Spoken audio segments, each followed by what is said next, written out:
up, everybody? Happy Monday. Junkies with you on 106.7 The Fan and the Team 980 here in the DMV. 910 The Fan, 105.1 FM in Richmond. We are streaming live on the free Odyssey app, and you can watch us on the Monumental Sports Network, brought to you by Crop Metcalf. They're the official heating and cooling company of the Junkies. Looking to be their next 5-star HVAC technician or plumber. Just visit cropmetcalf.com to join their team. We thank you for tuning in this Monday morning, November 17th, 2025. I'm John Paul Flame, joined by Eric Bickle. Good morning. Good morning. And Johnny Cake Sawville. What's up? Hello, everybody. Running the three-man show here for the next couple of weeks. Bish Bucks taking an extended wraparound vacation around Thanksgiving, which, of course, is a week from this Thursday. So it'll be just the three of us, and we come back on a misery Monday. Yes, the Commanders lose again. These are getting tired. I mean, it's just rinse and repeat. I know they didn't give up as many points as they have in recent games, but they snatched defeat from the jaws of victory. Like they had a really good chance to win this game in Madrid. They let it slip away. Critical mistakes at critical times in the game. And once again, I know I've been beating this drum for a long time. You can't trust Matt Gay kicking a field goal more than 50 yards. And that came home to roost not once but twice in yesterday's game. We were talking about it before we jumped on the air, and I posed the question to you, was there anybody who thought he was going to make that kick? I certainly didn't. I didn't have confidence in him. There's no way Dan Quinn had confidence in him, but he had to try it. I didn't have confidence, but I thought he could make it. I didn't have confidence.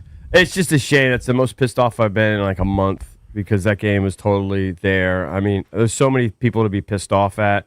I mean, Mikey Sanistro, just let the punt go and then dropping the interception. I don't think the interception necessarily come back to haunt them. I think they made a stop.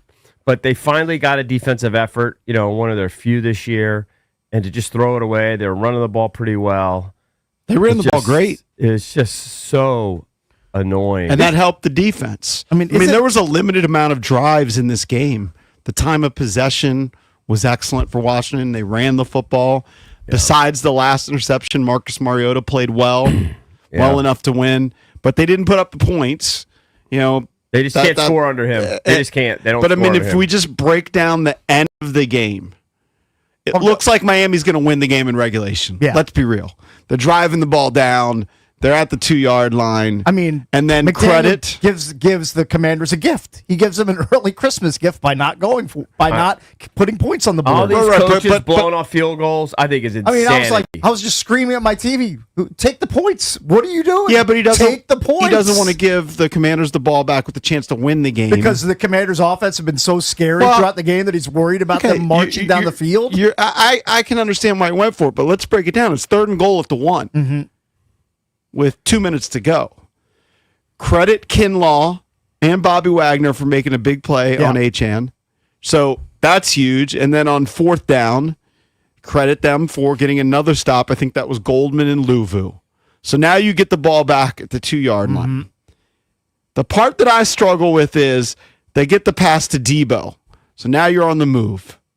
Then they hand it off for a 1-yard run. I didn't quite understand what they were doing. There was no time urgency. Mm-hmm. Then there was a short pass to Zach Ertz for 3 yards, and the clock is just ticking away. I mean, you haven't used timeouts. It was a disaster. Then they get another long pass, right, to Jacoby Jones. Out of nowhere, Jacoby Jones. I was like, who is that dude? And now you're in position, and then you do another 2-yard run. Yeah. Rewinding even further, going back to the Mikey thing. The Mikey Sanders still muffed punt. Like, one, he's not even supposed to be out there because that's Jalen Lane's job, but he has a hip injury, so he can't do it. So, Larry Izzo is a special teams coach of note in the league, correct? Like, he has a good reputation. Well, certainly as a player, yeah. I think he has a good rep as a coach. Sure. Like, the last thing that you should be saying, you're looking right into Mikey's eyes. You say, if there's any uncertainty with the punt, just let it bounce. Don't even field it. So he's running up towards it at full speed and muffs it. I couldn't believe what I was seeing. It's a mistake, but it's a horrible mistake. He's been practicing apparently for 2 years doing this. Yeah, my understanding is it's the first time he's done it in a game. Yeah, but I don't care if I understand it's a difference. He could be practicing it for 10 straight years. But I'm not even blaming Mikey as much as I'm blaming the coaching. the coaches have to drill into his head. I'm sure the coaches have. You're making some sort of assumption that the coaches haven't told him how to approach punts.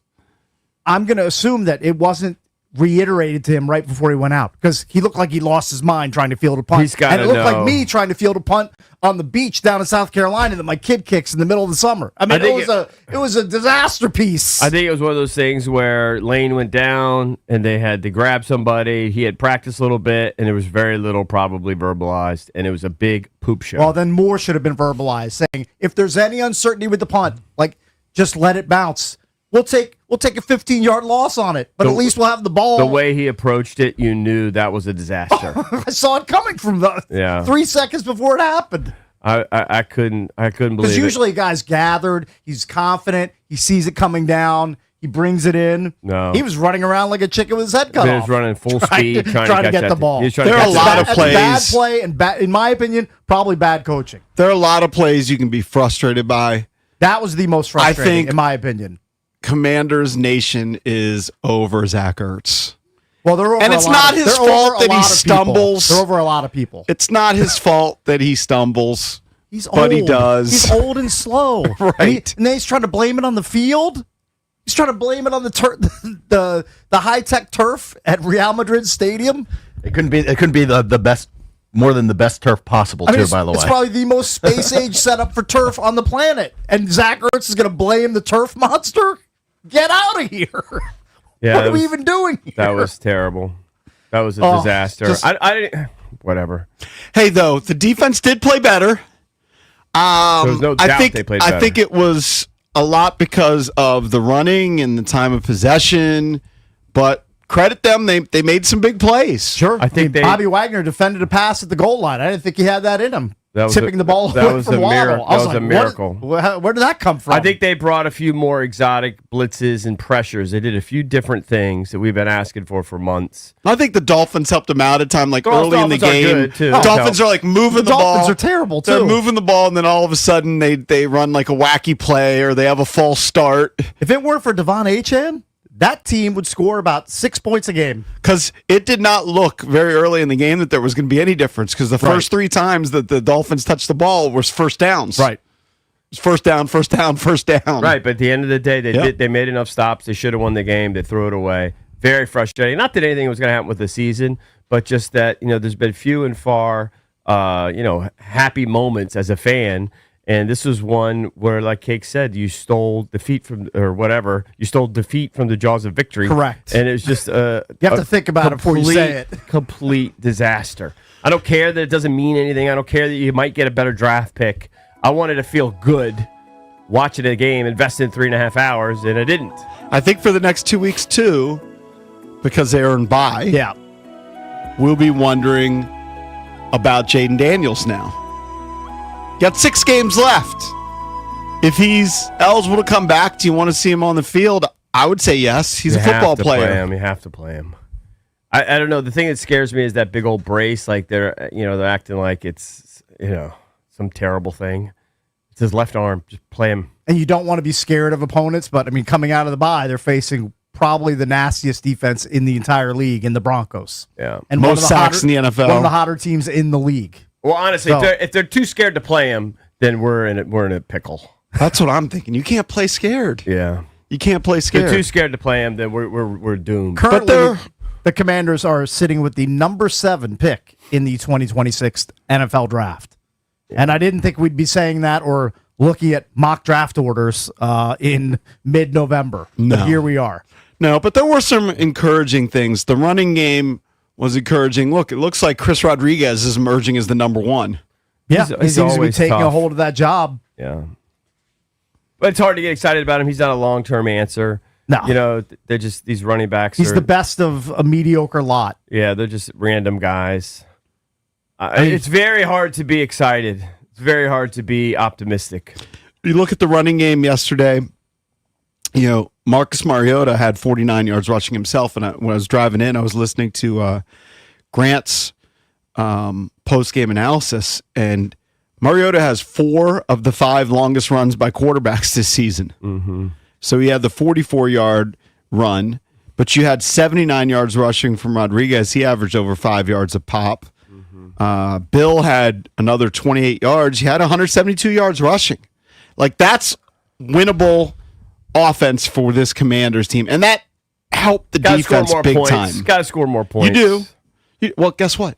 Kickers got to make kicks. Yeah, but our And drives, you have to, of course, score touchdowns. They had one, the Ertz play. Yeah. You know, you didn't settle for a field goal. You tried to score a touchdown, and Ertz falls down. But let's be honest, they're trotting out guys like Chris Moore and Jacoby Jones, and that eventually is going to catch up to you. I know we want this team to score more touchdowns, but 25 and 28 points on the board. But when you've got a backup quarterback and you're calling up practice squad guys and you're relying on them, it's tough to score points like that. It's Totally tough to agree. put up in the mid-20s in points. I think- with mediocre to substandard talent. I think Nikki Javala pointed out or put out a tweet, something along the lines of we're missed the most game 1 day starters of anybody in the league. Might be something like 41 games or Yeah. something. I don't know. I don't know what the It makes number sense. I mean, there are holes all over the roster. is. Yeah. 1-800-636-1067. We'll be talking about it throughout the show. It is another Misery Monday. The Commanders were once in position to get to 4-2, and Jaden Daniels fumbled against the Bears. Ever since that, the Commanders haven't won a game, and I don't think the Bears have lost a game. Yep. Utter collapse. It's the opposite of last year. Taking divergent paths since that game. It sucks. If you want to chime in, 1-800-636-1067. It's Cake, CB, and JP hanging out here on a Misery Monday on The Fan. All right, guys, EB here. The FanDuel Sportsbook app is your home for all your favorite NFL bets. From yards to touchdowns, who will win with FanDuel? Any play can be the play of the game. Tonight, FanDuel's giving all customers a 30% profit boost token. That's right, you could get in on the action with a 30% profit boost token tonight. All you have to do, make FanDuel your go-to app for any snap. Just visit FanDuel.com/EB to bet on the game. That's FanDuel.com/EB. Play your game with FanDuel, an official sports betting partner of the NFL. FanDuel Sportsbook is the official sportsbook of 106.7 The Fan. You must be 18 and over. Present DC. Opt-in required. Bonus issued as non-withdrawable profit boost tokens. Restrictions apply, including any token expiration and max wager amount. See terms at sportsbook.fanduel.com. Gambling problem? Call, text 1-800-GAMBLER.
If you want to connect with the show on social media, you can always tweet us at Junks Radio, or you can text us on the Main Street Bank text line. It's your local, bank local.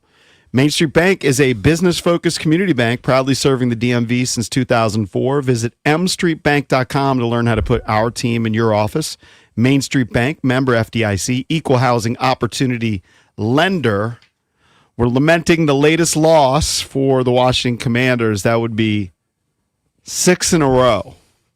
6 in a row. This team was 3-2. Had a chance to get to 4-2. Jaden Daniels fumbles. Bears come back. They win. They haven't won since. The defense overall has been abysmal, but was better yesterday. But they still lost in overtime to the Miami Dolphins, giving the Dolphins their 4th win. Commanders dropped to 3-8. Let's sneak in a couple calls and we'll open up the Junkie Sports page. It's the most pissed I've been since the Bears loss. Because all the others were pretty much, we got smoked for the most part. The Chiefs, we put up a fight in the first half. That was just infuriating to give away a game like that. I think it's more infuriating too, like you're saying, because the quality of the team that the Commanders lost to, right, it's a winnable pretty game. Poor. Like Yeah, it's a the winnable Dolphins game. are one of the worst teams in the league. Like you can stomach losing to the Chiefs, or you can handle losing to the Seahawks with Sam Darnold coming in on a heater. Which, by the way, he's skidded off the rails kind of since, but that's another story. You kind of expect it. Those teams are better. Right. Take kind of a miracle to win some of those games at this point. But the Dolphins are terrible, too. That was my whole mantra going into it. It was totally winnable game, and they threw it away a variety of different ways.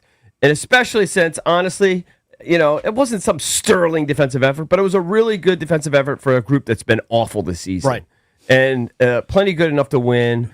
And it just literally infuriating. Turnovers doom them, by the way. They are -8 on the season in turnover differential. Only 2 teams are worse. The Vikings at -9 and the Jets, I believe, are -11 or -12. Yeah. So, I mean, you turn the ball over way more than you get takeaways, you're going to lose a lot of games. Misery Monday is presented by Chiniga Mayos, a 2025 top workplace. Visit careerswithmios.com. All right, let's mix in some early calls. I know I shouldn't care because the season's lost. I knew that going in, but I do care. It bothers me. You're a fan. It bothers me when you lose winnable games. There's still some fight there. There's still a fire inside. You should win that game. Let's win the freaking game. Very winnable I don't game. care about draft position. Let's go to D. D, what's up? You're all with the Junks. Good morning, Junkies. How are you guys this morning? Hi, D. You sound very chipper. I'm not surprised or disappointed. I just want to say defense showed up. It was unexpectedly that they defended them from getting a touchdown at the goal line. That was surprising. Mm-hmm. But they did step up the defense. I don't know what the quarterback, I don't know what they were doing the offense. I don't know why he passed to a receiver that ran into a crowd of players. Like, he just ran. He passed him the ball, and he ran into a crowd of players. Talking about the interception in overtime, it wasn't the best choice. I didn't analyze it. I just was pissed when he did it. Yeah, Basically I just couldn't understand. I was looking at it, and I was like, he literally passed the ball to him and to a crowd of guys. Like, anyway, and I believe that I could have made that kick. I don't know, 55 yards. I'm going to guess you couldn't, but thank you for the call. Pretty deep. I'm going to guess you couldn't make a 30-yard kick. Yeah. Most people can't. Let's go to Dennis in Ruston. Dennis, what's up? You're on with the Junks. Yeah, good morning, guys. Good morning, Dennis. Good morning. First thing I'm going to bring up real quick is, in my opinion, I'm so sick of this situation with our kicker. It is ridiculous. And I'm talking about the kicker, just like the woman just did. The owner of our team needs to put Adam Peters on a mission to find a new kicker, like as soon as possible. I mean, as soon as possible. He needs. Late now. I wouldn't even let Adam Peters come home from freaking Madrid. That okay? bit. Keep him over in Spain. We need a soccer style kicker. We need somebody. They're all soccer style. Soccer style. Thank you, Dennis. What are you talking about? They're all soccer style kickers. There's no Mark Mosleys anymore. Oh my god. Well, here's the reality. It hasn't worked out, especially for the long kicks. But they thought they addressed it by signing this guy. That was the whole point of signing him. He's not the guy. I agree with you. If he is on the roster Getting next angry. year, if Matt Gay is on the roster next year, Adam Peters, he's going to have minimum 2 strikes against him. Because he's got one big one in They're Marshawn not- they're- Lattimore. If Matt Gay is your opening day kicker in 2026, No. that just means you're okay with a guy being 4 for 9 from 50 plus. I think he'll disappear. Just- You won't He notice can't it. be here next year. I don't care how much you owe him. I don't know if it's you just true. have to make him go Somebody away. said, is he one of the highest paid kickers, making $4 million a He year? makes a lot of money. Yeah. The crazy thing is, and I did not verify this, somebody tweeted us. Yeah. They have the most missed field goals in the NFL over the last 20 years. I believe it's our friend Steve Mobley, the Yes. world's worst half-court shooter. Yes. We've known forever. He's actually done the research. That's interesting. Well, he typed it into Google, and Yeah. like his computer did the research, but somebody did it. Right. Let's go to Ed, Massachusetts. Ed, what's up? How you doing, gentlemen? Hey. Excellent show. Thanks, man. What's up? So, just a couple questions. I just want your thoughts on your confidence in DQ going forward, and also if you notice throughout the league, all our ex-players shined yesterday, including Zane Gonzalez and Emmanuel Forbes. Hold on. Did It's Zane a Gonzalez nice kick play. yesterday? Zane Gonzalez Yes. landed with somebody. I can't Yeah, remember who. the Falcons. he yeah, had a I game think tying. Falcons, He right. had a game tying 46 yarder. Yeah. Yeah. Yeah. I would have kicked. That's the guy with the Amazing. OCD, right? You know, Manuel Yeah. Forbes Yeah. Yeah. Thanks, was Ed. matched up with JSN, who some people say is the best receiver in the game this year. I I saw. think he gave up minimal yards. Maybe 30 yards on the day. And there was one pass. I don't think this was to JSN. Maybe it was. And I would say that Darnold underthrew it because Forbes looked like he was beaten by about 7 yards in the end zone, but he came back and deflected it. Kelsey went to the game, this Rams game, and she was double frustrated because she's a huge Commanders fan. And then she goes to the Rams game and she's watching Emmanuel Forbes play really well. Well, JSN had 9 for 105. I don't know if No, but in Forbes the was on individual coverage. matchups, I think Right. Forbes only gave up 3 catches Oh, for well, like 30 yards Well, then against that's JSN. impressive. He's played well. Like if Yeah. you look at his PFF grades, they're better than the Washington. You got to give that corners. skinny little runt some credit. Good for him. All right, we're going to be talking about the Commanders throughout the show. We'll hit the Skins coming up at 7, but let me fill you in on some other things as we open up the Junkies sports page, sponsored by Surfside. Use the code JUNKS, JUNKS, at store.statesidevodka.com. You get 25% off select merch, tees, hats, hoodies, and more. Use the code JUNKS at store.statesidevodka.com. You can get a silly Surfside hoodie. I wore mine to the UFC on Saturday. All right, let's start with the other sports locally. It's not looking great here in Washington. So the Wizards are terrible.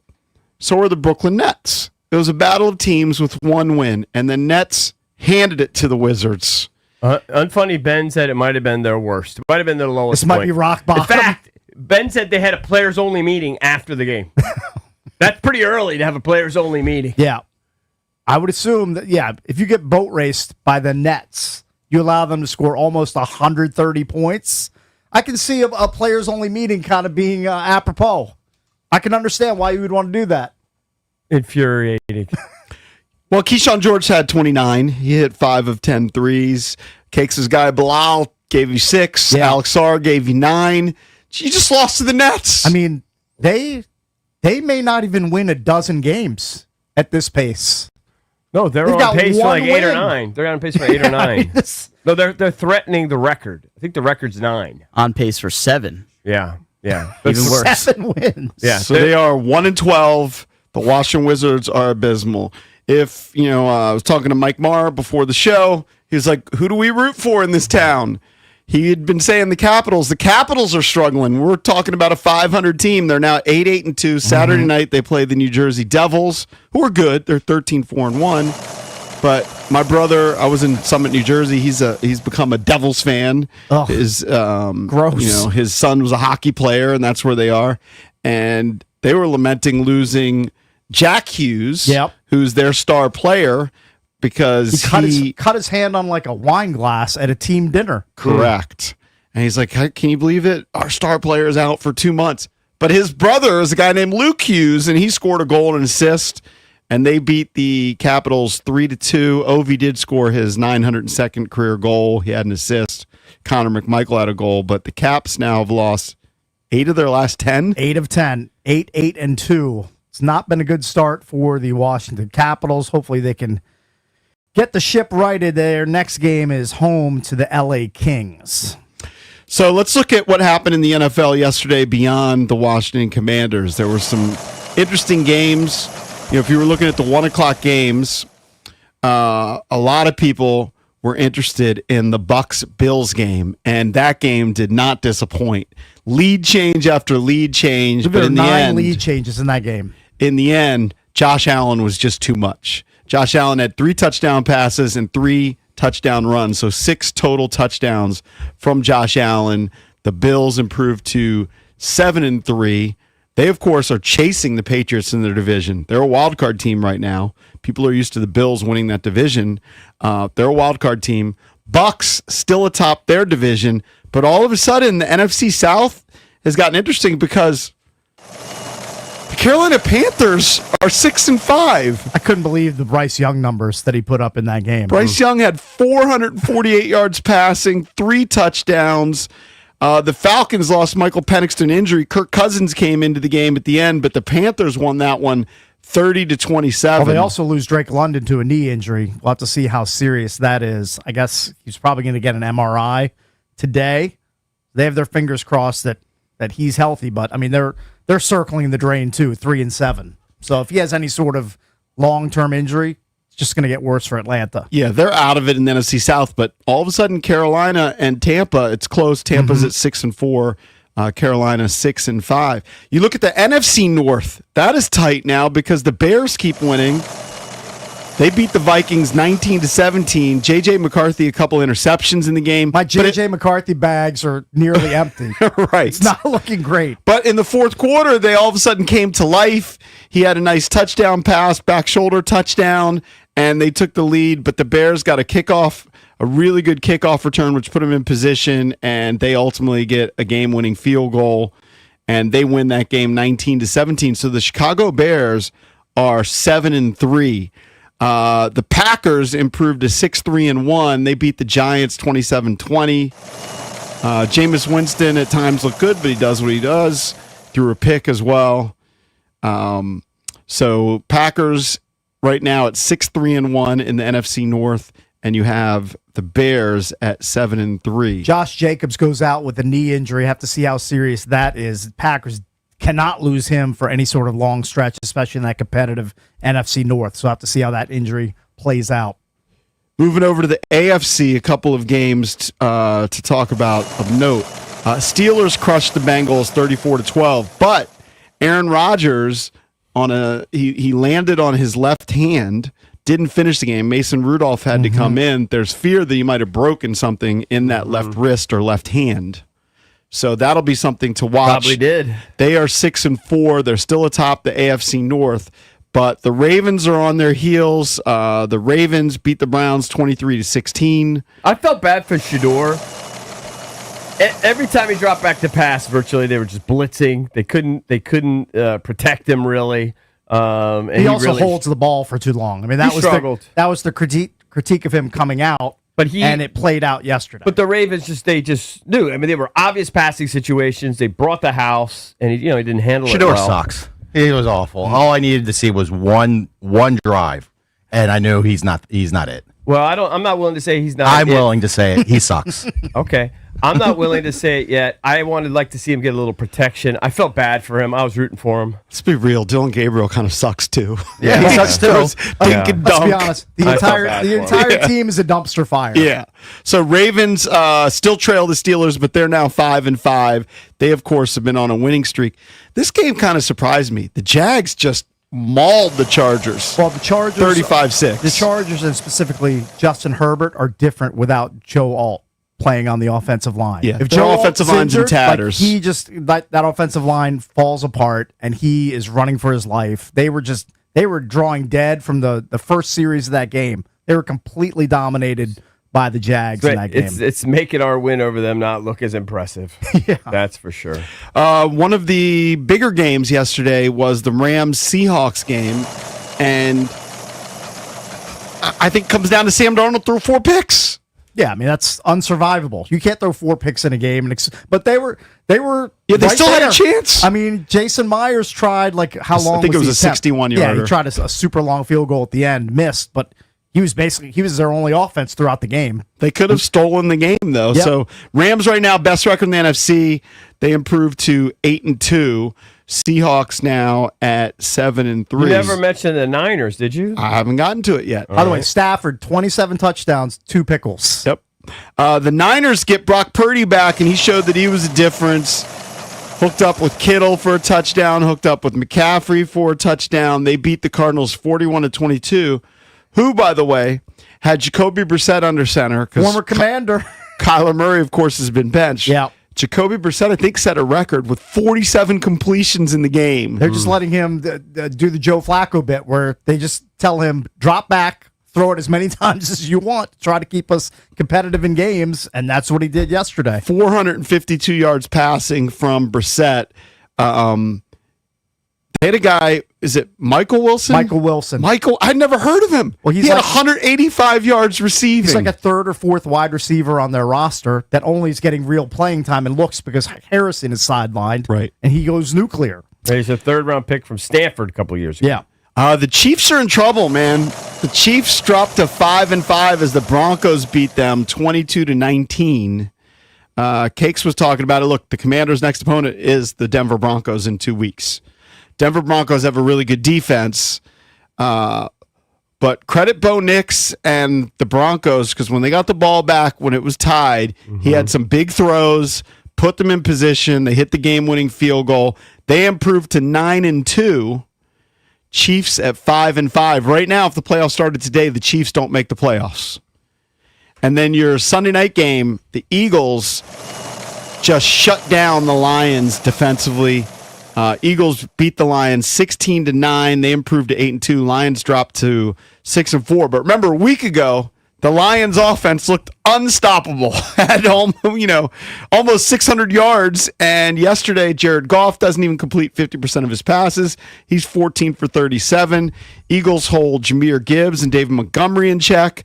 That defense is legit. Well, it's a fearsome defense that held the Packers to 7 last week and the Lions to 9 this week. Right. Like Giving up back-to-back 16 opponents. points in 2 weeks. Yeah. So that's our look around the NFL. We will be talking more Commanders throughout the show.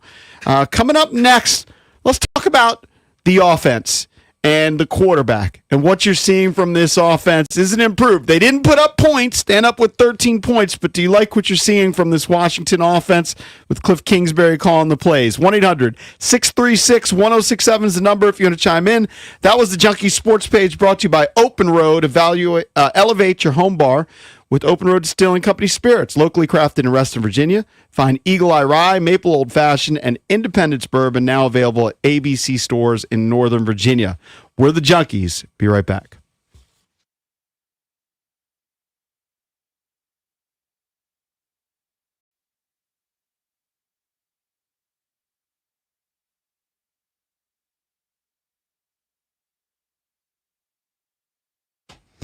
For too long, I hadn't been to a dentist. I was a little nervous about going back. Well, I found my guy, Dr. Sean Kumra, over at Elegant Smiles Dental Care in Alexandria. He's awesome. Elegant Smiles Dental Care is great. They will take care of you like they took care of me. And Dr. Kumra is great. Local guy, went to JMU, University of Maryland Dental School. He's been helping patients smile since 2005.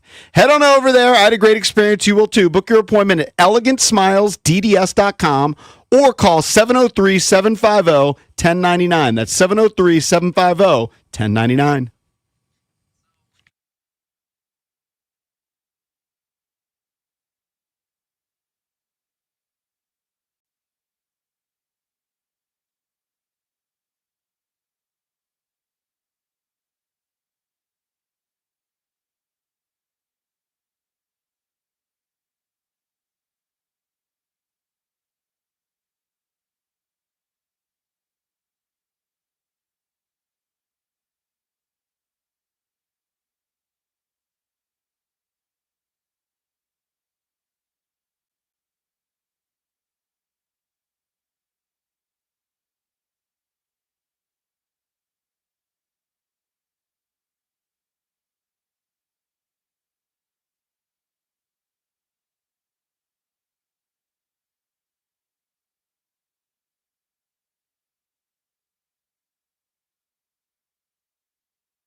Welcome back on another Misery Monday presented by Chiniga Mayos, a 2025 top workplace. Visit careers with MIOS.com.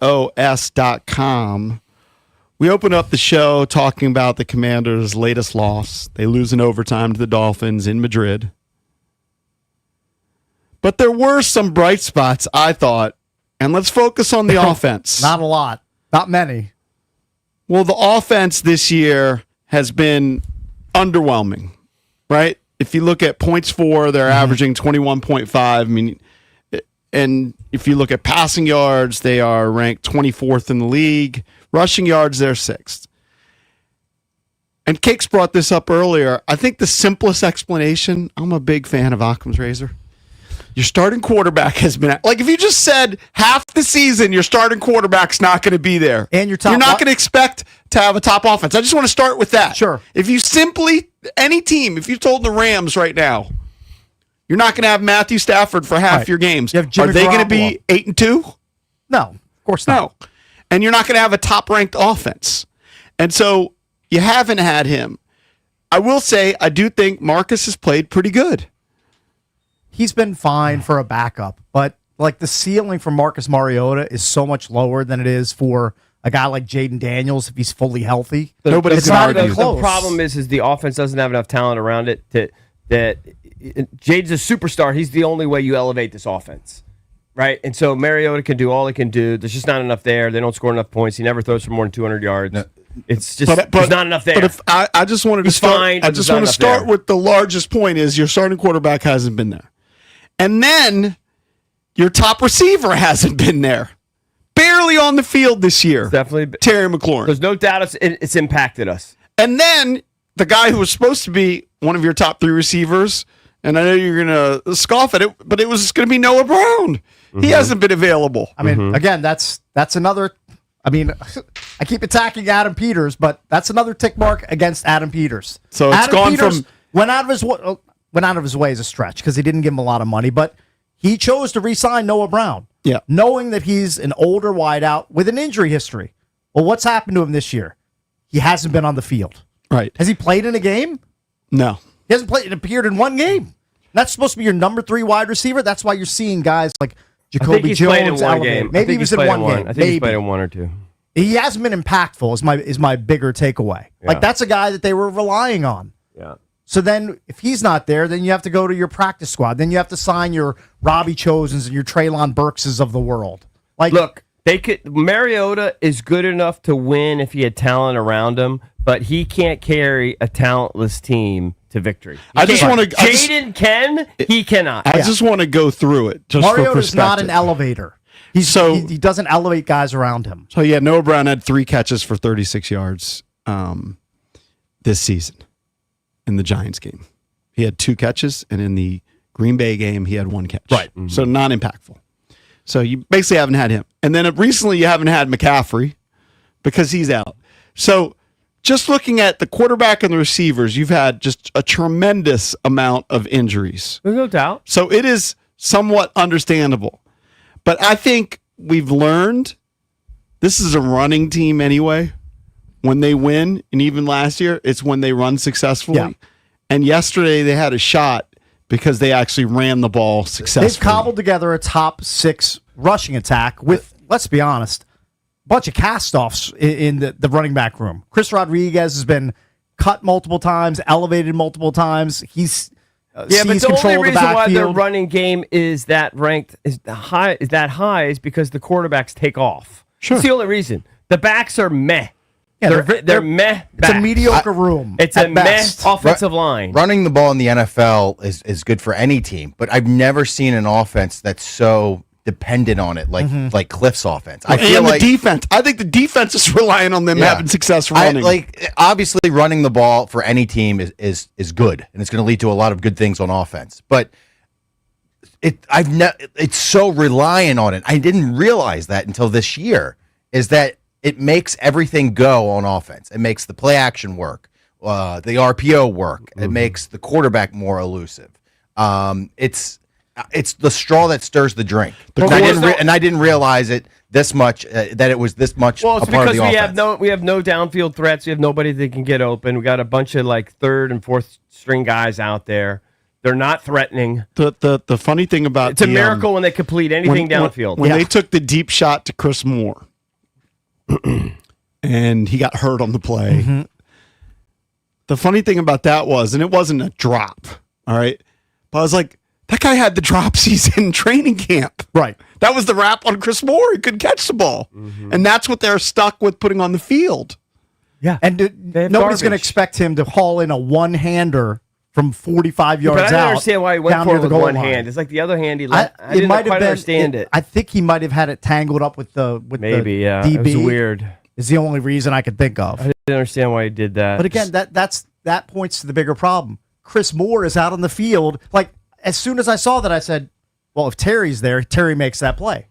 Terry brings in that ball. Like They've that's a signature Terry McLaurin type of catch. They've just been That he would snake make. bitten this year. Yeah, they've been Like, to completely think about it, snake-bitten. that even Traylon Burks, who was picked up off the scrap heap, Right. he couldn't stay healthy. He played in one game and he had an issue with his finger, and now he's sidelined. Yeah, No, but I he mean, might be back. I think he'll be back after the bye, which would be helpful.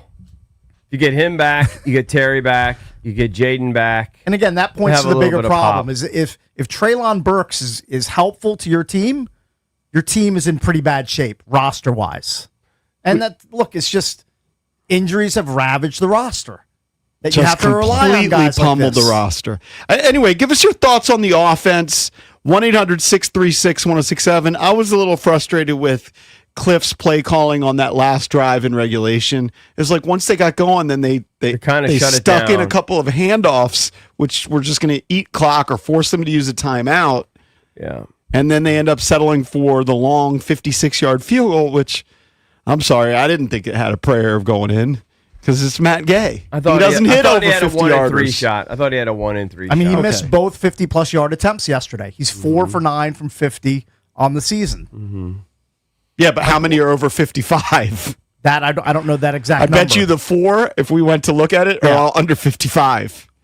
Sure. He just doesn't have a big leg. no. That had plenty of leg. Just missed it. He doesn't right. have a big leg accuracy, I should say. He doesn't Yeah. have accuracy on kicks that require a big leg. We're just not good enough offensively. It's hard for me to get too excited about Mariota, even though he makes a few pleasant plays from time to time. He's okay. He's not special. He can't elevate the players around him. He's good for a couple big runs because he's an athletic guy. He's run more effectively than Jaden Daniels this year. He's only had Jaden's 20 barely played. Jaden had 54 carries for 262 yards. Marcus has had half that and run for 193. He's averaging 7 yards a carry, whereas Jaden was at 4.9. It's hard to get excited about it, buddy. I don't know what to tell you. It's a few good runs, 1 or 2 decent throws, and everything else is kind of very mediocre. Well, I think- and it doesn't put up points. I think you make can't score. Yes, you make a good point. When Marcus has been under center, not all his fault. They just haven't scored much. They don't score. He doesn't have enough talent to elevate him. Jaden can play with garbage. He just plays. Mariota's Hold on, you He can't can't elevate him. You can't have it both ways. You can't say Jaden doesn't have Terry McLaurin and then also say Jaden elevates everyone around him. All Right? I No, mean, you're believe- telling me. Hold on. I'm telling you, Jaden can elevate the garbage. Mariota cannot. It doesn't hurt. It hurts both of them that they don't have Terry, but Jaden could find a way to win without Terry. I don't think Mariota can. That's the difference. I don't know if that's both ways. I think you're trying to say it both ways. No. I'm saying one player can I know- elevate I the know- players around him. One player cannot. I know that, but then you can't start crying that everyone's injured if Jaden Daniels elevates every single player around him. I don't know. I don't really feel I've said that often. With Jaden hasn't played that great this year either. Well, a lot of people are say that. I don't know. Well, just if you want to accuse me of something, accuse me of what I say. I'm telling you, we can win with Jaden. We can. It's almost impossible to win with Mariota. Well, offensively in the passing game, Jaden was averaging about 50 more yards per game than Marcus. Not great. He was at 197 yards per game. Marcus is at 152 yards per game, but I think you find it I think- very difficult in the NFL to win a game if your quarterback's only averaging 152 yards passing, which is what Right. Marcus averages. Just ask the Vikings because I believe J.J. McCarthy in his starts, I think 4 of 5 or 5 of 6, however many he's had, he's been like at 150 or 160 passing yards. And this Or was under. This was kind of Marcus's. This was the way he played before he joined Washington. When he was Yeah. a starter, it was always He's it not wasn't special. It wasn't like he threw a ton He's of an interceptions, but average, it was low. Like maybe he's a above average backup. He's Yeah. a below average starter. That's Yes. what he is. He's a capable backup that you want to rely on for 2 or 3 games. I mean, I in don't a think what I'm season. saying is controversial. When Jaden's in there, Jaden can be a potential MVP candidate. He has that kind of ability. Mariota is a mediocre starter, an above average backup. And we don't get the production with him in there. I would never even consider him a starter. He's starting only because somebody's injured. But to the point about the elevating, I agree with you, EB, because Marcus really needs those guys. Yes. Yes. Of course, Jaden benefits from having those guys. Of course. But Marcus needs those guys. He can't thrive with Jacoby Jones and Zach Ertz. Like he just can't. Zach Ertz with Jaden at the peak of his powers is scoring 7 or 8 touchdowns and is impactful. With Marcus Mariota, he's slipping on the turf and then he's blaming it on the Real Madrid field. It's just not the same. The offense is disjointed and broken without Jaden Daniels at it's the just- helm. It's almost embarrassing the players that we're trotting out there. It's almost It's embarrassing. borderline. Yeah, it is kind of embarrassing. And It's kind of a laughable That's collection of talent. it's so infuriating when you throw a game like that away that's winnable. I don't like investing my time and energy and emotion and then just getting it just flushed down the toilet. I'll never unsee Sandra still muffing the punt. I'll never unsee that. It'll be permanently seared in my dumb brain. I'm almost as mad at him, not as, but almost as mad at him for dropping that interception too, because that was a gift. Yep. That was a gift. It's right in the midst. Just stop it. And I don't think they ended up scoring on that drive, or maybe they only got a field goal or something. I don't think it was catastrophic, but it's just, again, it could be a change. It could change momentum. Of course, Tua's thrown in double coverage. It was a terrible decision by him. Yeah. His receiver was blanketed. But I guess if you believe that the other corners can't catch the ball, it's worth giving it a shot. I was encouraged by the defense. 1-800-636-1067 That's is the super. number. Yet another Misery Monday on the Junkies presented by Chiniga Mayos. A 2025 top workplace. Visit careers with MIOS.com. We'll continue the conversations. We hit the skins next on the Junkie.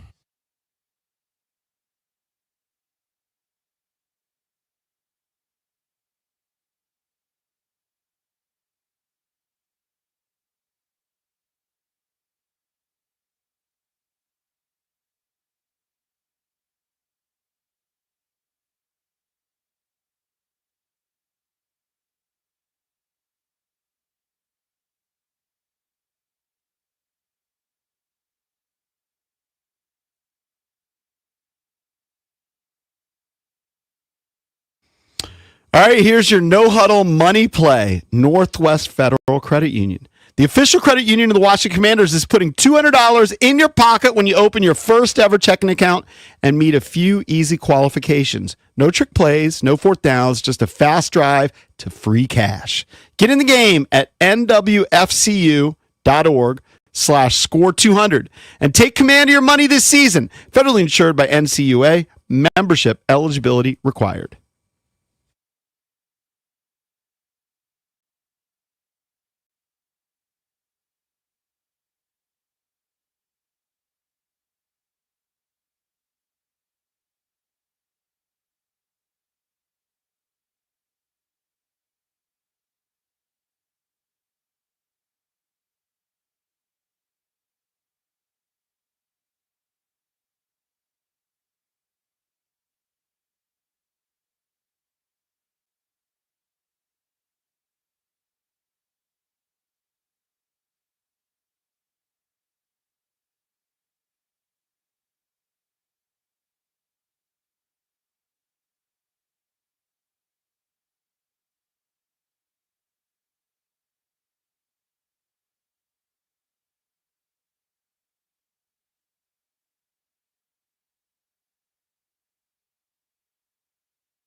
This update driven by your local Washington area Honda dealers. The Commanders get so close to a win but fall 16-13 in overtime to the Miami Dolphins in Madrid. A Marcus Mariota interception set up the game-winning field goal. Head coach Dan Quinn on 4th downs in the red zone. I know the foul jumped, like we're going to go for it again on 4th. I was definitely disappointed not getting it, like at the 1. Felt definitely good going for it in the 4th down op, but have those trips down low and to end up with field goals, man, that's the part that we got to be able to count on to get that done. And like I said, that's been a strength of ours. Commanders have lost 6 in a row, taking on the Denver Broncos November 30th. Sunday night, Eagles beat the Lions 16-9. The initial concern is that Steelers quarterback Aaron Rodgers has a slight break in his left non-throwing wrist, according to Adam Schefter. NBA Nets beat the Wizards 129-106. Capitals home against the Kings tonight at 7 on The Fan. From the Crop Metcalf 5-Star Sports Desk, Byron Kerr on The Fan.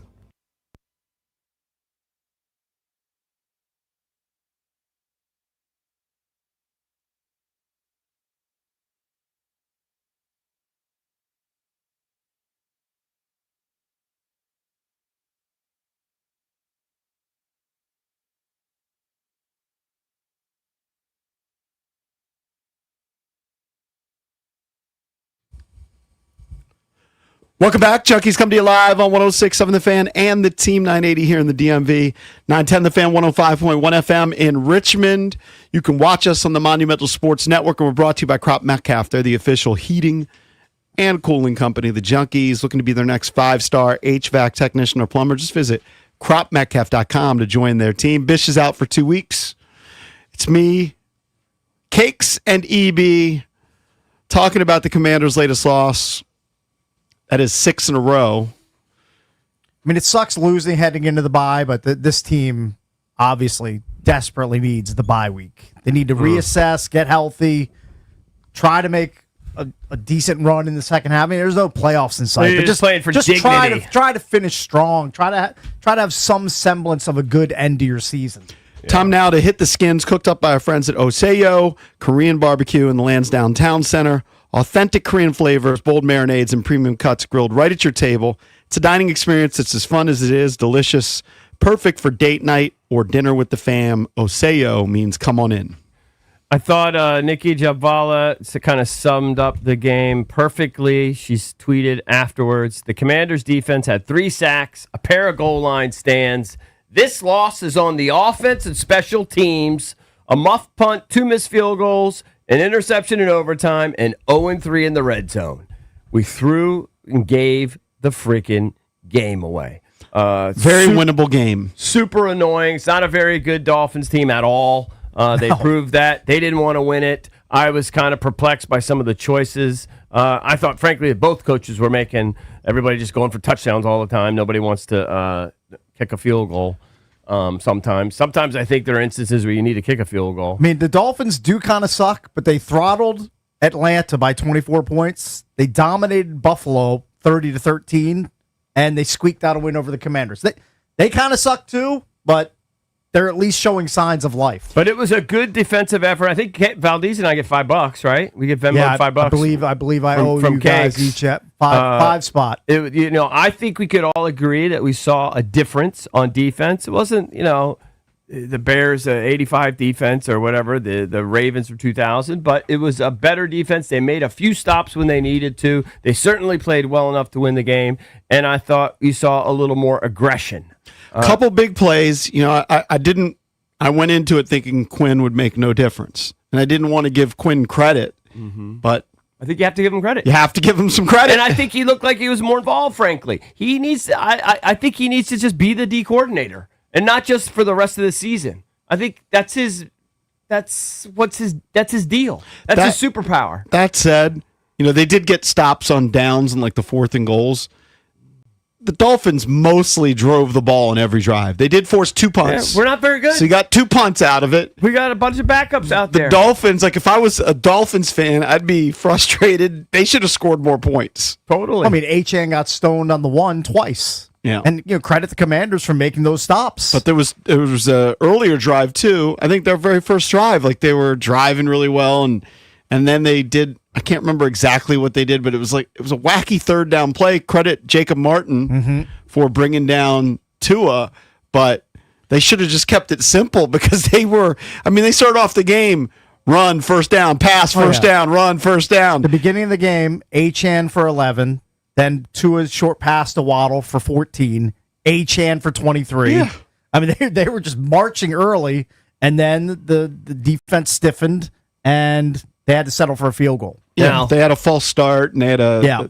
a kind of just I thought it was like a poorly constructed play. But that said, the defense did play better. I don't think it played great. Nobody said they played great, but they played the best they've played in 4 or 5 weeks minimum. They gave them a chance to win, and we gave it away. And it was helped big time. Complementary football, right? We always talk about that. The running game, the time of possession helped the defense out tremendously. Well, when you look because at usually it- you're going to have a lot more drives than what they had. When you look at it statistically, we had more first downs, we had more plays, we had more total yards, we had a tick more yards per play, more passing yards, a tick more rushing yards. We won the time of possession, but we lost the turnover battle. Yep. Again, That's the Cakes. most important one. -2 in that. We also lost the penalty battle. 6 penalties, which is not a ton, but it's a few too many. The Dolphins only had 4. And, at the end of the day, it all ended up into their 6th. You don't want to be close to the Jets loss. in any sort of category. The Jets are -11 in turnover differential, the worst in the league. The Commanders are -8. It's a hallmark of a losing team is to lose turnover differential. The other difference, I think, that is pretty obvious to me. I don't know. Maybe I'm wrong because again, Jaden hasn't been lighting the world on fire when he has played this year. But they're just not as effective in the red zone. And I feel like with Jaden there's more potential. We would just finish off more of these drives. I think in the first clip here we have DQ in the post-game presser talking about struggling on 4th down in the red zone. Not yet, but I can say, I know the foul jumped, like we're going to go for it again on 4th. I was definitely disappointed not getting it, like at the 1. Felt definitely good going for it in the 4th down op, but, to have those trips down low and to end up with field goals, man, that's the part that we got to be able to count on to get that done. And like I said, that's been a strength of ours. Getting to that spot, we'd actually been struggling in the fringe to get into the red zone, into those spaces. So we'll work, we'll grow, but not have a good insight on it yet, but I will. He's asked about the defense's slight bump in play. That's clip 2. Yeah, I was pleased to see them make some plays, and I thought down in that inside the 5, inside the 1, where hang in, keep battling, go fight for the next one. We talked about even at the half, I'd kind of spoken to the team about last night is what's next matters. That's what you can influence, not what was. And so I said, we're all mad over the month that has been, but you have a chance to influence this tomorrow. I think it's going to take speed, it's going to take tackling, not to create the takeaways. That would have been the one thing that, that would have been a real spot to go, give ourselves a better chance to go win it. You saw the guys, they were trying, they'd get guys, they'd stand guys up, and then 3 or 4 guys would jump in there, and you see Sandusville trying to rip the ball out. Yeah. They just weren't able to do it. Again, Sandusville dropped a gimme interception, in my opinion, that also hurt. I don't think ultimately it was too catastrophic in terms of scoring, but it just could have changed the momentum.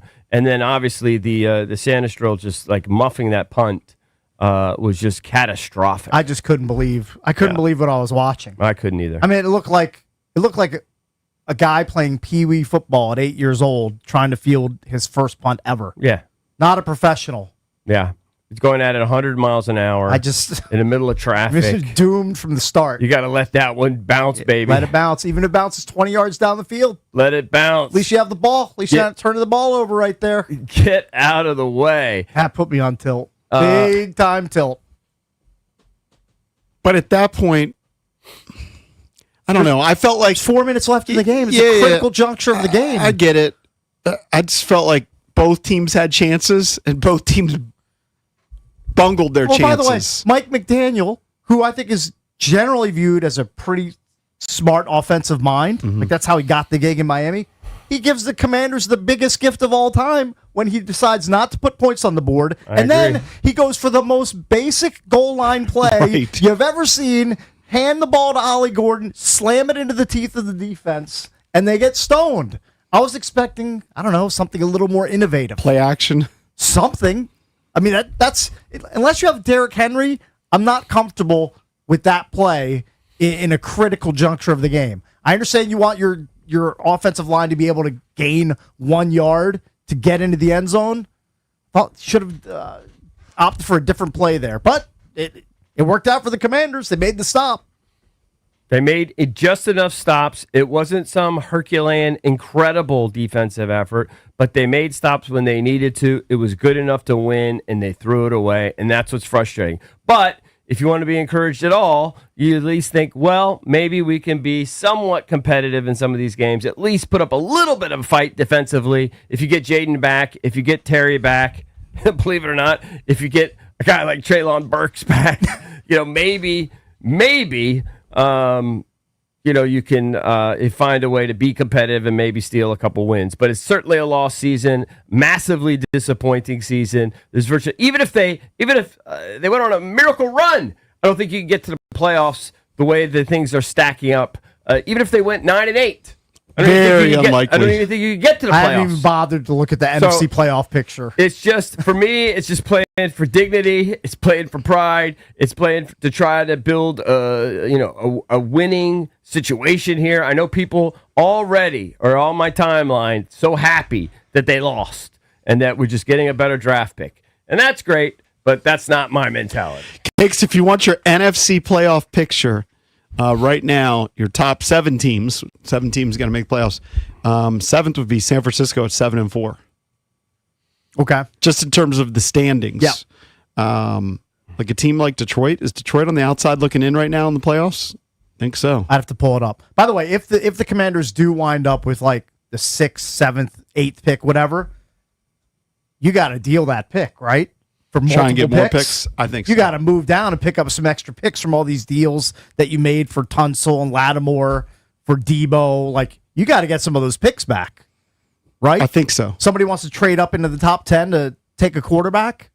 I mean, that's got to be Adam Peters' first order of business. It's Slide preferable down the draft board. But if you have a tantalizing defensive end, okay, if it's that's going to be a Myles Garrett-like player. Well, okay. On the board. If you have a guy who's going to get you 18 or 20 sacks, yes, you take that player. But if that guy's not on the board, you got to deal with that pick. If you have a pick between 8 and 10, wherever they fall at the end, I just feel like you got to move that pick. Go down the draft board, go in the teens, and just let somebody come up and give you some extra picks that you've been dealing away for the last year. Shout out to Ben Stanek. He's got the snap counts out there bright and early this morning. Appreciate that, Ben. Defensively, I was curious to see if Bobby Wagner was there on every single snap. He was there, Cakes. Every single snap. But they are playing McGee more, and you're seeing Jacob Martin more. McGee played 48% of the snaps. He was there on 27 of them, 27 of the 56. Our guy Von Miller was there for 39% of the snaps. He got a sack. He had a sack, so he adds to his total, which I know he's very interested in. I thought Jacob Martin, again, is flashing. Yeah, he might definitely be one of their best defensive players. Does he have 4.5 on the season? I'll have to double check his numbers. I think he's around that number. Mikey Sanistril, up and down day. I saw some people say, really, in coverage overall, he was pretty good. Of course, the fumbled punt. And I think that the missed opportunity, the gift interception, very, very much downgrades his day. But I think people thought that in coverage he did pretty good. Bobby Wagner, kind of, he is who he is. Frankie Louvu, the other guy that played 100% of the snaps. Another guy who I think doesn't get enough credit, who I've really enjoyed watching this year, believe it or not, is Jeremy Reeves. No, he's been good. He's always there. He's always hustling. Might be, down the field making a tackle.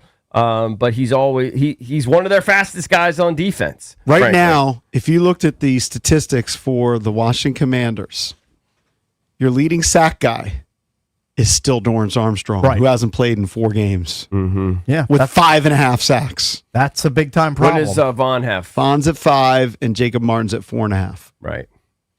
Right. So Vaughn's going to end up the season with probably 8 or 9. You know, if he stays healthy. Yeah. He'll probably finish with 8 or 9. And that's in on limited- very, limited very limited snaps. time. Yep. You know, basically playing a third of the snaps. Let's bang out a couple of these calls here.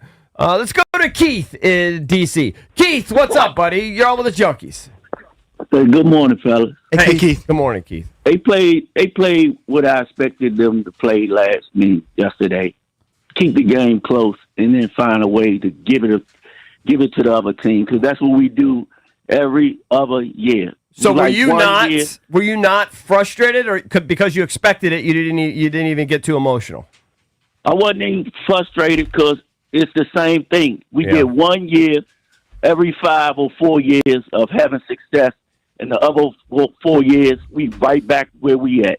Right. It's like every coach and every management come in. They have 1 get year, handed right? Get handed the same playbook and they play the same. Yeah. We always find ways to blow games and not win games.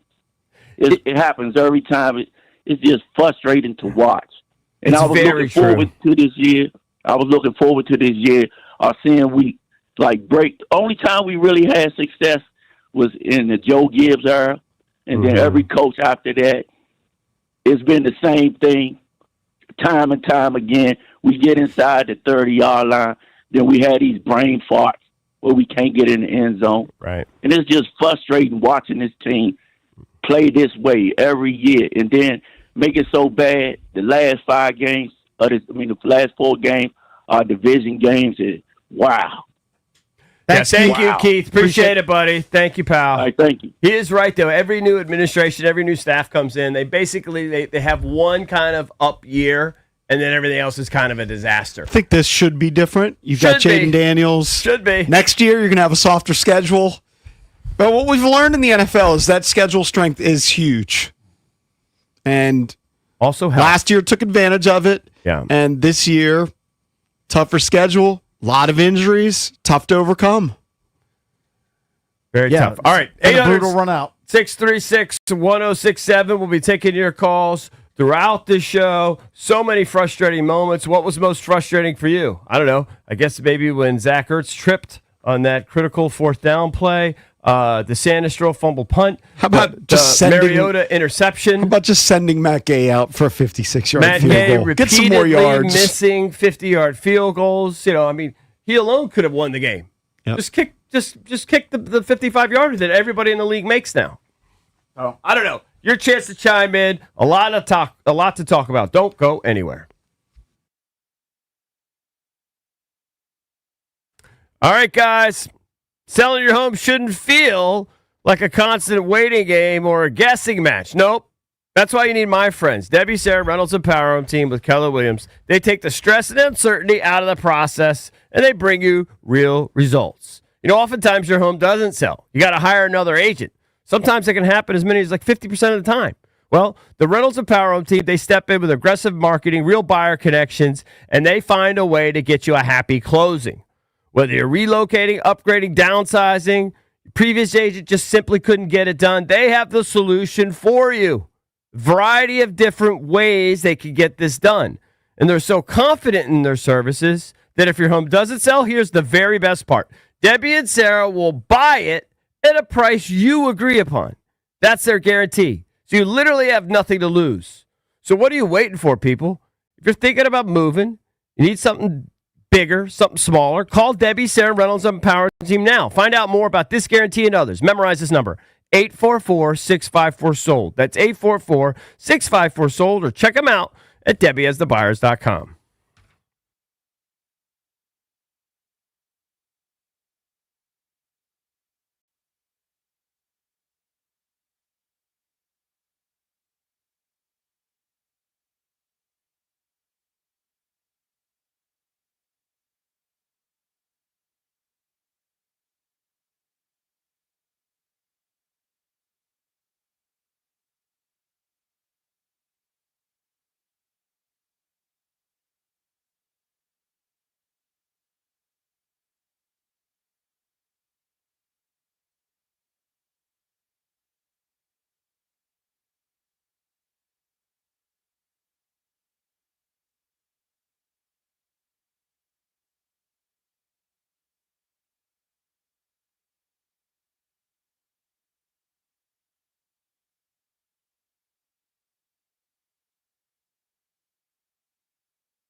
Welcome back on a Misery Monday presented by Chiniga Mayos, a 2025 top workplace. Visit careers with MIOS.com. Commanders fall in overtime to the Miami Dolphins in Madrid. I will say, looked like the people that made the trip had a good time. Yeah, I think the Commanders fans that went, seemed to enjoy Madrid. Probably didn't enjoy the way the game unfolded at the end, but it was a fun game to watch on a 9:30 kick on a Sunday morning up until the end. I had to set my alarm to wake up. You did? Yeah, because you were out late. I was at UFC. I ended up driving. Okay. So I was wondering whether I should take an Uber and all that sort of thing. My sister-in-law recommended a parking lot. It was about a 17-minute walk to Madison Square Garden. So we parked, walked, got some New York pizza. The city was buzzing. Got to Madison Square Garden. How much Fights to park? end. $80? 50. 50? All right, that's not 50. terrible. To park in New York City, not bad. Yeah. And then, fights end like 1:15, 1:30, walk back. Get back to Summit, New Jersey at 2:45 in the morning. So I set my alarm for 9:15. Yeah, I had to watch woke up to watch the game. I had to watch the game from my car and then from a Chinese restaurant in Jersey City. Okay. On my phone. But I don't think I missed a play. And me and my youngest daughter were completely locked in. Yeah. I'm telling you, it's why I'm kind of pissy today because I was emotionally invested in that game. I wanted to get a W. They played better. They threw it away. They gave it away. They fumbled it away. And it's just infuriating. Yeah, the turnovers were massive. It was infuriating. Like a team with this poor of a roster at this point in the season, you can't afford to lose the turnover battle. You have to win that battle in this game against, let's be honest, two pretty evenly matched teams. Yeah, I mean, two terrible teams. It sucks to kind of comp the Commanders to the Dolphins. They're kind of in that neighborhood right now as they're constructed. Both teams suck. Yeah. It sucks to say it, but both teams suck. When you have a winnable game and you give it away, it's freaking infuriating. I don't know you joyless people out there that like losing so much that you're so pleased with 9 months away from now we might be able to get a draft. I don't pick. think they love losing. I just think that they look at it as this can be a little silver lining from the losing. Nobody enjoys losing every week. We can add it up at the end, and wherever we pick, we pick. That's how I feel. I just want to win winnable games, and that was winnable, and we threw it away. It was infuriating. By the way, there are 2 weeks now before the next game. Can we have a few kicker tryouts during this I don't next think it's going to happen. 10 to 12 days? They gave this guy like $4 million. I think did. they're gonna Who ride it out. cares? Who cares? It's called a sunken cost at this point. Who cares that you're paying him $4.2 million? If you want any sort of salvaging of the season, don't you want a semi-reliable field goal kicker from 50 plus? Yeah. Which he is not. I did put It's up been our. proven. I would have kept Zane Gonzalez. He had all the ticks, and he hit a big kick yesterday. I did put up our Surfside poll of the day. What frustrated you the most about the Commanders' latest loss? There are 3 options. Sandersfield's fumble / drop. Could vote on that right now. Matt Gay's missed kicks. Zach Ertz's stumble, or you can go other. How about Mariota's interception to start overtime? That didn't even make the list. You can only put 4 choices. Well, I'm voting for Mikey's muffed punt. That should get 100% of the vote, in It's my opinion. interesting, just based on social media, there was so much frustration about Zach Ertz. And you've been clubbing Zach Ertz for false starts, and he had another one yesterday, right? I think he had a false start, or he definitely was penalized yesterday. And he just doesn't get much separation. Like Mariota shouldn't make that pass. But Mariota pumped it too. As soon as you saw him pump, you're like, oh no, he's going to throw it now. He throws it, and it was just a bad decision. I think it got to a boiling point with fans and Zach Ertz a little bit because, he has the stumble on 4th down and goal. I mean, who's to say that he catches it right there? But you're kind of assuming like he makes his little move and he can catch it. Mariota's going to put it in a spot to lead him, and he fell down. People really hate Matt Gay because the early results on the poll are 60% are claiming his missed kicks are the only most thing I'll frustrating say thing. is that Cliff inexplicably kind of shut things down. It was weird. When we make that big play, we get it to where we get it to. I don't know, 37-yard line, whatever the hell we get it to, and then we're just kind of like we're playing for the center of the field, right? Like what are we doing? They- We need to get closer. Yeah, I thought that they ran it too much on that drive, which forced them to use timeouts and Like they were acting like they had a really good field goal kicker from they're- distance. they ended up having a big pass afterwards, but after they had the Debo pass, and Debo, by the way, had a good game. It was his best game in a while. They then run the ball for like a yard or two and then pass to Zach Ertz for like 2 or 3 yards where he drops down. I was like, well, that was just a waste for 5 yards when time is of the essence. What are you doing with those 2 plays? Now, part of that might be on Marcus. Like, why is Marcus making the choice to throw a 2-yard pass to Zach Ertz, who never gets yak? Right. You know that's not That happening. was just a wasted play. It was just wasted time. Here's some responses via social media about Zach Ertz, because I did the old Zach Ertz is blank, and it got a ton of responses. He's asked to do too much at his age and shows where our team is at the moment. Zach Ertz is trash. No yak Zach. It's pathetic to see how fast he goes down when he gets the ball. Zach Ertz is done. Zach Ertz is old. Zach Ertz is a penalty machine. Zach Ertz is a veteran who should retire. I mean, he just clicked to 35 years old. I mean, there aren't many top flight 35-year-old tight ends in the NFL. Just the guns were just trained on Zach Ertz yesterday. Because and Matt there was Gay. nobody else. You going to throw to Colson Yankoff? I mean, they it's just, did. there's nobody else. We're down to the felt. We guys, and my daughter, she's young, she's 16, but she loves the team. She's like, Dad, I don't even know who half these guys are. I'd explain to her Colson Yankoff was when he made a catch. I'd explain to her, Robbie Chosen and was it Jacoby Jones? Yeah. She didn't know who these guys are. Jacoby Jones had a critical He did. I mean, play. Somebody's got to make a play. I don't expect your 16-year-old daughter to know practice squatters. Okay? That's what a lot of these guys are. They get elevated because the roster's been decimated. All right, But clearly, Matt, I'm surprised that you voted for Sandra still. It's because Matt Gay has been Here's why. your target all Here's year. why. because he knew he was going to miss it anyway. I don't expect Matt Gay to Yeah. make 50-plus yarders. I expect Mikey Sanders still, who is a high draft pick, who played at Michigan, who's playing football his entire life.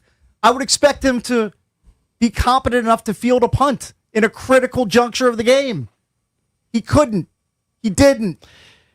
That's more tilting to me. You can vote at Junks Radio in our Surfside poll of the day, or you can call us at 1-800-636-1067. All right, let's go to Franco in D.C. Franco, what's up, buddy? Hey, man, check this out, man. All this Russian roulette we play, man, we spin that barrel a lot, and we spin it, and it keeps stopping, man. I ain't never seen a team where the bullet stops all the time at the barrel. It's crazy. Sometimes people get away with it, but with us, man, and Zach Hurst got the right name. Zach Hurst, get it? He's a Hurst. He need to get in it. Hurst. He's Zach a Hurst. Right. What was man? Listen, man, that dude, and why would you put that dude back there in the zero? If you didn't learn something from him missing that interception, that his hands wasn't right, you put him back there. Never done it. Dog didn't instruct him to look. We just put you back here. If the ball is over here, let it go. No, it wasn't coach. It was coaching. It had to be, or he didn't. Listen. It was almost I like agree, it the was coaching is- even though he said he practices them every day, and I don't doubt that he It didn't feels look a few. like it. It looked like an afterthought. Did it putting look like back he out there. practices that multiple times a day? No, but From I'm what going he did? to assume he's not lying. It looked like an afterthought, Yeah, I mean, John Keim tweeted out that he's been doing it for 2 years. but not in games. That was the best option we had. You notice they replaced Noah I on kickoffs because that was atrocious looking, even though he had one good one last week. What about that Chase Edmonton? He can't return a I'm going to punt? guess he's returned punts and or kicks at some point in his career. Well, you could have put Debo back there. But they've kind of shied away from using Debo on special teams because the team has been such You know what? ravaged by the injuries game at is receiver. on the line. I mean, it was so infuriating. You know, the Redskins used to do this years ago. They wouldn't put Darryl Green back there often, but when the game's on the line, they put him back out there. Yeah. He's gonna field the punt, and maybe he's gonna get a big return for you. But you know he's gonna field the punt. I generally don't love my top skill guys being back there because But when the game's on the line? especially here because this roster's already been crushed by injuries. But with 4 minutes left, if you need a good punt return, I'm okay with a one-off. Yeah. Instead of just an experiment. Mikey Sanders still was an experiment. an That's not the experiment. time to experiment. He was sprinting after it like freaking I've Carl never- Lewis. I saw him approaching the ball, and I said, What are you doing? This is disaster. Disaster. Just, of course. It was going to take a miracle to catch that ball. Miracle. But Going even at 100 after miles the an muff hour. pump, it's a tie game. Right. And the Dolphins, by the way, It's their only 'cause they drive, suck. the Dolphins had the ball, and they just decided, you know what, we're just going to run. Right. It was 8 straight runs, 8 plays, and Washington stuffed them. In the end, they stuffed them and had a chance to win the game. And so I get why people are fixated on Matt Gay because you you understand, see that was a kickers. miracle that they stopped yeah, but them. you see That was a miracle they stopped them. But you stop Everybody them. else closes you out that you would have game. been happy with the win, right? So you stop them. Oh, it was still Now you get the infuriating. ball back. I didn't love the drive, but Mariota hits Debo. Now you're moving. You're out of you're out of the hole. Couple plays I didn't like, but now you get Jacoby Jones. Now you're in field goal position. Now, should they have gotten more yards? Should they have maybe done something different? just shut it Those down. last couple of They were plays. acting like they had Brandon Aubrey. Definitely. They're trying to Or like they were at the They- 5-yard line or they something. prime Justin Tucker. They don't. They definitely should have done something different. At the same time, you see 56-yard kicks hit all the time in Right. the NFL at by this guys point. who have that in their tool bag. Matt Gay does not have a 55-yarder consistently in his tool bag. So after that Jacoby Jones pass, they're at the 35.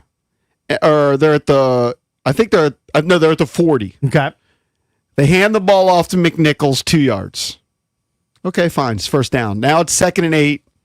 Look, they tried to pass to Robbie Chosen on 2nd down and to Chris Moore on 3rd down. That's what you're dealing with. All right, let's pay off these calls. Let's go to Mo in Largo. Mo, what's up? Go with the Junks. Good morning, gentlemen. Thank you for taking my call. Thanks, buddy. Personally, it's the kicker for me because, you know, that, like you said, that was San Francisco's first punt return attempt in his career. The fact that he was even back there, that's a whole nother discussion.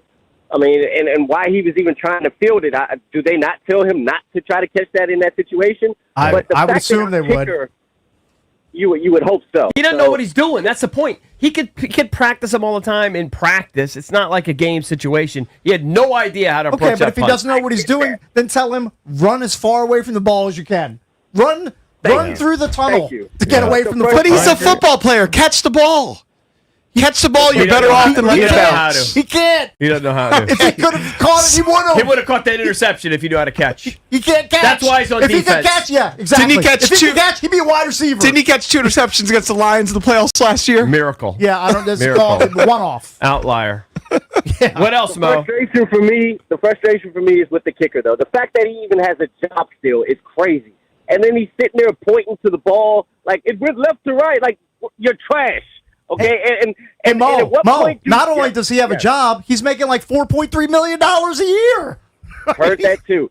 And at what point do we like bring in? I mean, obviously they can't find somebody that's better than him. Is there not somebody that can come in and critique his kicking motion to make him better? I mean, is that not a process that is implemented in the NFL? Kicking Because consultant. these I guys- like you're it. right. The I'm Sherm right with Lewis you. of kicking. Mo, I would bring in literally a Greyhound bus with every seat filled with kicking prospects. How many people can fit on a Greyhound bus? 80? 100? I'd have 100 freaking kickers show up at Commanders Park, they should and I'd draft- find one that's better than Matt Gay. They should draft that Michigan kicker. He's pretty good. I think he's missed a few this year, but he was All-American. That's He's fine. pretty good. If you want to draft him in the 6th or 7th round, fine. But that's for next season. I'm talking about tomorrow. Why don't There you should be bring a back- Greyhound bus pulling up to Commanders Park, crash through the security gate if you have to. I don't think- filled with kickers. I don't think he has a job right now. Austin Seibert. Yeah, put him I in think the he bus. retired. He's just straight up I'm retired. retiring. I You know think what? he retired. Give him a plane ticket, send him to Ashburn, and put him through a workout. You have one of the most premier, iconic soccer teams right there in Madrid. Go find one of them. Yeah.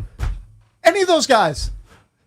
They make too much money over buses there. show up with respective I'm kickers. telling you. Seibert hit 7 field goals in a game for him last year. Yeah. I don't know if fans feel the same way as I do, but this was a lost season. There's no doubt about it. It was a lost season before the game started, obviously. Yeah, of course. This loss was more frustrating maybe than any of them. Do you agree with EB? 1-800-636-1067. We're the Junkies. 1067. We're the Junkies. Coming right back.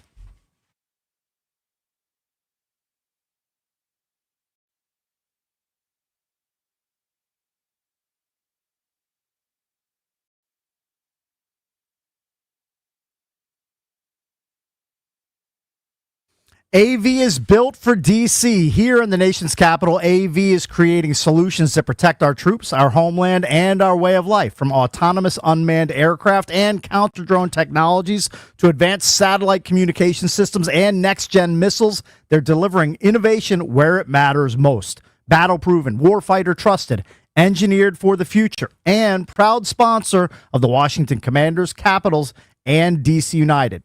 Visit avinc.com to learn more.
Welcome back. Chucky's coming to you on another Misery Monday presented by Chiniga Miles, a 2025 top workplace. Visit MIOS.com. Careers with MIOS.com. Phone lines are locked and loaded. Let's touch the people. What are you frustrated by the most? Here's what another frustrating thing is you have to stew on this now for 2 weeks into the bye week. Like it's just bad taste in your mouth, lost to a bad team, just no end in sight. Like at least had they won, you'd be like, okay, you feel a little bit optimistic, even though playoffs aren't on the docket. Like you would feel a little bit better about it. Now you just feel terrible. But maybe you look at it this way. Black clouds everywhere. Maybe you look at it this way. All right, it's a lost season. Yeah. And you do want to win games. At the same time, all of a sudden, Cake said they got the number 7 pick in the draft. Yeah. And here's the thing about most teams that have a very high pick. They don't already have the franchise quarterback. Right. You have your franchise quarterback. I mean, this was the first time in years that they had the same starter at quarterback in week 1 as they had a year before. The last time that had happened before Jaden Daniels was Kirk Cousins years ago. All right, so you have stability at that position. Now you have questions about availability and his injuries, but you have that. You'll have a high draft choice. You'll have an easier schedule. Like you can easily turn that back around to have a season like a year ago because that's what happens in the NFL. Sure. You're seeing, I mean, the Broncos and the Patriots have the best records in the AFC right now. Who had that? Everybody had Chiefs or Ravens or Bills. It's the Broncos and the Patriots right now. The problem is the future does look kind of bleak because, as you mentioned, Jaden, listen, if he's healthy, I think he's a superstar. You got him for 10 plus years. That's a huge, huge, huge piece of bank. But the if he's healthy part is a massive question mark. And then everybody else, there's almost nowhere you could look where you go, okay, that position's set for 5 years. Right. Everybody else is just kind of like plug and play guys. The roster's in flux right now. Even Terry, your one stalwart, you can't count on him now. There's nothing else to count on other than our quarterback, who we all love, but who we all secretly in the back of our minds now question whether or not he's going to be able to play, 15, 16 games every year. It's a legitimate question. Absolutely and so is. It's very difficult. But to if you be have excited. the quarterback, you have such an advantage. Like we saw the If Rams. if he plays. The Rams, won the Super Bowl, and then they, a lot of people were like, oh, they keep mortgaging the future. That was kind of the rap because they were always trading their first-round picks. And then they flipped their roster really quick, and then they're right back competing because they've got the quarterback. And, by the way, a lot of their young players turned out to be really good. They drafted. And what I'd say is a year ago, everybody was saying, in Adam, we trust. Yeah. That was the mantra. And everybody's pummeling him because he signs Matt Gay. You brought up the Rams. I don't know how they got it. I'd have to look into it. They hold the Falcons' number 1 pick. So that's a team that's ascending in the NFC right now that has 2 first-round picks heading into next season, which is currently the 8th pick in the 2026 draft. Look, Adam's going to have to do some work, but it can be done. These rosters all get flipped over almost 50% year in and year out. He's got a big rebuilding job ahead of him. All right, let's go to the phones. All right, let's go to Ed in Potomac. Ed, what's up, buddy? You on with the Junkies? Hey, Ed. Hey, what's going on, man? Hey, look, I am still trying to wrap my head around why Cliff even threw the daggone ball on first down in overtime. The running game was literally working for us yesterday, and he got away from it on the first play of overtime. It's like he became a little cocky for no reason. No reason at all. It's like the Dolphins were sitting on us to pass the ball, and first play, bam, pick. The only thing I would say, there is, in some of these plays, and we have no way of knowing it, they have 2 calls, and it's on Mariota to make a decision. Like it's on Mariota to check to run or check to pass. So I don't know if it's 100% on Cliff there. You'd have to find out. And by the way, just have your quarterback not make a dumb throw. Like he had a really good game until that moment. He had a strong game running the ball, passing the ball. He had a good game. I would say, I'm pretty much getting to the point where you could pretty much guarantee Mariota's going to have one fairly catastrophic mistake every game. This is pretty damning quote from a couple of the Dolphins. Dolphins linebacker, maybe you guys have seen this. Dolphins linebacker Jordan Brooks said that Jack Jones, who came up with the pick, told him moments earlier that he was going to come up with the interception. His exact words were, "Y'all stop the run. He's going to throw me the ball because he can't throw." That was Brooks' quote. Mm-hmm. So, like, while they're watching film, obviously preparing for this game in Madrid, I mean, they clearly picked up on some tendencies from Mariota. Look, we know he's a better runner and dual threat than he is a pure passer. So they kind of knew what was coming from the sound of it. But I will say I was flabbergasted and I was stunned, and I wasn't expecting the interception. Right. I wasn't either. Up until that But point, they were. He was having a pretty good game. I mean, Right. He finished 20 for 30, 213 yards. Do you know he's thrown for 213 yards exactly like three times this year? Exactly 200. It's just a weird anomaly. He tops out at 213 Didn't yards. Alex Smith have one of those bits? Yeah, it was like 188, Yeah, something like that. He was on a weird number, too, like for 3 or 4 straight games or 3 or 4 games in a 4 or 5 game span. Let's go to Marcus, College Park. Marcus, what's up, man? You're on with the Junkies. Thanks for taking my call. Sure. It's not something specific that aggravates me about yesterday, but the fact that that was an organizational loss yesterday. You know, when you brought up the Denver Broncos and the New England Patriots flipping the switch, I have a lot more confidence in their organization than I would in Washington's right now. That's the problem. You know, you talked about with some optimism about having the quarterback in place, but all I would do to say about that is, remember that Rookie of the Year from Baylor we had? Exact same type of talk. It's got to be durability to show up at that quarterback position. And yesterday's game showed us a lot of beefy quarterbacks back there that are able to run this run option, who can take the hits. And it would be very optimistic to think that Jaden Daniels can last 20 games. So are you starting to think that they botched it? Yes. And because there were other players available that are playing very, very well in the NFL right now out of the same draft class. I mean, look, time will tell on his availability. But what I'd say about his size, Bo Nix isn't that much bigger than him.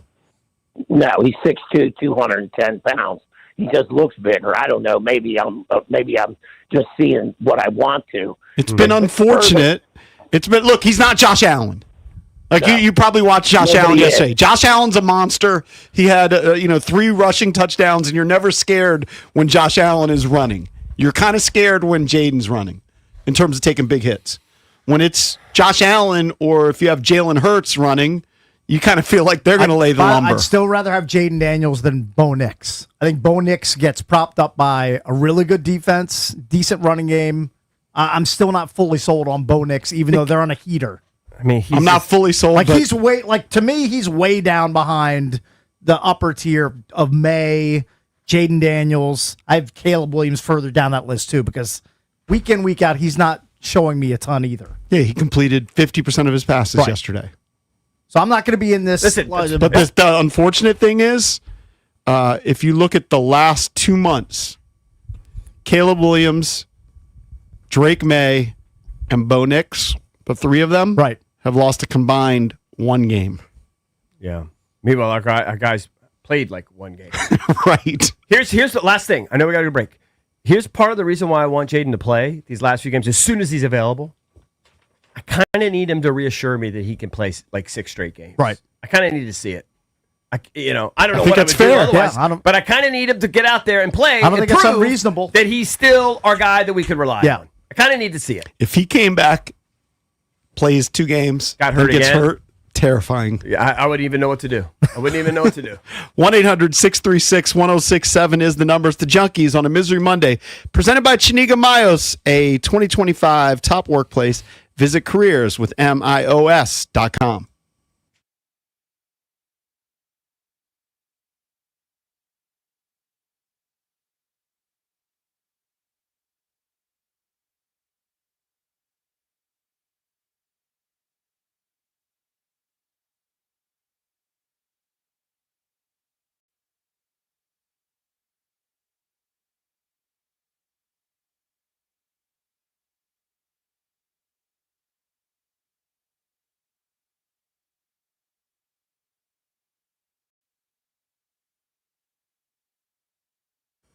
What's up, dogs? JP from the Junkies here for my friends at Metropolitan Moving and Storage. I've been telling you about them for a long, long time.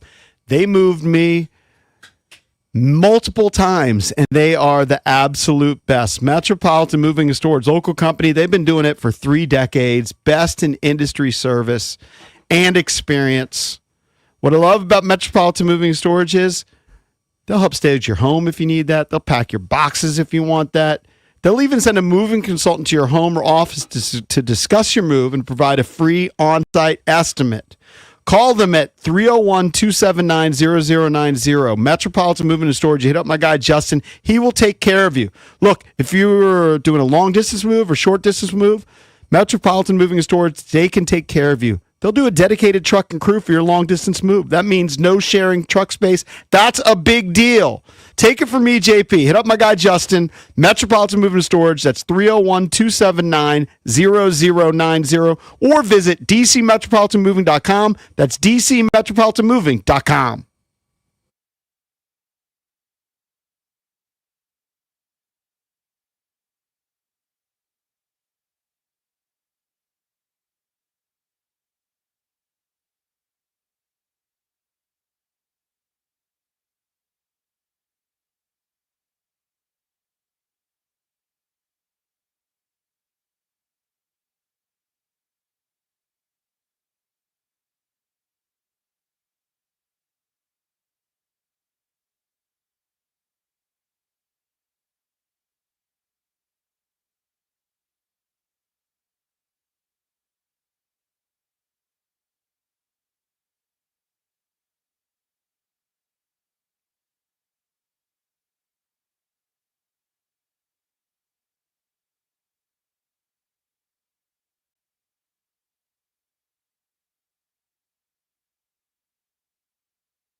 This update driven by your local Washington area Honda dealers. Washington Commanders fall to the Miami Dolphins 16-13 in overtime from Madrid. Marcus Mariota threw for 213 yards and touchdown, but a costly interception. Head coach Dan Quinn on the defense making positive strides. Yeah, I was pleased to see them make some plays, and I thought down in that inside the 5, inside the run, we're like, hang in, keep battling, go fight for the next one.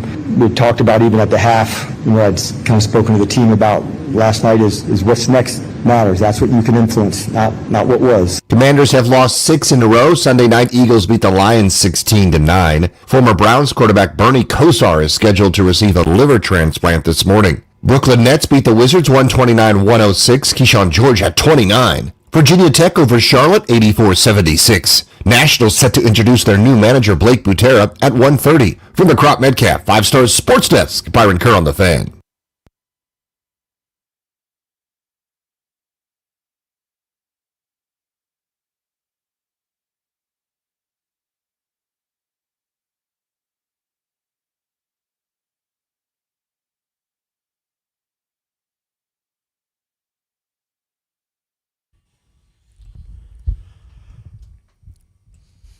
Welcome back. Chucky's coming to you live on 106.7 The Fan and the Team 980 here in the DMV, 910 The Fan, 105.1 FM in Richmond.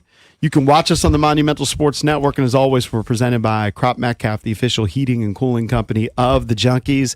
I'm John Paul Flame, joined by Johnny Cake Sawville and Eric Bickle, running the three-man show. Bish will be back in a couple weeks. He usually does the Thanksgiving wraparound. Yeah. He's added a week build-up now to his Thanksgiving wraparound. He's got time. He saved it for the end of the year. Good for him. He's got not a master's degree. He's got a PhD in maximizing his vacation days. I'm convinced he sits at home and he just looks at the calendar and just plots out. Yeah. How can I maximize? Yeah, it's probably like that scene in A Beautiful Mind. Yeah. He's like looking at the days. He's figuring out, do we have Arbor Day off? Probably the only. They could do a wraparound Arbor Day. Probably the only math he cares about. Right. Which is fine. It's all good. You know, one thing I'm not a mathematician. I didn't mention when we were in New York, we were heading up for a wedding celebration. It was actually on Dina's side of the family.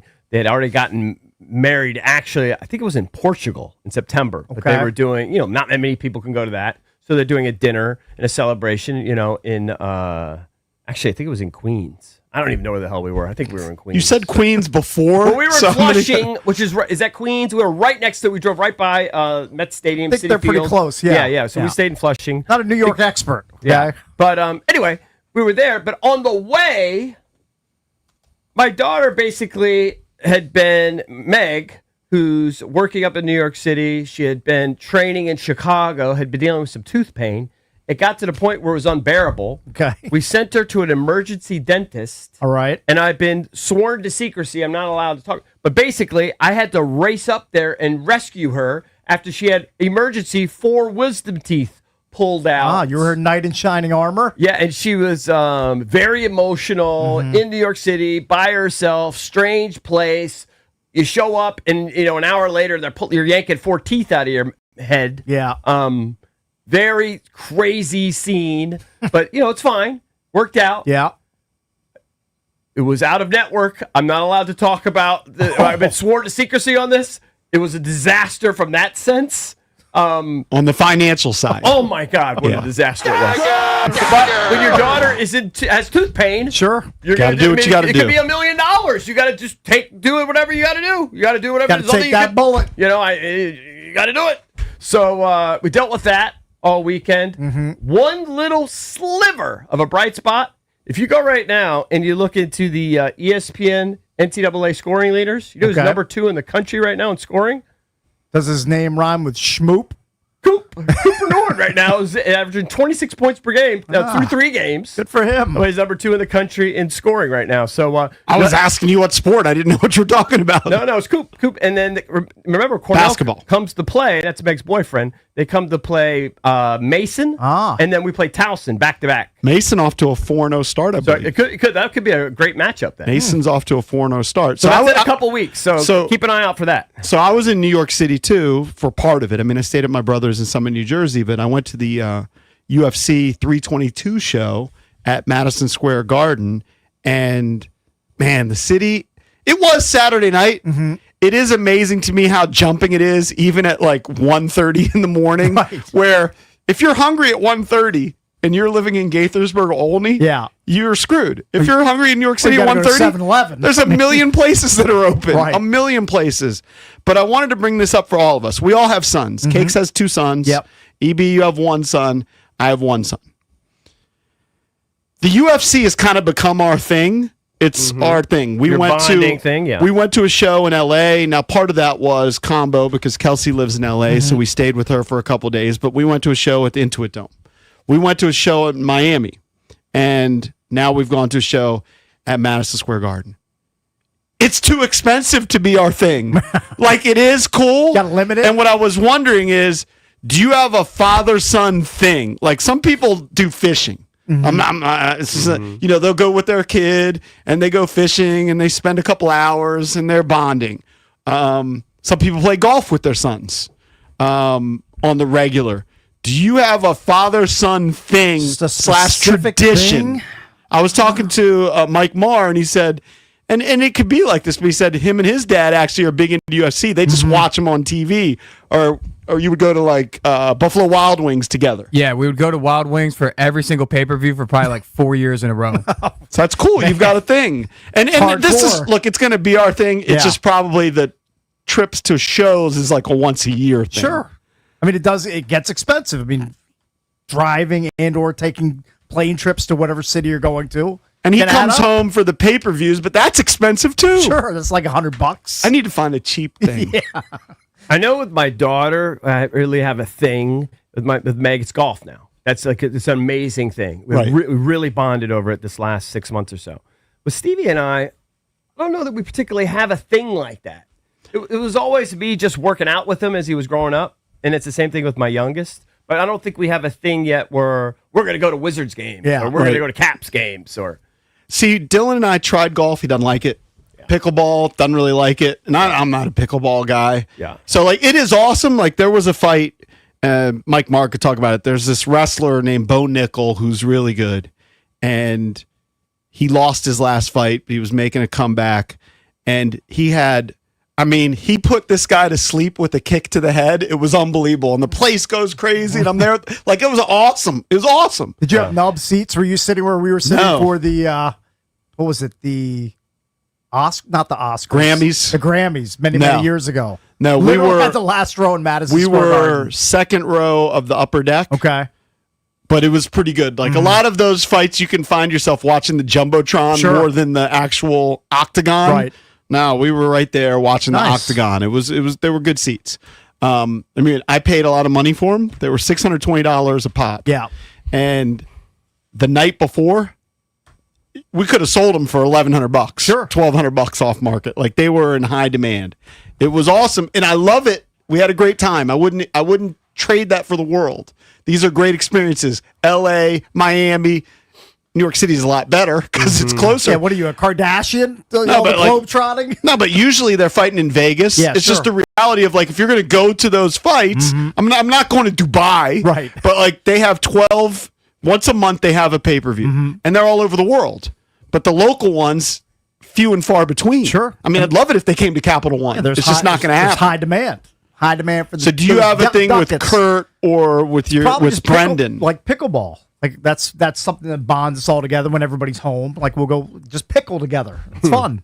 Fun family activity. That's great. Yes. It ain't flying to Vegas or Miami. I know that. Well, I'll tell you what with my oldest son, again, he's starting a bunch of businesses that he's doing, and one of their businesses, they're getting into our space. They're buying all these like social media sites and selling advertising, and he's running a college football site. He's got a golf site under his thing. So we're actually bonding over his tweets and which ones get more engagement than others. They get all the traction. It's actually making him like sports more. Like he's always played sports. Right. But he's never particularly cared about Big Ten football. He now runs a Big Ten football basketball He's site. got to follow it. So he's locked in. So By it's the way, actually kind of interesting. Locks lost another one. I don't look forward to our interviews on Wednesdays. Did you see they're re-upping him? You saw that, right? Yeah, the AD already announced he's coming back AD next crazy. year. And more NIL money getting poured into the program. They're doubling down. They're going all in. I'm going to go see the Terps play The only Michigan good this thing weekend. is you think. Valdez, What's the line? Who knows? Are you still as can't be sold on the great. quarterback? Are you still as sold on him as you were the first 4 or 5 weeks? Yeah. Okay. Yeah. So if you're still as sold on the quarterback, they have the quarterback. This could maybe help keep him. And it's just another year of his recruiting. Hopefully, I mean, it's a one-outer. Right. you're You've got the shooting for. stud defensive lineman that got paid $10,000 to like visit South Carolina or whatever. Yeah. So Well, and then they have Yeah. some young guys. Was Wingate young? Was he? Who's no, who's they're that young they're linebacker defensive or whatever line. that they They've got really some- like? They have some good players on defense that are young. It's just they haven't won. Michigan's laying 13.5 No, in their College record Park. in the last 6 or 7 years, like in the Big Ten and against ranked opponents, it's unbelievable. Yeah, I told you I don't have it in front of me now, but a few weeks ago, somebody put out, I think it was Chris Russell, put out their record after September against the Big Ten, except for Rutgers. Like if you took Rutgers off the board, they got nothing. And they lost to Rutgers. They got smacked by Rutgers in the most recent outing. And I would say, like, overall, like with my kids, and I think you guys are like this too. And if you want to chime in, 1-800-636-1067, we do go to a lot of games. So, like, Kelsey always liked sports. So, if you want to expand it to father-daughter things. Totally. She, like, we went to a preseason game this year. She's a huge Commanders fan. Like, when she'll come home for Christmas, she lives in LA, so it's hard to do these things. But when she comes home for Christmas, we'll try and go to a game, like whether it's a Caps game or a Commanders game. Perfect. That sort of thing. But I just had this epiphany.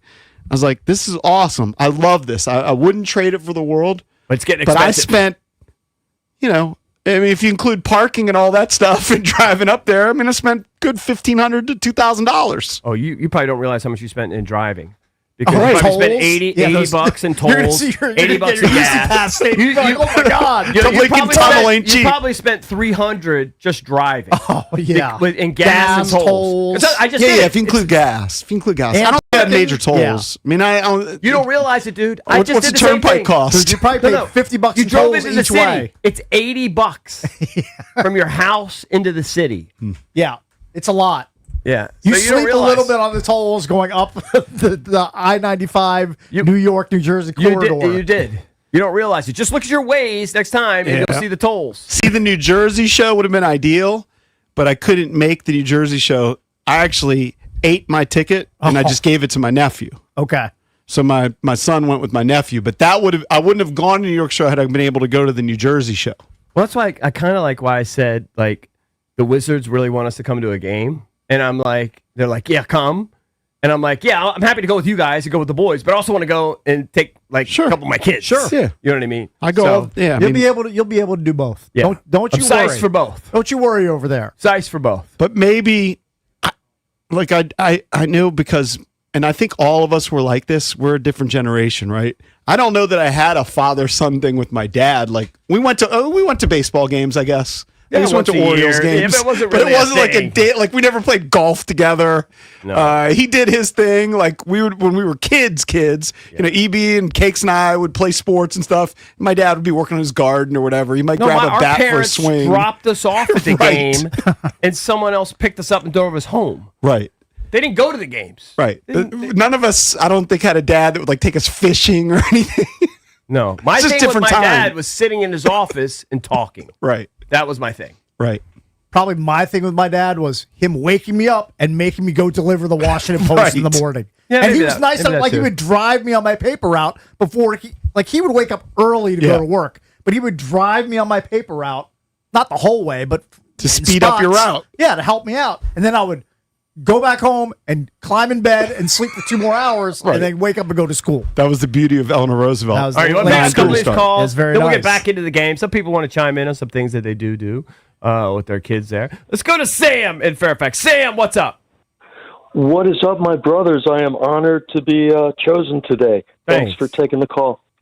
I had a pretty good feel-good story. My son's disabled. It's all good, and we've begun a social media account together and sort of chronicle his life. And a big part of his life is sports. We're huge Commanders fans, and we started a little show 2 years ago called Commanders Chat in American Sign Language, and it caught on, and we've expanded our platform. So we enjoy sports, and we've created a platform to sort of highlight Nice. the beauty It's very of his nice. life. And we've Perfect. got over 10,000 Meta followers. Wow, That's great. Very cool. That's great. Keep it up, Man, you're man. making me feel like a real zilch over here. Like that's a real like Can I uplifting give you story. the handle? Sure, go ahead.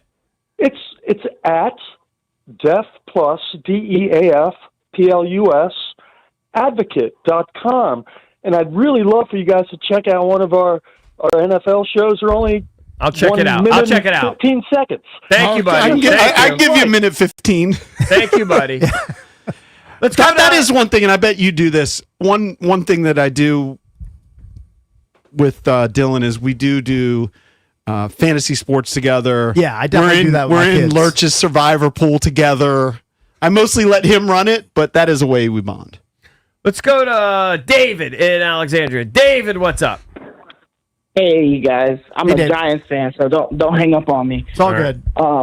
We about a couple of years ago, I started with my son. We take an away game each year, and we go get good seats, go tour the city. So we went to the Denver game this year. Last year we were in Seattle. The year before that we did Jacksonville, and then Kansas City. So we're trying to hit all 32 stadiums. That's a good bit. Very nice. I mean, it's similar. Like I said, I go to UFC basically once a year. This year, a little bit more than that. And there's nothing like it. Like, it is an awesome experience. It's just a little pricey. Pricey. If you do it once or twice a year, you can handle it. But if you want to do something more often, you got to find something. You better find some You gotta cheaper find something alternative. a Got to little get bit him into pickleball Yeah, or something. exactly. All right, a bunch of people still want to chime in on this game. Bunch of people. There's so many different angles. I don't even know which you want to go with. Let's get to the defense because the Yeah. big topic heading into this game in Madrid was, will Dan Quinn make a difference taking over as defensive coordinator with Joe Witt back in the booth? The defense definitely played better. Is that sustainable? 1-800-636-1067. Did you think the defense was better yesterday? We'll take your calls next here on the Junkies.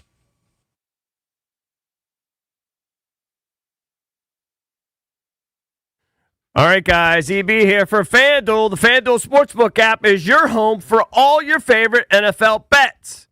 From yards to touchdowns to who will win, with FanDuel, any play can be the play of the game. And tonight, FanDuel's giving all customers a 30% profit boost token. That's right. You can get on the action with a 30% profit boost token this Monday night. That's tonight. So make FanDuel your go-to app for any snap. All you got to do, visit FanDuel.com/EB to bet on the game. That's FanDuel.com/EB. Play your game with FanDuel, an official sports betting partner of the NFL. FanDuel Sportsbook is the official sportsbook of 106.7 The Fan. It must be 18 and over. Present DC. Opt-in required. Bonus issued as non-withdrawable profit boost tokens. Restrictions apply, including any token expiration and max wager amount. See terms at sportsbook.fanduel.com. Gambling problem? Call, text 1-800-GAMBLER.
Welcome back on a Misery Monday presented by Chiniga Miles, 2025 top workplace. Visit careers with MIOS.com. Commanders do lose their 6th straight. They fall to 3-8 on the season. Dreadful season, which has been marred by injuries. Their offense hasn't been as good, but the defense has been abysmal. And that's why Joe Witt, who's the defensive coordinator, moved down to the field. But last week, they made the bold move of Dan Quinn saying, I'm going to take over defensive play calls. I'm going to be the defensive coordinator. Joe Witt's going to go back up in the booth. And it did seem to make a difference. I wonder if it will be sustainable. You know, the question I had going into this game, Miami's biggest weapon was Jalen Waddle. And my question was, well, you don't have Trey Amos, the rookie who you drafted, who was pretty good. Mm-hmm. You don't have Lattimore, who is a starter. How are you going to be able to do it? They did a pretty good job on Waddle. But Waddle also had 2 key drops that I can remember. He did. Just kind of mind-bending drops. I would also argue Achane is as big, if not a bigger weapon than Waddle, because he plays in the running game and the receiving game.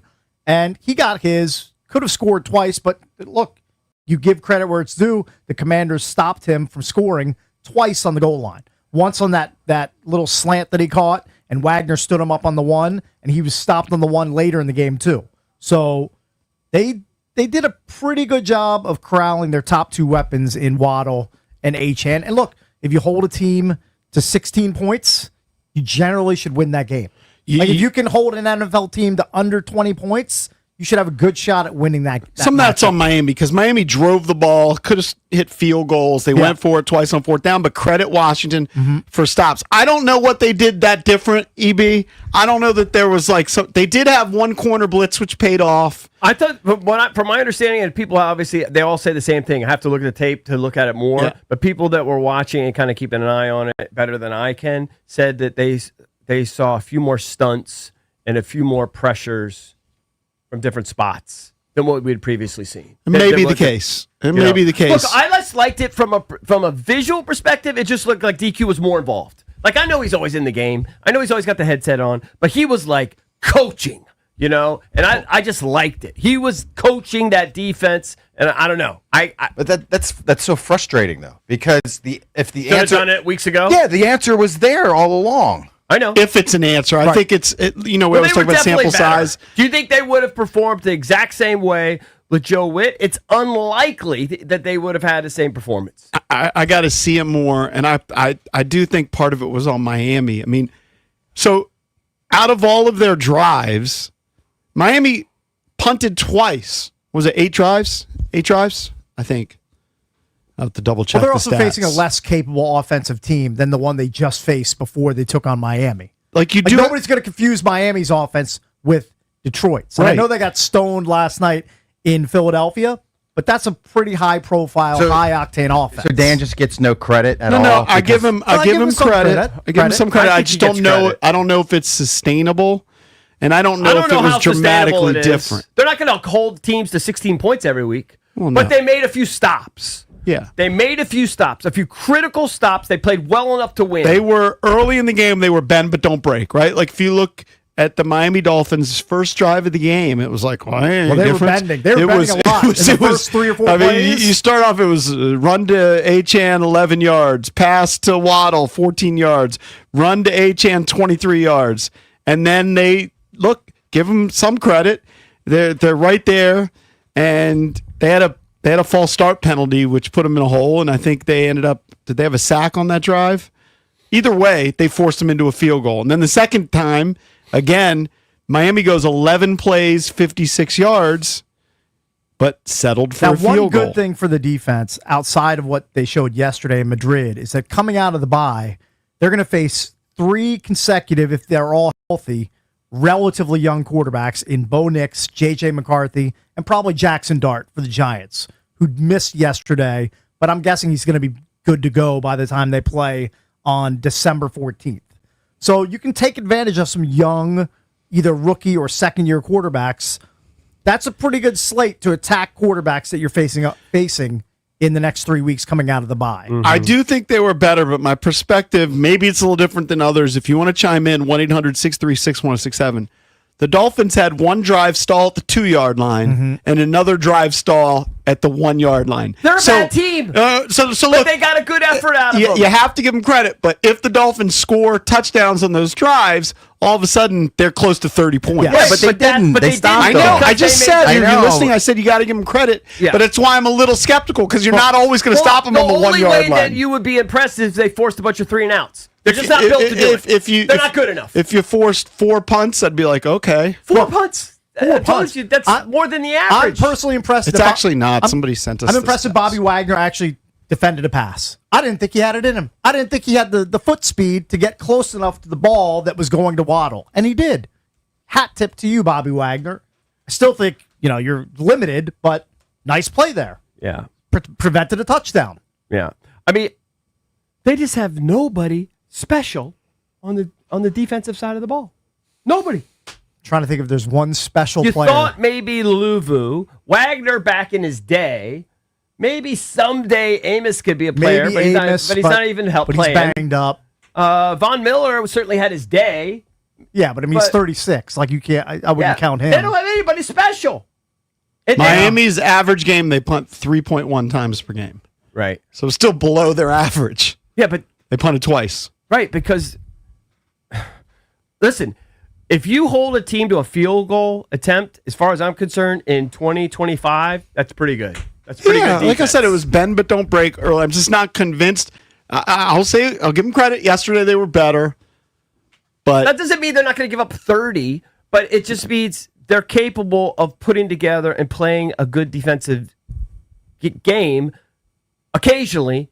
And I don't think you thought that in the last 6 weeks. and I don't think it's Quinn's fault or Joe Witt's fault. They're the players. They don't have the players. I mean, right now, we said this earlier, Dorrance Armstrong remains the leading sack guy on the team. He hasn't played in a month. Well, they're setting up so that Von Miller, who's playing a third of the snaps, is going to lead this team in sacks. Right. He's second in sacks right now He's with got 5. So he's a half sack away from leading this team in sacks, and he's playing a third of the snaps. Or Jacob Martin, and he's a fine guy. He might end up leading Martin the team. you can maybe make the argument it's their best player on defense. But Jacob Martin's been a journeyman in his career. Like, that's your best player on defense? Yeah. You're going to argue he's your best player on defense. He's been on a million teams, hasn't he? He's been on a lot of teams. He's been on Seattle, Houston, the Jets, Denver Broncos, Indianapolis Colts, Chicago Bears, and now the Washington Hey, Commanders. maybe, you know what? Maybe Drake Jackson is going to come to the rescue. Well, he I opened know up it's his 21-day window. I know that's thin, but look, this team will take pass rush wherever they can get it. Jacob Martin So is the maybe he makes an personification of a Jag. 100%. And yet you got to rely on him. So I don't think Joe Witt had much to work with, Here's and a bulletin. Dan Quinn doesn't have anything Here's a to work bulletin. with. This roster right now, as it's currently constructed, there are a lot of Jags on the roster. You know who does shine, a lot though? of them, and a lot You're of them right. are getting extensive playing time. But if you want to fast forward on defense, I do think Kinlaw's a piece for sure. Of course. Payne has been okay. I know everybody wants to trade him, but you probably bring him back. I don't know if he has even any guaranteed money next year. I think he might be a departure in the Amos, offseason. Sanderstil, those are pieces. Well, those guys are going to be back. But you Other need, than that, you need to add a lot of yes. young talent, Yeah. whether it's through the draft or free agency. Maybe or get a trades. healthy Dietrich Wise Put next it year. this way. I was impressed enough, and I just liked that it just seemed like Quinn was more involved. He had more of a hands-on approach to the You game. like the window dressing a lot. I mean, I don't know. if Because it's you get the- upset because there are some coaches that thrive that don't have that much emotion, whatever. That It's not just emotion. I felt like he was actively coaching the game. Right. And that's what he's best at. It's just like with Joe Gibbs. Joe Gibbs is an offensive coordinator. He should call the plays. You know, Sean Payton, he calls plays, I assume, right? These guys that are, that are kind of gurus, wizards at certain things, when they turn into overseers, maybe they're not as good at overseeing. Now, a guy like, I don't know, Andy Reid, does he call plays? I don't know what he Yeah. does. I don't know. Give Mostly. me a good overseer. Give me a great, like some of these guys are great at delegating and overseeing everything. well, and up until last managing week, it. Dan Campbell was. He was Now calling he took plays- over the play He calling. was calling the plays I said last up night until too. last week. Yeah. Right. I just think it's better when he's involved. That's his superpower. And I think, honestly, from here on out, he should be the defensive coordinator as long as his run is. So even next year, I'd like to see him calling plays.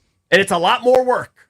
I'm sure. Oh, I'm gonna guess he's gonna take the play calling and hand it off to somebody new this offseason. I'm with you, though. Why? I would think. But why? Don't offensive coordinators typically, like the gurus, A lot they of call them do, plays? yeah. So be the defense. You're the defensive guru. Call the plays. You're the guy. You're the special guy. I think he wants to be the CEO and the overseer. I don't think he He's just not wants that to good drill at down it. Turns on out the he's defense. not that good at it. Blew a Super Bowl with it, and he's not that good at it. Not working. I don't see him being the play caller next year. I could see it. I think I have the vision. he You brings have up the a good vision? point. All these, All Kyle the Shanahan, Sean McVay. I mean, Yeah. most of them, it's The all offensive guys. gurus, Yeah. they seem to do it. The defensive guys, I'm sure there are a couple, but they don't come to mind. Was That are making the Eberflus defensive a play defensive calls? coordinator?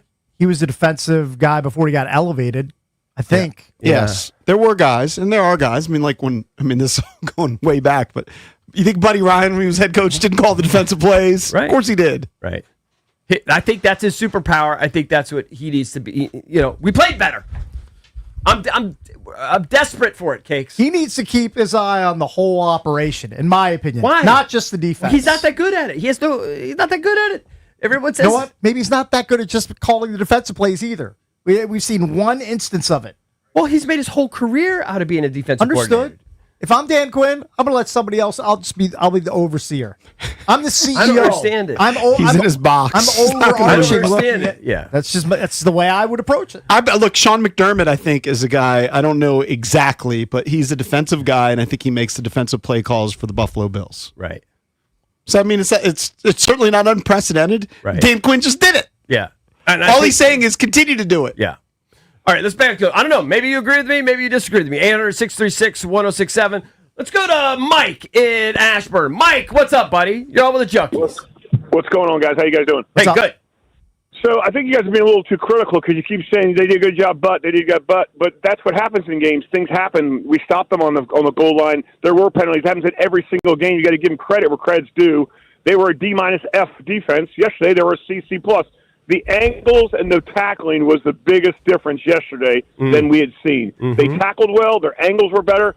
I don't know if he changed something, but you noticed they didn't break as many tackles as they normally do. And I think that was the biggest difference in the game is that the yards after catch and the yards after the line of scrimmage, that was the biggest difference. You didn't think they were a little more aggressive with their pressures? A little bit. I mean, we blitzed a little bit more, but I mean, all in all, as a team, they tackled better and they worked together. And we got to keep in mind, this is there's two different grades. It's what kind of defense can they be, and what do we have to work with, and how are they playing? And for what they have to work with, yesterday was fantastic for them. I mean, that's a C minus compared to D-F. Would you like to keep DQ calling plays on defense? I don't necessarily know if that matters or not. I mean, as long as they maybe Witt was doing a little bit more of his own thing and wasn't sticking to what Quinn had started doing years and years ago, and maybe they had to revamp it. I mean, it happens in businesses and companies. You got to kind of get back to the basics, and maybe he was giving Witt too much of his own personal touch to it, and he took it back and said, "Now we're going to do it all the way my way because now it's his job on the line." So, what you want to keep it? I think they did a good job. I mean, I really did. I was impressed with them. I think that was the last thing we had to worry about. I mean, I'd like to get an Uber to send to Justin Tucker's house and bring him down for the rest of the year. You want him? And kick. That'd be a great start, too. But all in all, I think they did good. I mean, I was pretty happy. I mean, tackling's the most frustrating thing is watching all the missed tackles and broken tackles. And that was amazing yesterday. So I think that was good. And we got to give them credit. You can't just say, yes, good, but, because every game has the buts of if they didn't stop them, if they didn't jump to soft sides, if they didn't have drops. I mean, that's every single game. All in all, I think it was a very good effort. That's fair. Thank you. Thank you, Mike. Thank you. I just remain a little skeptical based on the circumstances. Yeah, I don't want you to think that all of a sudden I think they're some stalwart. They're not. But I have no problem with him taking over defensive play calls the rest of the way. I don't know. I'd have to check Houston Texans, but I feel like D'Amico Ryans is the guy who's calling plays. I might be wrong. Maybe they got a guy in the booth. Maybe somebody hit us up on There's Twitter. a few. Look, the reality is, hit us up on Twitter. Most of the coaches nowadays that are getting hired are offensive coaches. Most of them are Ben Johnsons. Yeah, You know what I mean? and they're calling the plays. Yes. He's a defensive guy. He made his bones. That's why he's where he is, because he's a defensive guru. And then when he pawns it off to his underlings, they're not as good as him. It's not a shot at them. He's got to find somebody as good as he is. They might not be able to. Maybe okay, not. but under that theory, why don't you have a problem with Ben Johnson, who you wanted to be the Commander's coach, Why shouldn't he just pawn it off to somebody else? I'm more preferential to offensive guys calling plays. But do you understand? 'Cause I It's think- kind of silly. Yeah, I'm being hypocritical. It's just kind of you're in your box. Yeah, it's fine. Yeah. But you're 100% right. But Buddy Ryan was head coach. 100% he was calling plays. You think he got some guy in the booth and he's just sitting there with his arms folded? No. I'm over that. Pulling a arms Ron fold. Rivera? No, I'm over that stuff. Yeah, I get it. You don't want a Ron Rivera. I don't want another Ron Rivera. 1-800-636-1067. Talking about the Commanders' defense, did you notice a difference with Dan Quinn taking over defensive coordinator's responsibilities?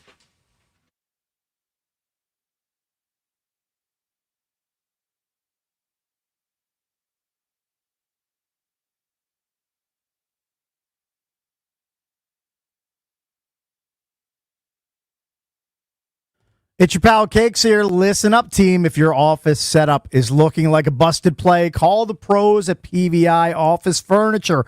They'll come to you to help design a game plan that actually works. We're talking ergonomic chairs, smart desks, furniture that keeps your team comfortable and locked in. Boost morale, boost performance, work smarter, not harder. And here's the kicker. Name drop me, Cakes, and score 15% off your purchase. Visit PVI.com to get your office ready for game day. PVI offers furniture. Fast, excellent, affordable. Business grows with PVI.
Welcome back. Chucky's coming to you on a Misery Monday presented by Chiniga Mayos, a 2025 top workplace. Visit careerswithmios.com. Talking about the Commanders' defense. Did you think it improved with Dan Quinn calling the plays? What do you want to see moving forward? EB said, just wants to see Dan Quinn staying as a defense coordinator. I've got no problem with that. I think that's a superpower. We could name like 10 guys right off the top of our head who are offensive coordinators. You know what? Who I don't became head coaches who continue to call plays. These head coach guys that just like call timeouts and manage the clock and everything. Those guys aren't that great at that. You know what he's great at? Being a defensive coordinator. Or That's maybe why he should just be a defensive coordinator, not the head coach. Okay, but right now he's the head coach. Is Dan Quinn going to demote himself? No. Just be like the offensive coordinator guru guys that keep their superpower. Like Kyle Shanahan, like Sean Payton, like name every other freaking young head coach. McVay, LaFleur. Yeah. You can go down the list. Right. I would be pissed. I'd be just really pissed because we basically have meaningless football. But if you stole one of those games and you fired Joe Witt and Dan was calling the plays or doing what he's doing, maybe you could steal a win here or there. Playing out the string. Yeah, and then maybe these games mean more down the stretch for the team. I think he's loyal to a fault, and he was a little loyal to his friend a little too long. Yeah, you know what? Burning him. I know. Burning him in year two. That pisses me off. Hey, I called for it a week earlier. I wanted him to do it a week earlier. I'm not saying it would have turned the season around, but it deprived fans of meaningful football down the stretch. Well, it's a tough decision. He made the decision ultimately. Maybe he got backed into the decision. There are successful overseers. We should say, like the Harbaughs are overseers, right? Of course, but maybe he needs to be more than an overseer. It's unique circumstance. Maybe if he had, I don't know maybe if he had the guy from Kansas City, Spagnuolo. If he had Spagnuolo, then fine. If you have a proven defensive coordinator, then you don't have to do that. There are so many teams, though, that just have the head coach who really is an offensive coordinator call plays. Like, I'm just going NFC North. Bears. Yeah. Right? Ben Johnson, UB Ding. Yep. Packers, LaFleur. Mm-hmm. Lions, now Dan Campbell's taken it over recently. Vikings, O'Connell. I mean, straight sweep. Right. And there's just so many guys. If you look at the NFC West, Rams with McVay. Right. Genius. Kyle Shanahan with the 49ers. Another genius. All right. Seahawks, it's kind of an outlier. They got McDonald, defensive guy. Does he call the defensive plays, or has he handed that off to his Haven't coordinator? studied it enough, and we just saw him. I feel like he does call the defensive plays, but I might be wrong. Might be a combo thing. All right, let's bang out these calls. Let's go to Aaron in Suitland, 800-636-1067 if you want to chime in. Aaron, what's up? Hey, good morning, Junkies. Thanks for taking my call. Sure. Are you guys crazy? Listen, you think that Dan allowed the team to go this far and lose this many games because of the lack of talent or play calling on defensive, and he didn't have any input in it at all? No, we know he had input. We know he had input. Oh, for No, sure. nobody's saying he didn't have Nobody's input. saying he's blameless. He's part of the problem. I understand that. So then he's not the risen savior. I mean, we played against Miami that was 3-7, right? You know, so we have to look So at the you don't talent that think that he's potentially a better D coordinator than Joe? Nobody's saying we should have a parade for him because they lost by 3 to the Dolphins. I don't think that he's a better. I'm not sure if he's a better D coordinator. I'm really not sure. His resume to date trounces his, but okay, maybe you need to see more. The Dolphins scored 30 against Buffalo a week prior. For context, right? But guys, I think that it's really lack of talent. Right? That's definitely a huge factor. The biggest factor. Biggest factor. I think lack of team speed. I mean, one last point. For the last 4 or 5 weeks, we've seen the play where they run their offensive player wide to the right or to the left. And in my mind, I'm always saying, okay, someone's going to come up and make the tackle. Somebody 9, 10, 15 yards down the field. They even did it yesterday as well. Then the receive or running back is tackled. It's lack of team speed, lack of talent. Getting old and so on and so forth. That's what I believe is going on in defense. I think we'd all stipulate I'll give to them that. credit. They held Achane to 120 yards. That's pretty good because he's having a spectacular season. Yep. Like he could have lit them on fire for 200 yards. Like, that's how capable of a player he is. He didn't do that. Sports Talk on the Fan presented by Paramount Plus. You can't count on much these days, but you can always count on Sundays with the NFL on CBS and Paramount Plus. Watch your local NFL game every Sunday on CBS and Paramount Plus all season long. Visit ParamountPlus.com/NFL to get started today. All right, let's go to Bob in Rockville. Bob, what's up? Hey, great show, guys. Thanks, man. Bob. As usual, another Monday of talking it over. But let's talk about what Quinn really missed. He really missed it. He never had a great defensive end. He knew that when he took the job. He brought the two Dallas Cowboy ends here. One lasted, one didn't. Armstrong gets hurt. So now, the rest of the year, why don't we play a 3-4? 95 plays nose, 99 plays tackle, 93 plays end. Put Morano out there on the weak side. Put Luvu back at linebacker, where he's an exciting player. He's never going to be a defensive end. But yet, what? 8 games ago, we made him a defensive end? Last year was an all-star at linebacker because he's explosive with speed. Put Morano, him, Wagner, and 55 at linebacker. You know, Then you'll have Morano, that we haven't seen additional him. speed. I haven't seen him hardly at all, right? No. Majorano, Special whatever. teams guy. Yeah. Like, that was supposed to be our speed guy that we added, right? May not be good enough. I mean, who knows? Maybe he's just a special teamer. Wasn't he a 6th-round pick? Yeah. Like, you really expect 6th-round picks to, like, break in as rookies and play meaningful minutes for your defense? Well, when you're terrible, maybe. Sometimes they might, but maybe when you're terrible. But we're terrible, Cakes. We're legit terrible. Yeah, you see me not arguing back. Yeah. What am I going to stump for this defense and how good they are? All right, 800-636-1067. I'm advocating for Dan Quinn to take over the play calling the rest of the season and beyond. That's his superpower. Why should he give it up? If for somebody says I haven't seen enough, look at his whole career. Look at what he did in Seattle. Look what he did in Dallas. Did he ever coordinate the defense when he was in Atlanta? I don't know. Not sure if he called the plays there or not. But I think coach. his reputation is pretty intact as far as the defensive coordinator goes. It's certainly more accomplished, with no disrespect to Joe Witt, who's only done it for a year and a half. I want to see him keep calling him until proven otherwise. 800-636-1067. Don't go anywhere.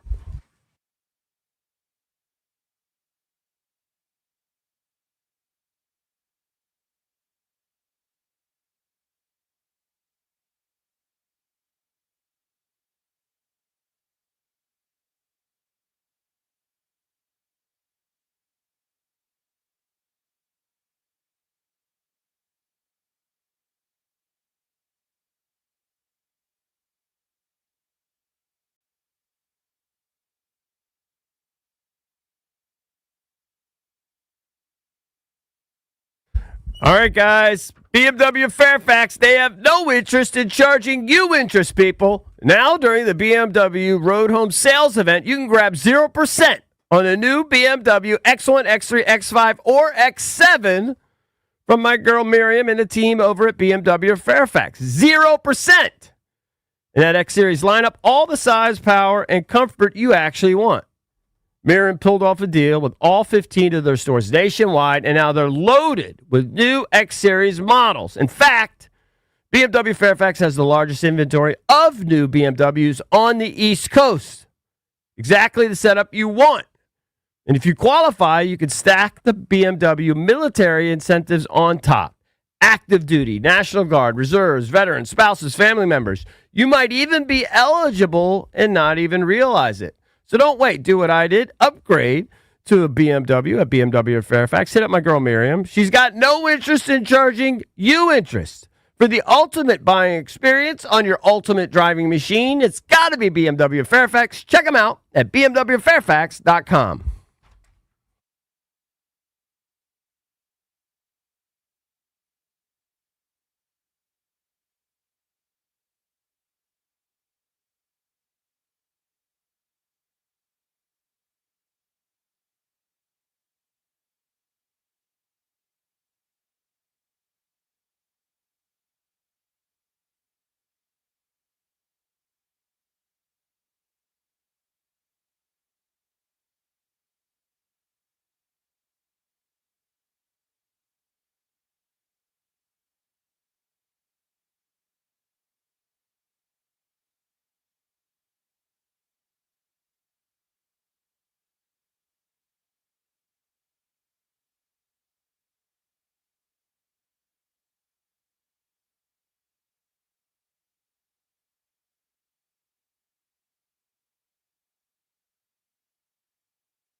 This update driven by your local Washington area Honda dealers. The battle in Madrid goes to the Miami Dolphins, 16-13 in overtime over the Commanders. Marcus Mariota with a late interception that set up a game-winning field goal for Miami. Head coach Dan Quinn on his running backs. Chris is consistent, man. He's downhill. He's tough.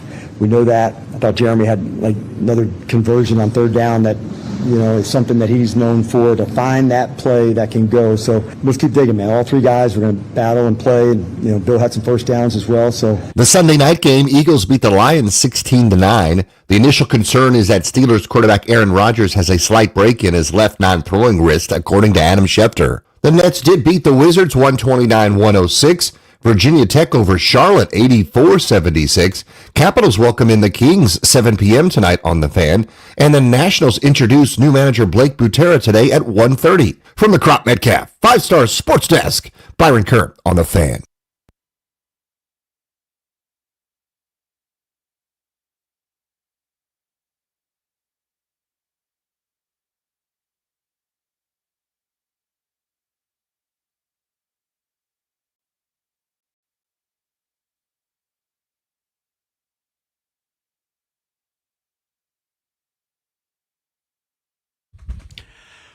Welcome back. Junkies come to you live on 106.7 The Fan and the Team 980 here in the DMV. 910 The Fan, 105.1 FM in Richmond.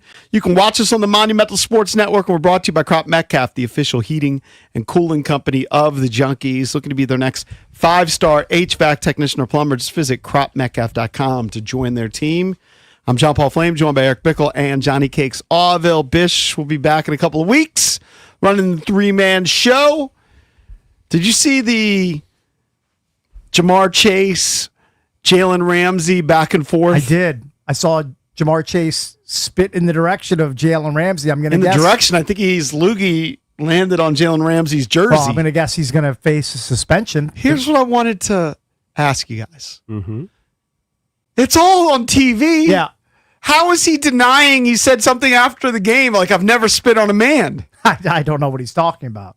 It's clear, it's clear right there. Yeah, by the Just way, watch the video. That's like probably one of the most disrespectful things you can do. It's pretty to bad. Another person. Just blatantly spit in their face. Like I don't think anybody's. What sort of low class individual are you that you're going to just go spit in somebody's face? I understand it's in the heat of battle. You guys are, emotions are running high, but to spit in some other dude's face is just, to me, that's like completely classless, lowest of the low. It's almost like caveman type behavior. I don't think anybody's ever spit on me. Has anybody ever spit on you? No. Would you ever spit in somebody's face? No matter how upset you are with them, would you get into a confrontation and spit in their face? I don't think so. EB, have you ever been spit on? I don't think so.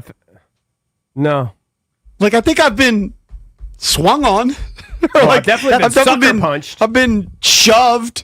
And been in, but most of them are like basketball that's things. Less disrespectful. Right. Spitting in a man's face is a complete and utter lack of respect for that person that's standing 3 feet away from you. The quote after the game from Jamar Chase, quote, "I didn't spit on nobody."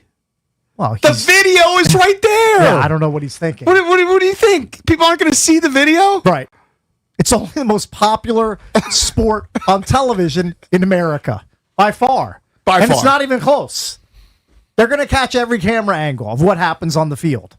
How many cameras are at a typical NFL game? Is it possible? 20, is it possible that he would just? Because I didn't see the video, I just saw the reading about it, etc. Is it possible he just sneezed or was talking? No. They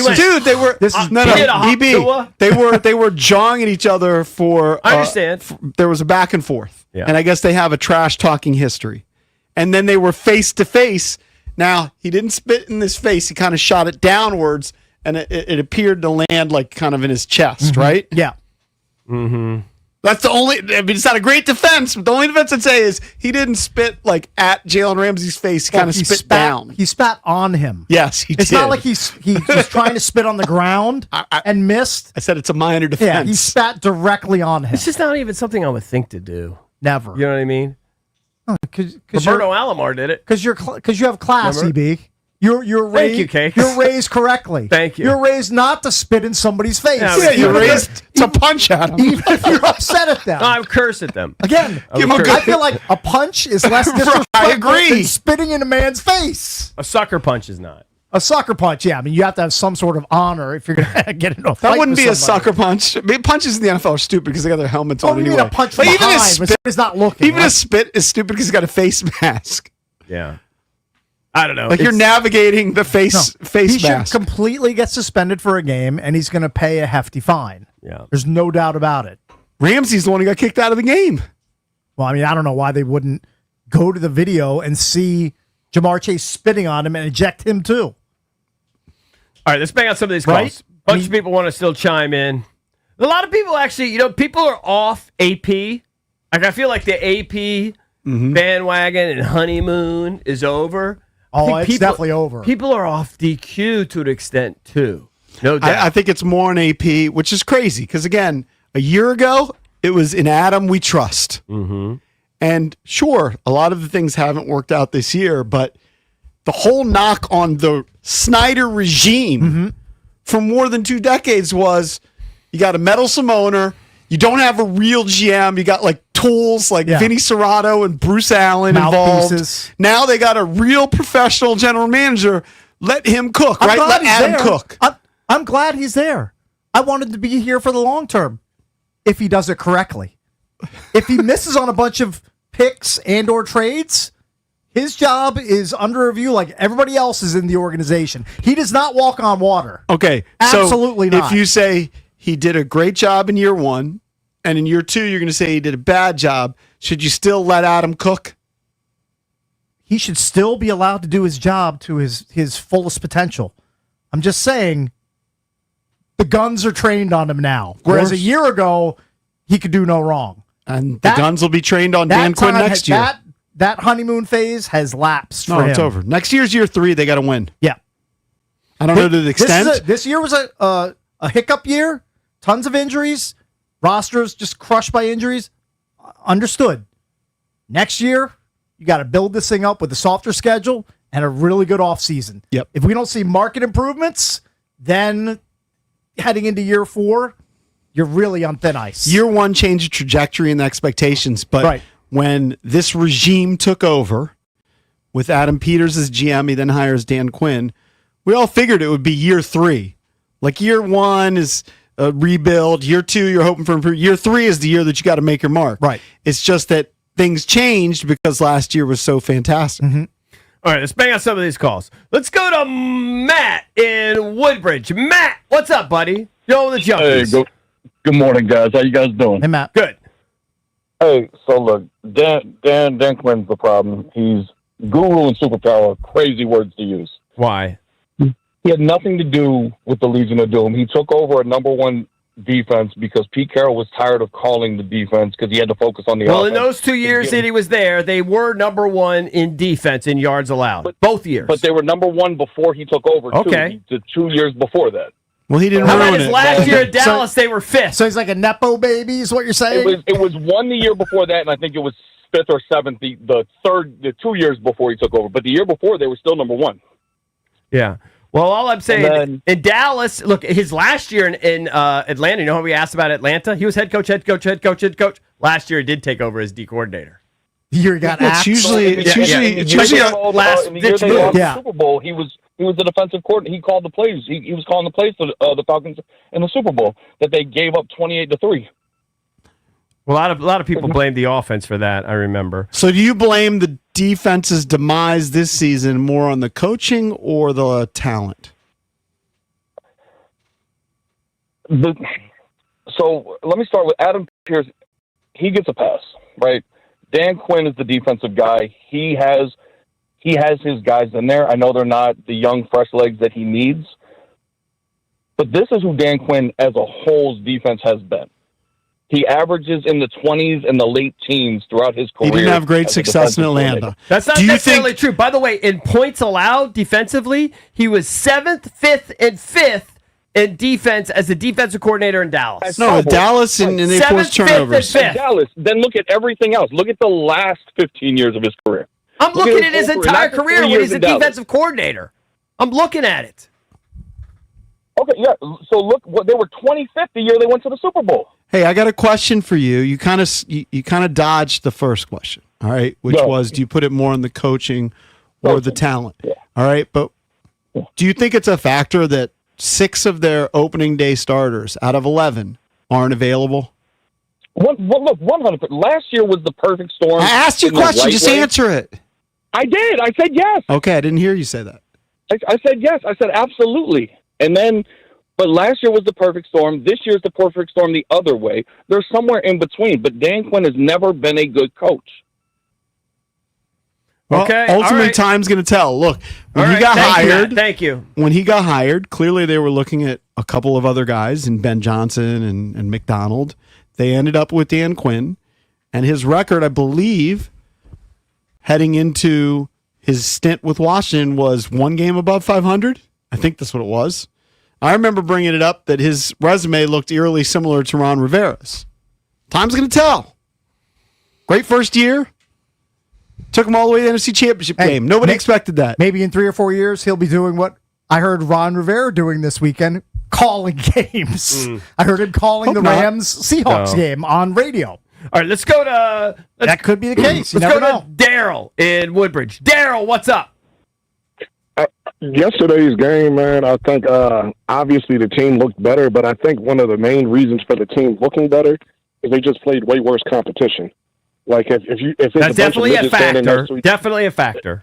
they just happen to be the shorter midget on the field yesterday. Now but you're still a midget. to defend the That's a good Commanders, this Dolphins team that you're denigrating put up like mid-30s against both the Falcons, and I think they hung 30 on the Bills. Go back and look at that Falcons game. They played Kirk Cousins. Kirk Cousins was All a right, what turnover about the machine. Bills? Couldn't Bills get out had Josh Allen. and they also turned the ball over 3 times in the red zone. Like that's what happens. Like that's not making excuses. All right, so yeah, you're saying he's nothing special, nothing whatever. You take nothing from that effort yesterday. Yeah, like if you want to really get to the nitty gritty of why their season sucks, it's really Adam Peters. I don't know what that other caller was talking about, but if you want to be real, Adam Peters, Kyle Shanahan, and John Lynch are Brock Purdy working out away from not having a job because they traded their entire draft for Trey Lance. It's a good point. I was a big Trey Lance flag waver back in the day. He was in on mop-up duty yesterday in the Chargers game. Yeah, and if you want to even break it down further, it's like when you trade for Laramie Tunsil, why are you if you're trading for an offensive lineman, why are you? Everyone knew going into this offseason, we need a pass rusher and we need a wide receiver. You trade for Laramie Tunsil, and then you go ahead and use your first round. They were trying. You understand the reasoning behind it. They're trying to protect their young, Yeah, but to his apparently point, fragile second-year they quarterback. could have moved Coleman. They could have moved Coleman to right tackle Coleman. and probably gotten similar. Well, they didn't think output. Coleman was good enough. And Coleman Coleman was- basically last year played as you made it to well the as NFC Connerly Championship with him. has. He basically played as well. Okay, well then, if that's the case, then that's another tick mark against Adam Peters. It might be. In It might two be. ways, We're they building were a case against Adam Yeah, Peters. In 2 ways, they were going for it. Right? They had an NFC Championship run, so they decided we're going to go for it. They even did that last year, Right. with the Marshawn Lattimore deal. Yep. Right? We're going for it. Swung for the fences. We're going for Yep. it. Laramie Tunsil, we're going for it. Debo Samuel, we're going for it. The Connerly thing, I think, is a play for the future, and we'll see how it ultimately works out. Like, they believe he could be their Trent Williams, where you have an anchor tackle that's going to be there for 10 to 15 years throughout Jaden Daniels' career. I remember about 7 or 8 weeks ago, I was at MGM National Harbor talking to a poker player dude that I know who made an under bet on 10 wins for the Commanders. And I was like, I don't know if I like your bet so much. His bet's looking pretty good right now. His bet's a big fat winner. It's a big fat winner. It's already. I definitely raised an eyebrow. I was like, you bet under 10 wins? I don't know if I like that. That might Will be a little bit hey, will dicey. you do that? Will you get paid right away? Or you have to wait for the whole season to play out. Oh, I like think now that they've already crossed the threshold. I think he made a bet with. This is not like a. This is like a. Oh, so the a guy. bet with a friend. I got you. Yeah, it wasn't with the standard book. All right, let's go to Steve, Virginia Beach. Steve, what's up? 800-636-1067. What do you think? Hey guys, good morning, man. How you doing? Good. Thanks for taking my call. Yeah. My man kind of stole my thunder. I just want to make 2 points real quick. One, if you remember about 2 years ago when Dallas played Green Bay in the playoffs, you remember Green Bay put up 50, almost 50 on Dallas, and that was Dan Quinn and Joe Witt The same mess that he brought from Dallas, he done brought to Washington. And so what I'm saying is, and when he was in Seattle, yeah, you know, he did good, but he had Hall of Famers on his defense. Kind of like, you know, you're going to do good if you got a good Hall of Fame players and everything like that. He So what also I'm did saying pretty darn well in Dallas. They were 7th, 5th, and 5th in points allowed. And they the led 3 years he was the defensive coordinator. And they led the league But in you turnovers. remember, though, like last year when Diggs and Bland were getting all the interceptions, look at the quarterbacks they were playing. Look at the quarterbacks they faced. Yeah. And when they face a top-line quarterback, they got crushed. And remember, you could run the ball on Dallas last year. So what would your solution be? I'm curious. Let's just accept everything. My thing is this. We never wanted Dan Quinn. We all know we wanted Ben Johnson, but it didn't work out. So my thing is, hire a defensive coordinator, like every other team. Get a defensive coordinator, know what they're doing. Let Dan, You mean if an you're going to offensive keep him, let him coordinator? coach. Huh? You mean an offensive coordinator? No, he No, wants we to always keep got Dan good Quinn as the keeper. coach I'm and saying hire a new hire- defense coordinator. Okay. Yeah, a new defensive coordinator, and let him and use those picks. We get a first-round pick, trade it down, get some picks, go toward the defense, get a receiver, another receiver opposite of Terry McLaurin, and then just jail and just try to and fight this thing out, man. Because we were never one player away from a Super Bowl. We wasn't. Our offense, we caught, like I said, we got an easy schedule last year. We caught a lot of teams off guard. We made it to the NFC Championship game. That's good. But with what Adam Peters did, just like one play here, one play, especially that Marshawn Lattimore trade, that didn't work out. But it was a swing and a miss. But what I'm saying is, just go ahead and just start all over again, rebuild. We know we was in a rebuild from that Ron Rivera mess that we went through for the last 5 years. We knew that. We just hit a home run with the quarterback, and, you know, we just rebuild. The fans will accept it. We will accept it. Well, that's what they're going to do. Years. It's undeniable that's what they're going to do in the offseason. I'm just saying, look, it didn't work out, but in retrospect, they tried to bolster the offense around Jaden Daniels, most specifically with drafting Connerly, with trading for acquiring Tunsil, and same thing with Debo. The offense was supposed to be better. That was our whole narrative. Offense can be better. Defense we had questions about. All right. But they really thought that what they needed to do was figure out a way to stop Saquon Barkley, because that's what got them last year, right? That's what prevented them from winning the Super Bowl. So that's why they brought in Kinlaw. And Kinlaw's actually been kind of a hit. It's just all those other pieces. Dietrich Wise basically didn't play. Dorrance Armstrong's been out for a month. That's your defensive ends. I'm not saying you shouldn't do better, but that's what they had. So those starters are out. They're relying on 36-year-old Von Miller, and is Preston Smith 32? Like, they're bringing in old, like, not washed, Well, but they're pretty also close to the end guys. They're also relying way too much on Bobby Wagner. 100%. Way too much. But it was borderline whether or not they should have brought him back. I never for a second thought they'd bring him back and he'd play 100% of the plays. Right. That's unbelievable to me. I think he's had a couple of bad plays, but I don't think he's the problem play in and play out. He's part of the He's their problem. leading tackler. Somebody's got to make the tackles. He's very good at tackling guys that run right at him or picking Well, a how hole. come other guys in the league aren't as good at that? I don't know. He's a Hall of Famer, but he just doesn't have the range. I know he doesn't have the range. They just get exploited. I feel like they just exploit him. A few times. That's all it takes. One or two exploitations a game. Yeah, but I don't know that anybody, like if you pick out, he got toasted by Bijan Robinson. I don't know that any linebacker you're going to put there in space is going to be able to stop those guys. I think mostly going to lose that battle. I think he gets toasted by everybody in space. Literally everybody. I just don't think I think he's down on the list in problems with that defense. Would you bring him back? I'm not saying I would bring him back. No. Honestly, would you bring him back? But Right now, remember last week, I think it was McGee that was in coverage against running back that ran like an angle route. Just did the old and now just got toasted. You thank him for his service. He's going to be wearing a gold jacket 5 years after he retires. Everybody knows this. But you know when somebody's near the end. You can see it. You can sense it. And yet he plays 100% of the plays. Because they got no other options. They got nobody better, which is sad. All right, 800-636-1067. Very, very frustrating loss. Not because the season was particularly on the line. It was already over. But it was a winnable game that we threw away. And I'm pissed off about it, for one. 800-636-1067. Don't go anywhere.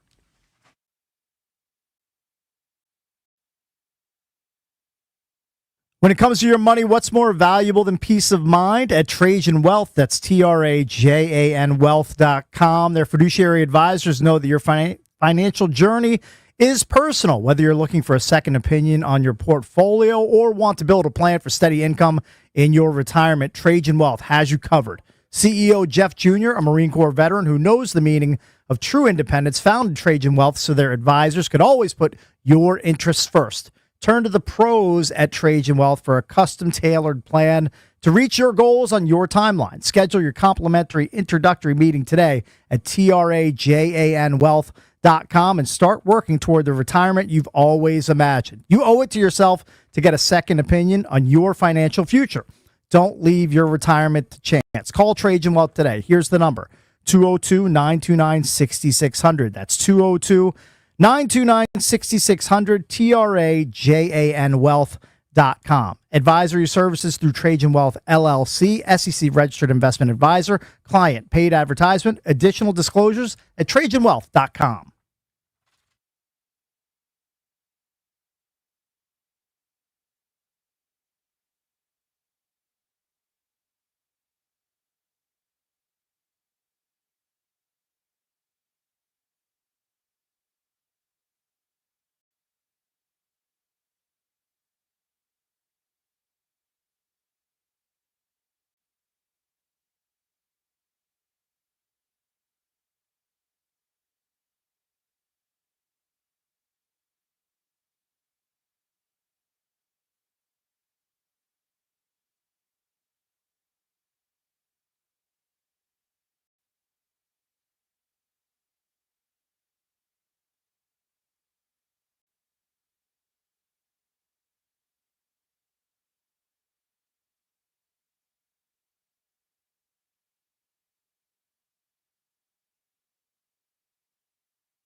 Welcome back. Chucky's coming to you live on 106.7 The Fan on a Misery Monday, presented by Chinigo Mayos, a 2025 top workplace. Visit careerswithmios.com. If you want to call us, you can hit us up at 800-636-1067.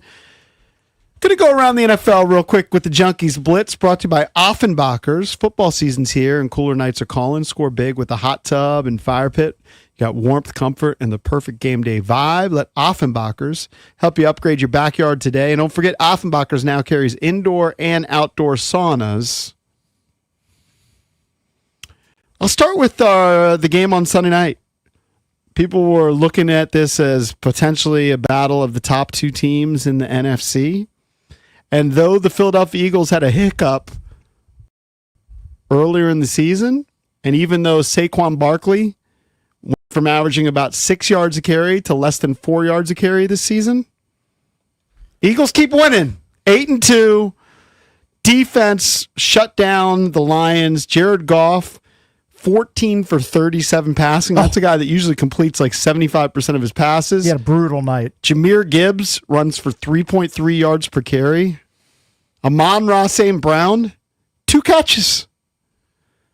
Yeah, I mean, to hold this Lions team to under 10 points, I mean, that's quite a feat. We saw what they did to the Commanders' defense, hanging 44 on them. I mean, this is an Eagles team clearly winning with its defense. I mean, Hurts didn't even pass for 150 yards. Saquon is not the same player he was last year. I mean, Their offensive line isn't the same. But their defense is crushing people. I mean, and this is a defense that the Commanders has faced twice in the last, 4 weeks of the season. The Detroit Lions, who did score 44 points against the Commanders, had just 13 first downs in the game. And the key stats which really jump out at you, third downs, they were 3 for 13. Fourth downs, 0 for 5. Ooh. 0 for 5 on fourth downs. Look, that's what Campbell does. You know he's going to go for it way more than most coaches, and a lot of times it helps. Last night, Philly was able to just stonewall them. So you look at the NFC picture, and we thought the Commanders were going to be in the mix this year. Eagles at 8-2 have the best record, tied with the Rams, who get a win against the Seahawks. I don't know what to totally make of the game. Like, I got to give credit to the Rams and their defense. They got out to an early lead. But Seattle, even with 4 interceptions from Sam Darnold, almost won that game with the game-winning field goal. Now, it was a 61-yarder, but they were in position to win that game with the field goal at the end, but Rams improved to 8-2. I think you would just say they have a better quarterback and a more pedigreed coach. So I agree with that. So although McDonald appears to be a really good coach. I'm not taking a shot at him. That's why I said pedigreed. You know what I mean? Just a little. And Darnold, he has kind of like last year, like he'll be cruising along and playing really well, and then he'll have this disaster type of game. Like I think when he was with the Vikings last year, this came against the Lions. Like he just had a meltdown type of game. Well, his last 2 games were bad, right? The last regular season game and then the playoffs. So for the Seahawks' sake, they better hope this is just a 1 or 2 game blip and that he's able to recover, or else, they're either going to fade from the playoff race or get knocked out in the first round if they make it to the playoffs. So NFC picture, you got the Eagles and the Rams at 8-2. Right now, the Bears lead the NFC North at 7-3. Not an impressive win for them, but they get a win. They've won a bunch of games in a row, 7-3. Then you've got the Bucs leading the NFC South 6-4. They lost yesterday to the Bills. They're kind of reeling. Yeah, that game though. I mean, look, they got beat by Josh Allen. Josh Allen took over the game. He had an awful interception early. Yeah. He tried basically a backhand shovel pass, like 15 yards. Like a two-hander. It was like this, EB. He's like, and he might have even gone to his left and it was just like a brain fart play. Like just throws it almost like a chest pass in basketball. But like not 5 yards, tried like 10 yards and it got picked off. But after that, he was on fire. So I can see, you can say they're reeling, and maybe that's true. They lost the Bills. It's a really good team. You're not going to beat the Bills when Josh Allen goes into God mode and accounts for 6 touchdowns. So the rest of your playoff picture would include the Seahawks, the Packers, and the Niners. The Lions actually right now would be on the outside looking in. Carolina's trying to creep back up into the NFC South. They're just a half game back. That's amazing. Do you have hold on. The Lions actually wouldn't be in the playoffs right now? Correct. Wow. Do you have a clear-cut favorite in the NFC? Because I don't. You could make a case for about 4 teams to come out of the NFC, and I would buy it. Kind of a muddled mess. I can't pick just one team and say definitively the Rams are the best team or the Eagles. They all have flaws. Because San Francisco now with Purdy intrigues me, and I don't know. I'm always kind of a sucker for the Lions, but 6-4 is 6-4. Well, also the Niners cushy schedule. Listen to their next 3. Home to the Panthers, even though the Panthers they're decent. Yeah. At the Browns, and then home to the Titans. They should go 2-1, maybe 3-0 in that stretch.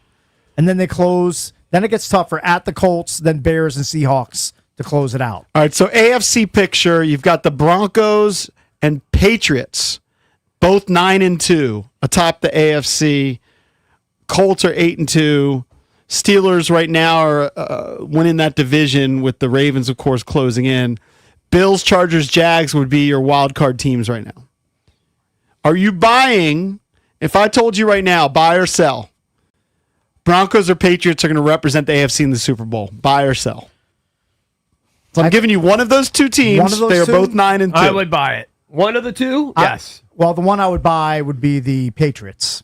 I'm You're bigger, offensive driven. Well, no, I'm a bigger believer in Drake May than I am Bo Nix. Yeah. I said you're offensive driven because the Broncos have the better defense. And it looks like, if things hold, the Patriots would have home field throughout. And you don't want to go play in Foxborough in January, early February. It's a bad spot. I think I would sell just because of the inexperience factor. We'll see what happens with the Chiefs. The Chiefs are 5-5. So right now they're the 9 seed. They would be on the outside looking in. The Ravens are 5-5. They're the 10 seed. But they've got experience. You know what I mean? Playoff experience, championship experience. So if the Ravens, the Chiefs, the Bills are in there in the end, I feel like they'll knock off a Broncos team or Patriots team this year. But maybe I'd be wrong. I don't know. Drake May already he led the Patriots to a win at Buffalo earlier in the season. I feel like that team has the moxie and the quarterback play to go deep. Chief Colts is a big one next week. Is it over for the Chiefs? Not like yet. their No. championship runs? I'm not going to count them out yet, but they don't look like some of the Chiefs teams of the past. But eventually they're going to lose Travis Kelce. Travis Kelce had a nice touchdown yesterday. Yeah. Had a big game. We always talk about how Zach Ertz has no yak. Kelce still gets some yak. Right. He caught it and went about 20 yards for a touchdown. I kind of figured at that point the Chiefs were going to win the game, but Chiefs have they some got tough outs. They got the Colts, the Cowboys, and they have the Broncos. Yeah, I don't know if the Cowboys are a tough out, but they score. Got 3 wins. The Chiefs should put 40 points on the Cowboys without barely even trying. That's true. How you feeling about your Ravens, Valdez? Was this a 4-game winning streak now? Yeah, I think it's Wasn't 4. the prettiest of wins. Lamar ended up having a couple of interceptions. I'll take it because I believe they've lost at Cleveland 3 out of the last 4 years. The game-winning play was a thing of beauty. The fake tush push, and then Andrews curls around. He just runs it in. That was pretty. The rest of the game may not have been aesthetically pleasing. I was watching it, and of course, when you're down, you're a little nervous. But when I saw Shador come in and I saw his first drive, I said, "There's 0% chance we're losing you said this this game." is a dub. You just did this. You said this is a dub. Because he's just not ready for that stage. He was yet. not. He looked awful. Right. And I said there's going to be, unless they slam it down their throat with Judkins every single play. Judkins is a good player, but he's kind of like Derrick Henry in that they need to be leading games to lean on him, and the Browns, they're not going to be leading a lot of games, if any. I was watching it, and I said there is a 0% chance they're going to lose this you game. You were uber confident with how incompetent Shador looked. You should have live bet it. But what I would say this: on defensive Shador, every time he dropped back was an obvious passing situation, and they just brought the house. It was like virtually impossible. It was virtually impossible for him to complete a pass. I do think he's better than that. So Now, I Dylan, give credit to the Ravens. He's not. Dylan stinks too. Don't Yeah. get me wrong. I'm not Oh, they're saying. both I'm not bad. saying. But This has nothing to do with Dylan. I've seen enough to make my call on with my Well, I silly haven't talent seen evaluating eye. Shador stinks. I haven't seen enough because he was literally under duress. They were bringing extra Stefanski guys. was probably happy that Dylan got dinged because they were forced to play Shador. Because I know there's definitely been ownership pressure that they want to see Shador Sanders on the field. They got to see it. He didn't even have to make the call to put him in there because he wouldn't do that if Gabriel was healthy. Yeah. He goes out and stinks, and now he can say, okay, your guy, Sanders, stunk. We're not playing him anymore. Gabriel's facing the same defense, Eric, and he looked a lot turned better. it on right he when didn't look that Shador- much better. I thought he looked better. Shador throws the wimpiest balls in the world too. So does Gabriel. I think Shador I haven't decided on Shador. is so bad. But He's so bad. But if I'm rooting them, for him. I start him the rest of the way. Give him full games. I don't think that's Stefanski's He didn't have way a of thinking. chance. He didn't have a chance. I agree If with you that. just watch the last play where it was a grasper on 4th down. And I know it's one play. Every quarterback in the league can make passes. But the first play of that last drive where he had a long completion over the middle, that was a solid play. He actually had protection. He had a chance to set his feet. And he threw a strike down the middle of the field for about 25 yards. They literally played the softest zone ever. Okay, that's fine. Dude, I don't understand it. Why is everyone giving this I'm grace? giving him more than one because it was because he had college success. That's yeah, why. he's been successful. Well, there's in a the lot of past. quarterbacks in college. I know, but I'm giving that's him true. more than one half under extreme duress. Before I'm making Yeah, that but decision. when you know, and when you see it, Listen, probably will be proven I right. agree that he didn't have a chance to win that game, but I'm not writing his career off. Yet. I just don't think there's any reason to go back to Gabriel at this point because I think if you've watched Gabriel over a month and a half, you know he ain't it. But I just want to point out this number. Lamar Jackson's QBR in this game, so 50 is average, right? Below 50 is below average. It's up to 100. He had a 25.7 QBR because he was sacked 5 times through a couple of picks. Dylan Gabriel, in his work before he was concussed, had an 11.4 QBR. That is dreadful. Shador was at 2.4. I don't remember seeing one that low. I mean, a 2.4 QBR. His passer rating was a 13.5. Gabriel and Sanders combined to go 11 for 26 for 81 yards. It might be the worst And at one point- duo of quarterback play I've seen in 20 years. I know it's gotten better as the Ravens gotten healthy, but at one point the Ravens had one of the worst defenses in the league, right? Yeah. Yeah, they were dead last or second to last. But they're getting better. They're improving. You know, I'll say they though, would be the 85 Bears, the 2000 Ravens if Shador started all 17 games. Yeah. I'll say this though. Miles Garrett is a monster. Oh. I mean, I'm not unearthing anything. Yeah. He's got 15 unbelievable. sacks Did he finish already. with 3 or 4? 4. He had 4 yesterday. 4. He's got 15 on the year. And like his game log, like his last He's had, 3 like, or 12 4 in his games, last 4 games. it's No, absurd. he's an insane player. Yeah. Hey, Commanders fans, this is for you, so listen up. Level up with the brand new AAA Commanders MVP membership. You get all the benefits of AAA, such as 24/7 roadside assistance, plus chances to win game tickets, access to exclusive team events and experiences, along with 15% off Commanders gear at the online pro shop. Already a AAA member? Add the Commanders MVP membership for free. Head to AAA.com/Commanders to upgrade or join the squad and put your fandom in drive.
Hey, right now we're going to hook up caller number 10 at 1-800-636-1067 with 2 tickets to go see OAR 3 Decades Tour. That's Friday, July 24th at Merriweather Post Pavilion. Tickets are on sale now.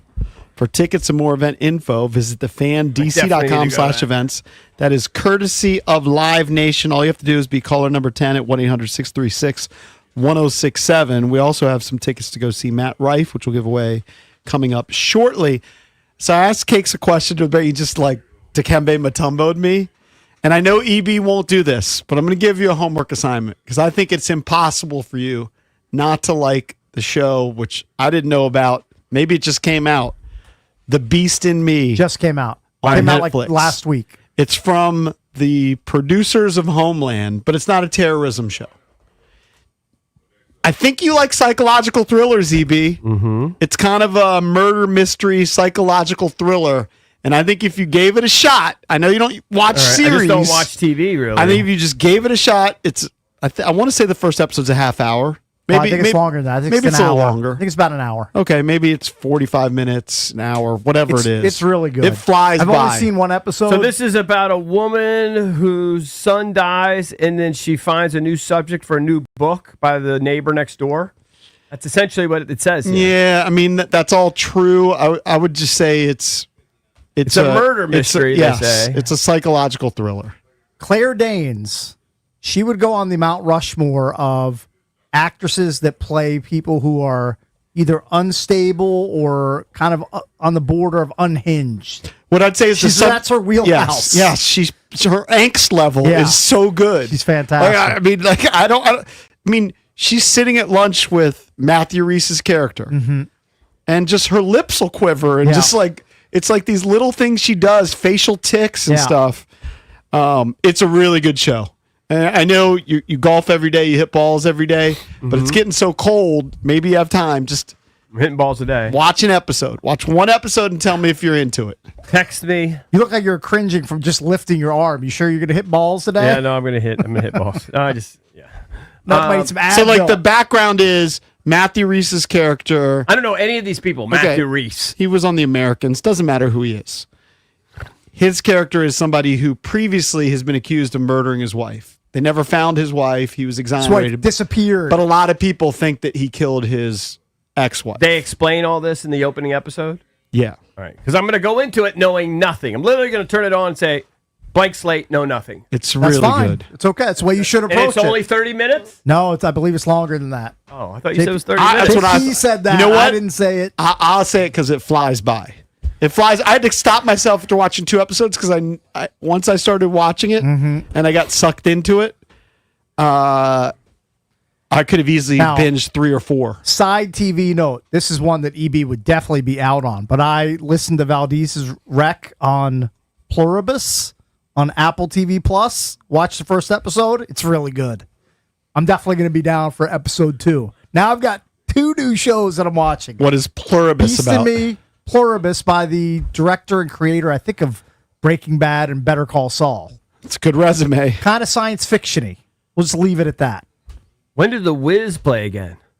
I'm perversely You're more interested in watching I am. the Wiz who lose by almost They played 30 2 to nights. the Nets. They have some young players that I'm interested in. Okay. They're on pace. I like that you're on currently for board with 7 the wins. rebuild. I'm not on board with it. I don't really like the whole thing, but they do have a couple young players that I'm intrigued by. I want to see if they hit. You know what? That's progress. Progress. That's progress for I have you. actually intrigue, and I want to go to a couple of games on the wood. I don't think it's going to be a problem. Yeah. I think do. you'll be okay. I want to I'll go with the boys, and I want to take my daughter and maybe some other kids that might be in town. I want to go on the wood, be a big silly. Let's see, who are they going to EB, what I see is a lose to runtime. next? The runtime of the Beast in Me is 50 minutes, so not quite an hour. Definitely over. I'll half try an to hour. do it tonight after sauna. It's really, really good. Oh, the Wizards are at the T-Wolves next. I think that you understated what happened. Yeah. For people that don't know, the Wizards are trying to get the number 1 pick. Right. It's not a sure lottery. They're desperate for it. But the Nets are too. Right. And the Nets are horrific. They had 1 win, just like the Wizards. Both of these teams were 1-11. And how much did the Wizards lose by, Cakes? It was 129-106. Think about that. No, Unfunny Ben said it was probably the worst outing of the year, and they've had some bad ones. I mean, a lot of bad ones. Probably the worst of the year. The lowest they've allowed a team to score the entire season was in their one win. Looks like 107 points.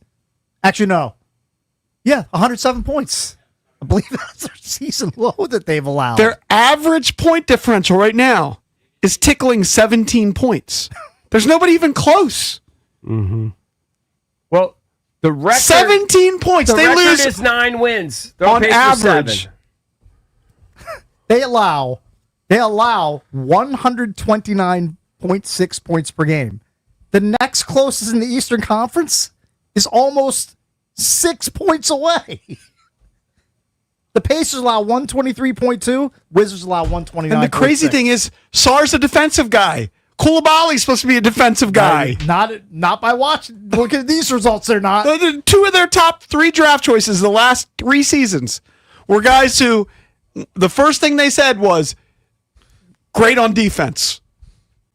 Are you buying it from what you're seeing? Well, Sarr shows at times that he's good on defense. Bilal shows that he's good on defense.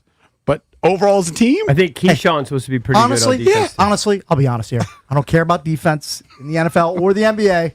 Just get enough players, good players, where you can win 145 to 140. Do you care about it in hockey? Do I care about defense in hockey? You have to. I probably It's care such about it a little more low-scoring hockey game, than I yes. do in the NBA and the NFL. And they play Yes. tonight. They have the Kings tonight. They play the Kings. They need to break out of their slump. yeah, it's not looking good for DC sports right now. We got to turn to college. You know what? Washington Spirit. They're in the championship game. Hey, Mar was telling me that DC's got an elite esports team. Right. Yeah, it might be time to shift our focus there. Is that true? I do I think believe you just so. made it up. Who's their star? Oh, I couldn't tell you that. He doesn't even know the file there. He doesn't even know the game. The NBA 2K. But they won the championship 2014, so people forget about that. 14. Or 2024, 2024. 24, okay. Yeah, 2024. Hey, real quick, I told you I was going to hook you up tickets to comedian Matt Rife. Caller number 10 at 1-800-636-1067. We'll hook you up at 2 tickets to go see Matt Rife. Stay Golden World Tour, Sunday, March 1st. It's Capital One Arena. Tickets are on sale now. For tickets and more event info, visit thefandc.com/events. That is courtesy of Live Nation. It's amazing how much that guy's blown up. He's like a young, good-looking guy that does a lot of crowd work, and he's Playing probably Capital going to One sell Arena. out Capital That's One. pretty good. Good for him. All right, we're out of here. B. Mitch and Finley coming up next here on The Fan.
that was going to happen. Not only is not the fact that he cost the team the game that is really awful. It's the fact that he not only missed one but two kicks. Yeah. In front of a proud soccer country like Spain. It was tough. Professionals of kicking balls. Yeah. Pause. Professionals of kicking balls, and that dude was shanking kicks left and right. He was objectively bad yesterday, but that's what he's been all season. So I don't get worked up about it. I'm not too discouraged. Well, there's nothing to be. What happened yesterday? About. What happened yesterday is exactly what we needed to happen. I would say. Yeah, you lose a game and lost. you win a battle in the sweepstakes for Ruben Bain. Yeah, you were competitive yesterday. That was my big thing. As I thought the way the game started, knowing how Devon Achane's just doing whatever he wants. I mean, the run defense yesterday was pitiful. I don't know why they didn't give him the ball 40 times yesterday. Every play. And just run to the right every single time. Every play. I would have given him the football every single play. We had nobody setting the edge. Guys were getting blown off the ball in the interior. I was disappointed in the run defense, but I think, as we'll discuss throughout the show, the defense was marketably better yesterday. I don't think anybody could argue that.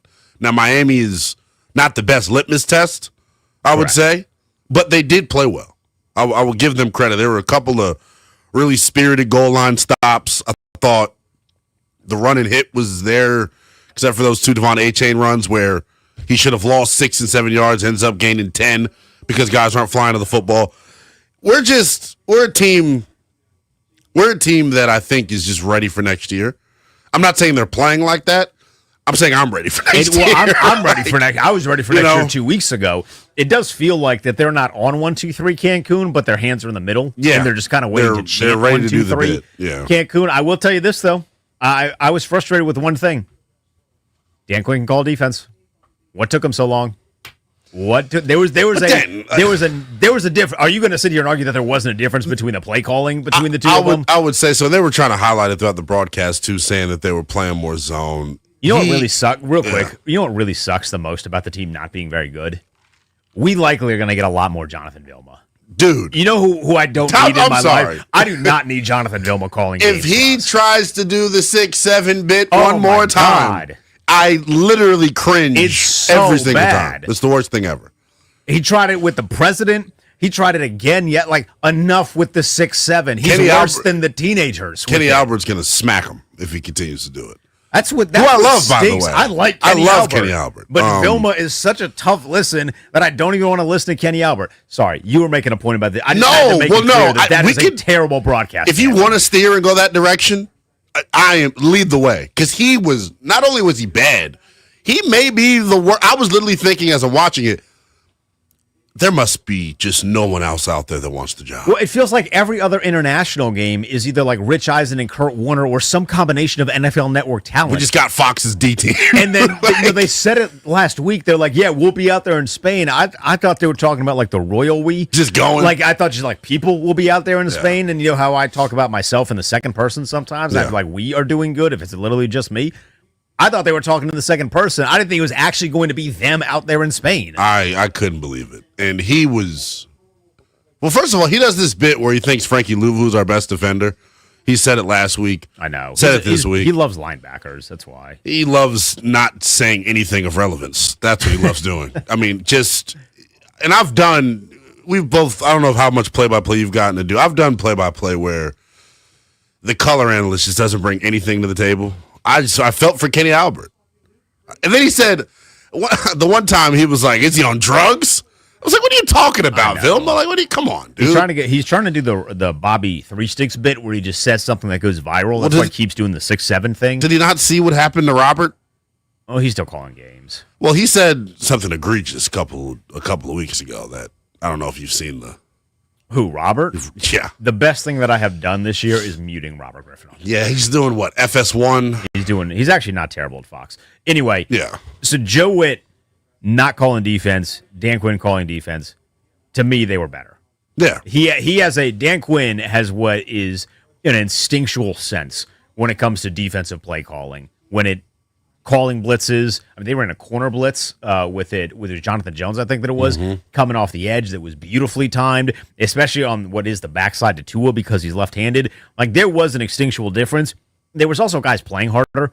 I mean, Bobby Wagner diving at the goal line. We haven't seen a play like that from him in probably 6 years. I would love to get to one Bobby Wagner. Please. It's time. It's time. You ready for him? Him and Ertz? Because Ertz, I'm ready for Ertz too. Well, it's a weekly death taxes and a false start from your future Hall of Fame tight end. It's a gut punch every time it And happens. the worst part is the false starts are never like speedy. No. It's never like he's getting a great release off the line. Yeah, it's usually like a falling forward bit, and you're just like, damn it, Zach. Yeah. But I tweeted this out yesterday. My biggest takeaway from yesterday, and this is, I hate that it feels like I'm about to be negative, but shocker. It's a really bad look that this coaching staff was not playing Jordan McGee the entire season.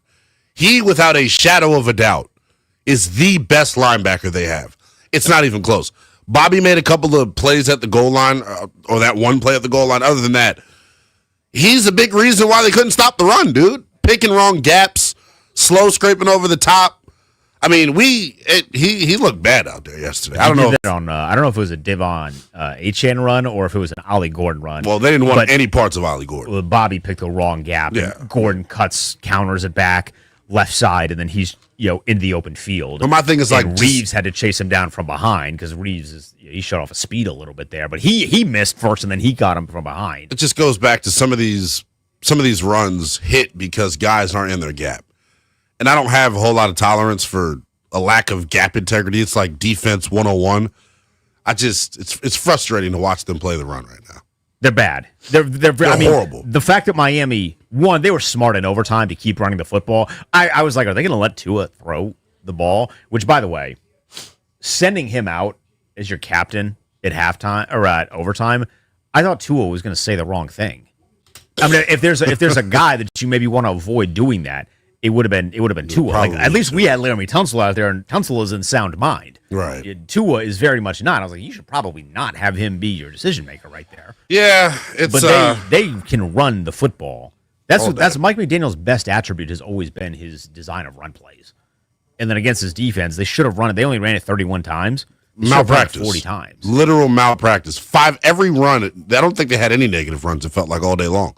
There were a couple of tackles for loss. I won't hyperbolize. But your two main running backs averaged 5 yards a carry. And they just would not continue to run it. I didn't understand it at all. I thought it kept Washington in the game. But good for them. There were some standouts on both sides of the ball, though. I thought, as we're watching here in the final 6-7 games, you're obviously trying to pay attention to guys that you want to be a part of this thing next year. And I think even some of the veterans, like I was a big Eddie Goldman fan yesterday. He's had a good season. He's continued to come up big for them after retiring twice and not really knowing. The irony of him being the biggest question mark from their free agent signings because of the retire bit, that he did just being unsure of what he was going to look like. Yeah. He's been one of the brighter signs from the entire season because he doesn't suck. Yeah, which right. is, I mean, that's the bar. Just don't be awful. But he's made a couple of really good plays. Yeah. I just got a text saying you got to show Denton that clip.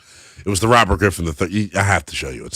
Show me during a break. Robert's a total idiot. But to your point, I do think the defense played better. Like I said a moment ago, I don't know how good of a litmus test Miami was. They sabotaged themselves. Jordan Brooks had 20 tackles yesterday, by the way. Just flying around the place. That's insane. Insane number of tackles. But Bobby Wagner he needed 1 to get 100.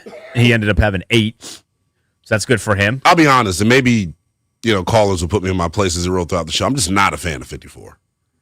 You've held that stance for a while. He's totally holding the defense back. He's just his lateral speed going east and west compromises you anytime someone tries to get on the edge. He just cannot move. The problem is they get on the edge really quick. I mean, at one point, Von Miller was getting stonewalled by a receiver when trying to get out. Embarrassing. Yeah, I mean, that was a tough look. It was 19. I don't know who 19 is for Miami.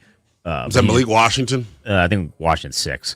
But he just completely stonewalled Von Miller. I was like, what is happening right now? Run defense was bad yesterday. But as a whole, looking at it from like the perspective of glass half full, I thought, to your point, it felt like it was a good feel from Dan calling it. I know they ran a lot more zone. I thought you saw them playing faster even when they were giving up completions.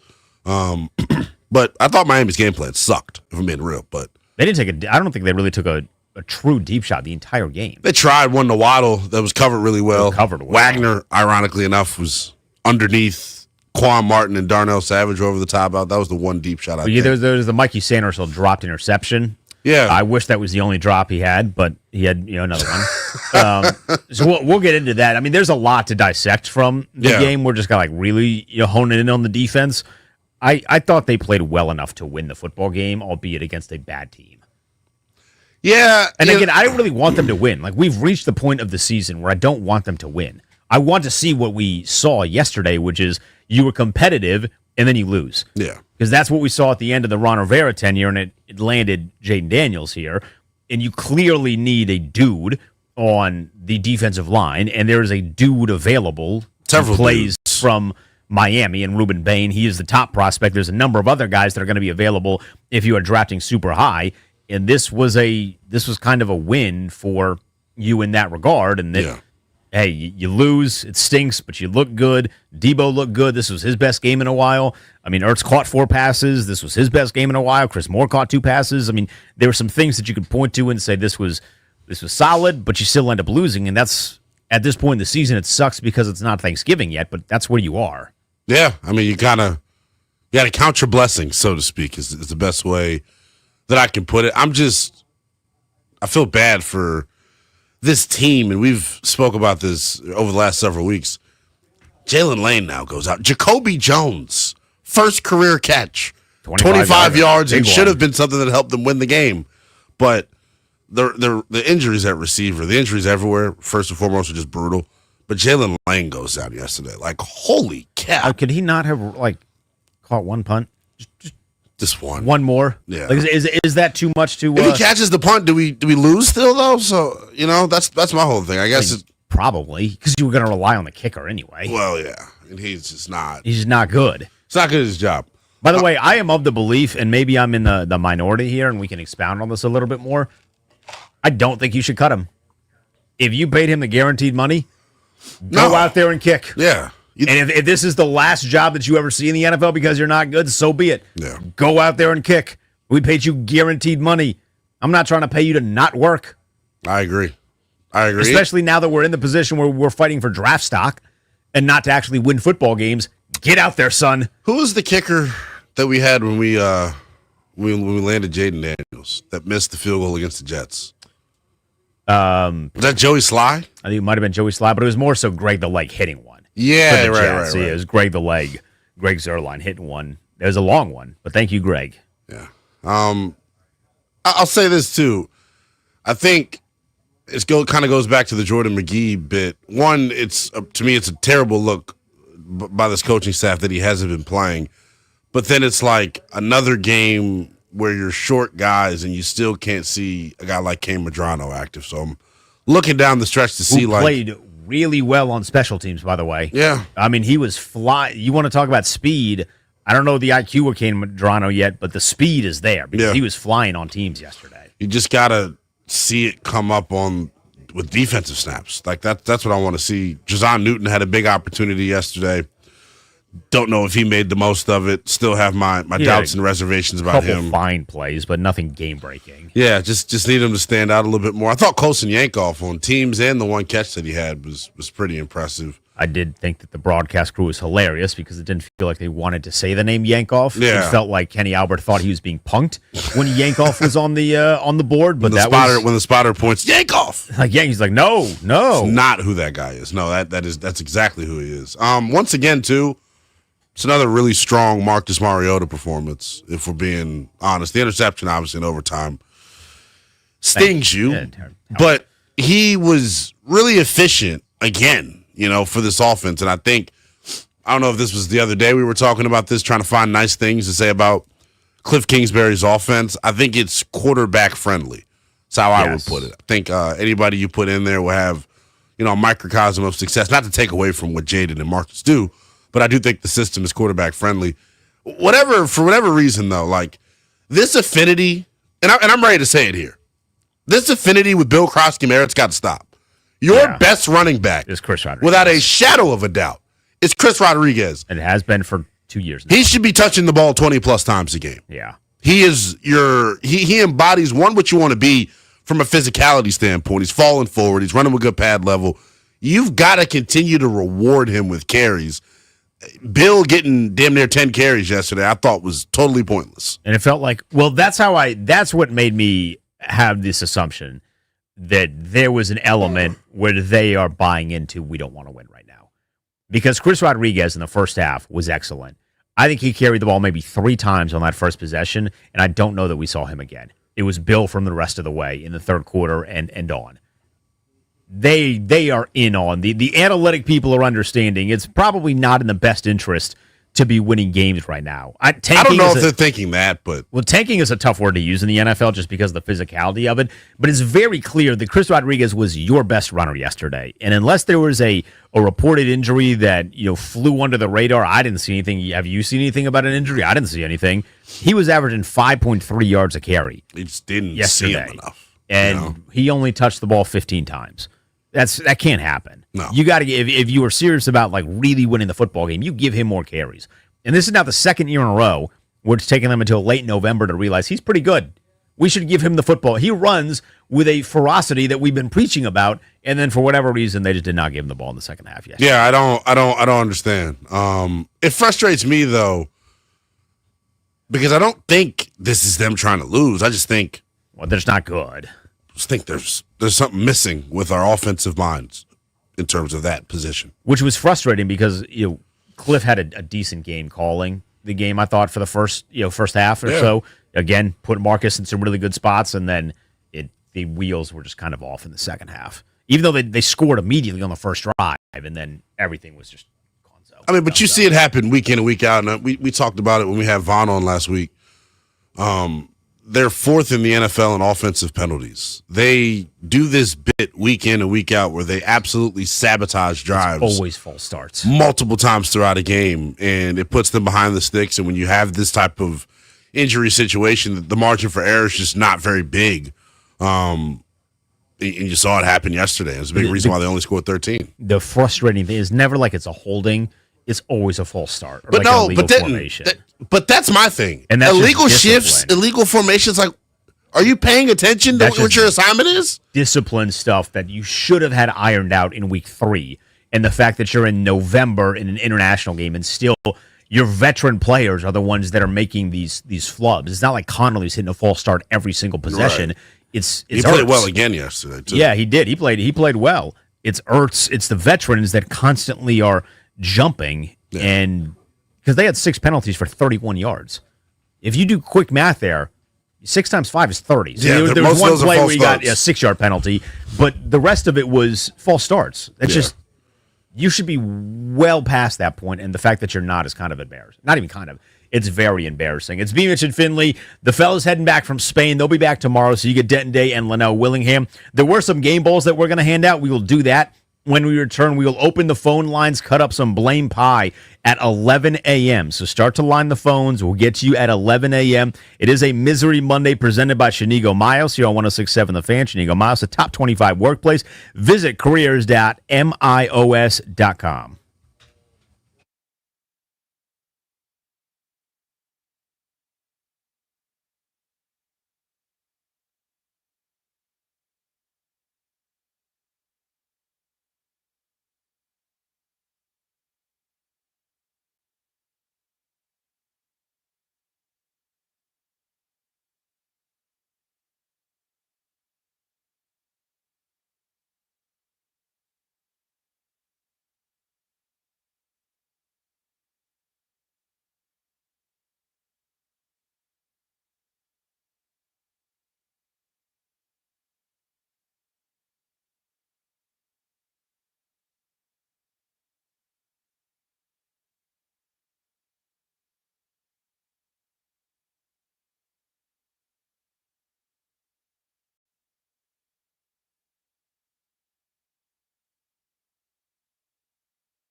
This update brought to you by Paul Henry's Window Installation, your clear home improvement choice. Commanders now looking ahead after the loss to the Miami Dolphins, 16-13 in overtime from Madrid.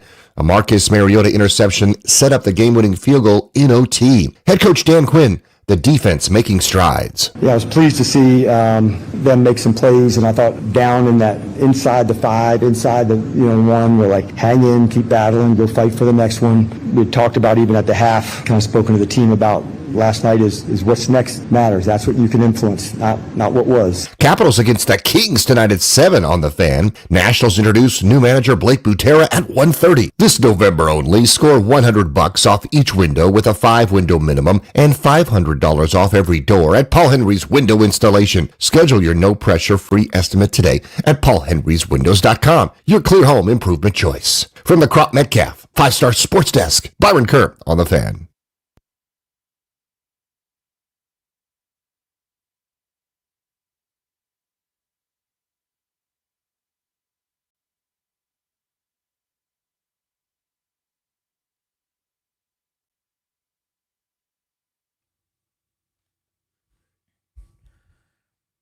Is B. Mitch and Finley on 106.7 The Fan and the Team 980? No B. Mitch or Finley. They're flying back from Spain today. Probably jet lagged as all hell. So you get Denton Day and Linnell Willingham. You can tweet us at the Denton Day at NELL_BTP. We will open up the phones at 11. Let you get in. You want to point some fingers? We'll do a little blame pie in 30 minutes. There was some good from the game, Linnell, that I think needs to, at the very least, be highlighted. We've talked a little bit about some of the guys on defense that we saw play well. I mean, this was probably the easiest game to find good in over the last 6, which Washington has now dropped 6 in a row. There is a twisted sense of irony that last year, after the team Hail Married the Bears, that the Bears went on a massive losing streak, and now the Bears have kind of been at the start of this massive losing streak for Washington. Don't love that, but there is a twisted irony there. Who stood out to you positively before we start to blame a bunch of people around the organization? Feels like most of the positive came from the defense, but I will go with an offensive guy. I thought you mentioned it earlier, Deebo Samuel. Once again, coming up big, 7 catches. It was just impactful when you needed him the most, coming up with some big time catches. I still feel like the jury is out for me in terms of whether I want him back here next year. I'd keep him. I think it just all depends how pricey he is. If that number, if you can get Deebo Samuel at, hypothetically, let's say 3 years, 40, I'd keep him. You think he's taking anything under $20 million per? Probably not. I mean, he should. I don't know that he wants to, but he should. I just don't. I don't know if that's something he'll do, but I think he definitely needs to be a part of what they have moving forward. He is a real weapon still, I feel like, and in a situation where you have other complementary pieces on the perimeter, I think his impact, really gets heightened. You can see just how, good he actually is. I'm hoping that he saw the Terry situation unfold in front of his eyes this offseason. Well, he's been through his own holdouts. So. He's been through his own, but he also turns 30 in January. Yeah. So I don't know that he's going to be asking for 20. If you can negotiate that price down, I would like to see him back. You get Terry, you get Deebo, and then you draft a young wide receiver that has a little bit more upside right now than Jalen Lane does. Nicholas Harper. I mean, there's a bunch of dudes in college that have some really good upside. I'm not saying that the ship has sailed on Jalen Lane, but there's a lot more that needs to be developed before I can go into 2026 with any confidence that he is going to be a legitimate playmaker on the offense. I thought Deebo played really well. This is the first game in a while that it looked like he was really healthy. Yeah. It also really highlighted that they don't have any other wide receivers. I mean, it was Deebo right and it was Ertz. Deebo, Ertz, Chris Moore got a couple of targets. He was the third most targeted guy yesterday.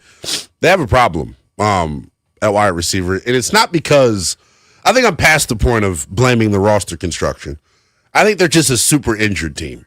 Like, I'm willing to concede that at wide receiver. It's both.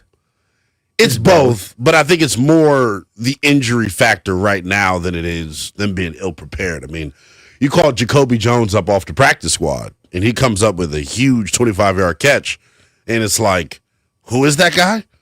Like people, you're down to the studs right now in terms of what you're having to trot out. I don't know what the coaches. I mean, he's been here since last year. There's familiarity with the system. Like I get it. Love him though. I mean, who else are going to play? Then that's where it's the roster. So it's a combination of both. It's the roster construction and then the fact that they just really like Chris Moore. I think that's fair.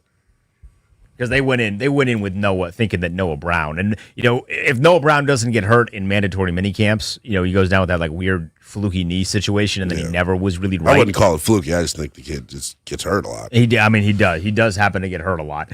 Going in thinking that he was going to be wide receiver 3 when he had a history of injuries. Yeah. I mean, his injury last year was unfortunate, but it was like one of those crazy injuries where you're like, how did this happen? Yeah, it doesn't. A spleen, like a lacerated kidney. It's like, come on. I mean, that was nuts. I thought Ertz played well enough.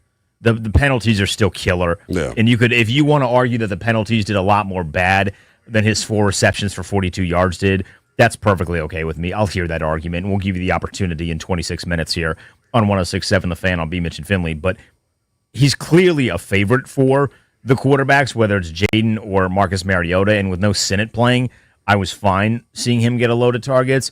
When Sinnott gets healthy, though, the same way that you feel about Bobby Wagner and Jordan McGee, I need to see more Ben Sinnott after the bye week. You are in the position now where you need to start developing guys for 2026. And whether Ertz is here or not, I have no idea. But it's very clear that you cannot expect to have a massive role for Zach Ertz in 2026. You're doing yourself a malpractice and a disservice if that is your thought process. I don't think it is. I don't think they're stupid. That's the best way that I could put it. He's clearly lost the sub. I don't know what. He's a good red zone target, and I think, like you said, he's a comfortable target for the quarterbacks. But outside of that, I don't know what reason you would have to bring him back. Doesn't give me anything as a blocker. No. This false start bit that we've seen week in and week out absolutely kills me. But I got another guy that I want to highlight. We briefly mentioned him earlier. I mean, since camp, it's been a revelation for me. Jacob Martin, just week in and week out, continues to make the most of his opportunity. There is a relentless effort that he plays with that I wish permeated throughout the entirety of the defense. And when we get to blame pie, I mean, there were a couple of plays where Devon Achane is hit 7 yards behind the backfield, in the backfield, and then runs for 8 away and gets 10. But that's all because they're not running to the football, which is supposed to be a cardinal sin of this group and something that's like a non-negotiable. Yet week in and week out, we see it not happening without consequence. So, but Jacob Martin, 4.5 sacks on the year, 3 tackles for loss. Like, you feel him every time he's on the field, and I think I got to check the age, but he is somebody that, to me, he's 29. If he finishes the season, say, with double-digit sacks or gets to 7 or 8, are you going to have enough money to keep him? Is someone else going to want to pay him? The answer to having enough money is yes. Yeah, you'll have they're enough, gonna have but a ton. Do they want to divvy up that money? I think you have for to. him. He's like a culture guy to me. He's somebody that embodies, what it means to be a commander. He's been. Are we gonna do that bit again? What? Oh, embodies what it means to be a commander. But we still don't know what a commander is. Yeah, we still have no idea. And I thought Terry was, and then that got out of hand really quickly. Yeah. I like Jacob Martin. Now he's going to turn 30 in less than a month. In December 11th, he turns 30. I do feel like that benefits you in that he's not going to. I mean, what is the market going to be for a guy like Jacob Martin? It's not like he's going to go and get like 3 years, $60 million. No, I just think it depends what the rest of the edge rusher market looks what, like $8 million a year, $9 million a year tops. Somewhere in that area sounds correct. Because think about it, if you're going to get Dorrance is going to come back next year. They clearly like Dorrance Armstrong, and before he got hurt, he's also up good for a deal at the end of next season. At the end of next season, right? I would assume that they're going to draft a defensive end. Let me rephrase that. They better draft a defensive end. Maybe you address that in free agency as well. So I would expect that position to come back in 2026 looking massively different than it does right now. But I'd still like him to be a part of it. At the very least, he plays hard, which you cannot say about everybody on the defense. There's a select few guys that like really, really are playing hard, and Jacob Martin is one of them. Yeah. You mentioned Jordan McGee. He's another guy that I wanted to highlight during this segment because he has played really hard in the opportunities. It just took forever to get the opportunities. That has been, to me, Linnell, the biggest issue with the coaching staff and the decision-making process this year is that they waited way too long to start making changes that were necessary. When it comes to Dan Quinn taking over play calling, why did you wait until you were 3-7 to make that decision. Like, I understand you want to give Joe Witt, who's a guy that you really like, the most amount of opportunities to get it right, but it was clear he wasn't. It's not like you fired him, so you're still paying him. Yeah. You could have demoted him a long time ago. And similarly with Jordan McGee, he's fast. Is he a perfect linebacker? No. But you've been seeing Louisville in positions that we will call nefarious. He's struggling. He's not playing well. The things that worked for him in 2024 are very clearly not working in 2025. Bobby Wagner's a little bit slower in 2025 than he was in 2024. A lot slower. See, and I'm not gonna be that guy that caters to dudes because we respect what they've done. Yes, he has been a tremendous linebacker in this league. He is a detriment to your defense right now. And they waited it's not too even long. close.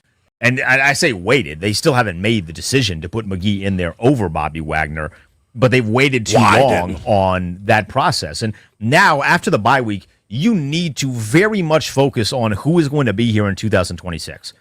If you're not going to be actively competing, and you got some big games coming up it's not going to be pretty in a lot of instances, you need to work on who's going to be here, and Jordan McGee is going to be here next year. So you need to get him more reps to get him more comfortable. The best way to get better at playing football is to play football. So lost in the sauce of Jordan McGee playing well, it's a feather in the cap of one Adam Peters, who I know we've been critical of in terms of his draft picks having impact.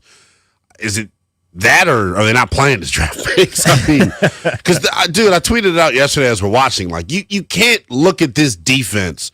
You can't watch him play and tell me that there's anybody better on your roster at the position. He made several open field tackles yesterday on Devon Achane, who is, third in the NFL in rushing, and a guy that is one of the most dynamic players with the football in his hands in the whole league. He flashes every time you watch this kid. So I don't know what the disconnect is. Is it something where it's like a maturity thing? Is it something where they don't trust him? Because I'm of the belief that, like, the best 11 have to play. And I was having a conversation with somebody off the record, and they alluded to the fact of, like, they got a lot of respect for Bobby. Joe Witt's a first-time play caller on the defense, how instrumental he is to their calls in their communication system. Bobby's not going to be here forever. No. So, in one, like, it'd be different if from the neck up, like, he's great from the neck up, but it'd be different if, like, he was giving you anything physically. He's second in the NFL in tackles. They're all 5 and 6 yards down the field. Right. Slow getting over the top, liability in coverage. And I'm not trying to just rag on Bobby Wagner. I totally understand the significance of having, like, a player coach. He's not giving you anything, though. And it'd be different. Rush him. Let him rush. It'd be different if the team was 6-5. You know? And the playoffs are still available. But now that the playoffs are not, McGee has to be in. Yeah. Kay Medrano has to be in. I need Ali Cahoe to not be scratched. Put him on the field. Let's see what you bring in these players. You draft, Medrano, right? Ali Cahoe you bring in. Put him on the field. My mantra, you have mantras, I'm going to be mantra guy, if you don't mind. To get better at playing football, you have to play football. Yeah. You cannot expect guys that are not playing to just all of a sudden get better. So put them on the field, especially if there's really nothing to lose right now. Losses only benefit you in the long term if you're thinking about the bigger picture here. So go put them in. If he makes a mistake, he makes a mistake. So what? You drafted him for a reason. Like, let him get some mistakes in a season where it doesn't matter. So in the hopes that he becomes and develops into a good player and you turn this thing around in 2026, which I'm still very much of the belief that they will, because they're not going to get bitten by the injury bug this badly in consecutive years, and your quarterback is going to be back in 2026. Let the mistakes get out of the system now, so when you play in 2026, you got to move in the right direction and you feel much more confidently about your defense. Yeah, I agree with you. It's just, it's tough for me with Bobby because this is somebody who first ballot Hall of Famer. Like, you're making him look bad playing him as much as you are. And in the role that he's playing. Like, I think when he is best at right now is getting downhill. We've seen him tear running backs up in pass pro that are trying to stop him from getting to the other team's quarterback. Like, that's how I would use him. You have an issue right now and a lack of bodies, quite frankly, on the edge. Right. I think he could set an edge. He could set an edge. I would think he can, take on a tackle. I'm right there. I'd put him in that role the same way that they switched Daron Payne to the outside at the end of the year last year because no one could set an edge and, like, hey, at the very least, you can do this. So those are some of the positives. Let's get to some negatives. We open up the phones at 11 a.m. here. We give our slices of blame pie, and then it'll be your opportunity in about 15 minutes here. It's B. Mitch and Finley with Denton Day and Leno Willingham sitting in for B. Mitch and Finley. It's a Misery Monday presented by Chiniga Mayos. Top 25, 2025 top workplace. Visit careers.mios.com.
Is B. Mitch and Finley on 106.7 The Fan. We're also live on Monumental Sports. I did my makeup today, so you can see that. I should have done more push-ups. That would have been necessary. B. Mitch and Finley are traveling back from Spain. They'll be back tomorrow. He's Linnell Willingham. I am Denton Day. We open the phones in 10 minutes so you can cut your slice of the blame pie. We got Heavy Metal Chris working the phones. He'll take good care of you. Just be nice to him. We got our guy JT the Vic running the ones and twos because Jeff is also traveling back from Spain. And Landfill just decided he didn't want to hang out with us today. The latter doesn't surprise me. Philly. I feel like Jeff not being here is actually the lesser of the two surprises because Jeff just finds his way to get everywhere. Mr. Do It All. Mr. Really Worldwide. does. What pissed you off the most yesterday? There's a lot of answers here. What angered you the most? I mean, I don't know if there's anything that genuinely angered me because they were competitive and they lost. So you weren't mad by this Marcus Mariota interception? I saw it was some goof that does not, really follow the team had put out, is this the worst play of Marcus Mariota's career? And I was like, buddy, no, he's already had two worse this year. I was about to say, so I would say the run defense yesterday was probably the thing that frustrated me the most. Just how non-competitive they were at times while playing it. Devon Achane getting 4 and 5 yards before contact.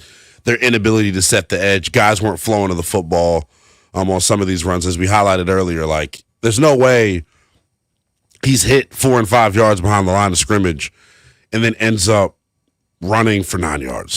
Like, that can't happen. And that's something to me where we've had this conversation here recently about identity and play style. Like, that's not what they want to be. I can deal with guys busting the coverage. I can deal with guys having mental mistakes. You not running and hauling ass to the football, that's a choice that you decided to make. And that's not the type of choice I want guys on my defense making, or else I'll play somebody else. Before this defense can get to a level of respectability, there has to be non-negotiables, I guess. Yes. You can't play on my defense if. And I think right now some of those non-negotiables are being negotiated. They are being very much negotiated. My first little sliver of blame pie, Mikey Sanderson has to catch the punt. He has to catch the punt. And I'm fully aware that he has been practicing punt returning. I am fully, trust me, don't nobody come at me being like, well, Denton in Michigan, I know what he did at Michigan. I watched him at Michigan. I know we caught some punts at Michigan. You have to catch that punt, though. At that stage of the game, like if we're just talking about this from a competitive standpoint, because again, I don't think the players are out here throwing games. I don't think that's how that works. But just from a competitive standpoint, you have to catch the punt. That is your one job. And it didn't look like he had any idea when it came to tracking the ball. His tracking of the football was not great. And at that point in time, you have to bite the bullet. Like you need to respond in real time. If your tracking of the football is not top tier, let the football bounce. Instead of sprinting to it, dropping it, and then because you sprinted, your equilibrium is off balance. Didn't think we'd be talking about equilibrium in the first hour, but here we are. Your equilibrium is off balance, and then you can't recover it once you drop it. Right. They fall on it, and now the Dolphins don't do anything with it because they just march down and they go for it on 4th down rather than kicking it, which to me was the smart decision.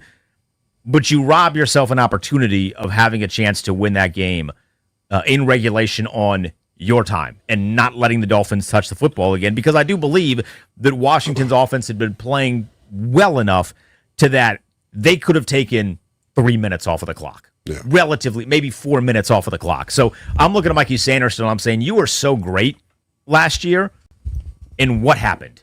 Because there has not been a bigger regression from 2024 to 2025 on defense than Mikey Sanderson. You might argue Frankie Louvu. I would say that Mikey Sanderson, who was a dog and on the come-up last year, he has taken the biggest regression out of anybody, and I cannot point a finger as to why that is.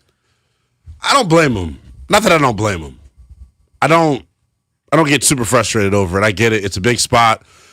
That was the first time he's returned a kick in the NFL, or a punt rather, in the NFL. And he is the backup punt returner for this team. He fields punts every day in practice, apparently, as your backups do.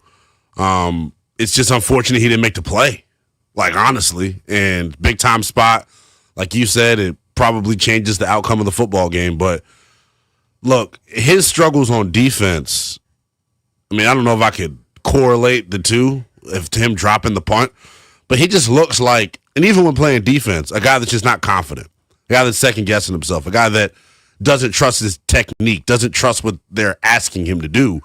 And I think you hit it right on the head. Between him and Frankie Louvu, the two biggest regressions from last year to this year are those two by a mile. Like there's no instincts. By a mile. Like. Yeah. And if there are instincts, they're not trusting their instincts. It's been tough to watch because like he needs to make that play. He needs to make that play, and then in not doing so, I don't understand what you need to do to get him his confidence back. Another guy I'm blaming is Matt Gay. I've seen a lot of people, and we're going to open up phone lines in a second here, and I'm sure a lot of people will flood the phones with the same take. I've seen a lot of people blaming Adam Peters, and I get it, but how about just be good at your job if you're Matt Gay? You have one job. You're supposed to make kicks. Go make the kicks. And he's not doing it in front of a Spanish crowd that is used to seeing people be really good at kicking balls. And to miss the way that he did is horrible. I mean, and if I'm Adam Peters, I'm not cutting him. You're not robbing money from us.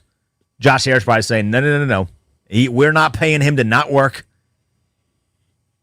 Yeah. He just needs to be better at his job, which is to kick through the big yellow things in the back of the end zone.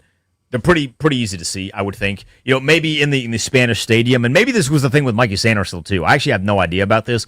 If there is somebody that was in the stadium and is somehow back on American soil, or maybe you're still hanging out there listening to us in Spain, I don't know what the position of the lights are in relation to that of a normal so they brought NFL it up on stadium. The broadcast. Did they? Yeah, but Jonathan Vilma, of course, and this didn't do a good job. Tuned him out. Yeah, so they were trying to use the lights as some sort of excuse, is how I would put it. But for Matt Gay, I mean, he doesn't have the excuse there. No, I just chalk it up as another swing and miss for Adam Peters. I mean, we've seen several over the past year and a half, and he's not going to bat 1,000.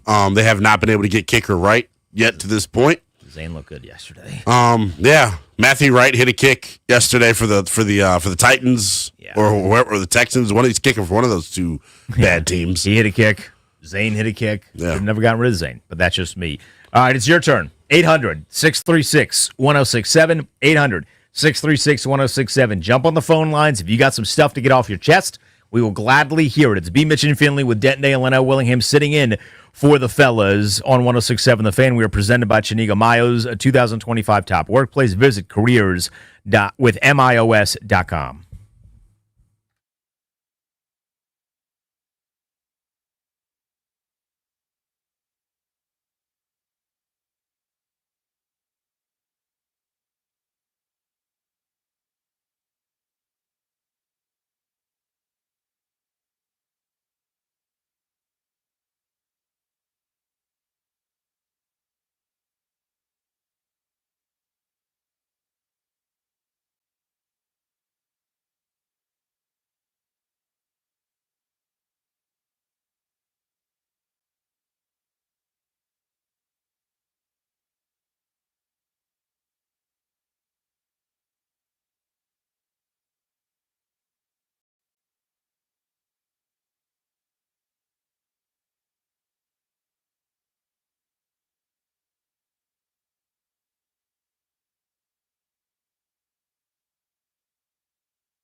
This update is brought to you by Area Environment, built for defense, built for DC. Commanders fall to the Dolphins 16-13 in overtime. A Marcus Mariota late interception set up the game-winning field goal. Head coach Dan Quinn on his running back. Chris is consistent, man. He's downhill. He's tough.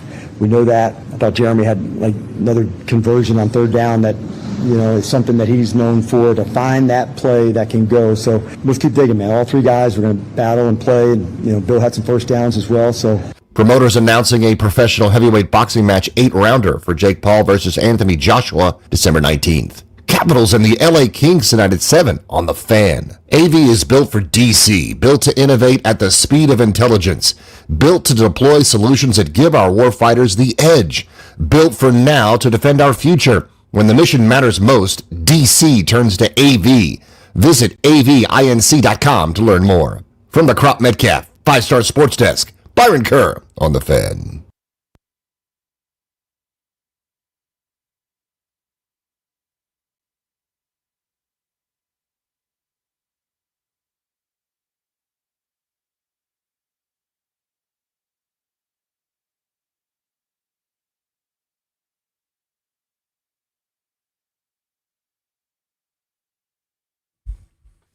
Is B. Mitch and Finley on 106.7 The Fan. We are also live on the Monumental Sports Network. He is Linnell Willingham.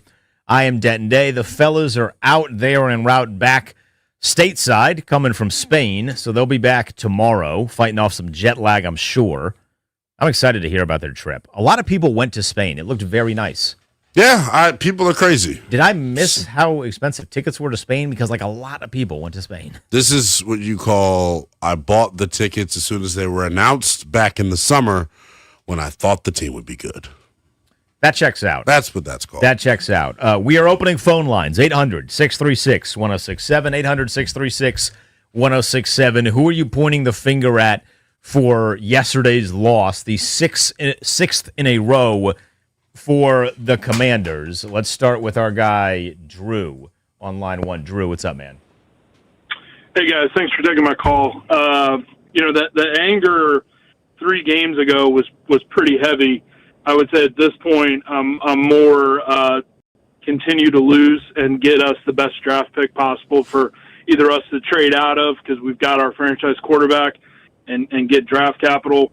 But my anger for yesterday's game was more toward Adam Peters than really anybody else. And it's just a frustration of the lack of focus on trying to put as many good and talented players around Jaden while we have him on a rookie contract. Because we only get this chance once before Jaden becomes one of the highest paid quarterbacks in the league, if not the highest. And the fact that you look at our running back room and our wide receiver room, and frankly our defense in general, and you went with those pieces to start the season is what I'm frustrated with. Obviously injuries are injuries, and at this point we're playing with guys that are coming off the street or coming off the practice squad, so that's why the frustration is down. But the wide receiver room was a joke. I mean, we probably have one of the worst wide receiver groups in the NFL, and yet we have one of the best young quarterbacks in the NFL. And you look at a guy like Caleb Williams or Bo Nix, who are having success, but they also have a lot of really, really good, talented guys around them. And you see what Adam went with this year with wide receivers, especially, is just frustrating. You can't be too mad at Coach Quinn at this point. I mean, he's got no one to play. We already lost another guy yesterday, so just keep losing, and let's get the best draft pick that we can possibly get. Thanks for taking my call. Appreciate you, Drew. Yeah, I mean, you look at the 2024 draft class as a whole. I mean, Jaden by far has the worst supporting cast. I mean, not even comparable to anybody else's. So, yeah, that is something that has got to be top of the mind coming up in the offseason. I also feel like, just the plan, and I guess this is what the last caller was referring to. When you watch them lose 6 in a row, and I know we're dealing with the injury situation, but it just makes you question the overall plan for this year. And I keep using the analogy of like insurance. You knew that Debo Samuel is a guy that struggles to play 17 games. You knew Noah Brown was a guy that struggled to play 17 games. You should have quality insurance behind those guys. Blue Cross Blue Shield, Kaiser Permanente. You ended up with Aetna and Medicaid at wide receiver in terms of insurance. It's not very good. It's god-awful. Not great. No, they did it to themselves. Because you're right. You have for a group that focuses on analytics, the big analytic is there should be availability, and you have 2 wide receivers that have not been readily available, and then your one that was readily available did not practice. And it's a big picture conversation, too, because I can't help but watch, Keenan Allen with the Chargers make plays. I can't help but watch Josh Sweat, record his 10th sack this past weekend for the Arizona Cardinals. Like, their lack of aggression in trying to go out and acquire marquee talent, and I thought at the end of season presser last year, their big motto is we're just trying to put the best players on the team as possible. We're just trying to field the best roster possible. I don't think you are. If you are not doing a very good job of it. I am going to, if we go through this upcoming offseason, for the 3rd year in a row, going the mercenary route. We are just signing a bunch of dudes that are kind of washed to 1-year deals, hoping that you'll be able to get something out of them. I'm going to get kicked off the air for violating the FCC too many times. Like, it's going to drive me absolutely up a wall. It was a bad idea to do it this offseason. The first offseason made sense. You were new here. You're trying to establish something, and you had slim pickings. But in this offseason this past year, where people wanted to play, remember we got all those notifications, all these reports, hey, everybody wants to play in Washington, to still take that route was embarrassing. 800-636-1067, 800-636-1067. Who are you pointing the finger at for yesterday's loss? Rick is in Northeast. Rick, what's going on? Hey, man, good. I'm not pointing the blame on, but I could point the blame at the Journal management the way they messed up, the way they handled Terry McLaurin. They let him hold out too long. That's how he got the injury, and they didn't sign back the key players that they needed to sign back. They had depth at wide receiver. They let them all walk. They let Denami Brown go. Zacchaeus. I mean, you had quality depth at the wide receiver positions, and they didn't draft enough depth at those positions as well. So, and then we had a lot of injuries. So I'm not really too bad on the season. I mean, we just need to look to the future, build up on the drafts, and sign some key free agencies. And let Sam Hartman get in since the season is basically over. Okay. Let's be. Come on, one, we appreciate the call. You want to talk about just blowing your credibility as a caller? Saying something like that. I don't just need totally. To see Sam Hartman. What are we doing here? If you want to see him in like a modeling ad, he just got his first deal. Like Gap. He literally just signed his first deal. I don't know who maybe it's a with. Nice Zara picture at Tyson's. We can do something. That's what I want to see. I don't want to see Sam Hartman on the football field. I honestly would love to know what it's like to be so handsome that you have a job on an NFL roster. You're super handsome, and you're clearly a great friend. Jaden must literally love you. I mean, you are like the best friend that a guy could ask for. There was one thing that I wanted to point out in his call that I would like to end. Like, stop. Dunzo. Dyami Brown is not playing well in Jacksonville. That's a win for the Adam Peters group, all right? Like, he is not playing well. The guy has 19 catches. I don't know if I'm calling it a win. I'm calling that a win. I didn't need Dyami Brown on this roster. You saw what you saw from him in the postseason, which was awesome, but we had a lot more data points. My thing is about how good he was or was not, which was more of the was not situation. My thing is, it didn't cost you anything to bring him back. He signed a $9.5 million guaranteed contract. It's not like he broke the bank and got 15. We don't know if he was asking them for that money or if he just went to Jacksonville for that money because no one gave him the money that he wanted, and he'd already burned the bridge here. Because remember, like Dante Fowler did that too. Remember, the Twitter fingers were very active. There were other things, like Dyami was a really good blocker last year when he was here. Last year was the best year of his career for more reasons than the receiver production, in my opinion. I just thought a guy that had this label of being kind of soft showed some toughness. I'm okay with him not being on the roster. The Zacchaeus one really blows me because he signed for $4 million. Zacchaeus was the conversation I'd be willing to have. And he seemed like he was a part of the culture. I would have brought back Oz. My boy Oz. Oz. I would have brought back Oz. Why did Cliff not take a note to Adam Peters and say, bring back Oz? He did the I want Connolly at 29 bit from draft day. Can we get like a free agency day where he goes and says, I want Oz? I would have gladly taken Zacchaeus. Mark is in Burke. Mark, what's going on? What's up, Mark? Hey, guys. Good morning. Just sort of recovering from that debacle yesterday. My blame pie is going to sort of reflect what I think is complimentary football, man. Complimentary doesn't mean good necessarily. It can mean just everything sort of at the same level. And I thought all levels were equally useless. 30% of my blame pie, though, will go to Matt Gay. He's been terrible all year. I don't know how he holds his head up in the locker room doing the job that he's doing and basically stealing money from the team. I think we have some sound from Matt Gay, too. I would love to let you all hear because he was brilliant in the locker room. Yeah, we'll play that coming up here. Well, yeah, he stinks. He's useless as pockets on underwear. So I'd love to see him just get sacrificed. That's a good bit. Why do you need pockets on your drawers? I totally get it.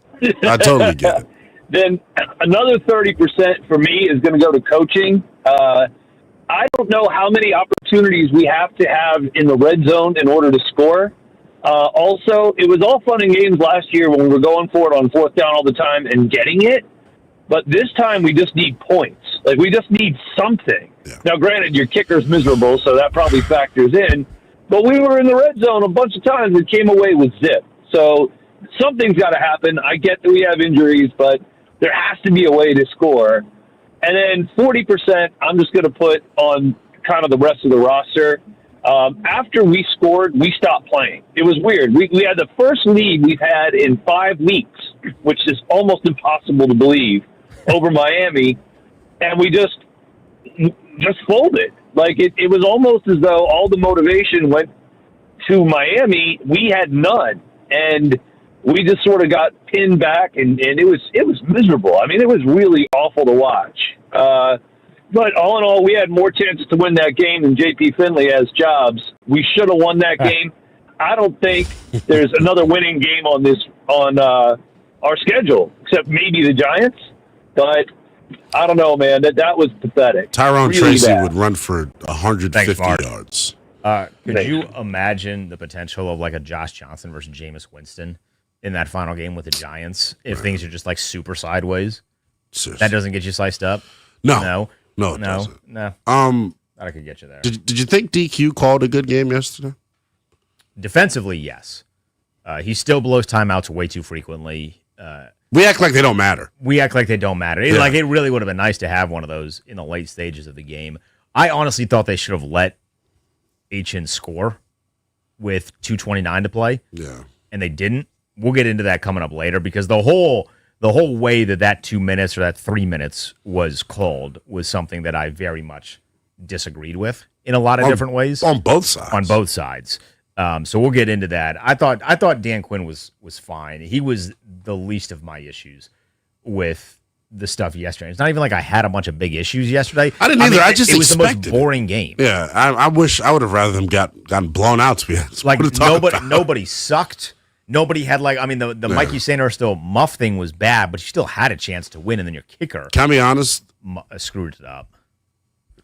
Part of my blame pie goes to Bobby Wagner for just existing, for just being unable to move. There are so many runs that hit to the perimeter and to the outside because he can't scrape over the top. He's picking the wrong gap. I said it earlier in the show. It frustrates me because this is a gold jacket guy that they're playing far too often, and he looks bad. So maybe blame pie to the coaches for not playing Jordan McGee more. Like Ken Norton, love you, brother. You got a hell of a strut. Play Jordan McGee. I don't, for the life of me, understand it. I don't either. I need to see more Jordan McGee. 800-636-1067, 800-636-1067. Who are you blaming for yesterday's loss? Steve is in Arlington. Steve, what's going on?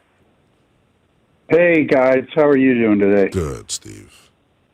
Hey, I got a couple things. Just trying to think outside the box, okay? So one of them is conditioning. I don't care what anyone says. The overall feeling of this team is the conditioning and the preparation and regarding that just seems like it's fallen off. I mean, I point back to the Cowboys years ago, right, when they were strong, is when they had the conditioning coach. And the one thing that seems like it's similar is we've had the same conditioning and coach for the last 15 years, I think, 15 or 16 years. Going along with that, I would say practice. Now, I'm an old guy, right? But I remember, I think 40 years ago, 45 years ago even, John Riggins would be the only guy that would have off Mondays and Tuesdays, or Tuesdays and Wednesdays, because he couldn't even walk, right, after the games over the weekend. And I don't know in the context of other teams, but, you know, the fact that they don't start practice really until some level Wednesdays or Thursdays, all of the things I think that you guys are bringing up and everybody brings up is repetitions and preparation leads to confidence, right? I don't see a lot of that. In the end game, I don't see – the end game has been atrocious. I wonder what school of coaching they have all gone to. I mean, I've never coached football, but I've played it, and I'm a coach for basketball and baseball and stuff like that. And it just seems like we're ill prepared. And I would say so. And I'll point out one other thing. And I know I've hit on a bunch of things here, but I just want to give you guys some stuff that I'm thinking about. So Jaden Daniels, his injury. All right, I see his injury and I go, yep, it's a fluke injury. But at his level, putting his arm out, his left arm out, when he's getting spun tackled like that, to me is just something I would expect to see in high school, right? I mean, and so part of that is preparation. I mean, come on. I mean, we appreciate it. You're getting off. You can't blame the kid for putting his arm down. He didn't want to get his head slapped against the turf. But there is something that Jamie Erdahl mentioned during the broadcast that I do want to get to. She gave an update on the status of Jaden Daniels and Terry McLaurin, and the word was optimistic. Is how the team feels. Jaden's running. Jaden's throwing. So we may see him sooner rather than later. And I know that's been a big topic. If the team is optimistic, that could have been the reason why the NFL made a decision 15 minutes ago that drastically impacts the Commanders. We'll share that with you when we get back. We'll continue to take some of your phone calls at 800-636-1067, 800-636-1067. It's B. Mitch and Finley with Denton Day and Linnell Willingham sitting in for the fellows. We are presented by Chiniga Miles on a Misery Monday, a 2025 top workplace. Visit careers with MIOS.com.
The Washington Commanders' Week 13 game against the Denver Broncos will not be flexed out, according to Nikki Javala. It will be an 8:20 p.m. kickoff from Northwest Stadium, November 30th. Commanders lost to the Dolphins the final 16-13 in overtime. Fourth down chances in the red zone for head coach Dan Quinn. Not yet, but I can say, I know the foul jumped, like we're going to go for it again on fourth. I was definitely disappointed not getting it, like at the one. Felt definitely good going for it in the fourth down op, but have those trips down low and to end up with field goals, man, that's the part that we got to be able to count on to get that done. And like I said, that's been a strength of ours. More NFL news. Falcons quarterback Michael Penix suffered a potentially season-ending knee injury versus the Panthers. He's seeking a second opinion. Capitals welcome in the LA Kings at 7 p.m. on The Fan. The Nats introducing new manager Blake Butera today. From the Crop Metcalf 5-Star Sports Desk, Byron Kerr on The Fan.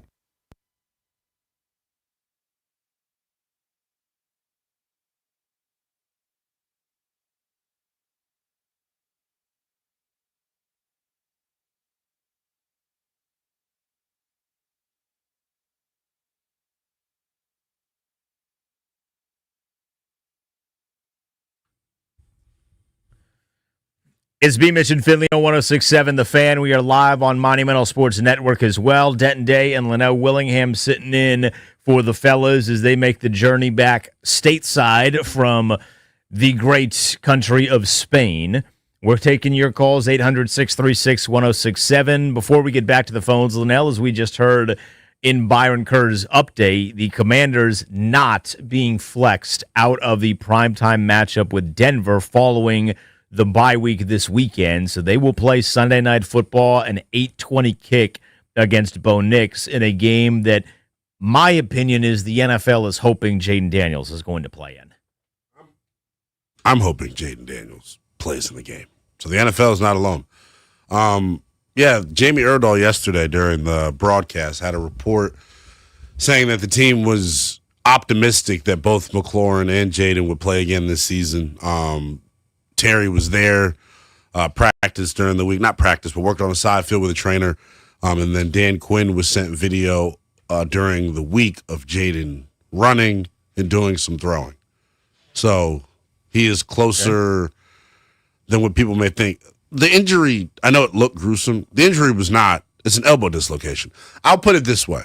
It was way better than it looked. If they were in playoff contention, he would have played this week. Yes, I agree. Kurt Warner had the same injury, played the very next game. He just would have to wear this big, non-swaggy brace. And we know how Jaden feels about braces. Yeah, doesn't love braces. Kurt Warner, big fan. Jaden Daniels, I've been told. Yeah, huge fan. 800-636-1067, 800-636-1067. We are taking your calls. Assessing some blame for Washington's sixth consecutive loss, this one at the hands of the Dolphins. Steve is in Landover. Steve, what's going on? What's up, Steve? I'm hoping Jaden Daniels plays the game. Steve, you there? Yeah, I'm here. What's up? You're on the air. I blame the kicker, man. The game was on the line. He should have made the kick. Point blank and simple. That's it. Are you all right? Hold on, damn. I was about to say, I wanted to add some questions for Steve. He sounded like he was in like a underground bunker. Well, he sounded like he was listening to us. Was he all right? Well, I was hearing him and you if that's what he was doing in his final hours of freedom. I don't know that he was kidnapped. He sounded like it. Did you? I blame the kicker. If you're kidnapped and you're making the one phone call you got to us, you're a junkie to complain about Matt Gay missing a field goal. Word to 6 to 10 a.m. I mean, you are a legit sicko for this. And they said the fan base was dying. Yeah, but Steve is saying, I'm so mad at Matt Gay putting this team to 3-8. I'm going to call Denton and Linnell with my one phone call as I'm kidnapped in a bunker. So Alex is in Leesburg. Alex, what's going on? What's up, Alex? Hey, what's up, fellas? Thanks for taking my call. Actually, I got to cut two things, right? One of the things is that we obviously kept the wrong players. I agree with both of y'all. We let Fowler go and Chin. Those guys were very important to our defense last year. And then the second part is, how do you put Mikey back there after he missed literally a wide-open interception that you can consider a punt return? How do you decide that that's who you're going to put back there? And you can say you're trying to protect Debo all you want, but you needed to feel that catch. I mean, I would have told Debo, hey, man, if you have no space, fair catch it, and we go out right back. Thanks for taking my call. That's my feedback. Yeah, I know there's a lot of frustration. Mikey is the backup punt returner. That just is what it is. He returns punts in practice. He's something he works on. So it's not like in the moment I was frustrated and was like, well, why is he even out there? They're not. I know they may come off as ill-prepared at times. They're not that ill-prepared. They have a backup for everybody. Now, we saw Chase Edmonds yesterday returning kicks. I didn't even know he was on the roster. I didn't know he was on the roster either. So they just threw him back there. Yeah, and he was good. I would say I think it's fun to like look at the Mikey interception thing and be like, well, he dropped that, so why would you think he's going to drop a punt? Those are very different plays. Yeah, he should have caught the pick. Though. He should have caught the pick. Easy I mean, play. it went right through his hands and hit him right in the face mask. Yeah. I am a firm believer that the something with the lights was weird. Because if you think about this from a soccer stadium standpoint, the ball is rarely traveling up in the air to the angles and to the heights that it does in the NFL, particularly in a punt. So I think that the lighting situation was weird because you don't normally have the lights in the same position. I think that might have attributed to the punt thing. Maybe the interception thing as well. I don't know. But I think the punt thing was more about the lights being weird. Either way, I mean, he can't catch a break, dude. I mean, it's been a tough year. It's been a really tough year. Jamal is in Bowie. Jamal, what's up, man? What's up, Maul? Hey, what's going on, y'all? Good morning. Good morning.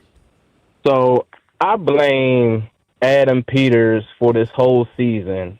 If we're looking back at last season where we were trying to trade for a cornerback and we traded for Marshawn Lattimore, the trade, okay, you're trying to get a player that's elite, but then he doesn't get on the field for 4 or 5 weeks. So we wasted draft picks for a player that's already injured that didn't contribute right away.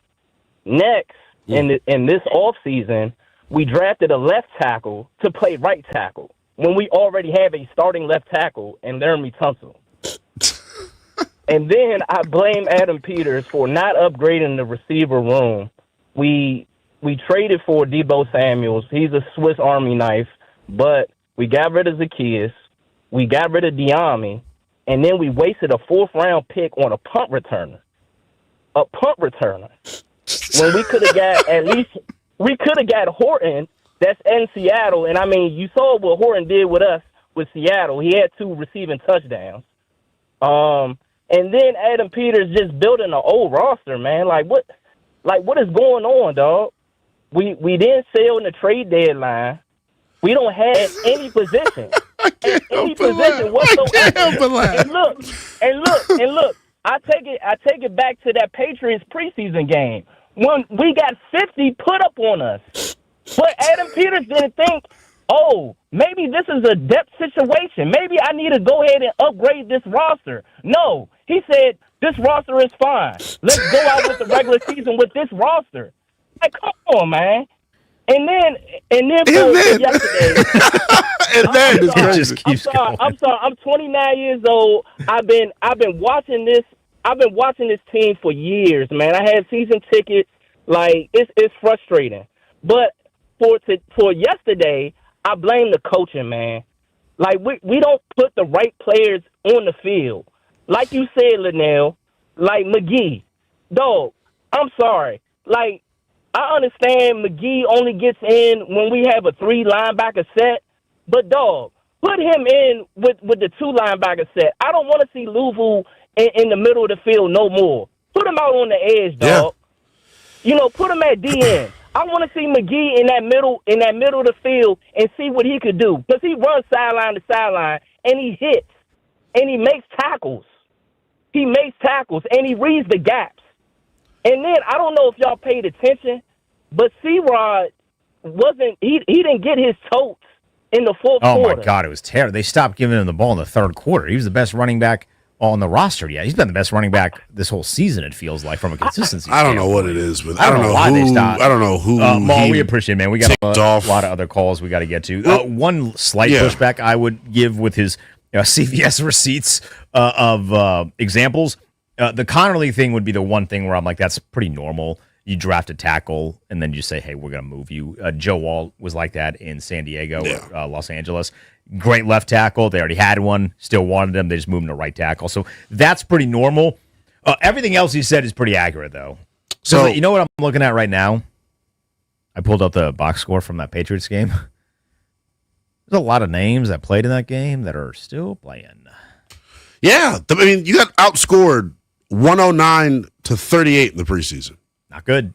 109 to 38. And didn't throw the ball with your starting quarterback a single time because the guys could not get open. So, yeah, I mean, anyone that's surprised that the depth is not paying off. I mean, did you watch the preseason?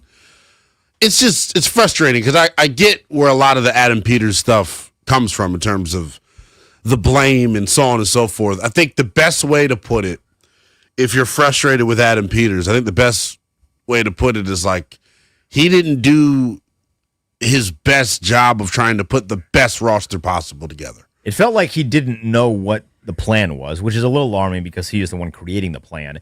He didn't know if they wanted to still work on retooling the roster and this recalibration thing that the bill of goods that they sold us, or if they wanted to go all in on Jaden's contract. And the problem with not understanding what you wanted to do is then you then build an old roster with a bunch of one-year deals of guys that you don't know can actually play. I know what they didn't want to do. They didn't want to spend money. They were not in on any of the marquee free agents. Dude, you know how much it ticks me off? Talanoa Hufanga is playing safety better than anybody in football right now.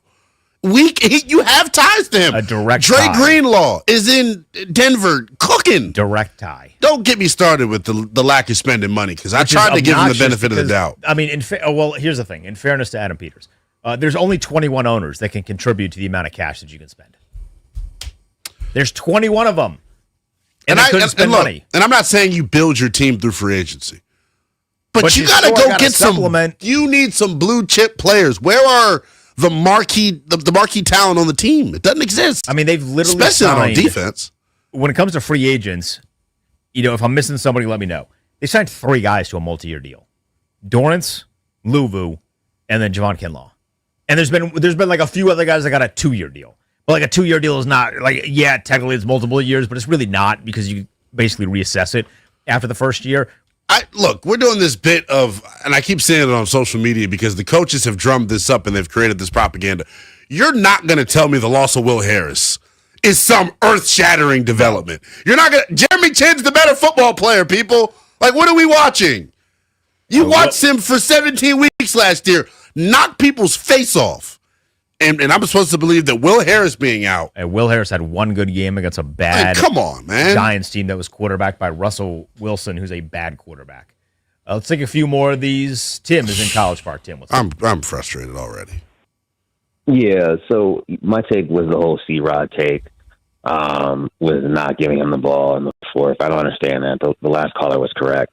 But I do think you guys are really kind of like underplaying the fact that we have a lot of injuries. Like, we have no offensive players because they're all injured. Like, Terry was supposed to be our number one. He's our Jamar Chase. He's our Justin Jefferson. Like, we paid him like that, and he hasn't played pretty much at all this season. So I just, I'm not mad at Adam Peters, but I am mad at Cliff not utilizing Chris Rodriguez, who's a great player, and relying on Bill because Bill had that one good game. Like, coaching at this point, you got to play with what you have. And He's not theirs. using McGee is a great, not using McGee is a great point. Like the last caller said, and like you guys said, at this point, I just think they're not using the pieces that we have left to be competitive. Because how do you take the ball out of Chris Rodriguez's hand in the fourth quarter? We literally could have scored on that drive. They tried to give it to him on third. They just randomly threw him in there, 3rd and goal, and he got stuffed because everybody knew who the ball was going to. Because why would you have not given it to him that whole drive? That whole drive, they did not give him the ball until that 3rd down, which made no sense. But long story short, we got to utilize the pieces that we have here and get the people on the field. Bobby Wagner, you got to play less snaps. It's okay. You had a great career. Put in McGee. And because they're not making those decisions, that's why I think they're incompetent, and that's why I think we're going to end up having even a worse season. Not a worse season, but probably not win another game. Christmas is what I'm looking forward to, but if we get slaughtered on Netflix, 59-0 to the Cowboys, I may not get my season tickets 59-0? Holy cow. Hopefully, listen, Tim, we appreciate it. Jaden and Terry will Hopefully be it's playing not in that 59 game. to 0. Yeah, real quick. If they're healthy, they're playing in that game. Yeah, 100%. And I think Chris Rodriguez, Bill is a draft pick of this team. Chris Rodriguez is not their guy. There's no he's got to work double time. And then when you think about the rumors that popped up last year with, him having, problems being in shape and things of that nature, like there's a trust that he's got to earn back, but clearly he should have earned it by now. And then I will say this, Brandon Coleman came in yesterday and played his tail off as the extra offensive lineman. And I only bring that up because the caller said Cliff is not doing, and I agree with him. You've been dealt a difficult set of circumstances as the OC, Denton. I totally agree with your quarterback and your wideout, being out. But like, why not lean into the tight end room? Why not lean into the healthiest groups on your team and your tight end room, your offensive line, your running backs? His inability to adapt to the injuries is cost them at times this year. Yeah. I would say I'm more on the whole. I know people are going to say what they say about the defense. I'm more disappointed in the offense this year than I am in the defense. Not even close. Not even close. The offense has been bad. I mean, it hasn't been good. They haven't lived up to expectation. Anything close to expectations. It did wreck me a little bit that he said Terry was supposed to be the Jamar Chase. He's not.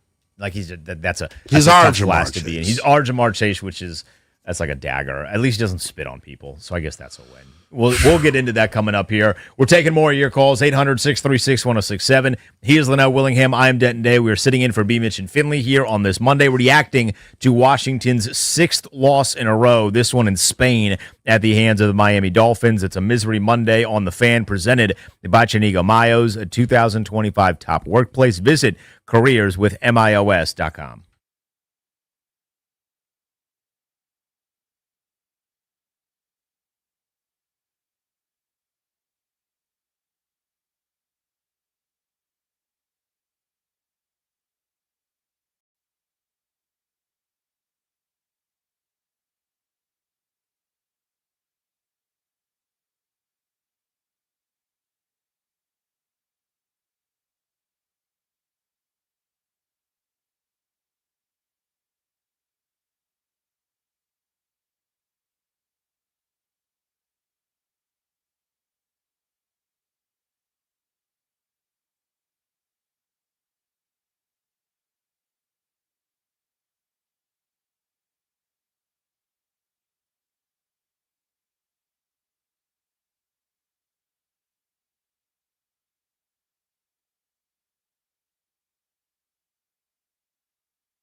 It's a Misery Monday on B. Mitch and Finley. Denton Day and Leno Willingham sitting in for the fellas as they travel back from Spain. We're taking your phone calls. Who are you pointing the finger at for the now 6th loss in a row for Washington? They're 3-8 on the year after falling to the Dolphins in overtime in Spain. Elijah is in D.C. Elijah, you're on the Fan. What's going on, fellas? Thanks for taking my call, man. I feel like this is on Adam Peters. Now, he has to have context with this because I think they shook the tree last year, and they shook out a new stadium, and there's so many things that went down that you have to give a nod to, and I just think he just didn't have an opportunity to retool his team, and that's very important to properly retool his team. And I think they did pretty good last year, but it's still they needed more. Debo wasn't supposed to be the focal point, but they lost their number one. Your number two is not there, and at this point, I think bringing Jaden in is only to make the fans and everybody feel better going into the off season, which for me isn't good enough. And if I'm the coach, I'm not putting them out there to make people feel good in this moment. The record is what it is. Give him properly what he needs. We got Zach Ertz slipping, and there's too many unknown variables that I can't have my number one quarterback trotting out there in this much uncertainty. So they just have to be careful in this moment of what they have to show or what they think they have to show everybody. So your bloomers are out here at this point. So you don't have to try to reel this back in to say, hey, guys, we still have this. That's not why you bought this guy in. It's like it can't be about some off-the-field things, or it can't be about trying to convince the locker room. And that's like, no offense, if you had all the callers listening in, and now Jaden's supposed to lead us, those NFL guys, I'm not comparing us to them, but just for my analogy, you can't just wheel people things don't work like that. Elijah, you're one of our most astute callers. I've never you're my man. I've never disagreed with you more.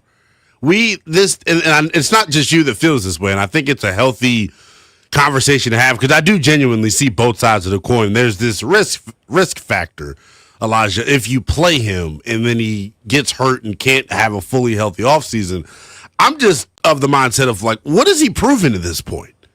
He is a second-year quarterback. He's got to play. He's got to play. The reason he looked the way he looked in the short time that we've seen him, I felt like was because of a lack of time on task. And this idea and this notion that I'm not playing him because of who's at wide receiver, are we kidding? So you and I have the same stance, but are coming at it from very different angles. Yeah. My angle is not what has he proven. He got to the NFC Championship game. He's proven a lot. I want to see him play because I want him to get in rhythm. And so the time on task thing is kind of where we meet. I just want to see Jaden get into rhythm because you only get better at playing football by playing football. And you're going to need to learn how to work through some sort of adversity and how to learn to protect yourself. If you just keep him away from football, that's going to do, to me, more harm than it is good. Because look, I just want to see him be consistent. If you're not getting better, you're getting worse. Exactly. That's how I look. And at the very least, I just don't want him to be stale while he's watching Drake May have an MVP caliber season.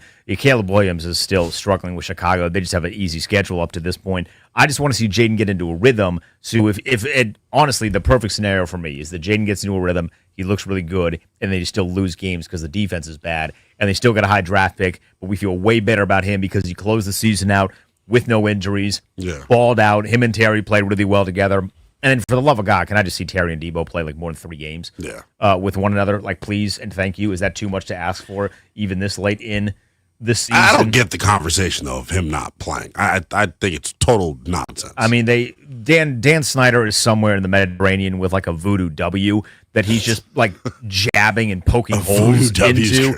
Because it's not one person, everyone's getting the voodoo action here, but he's just poking away at that W. It's Dan Snyder's fault. I firmly believe that. Michael is in D.C. Michael, what's up? What's up, Mike? All right, we'll throw Michael back on hold and see if he is still there. Let's go to Ronald in Waldorf. Ronald, what's up, Ronald? Good morning, guys. How y'all doing? Good.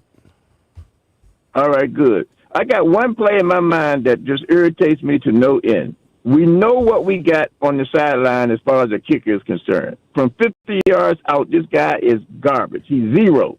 I cannot understand for the life of me why on third down, instead of just going for 6 or 7 yards to make the kick a little easier, they throw the ball like it's Terry on the field. That's not Terry. That's a practice player that's running down the sideline.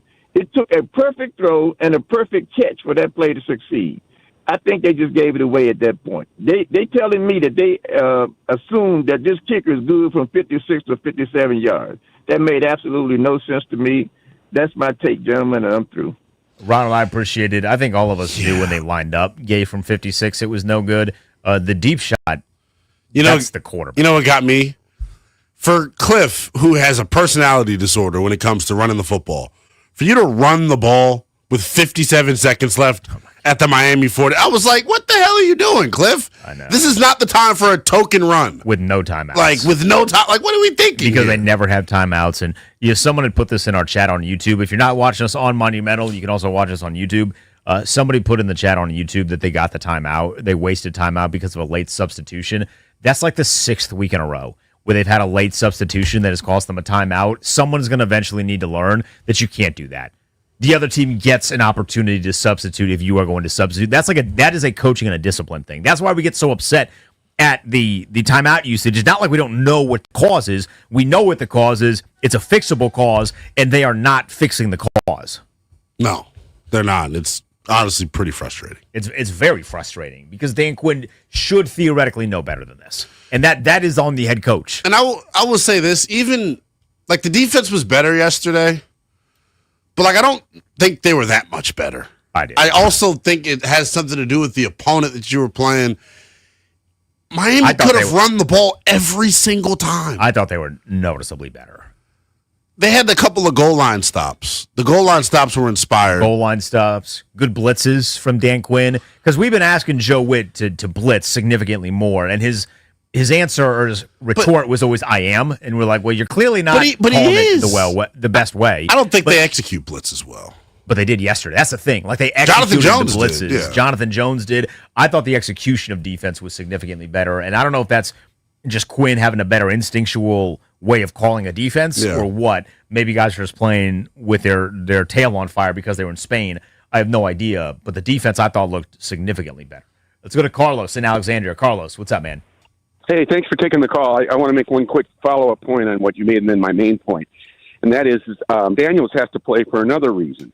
I equate him and anybody that has horrific injuries like that to pitchers, major league pitchers coming back from Tommy John. There's a psychological thing. He has to get back in the flow, and that's one of the reasons why I think he needs to play right away. But I want to make a larger point here is that you talked about earlier talked about the 2024 draft and it being the worst around this quarterback of any team in the league. Well, take a look at the Vikings. Look at what their 2024 draft was equally horrific beyond J.J. McCarthy, and even with J.J. McCarthy, it might be in that. I think what category. we were saying is the supporting cast of the guys that were drafted in 24 is significantly the better. Vikings are in the same. You said there was no comparison. There is a comparison. The Vikings have Justin Jefferson and Jordan Addison and T.J. Hawkinson. No, I thought you were talking about the 2024 draft. No, not who they drafted in addition to Jade. No. No, I'm saying it just was more so the his guys cast are of not characters. stepping up. Yeah, there's no help. It feels like none. None. Which is honestly, it's not like they're spending it on the defense. It's not like they spend. Don't get me started with the roster construction thing because this is the bye week and it's the appropriate time to start talking about it. And there are some questions. We'll take some more of your phone calls. Fred Smoot is going to join us in a little over an hour at 1 p.m. It is a Misery Monday on B Mission Finley with Denton Day and Linnell Willingham sitting in on 106.7 The Fan. We are presented by Chiniga Mayos, the 2025 top workplace. Visit careers with MIOS.com.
This update brought to you by Reynolds Empower Home Team, Keller Williams Realty. The Washington Commanders game November 30th in Week 13 against the Denver Broncos will not be flexed out. Nikki Javala reporting first, so that will be an 8:20 p.m. kickoff from Northwest Stadium. Head coach Dan Quinn, what they'll work on next. Thought there were strides, man, and so that's what I want to see.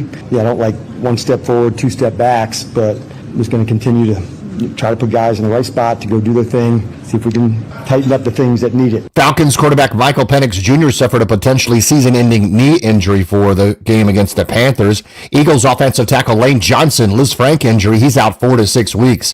Capitals are back home against the Kings tonight at 7 on The Fan. Want to hear the fastest way to know what your home would sell for? Reach out to Empower Home Team. Simply text your address to 800-763-3000. No phone call, just text your address to 800-763-3000. That's 800-763-3000. From the Crop Metcalf 5-Star Sports Desk, Byron Kerr on The Fan.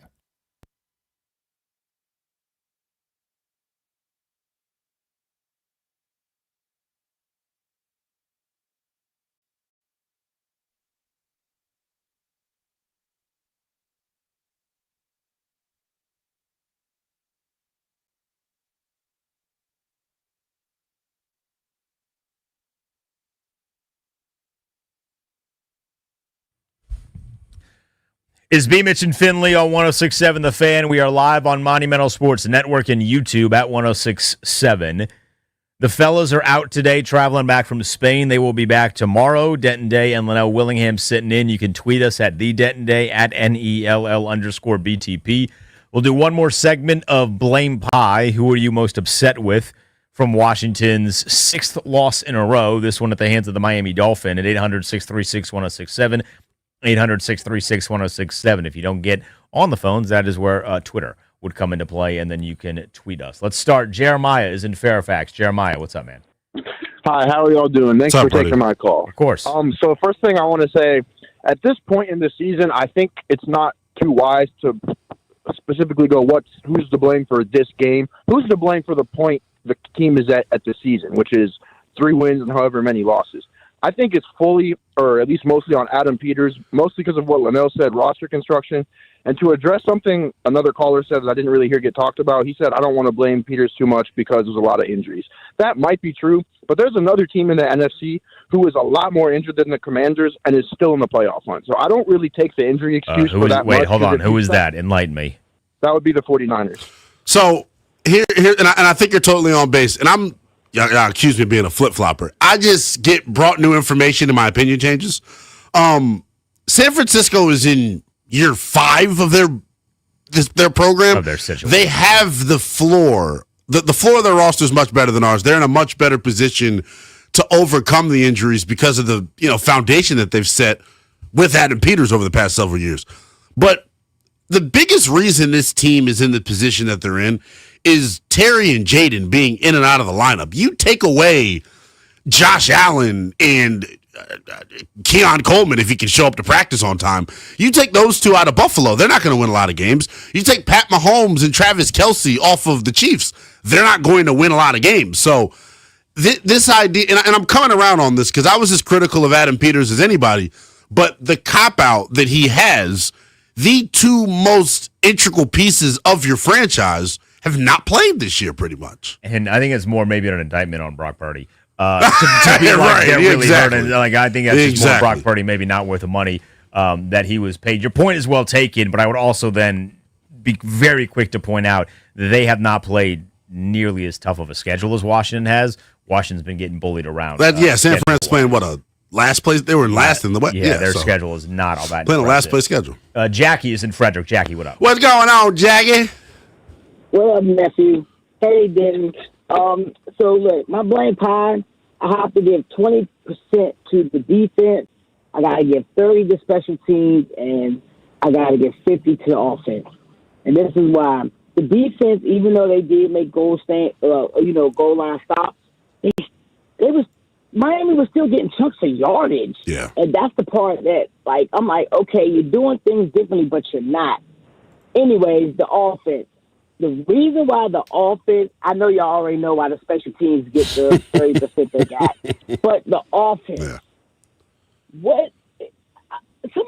Linnell help me understand the logic of running Mariota 3-1? You can still get a first down to the outside.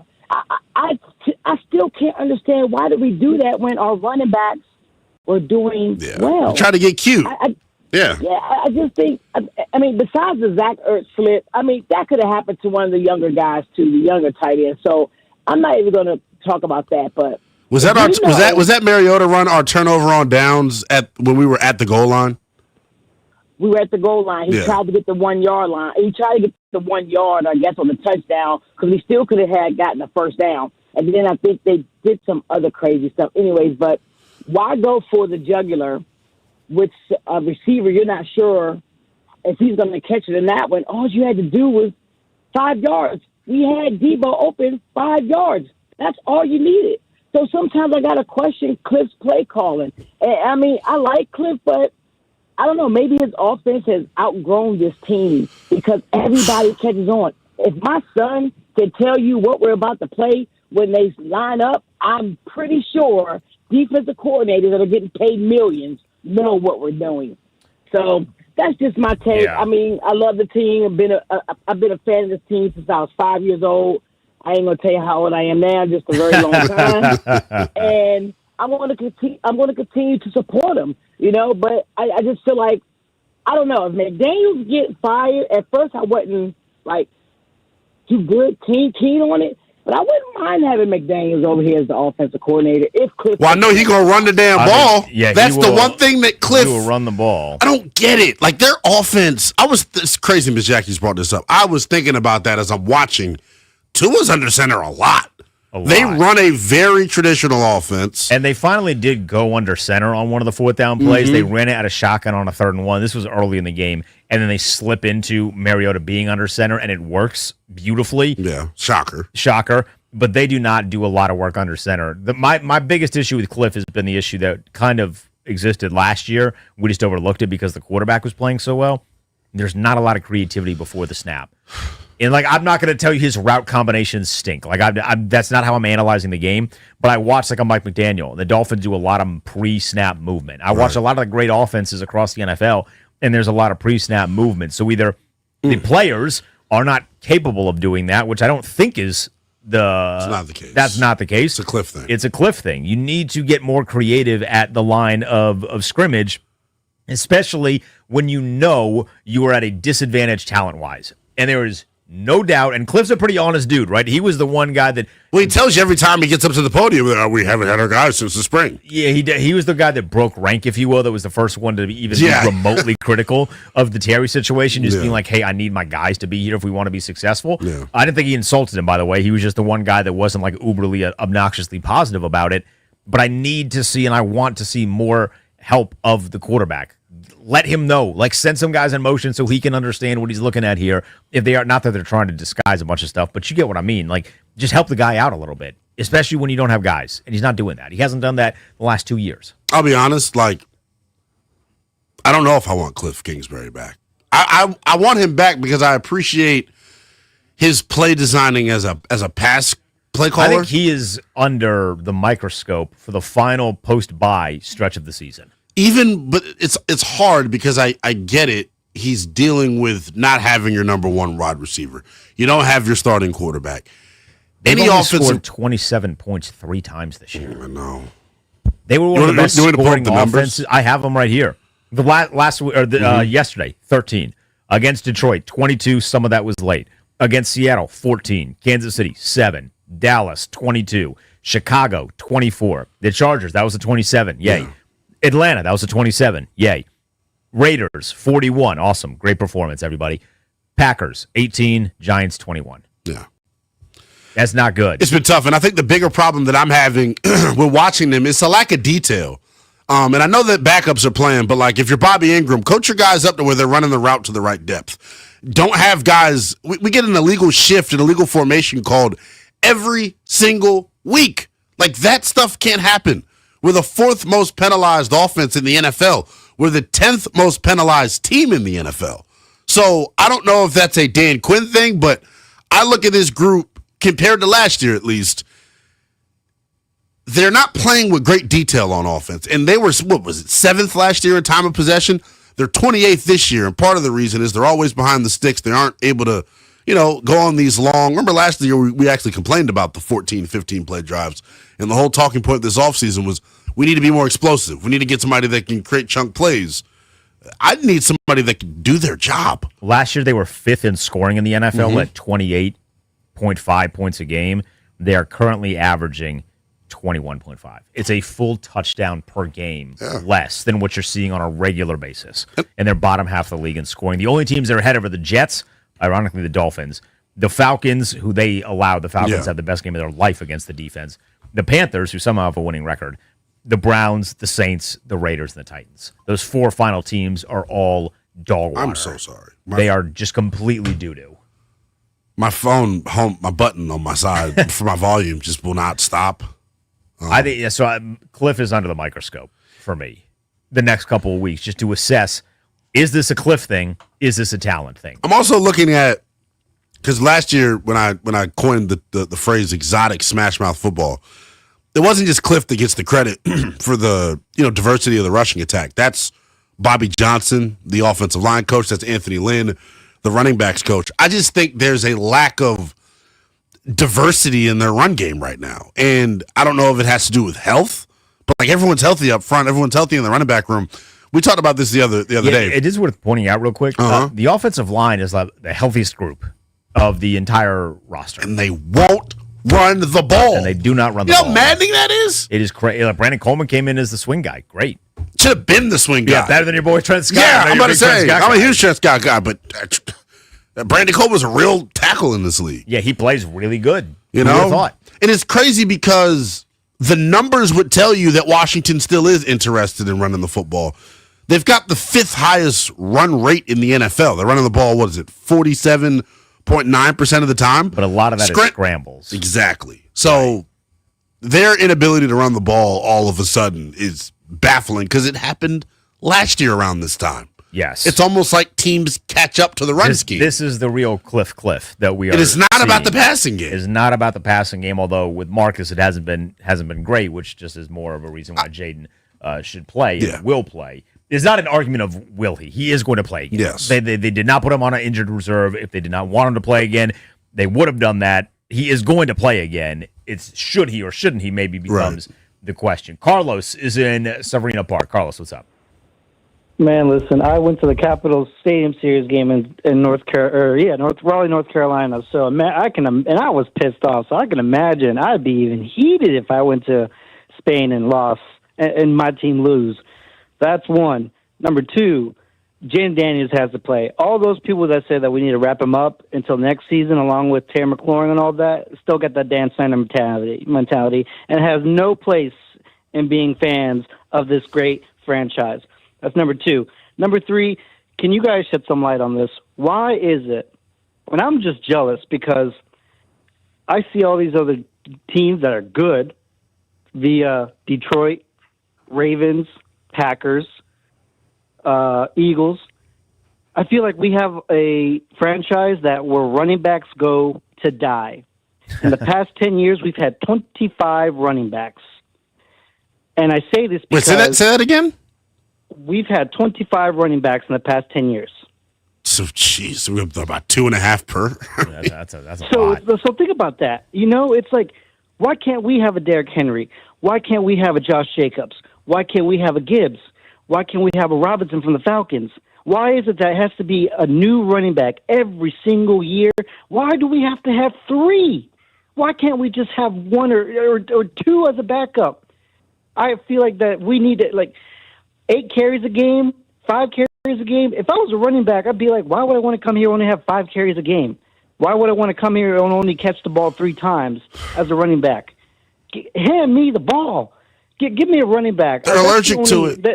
That's the only gripe that I have for this offense. Other than that, I'm going to stick by this team.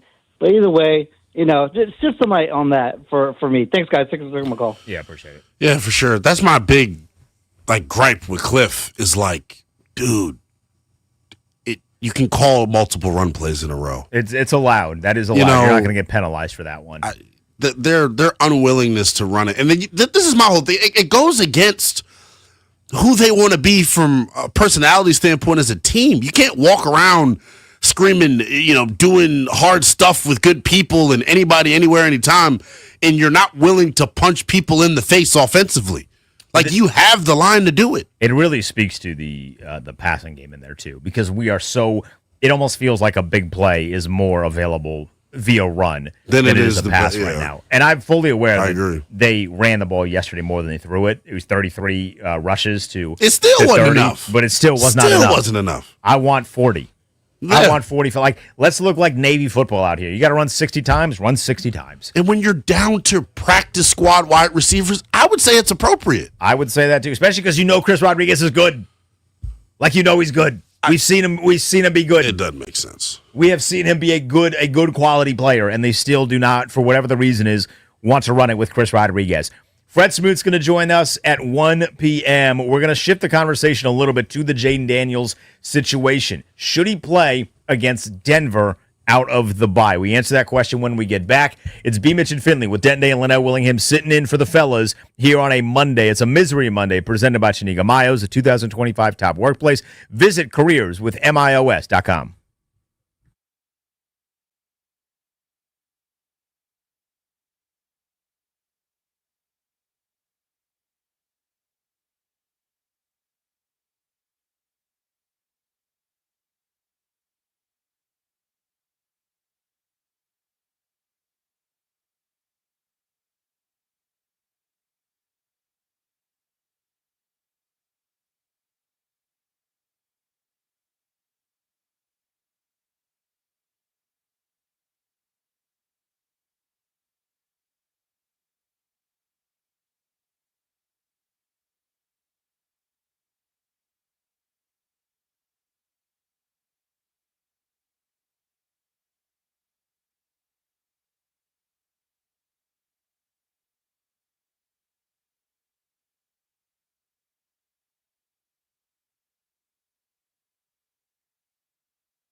This update sponsored by Door Pro America Garage Door Service. Go with the pros at Door Pro America. Breaking news from the NFL, the Jets have benched Justin Fields in favor of Tyrod Taylor.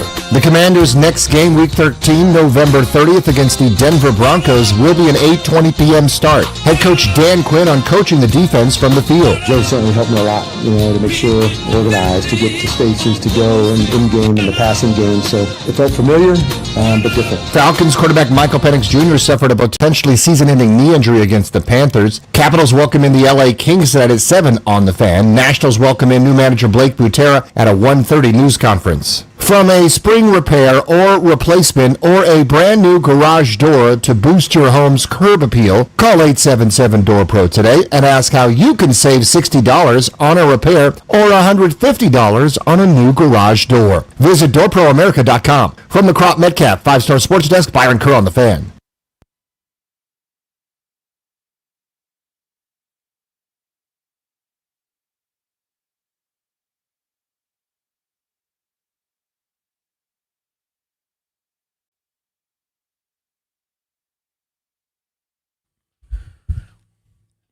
Is B. Mitch and Finley on 106.7 The Fan and Monumental Sports Network.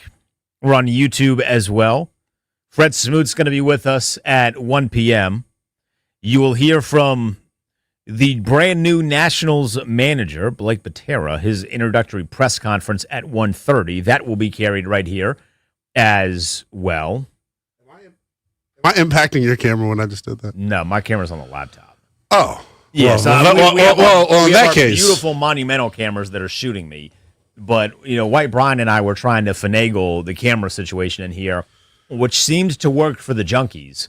And then when we came in and tried to load it on here for the YouTube, it did not want to work. So I don't know if Cakes kicked something. I'm not accusing nobody, but I don't know if somebody kicked something. I would love to throw around accusations. Well, we can throw around some accusations. It just feels right. We're just firing at the hip. Do you have anything you want to accuse somebody of? No, not yet. Yet, but we got 2 hours left, so who knows? Yeah, we got 9 an hour and a half. So we can maybe come up with some stuff. We'll see what happens here. So we're gonna get to Fred Smoot. We're kind of done with Blame Pie here, but our conversation now shifts to Jayden Daniels and should he play again? Will he play again? More so, when will he play again? It was announced about an hour ago that the NFL is not going to flex the Commanders out of prime time in the matchup against Denver on Sunday Night Football. That game is coming after the bye. Jamie Erdahl reported yesterday that there's optimism that both Jayden and Terry are going to play again. It feels like Denver would be the opportunity. That seems correct. Yeah, I would think. That's just my hunch.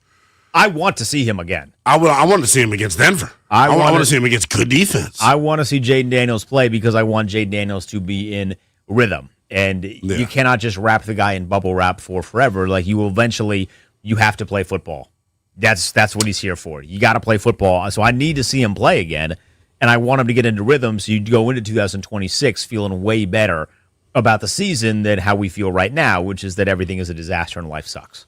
And I'm going to say the quiet part out loud, and I think I am able to go this route for a multitude of different reasons. Like, it's not that I have anything personal against Jayden. Oh, no. It is what it is. At this point, he has not shown an ability to be able to stay healthy.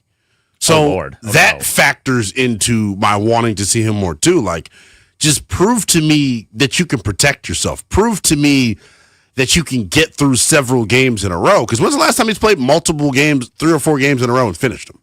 Hadn't happened this year. Not this year. So did last year. Year. Only didn't miss a game last year. Missed the back end of the Carolina game, but didn't miss a game last year, which I do think some people misconstrued a little bit, but go ahead. Yeah, but and you broke it down perfectly, but my bigger picture point is, based off of the way this year's went for him, I do have some questions about the durability, and I want to see him show that that's something he can put behind him. And it also goes to Jayden as well. Like, you've got to play on time and not scramble as much. You were breaking the pocket, not because you were under siege, but because you're getting to the top of your drop and not letting it go. That's going to lead you to scramble. That is going to put you in greater risk of taking a shot. I just want you to play quarterback the way I know you know how to. Not taking the scrambling away.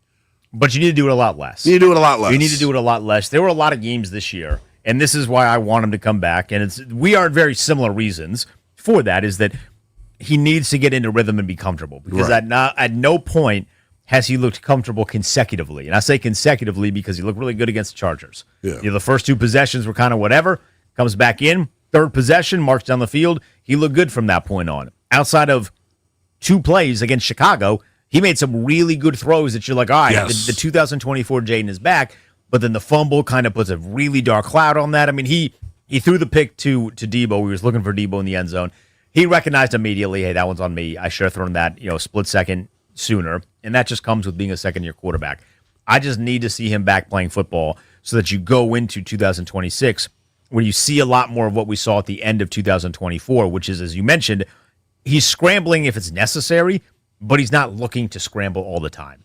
Where it felt like against Dallas and against some of the other matchups, he was scrambling because somebody wasn't as open as he wanted them to. It's not that they weren't open. They weren't as open as he wanted them to be, and then he just decided to tuck it and run. I think there needs to be a much better balance, and you only gain that from being on the field. I don't think you can just watch film and then get this balance, and you'll be back to what you were in 2024. You gotta go play. He needs the reps. And this is a second-year quarterback we're talking about. I don't know if the time that Robert was here kind of colored our view of how you treat young quarterbacks. They didn't bench Robert because they were worried about him getting hurt. Well, they were. They just didn't want to pay him. If he would have gotten hurt, they would have had to pay him. They also benched Robert because Robert was not a good quarterback. Right. He was much more of I can run and make a couple of big throws, but he did not have nearly the skill set as playing quarterback as Jayden does when it comes to the throws he can make and the way that he reads defenses. My question to anybody out there that does not want to see him for the remainder of the year, why? Why? That's my only. If you can give me. Because the more and more I think about it, and I said it a moment ago, right? I can see both sides of the coin. Doesn't mean I agree with both sides of the coin. This idea of trying to protect him from getting hurt, and you don't want him to go into the offseason hurt. Don't get hurt. That's a part of the job. The one other thing that blows the hell out of me, this idea of there are starting wide receivers out there. Who the hell cares? It's your job if it was me and you out there at wide receiver, his job, although it becomes, increasingly difficult. Way more difficult. Your job is to get to the top of the drop and let it go. That's what I did not see enough from him this year. Even in the games that he played well, you got to play on time.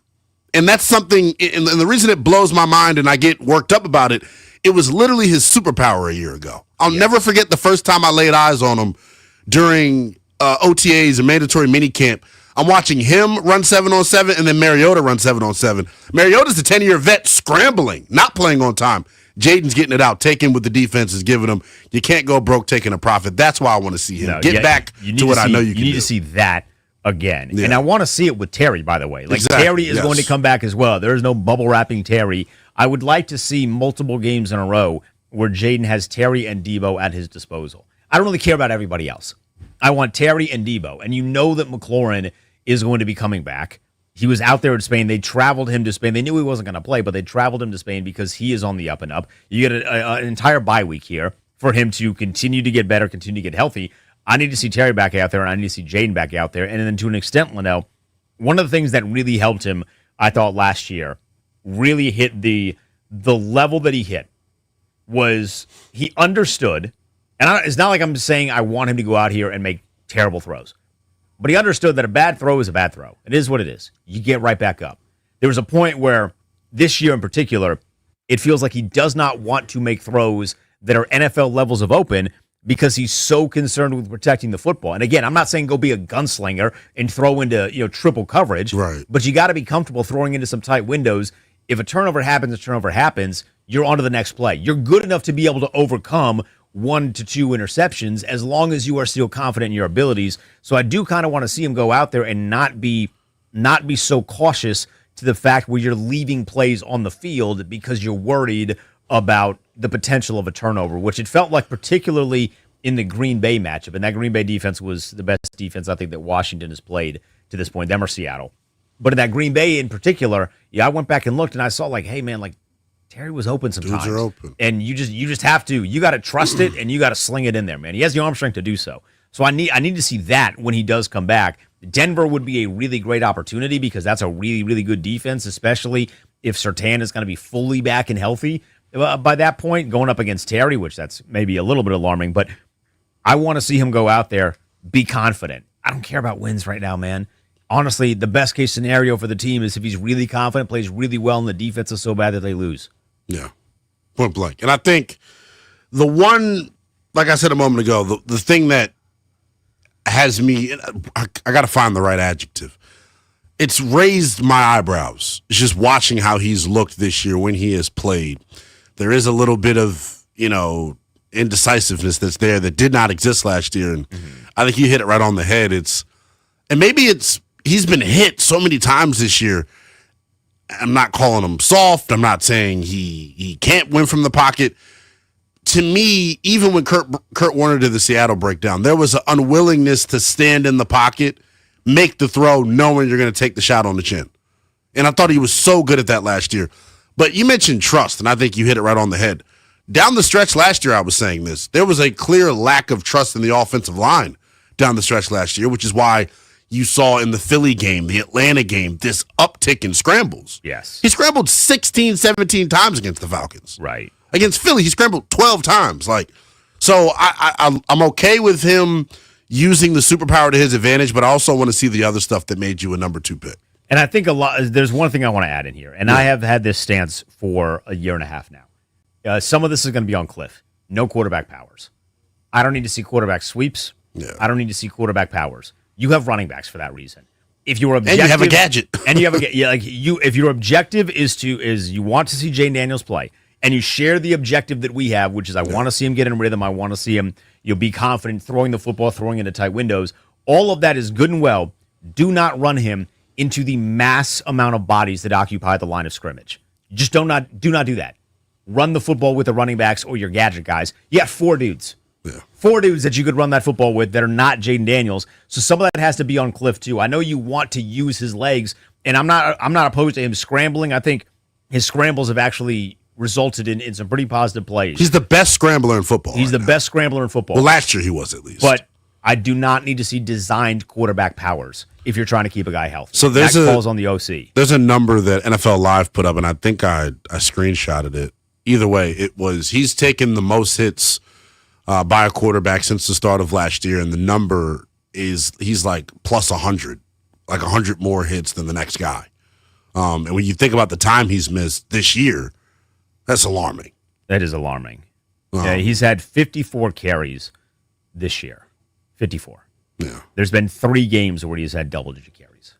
But that's where I go back, and this is why this conversation is like fascinating to me, because I have found on social media, Denton, at NELL_BTP, God forbid you have anything critical to say about the quarterback. People act as if you're swearing in church. So I walk a fine line when talking about the way that he's played this year. There's 2 different things. There's 1, you can't talk about him, and then there's 2, people that do talk about him but aren't being totally honest. Those scramble numbers are like that because his ass is getting to the top of the drop and bailing the pocket. Throw the ball. Like that's my number 1 thing with him that I want to see when he returns. Let's play on time. Let's play in rhythm. Something that Marcus Mariota has actually done really, really well. He did yesterday. So I want to see that from Jayden. Yeah. I want to see him deliver. I want to see the completion numbers. So his percentages completion-wise, he had 1 game where he was above, or 2 games, when he was above 60%. 3 games. 2 of them above 70. That was the Chicago game, which I thought he played really well in. That was the Seattle game, which was not the most fun game in the world.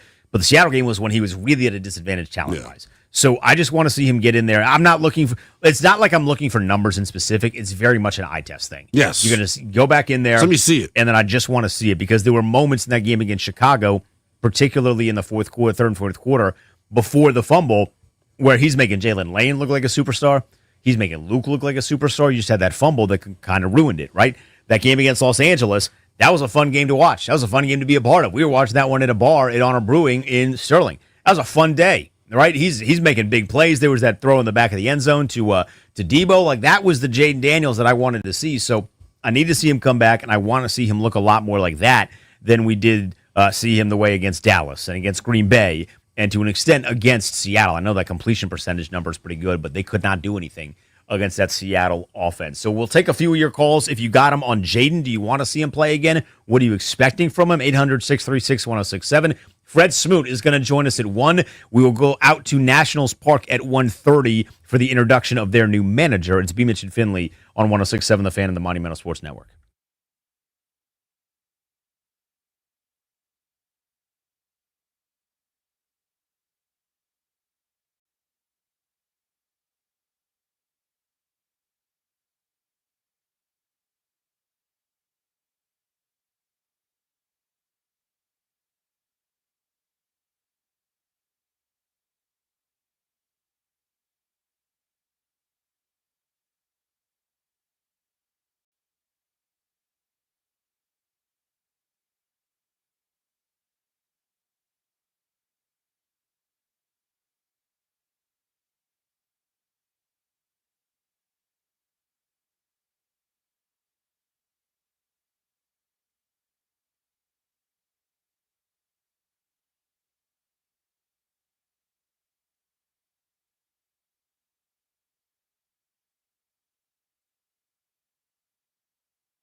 Fred Smoot joins us in 10 minutes. We will get his thoughts on the Commanders' loss to the Dolphins. Their 6th in a row with Linnell Willingham. I am Denton Day. B. Mitch and Finley are traveling back from Spain today, so they will be back tomorrow. Excited to hear their thoughts on the game. We're talking now about Jayden Daniels and when he is going to play, when should he play. So we'll take a few of your phone calls at 800-636-1067, 800-636-1067. Russell is in Maryland. Russell, you're on the Fan. Hello, Russell. Hey, good afternoon, guys. Thanks for taking my call. How are you guys today? Doing well. I think you guys hit it on the head when you were just talking about this trust level. And I think we've watched Jayden play enough to where, this year with all the injuries, everything, and there's that lack of trust. Jayden's always going to want to put that cape on and take off because he's such a competitive, kid by nature. And you see, it's a catch-22. Yes, I want him to come back. I want him to play. I want him to get in rhythm. I want him to start, with Terry coming back, as you said, going against the Broncos, who have a legitimate defense, in order to start, the end of the season on a good note. But because of the lack of trust and him wanting to put on the cape and scramble, the more he runs, the higher risks of him getting injured.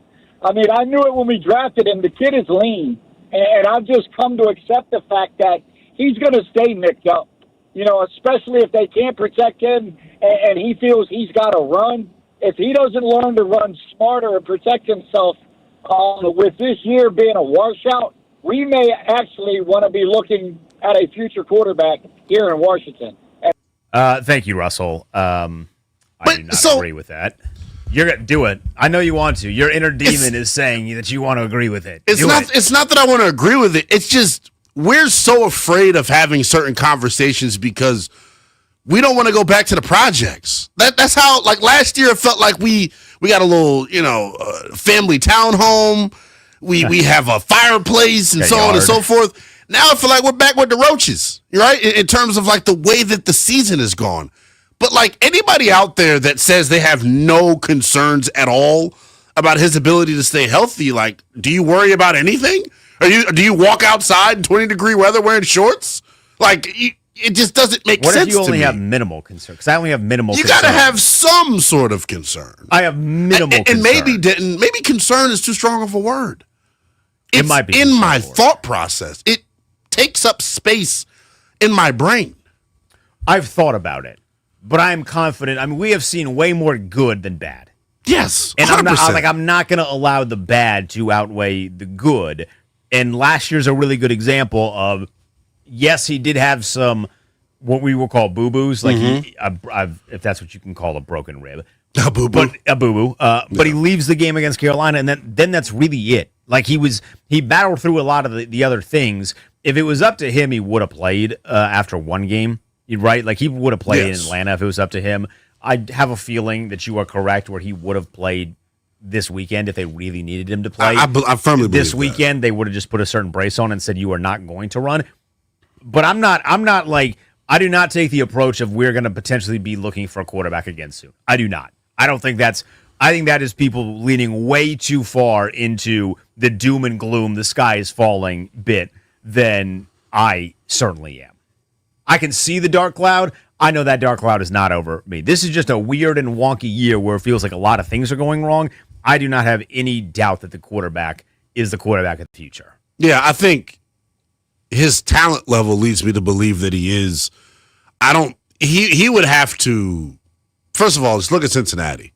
You think they're thinking about parting ways with Joe Burrow because he keeps getting hurt? You figure it out. You figure it out. I think the bigger thing I would say for Jayden, and maybe this is a team-wide thing, their approach next year to the offseason in terms of preparation in OTAs, minicamp, training camp has got to be better. Preseason, they cannot go at it the same way they did last year. Right. Because I think that's a big part. Big adjustment. Yeah. You cannot go in a preseason game without him throwing the ball. It don't make sense. If anything, tell him you have to throw the ball. Like you need to throw it. They ran 4 plays with the starting offense. It worked because he's a dynamic runner. That process, though, has to change drastically. You need guys to practice. I know training camp is tough. Get young guys. Like the old dudes don't want to do training camp, sick.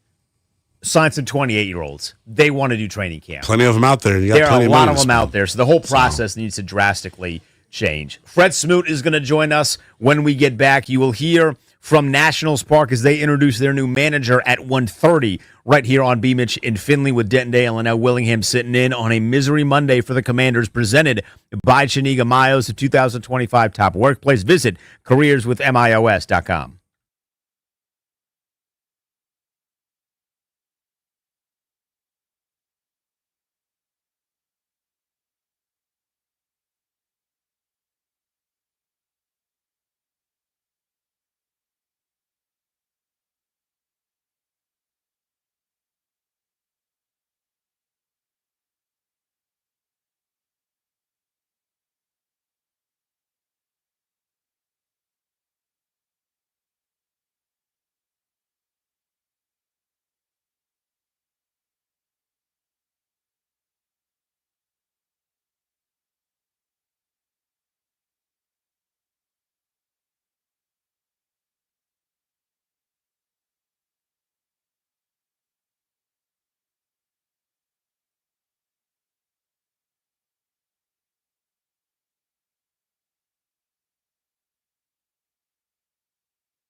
This update brought to you by Downtown DC Holiday Market. The New York Jets have benched Justin Fields in favor of Tyrod Taylor. Commanders' Week 13 game against Denver Broncos on November 30th will be an 8:20 p.m. kickoff. Head coach Dan Quinn on fourth down chances in the red zone. Like we're going to go for it again on fourth. I was definitely disappointed not getting it, like at the one. Felt definitely good going for it in the fourth down op, but have those trips down low and to end up with field goals, man, that's the part that we got to be able to count on to get that done. And like I said, that's been a strength of ours. Capitals welcome in the LA Kings tonight at 7 on the Fan. Nationals introducing new manager Blake Patera today at 1:30. It's back, DC. The Downtown Holiday Market runs November 21st to December 23rd, noon to 8 daily. Shop local, grab treats, and feel the holiday magic between 7th and 9th Streets Northwest. DowntownDCHolidayMarket.com. From the Crop Metcalf 5-Star Sports Desk, Byron Kerr on the Fan.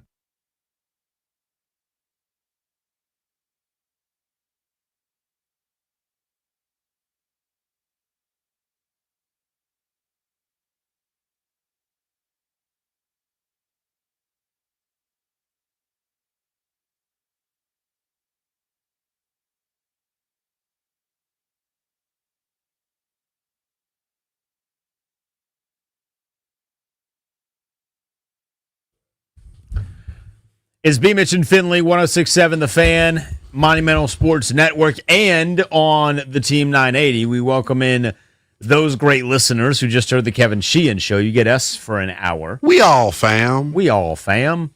In the club, we all fam. We are all fam in the club. We are efforting Fred Smoot. We will let you know when we get him up here. I do, though, Linnell, have some Pro Football Focus grades. Some PFF in the building. I use PFF the way that I think PFF was designed to be used, which is if it matches my argument, it is the gospel. Right. If it doesn't, it's the dumbest thing that's ever been created, and nobody should use it.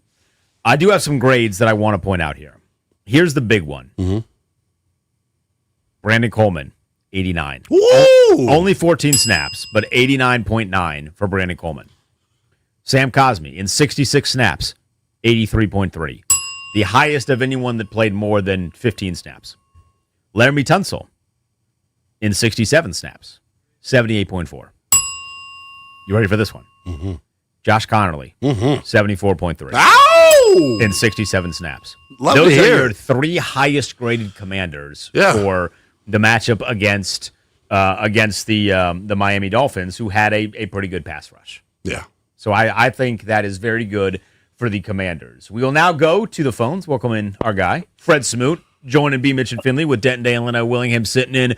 Smoot, I know the result wasn't great, but how was the trip to Spain? What's up, country cousin? Hey, what's up, brothers? How y'all doing? By the way, I did not make the trip to Spain because I had to go to Barstool. I go to Barstool Sports once a week, so I had to stay back and handle business. But I talked to London, talked to Santana, of course, Logan, and they loved it, man. And they said the fans really enjoyed that trip. It was the first time that American football was played in Spain, and that crowd was electric, and that stadium was awesome. So I think the experience was awesome, not like the game, but I felt like on defense, I felt like they came to play, and that's one thing I always said.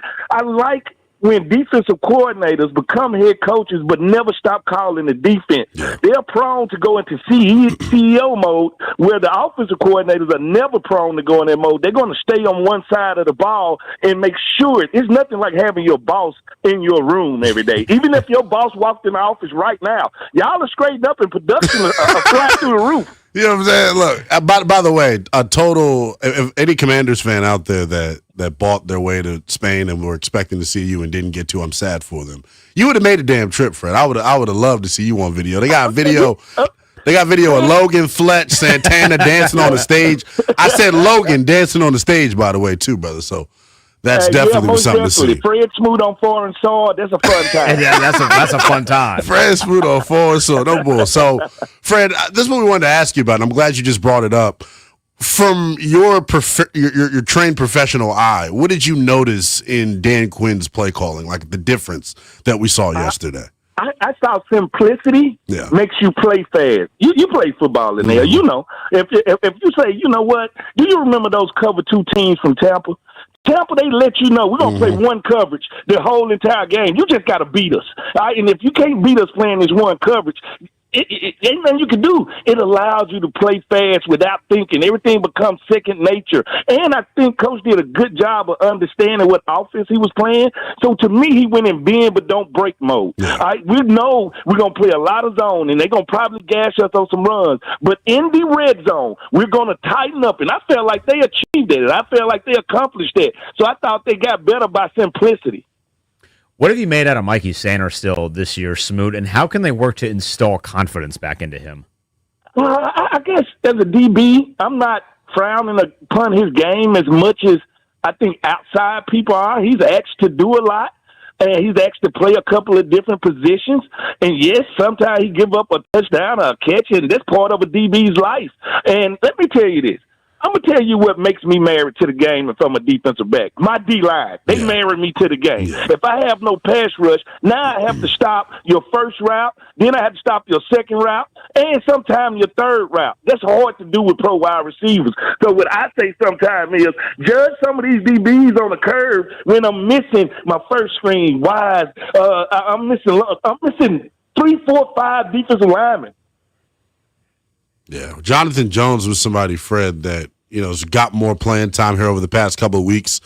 When we first brought him in, I didn't know what to expect, but then watching him in camp and then in his limited action, he could fly still. What do you make of the decision they're going to have to make down the stretch between him and Mikey in terms of who's going to play in the slot, who's going to play on the outside? Is that something that's matchup dependent, or are you down to see them both there?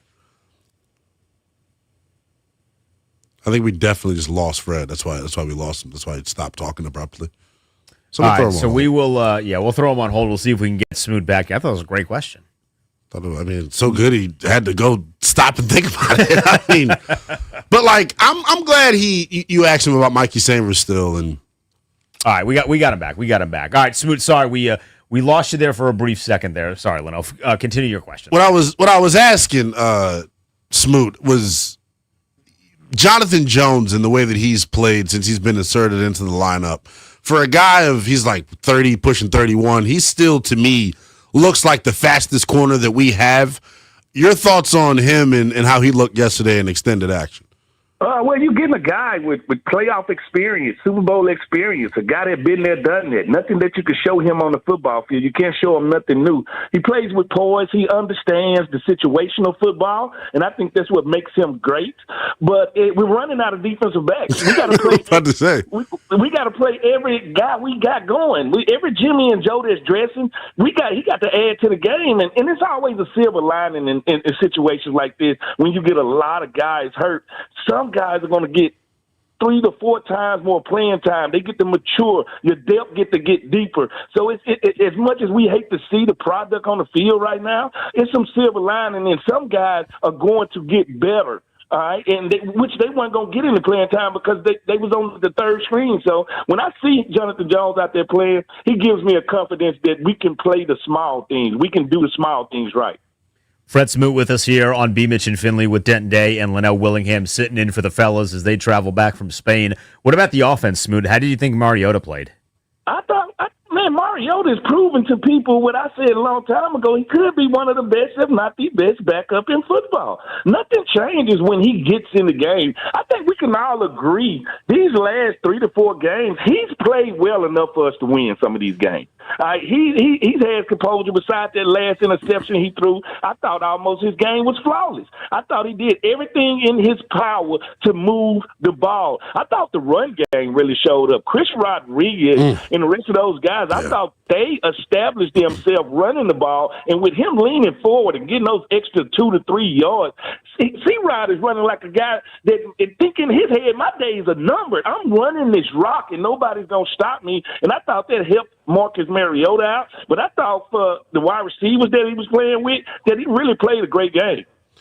So probably my favorite thing from yesterday was the reaction from the sideline when Jacoby Jones catches the 25-yard catch to take them into Dolphins territory. Just anyone out there wondering, the mentality of this locker room during this 5 or 6 game losing streak, I think their reaction to his play kind of shows you that, despite the results not going their way, they're still a super tight-knit group. Well, that's what I'm talking about. Players getting the opportunity that they wasn't going to get, and for him to go out there and make that play at that time, and for Cliff Kingsbury to have the confidence and to make sure that in that situation right there, where we got to have it moment, we're going to go to you, and for him to make that play, like you said, the guys erupted on the sideline because they see the work that this guy puts in. They see this guy trying to get on the field, and when you finally get that chance to get on the field, you know, confidence goes a long way in football, and sometimes you just need to see one go over the gate, all right, to get the yips off of you. And I think that was a good play call, and great execution. Smoot, should they bring Jaden back for the Denver game? If Jaden is healthy, play him. If he can protect himself, play him. I'm one of those people that if you're paid to play football, let's go play football. I don't want to hear how the season going to end. The season going to end regardless, but I want to see him get better and better and better. You can only get better by actually playing football. You can't get better looking at football and think that ain't the process. The process is to get him out there, and he becomes the ultimate force multiplier. All right, what? Watch when he do eventually get back on the field, how all the point spreads in Vegas shrink. Because they understand he don't need much to work with to go change a game. So soon as he is able to get out there, comfortable to play, and I want him fully healthy. He already had the knee, he had the hamstring, he had the elbow. I want all three to be healthy before I put him out there. I'm not just thinking singular with the elbow. I'm thinking all three. I want him fully functional, fully body, mind, and soul. Fred, I know you like to look at the boys on the perimeter. I like to look at the big dudes on the interior. And one of the big bright spots yesterday and really all season, Eddie Goldman, man, after retiring twice and really contemplating how much he wanted to do this and whether or not he wanted it to be his occupation anymore, for him to play as well as he's played throughout the course of this season has been super impressive. Your thoughts on him? Well, Eddie Goldman, he's part of what I call that D.C. Great Wall. Him and Kinlaw, you know, these guys are local guys, man. And Kinlaw and Goldman played on the other side of the line of scrimmage all game. Both of those goal line stands were pure responsible of those two guys dominating in the inside of the play. And when I say dominating, I mean it ain't going to show up on no stat book, right? It ain't going to show up on the paper. But if you watch that film, you know that Kinlaw is a grown damn man. Now, listen to me. Tossing guys out the club before they can even get to their section that they paid all that money for. These guys changed the line of scrimmage and gave us a chance. The only reason we had a chance in that game, I told you, we went into a bend but don't break mode. Right. They got to the breaking point, and they did not break. They did not succumb to that zone running game, the vaunted zone running game of the Dolphins. And I think that's what gave us a chance to the end, to go into overtime. Every time we go overseas, we guaranteed to go into overtime. That gave us a chance to. Smoot, it felt like when Johnny Newton was drafted, there was a whole lot of hype about him, and they kind of build him up as, hey, we got our first-round guy in the second round. Have you seen enough from him to be really confident about his position? We want more. Like, it's a lot of guys, and he's one of those guys that we want more. We want more of him in the rotation. I want more production. And then I think the thing with him, if you notice, they really put him in most of the time in passing situations. They understand his pass works prowess. He has to really get the run game going because you can't be a three-down defensive lineman if run is what you're having problems with and him pushed off the point. And I think that's what they're worried about. And he can get better at that. Just because I always tell people, different flowers blossom at different times. Just because a guy not ready in year one, year two, he's like, you can get better. All right, people, the finished product is what we're trying to get. That's how you build a great pro team. Is guys developing at different times at different paces. I totally agree with you. And the young guy that stood out for me, we were having this conversation earlier in the show. Fred, I love the coaching staff. To me, it's a total indictment on that group that Jordan McGee has not been on the field sooner. Anybody that watches this thing with a trained eye, he's the best linebacker we have in terms of flying to the football, in terms of, playing with that, hair on fire mentality. What have you seen out of him, and why do you think we haven't seen him more? I think Jordan McGee, if I had to say, I can't say he's the best on this team when it comes to the linebacker. I can say he's the most athletic and has the most athletic prowess. He is a sideline guy. He get there with bad intentions, and that's what I do like. But when you look at that group, now, yes, that Bobby Wagner, old Yellow Jacket, they've been getting him in coverage. What'd you What'd you call him, Smoot? Oh, Yeller Jacket. Man, you're good for one. No, listen. That play he made in coverage on that goal line stand was an unbelievable play. He still has football in him. He still can play. Still one of the top tacklers. Every player has their strengths. Every player has his weakness. Frankie Luvu has been forced to play more rush in than mostly stand-up linebacker. So they done gave Jordan McGee time to get on the field, and he's one of those guys that he's starting to really catch his groove because they're putting him in there. He's part of what the future looks like. And I like it because he's a very intelligent guy. People don't give him a lot of pause for that because once you see the man, the myth, the body of this dude, you're like, this dude is an animal. Like, he's huge, but he can play, and you're right. He will be hitting the field more when they figure out ways to get him on the field, especially when we play against running teams. Smoot, what is the mentality in the locker room like when you're sitting here? You're kind of as down as they are at 3-8 moving forward. You get a bye week, which obviously is nice, get out, go on vacation maybe, but it does feel like they're in evaluation mode for 2026. How does that handled inside the facility? It's kind of like a bunker down type of mentality.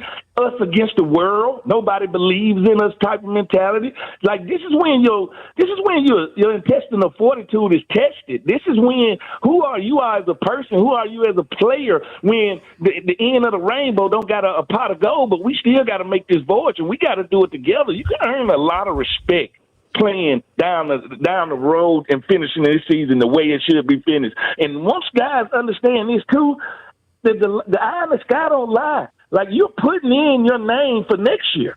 Like, if you want to be on this team next year, you need to go out there and make plays. So nobody in this locker room is going to give up. And because it's a lot of backup guys playing, some of these guys is putting film out there for other people, too, to say, I can play this game. I can play on this level. I can consistently get great. If we get Soldiers back and Terry come back and Jaden comes back, this team will put on better performances. But right now, I always tell people, you can't beat a team with the first string and we're playing our third string. It just ain't going to work. Smoot, we appreciate it as always, my friend. Enjoy All right, the bye cousin. week. We'll talk again. Anytime, Linnell. That is Fred Smoot, former DB for the Commanders. We're going to go out to Nats Park in about 10 minutes. They're going to introduce their new manager. Looking forward to that. But I know you wanted to talk about Shedeur Sanders before we got to that. Yeah, this has been passionate. We had a lot of bullpen conversations. I thought what we saw was pretty much par from the course. I didn't put too much of a referendum on it. He hasn't got starter reps. He's not supposed to get starter reps. He's a backup.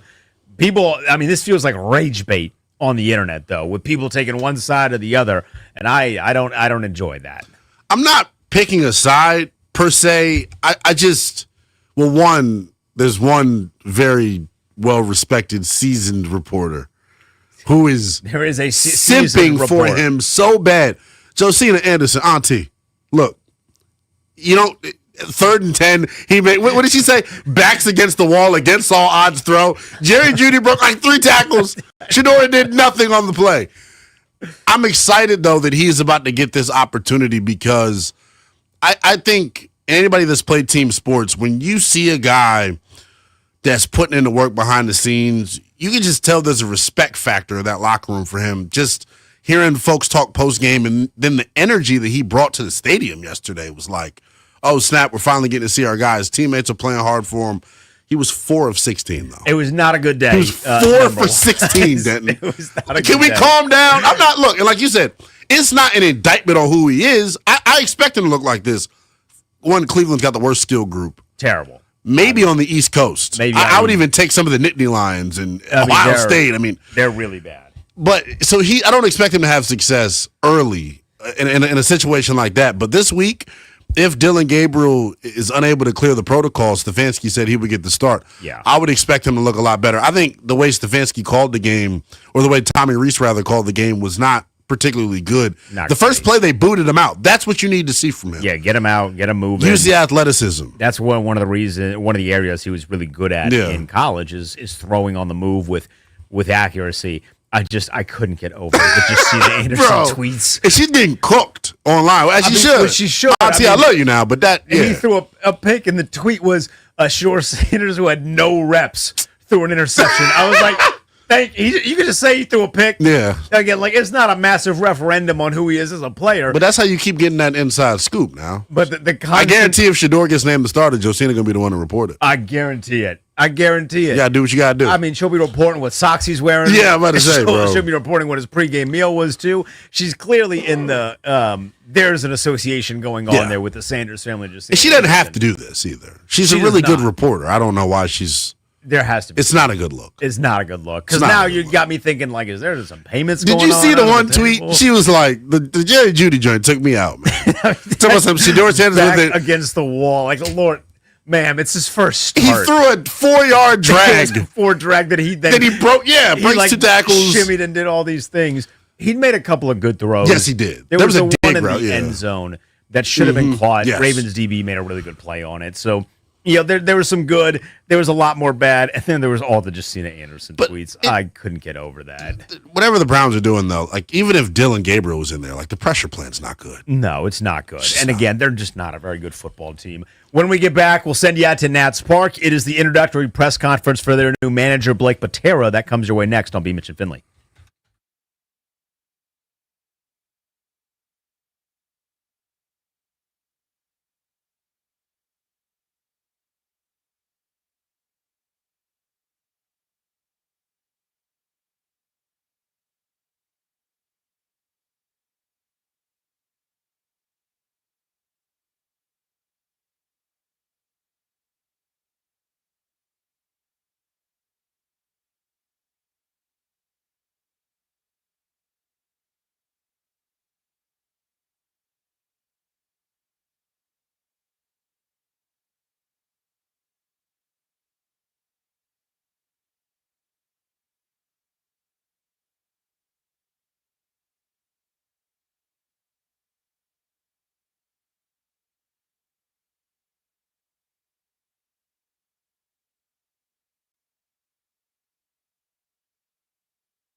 The sports update driven by the Ted Britt Automotive Group, home of Ted Britt for Life. Big baseball day in D.C. The Nationals introducing their new manager, Blake Butera. That's coming up in just a few minutes. We'll carry the press conference live, bottom of the hour here on The Fan. It is another Misery Monday in D.C., a month and a half worth of Misery Mondays now after the Commanders' OT loss to Miami. Commanders 3-8 on a 6-game skid. Hockey, things aren't going well for the Caps. They've dropped 2 straight and 4 of their last 5. Capitals trying to get things turned around starting tonight. Home against the LA Kings, 7 p.m. face-off here on The Fan.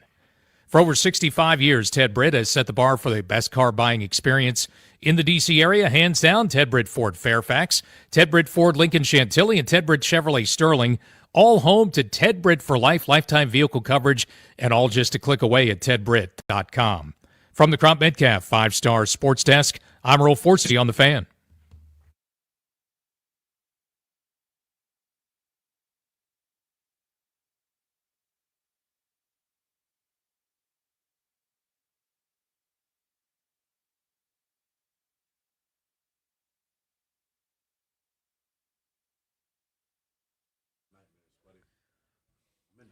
Is B. Mitch and Finley 106.7 The Fan? Did you see Vic? Vic just hit a little. And they call that the tighten up. The tighten up? That's James Brown. Vic, you got some moves back there? Come on, man. He said I'm on TV. I can't. Slicker than a can of oil is Vic Ferreira. That's why they call him Slick Vic Ferreira. He's slicker than a can of oil. We will go out to Nationals Park. I don't know if there's any slick around Nationals The Curly Park. W's. The Curly Dubs. Blake Butera going to be introduced in a matter of moments. We're going to check the Nationals' timeliness. Is what we're going to do. Well, they're on time. And if they're not, I get it. They're a bunch of young guys over there. I'm late sometimes too, people. I know we're going to get into Blake Butera when we let the folks hear, but are we ready now? I'm getting the signal. Well, damn, I was just about to start talking some Nats. We are going to go to Nats Park. Blake Butera is set to speak in moments. We will let you hear it. That they hired and that he signed the contract. So priorities here. What Give came me a little first? time to get ready. What came first, the baby or the signing, the hiring? We got to find that out. That's a big thing today. I was close. I heard it was very close between the two. For Nationals fans, for baseball fans all around, Blake Butera, 33 years old, such a huge, huge day for the entire organization. As we said it to Dan Coco. Good afternoon, everyone, and thank you for joining us here today. I'm Nationals broadcaster Dan Kolko, and I'm honored to be here on yet another exciting day for this Nationals franchise. We've had a couple of these lately. I'd like to welcome everyone who's with us here at Nationals Park, as well as those watching on Nationals.com, MASN, and MLB Network. Earlier this month, Blake Butera was officially named the 8th manager in Washington Nationals history. The day before the announcement, Blake and his wife Caroline welcomed their first child, Blair. They say the birth of your child marks the best day of your life. Imagine finding out you're getting a big league managerial job that very same week. That'll do, huh? Needless to say, there's been a lot going on lately for the Butera family, and we're so glad to have all 3 of them here in Washington today for Blake's formal introduction. Joining Blake, Caroline, and Blair, I'd also like to extend a special welcome to several other members of Blake and Caroline's families. We're so happy to have you all here as part of the Nationals family. Congratulations. We're also joined today by several members of the Lerner, Cohen, and Tannenbaum families, as well as several Washington Nationals founding partners. And joining Blake at the dais is Nationals President of Baseball Operations, Paul Taboni. So, Paul, it's my pleasure to turn it over to you. Thanks, Dan. Good afternoon, everyone. Thank you all for being here. When we set out to find our manager, our goal was to find not only a great, ambitious baseball mind, but an even better person. We wanted someone whose character and values aligned with ours and whose experiences fit our organizational goals. As you've heard me say many times over the course of the last 6 weeks, I'm a strong believer that you win with people, and Blake's character and ability to connect with everyone across the baseball spectrum is second to none. I'm excited to welcome him, his wife Caroline, their baby Blair, and the rest of their family to Washington, D.C., and I look forward to executing our vision together. With that, I'd like to officially introduce you to the next manager of the Washington Nationals, Blake Butera.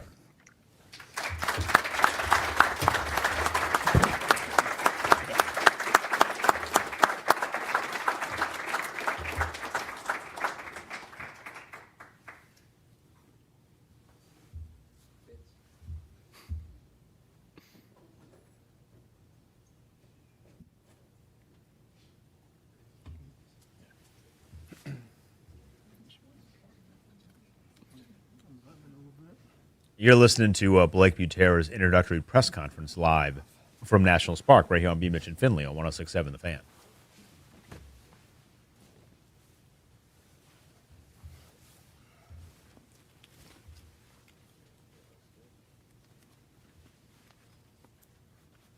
You hear them right now. You can't see them. They're snapping away, taking pictures of Butera and his nice new Nationals gear. So here is the manager, the new manager of the Washington Nationals. Thank you, gentlemen. And Blake, now I'd like to turn it over to you. Thank you. Paul, thanks for the great words. I'm incredibly honored, humbled, excited to be the next manager of the Washington Nationals. It was clear during this process that this organization, this city are really special. This was somewhere my family and I immediately felt like we can make home. I want to thank the Lerner, Cohen, and Tannenbaum families as well as Paul Taboni and the rest of the baseball ops group. From my very first conversations, it was evident that their values align with mine, that this is a place built around people, trust, and doing things the right way. I really enjoyed the process over the last few weeks of getting to know everybody in this entire organization. I know I wouldn't be sitting here today without the support of a lot of people. First and foremost, my wife Caroline and our baby Blair.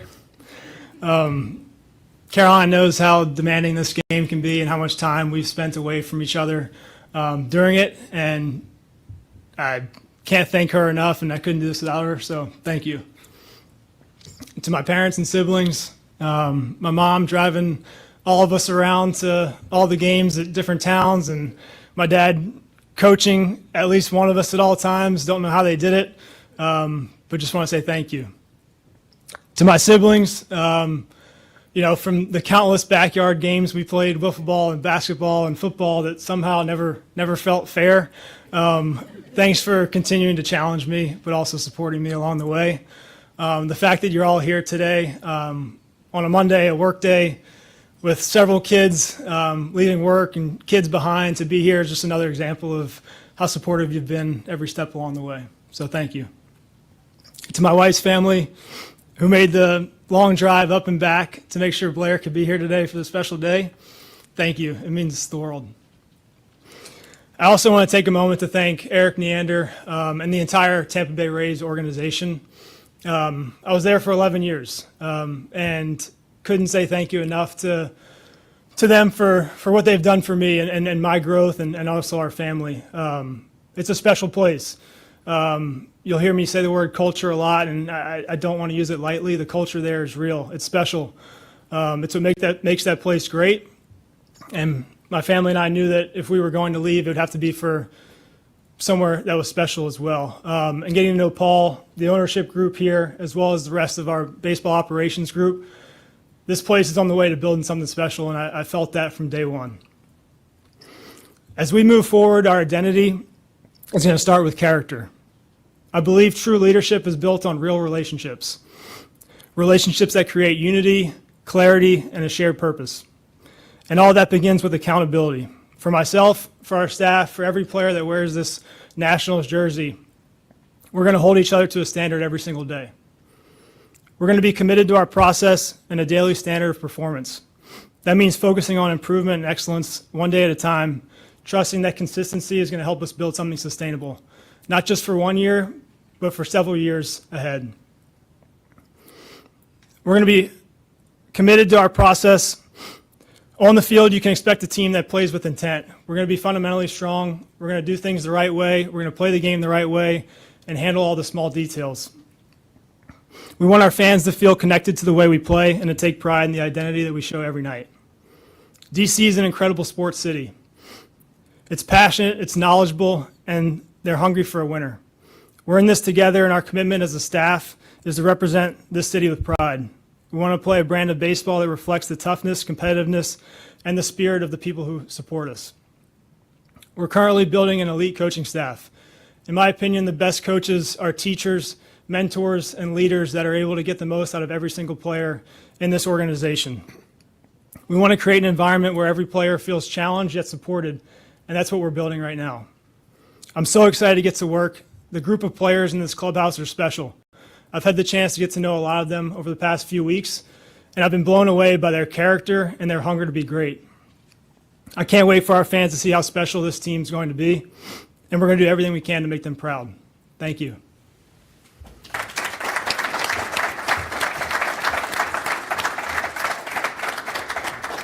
Thank you, Blake. All right, at this time, we'll take questions from the media. We have Mauricio and Claire on each side of the room with microphones, so please raise your hand. I'll mention the outlet you're from and your name, and we'll get started. Well, Jessica first.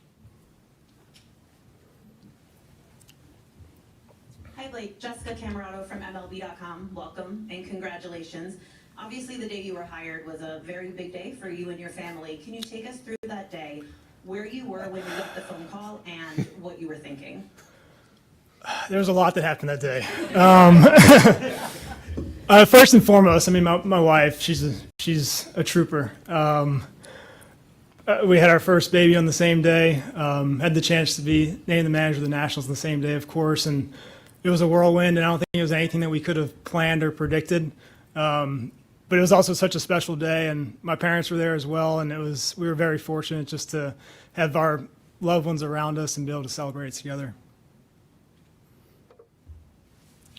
Andrew?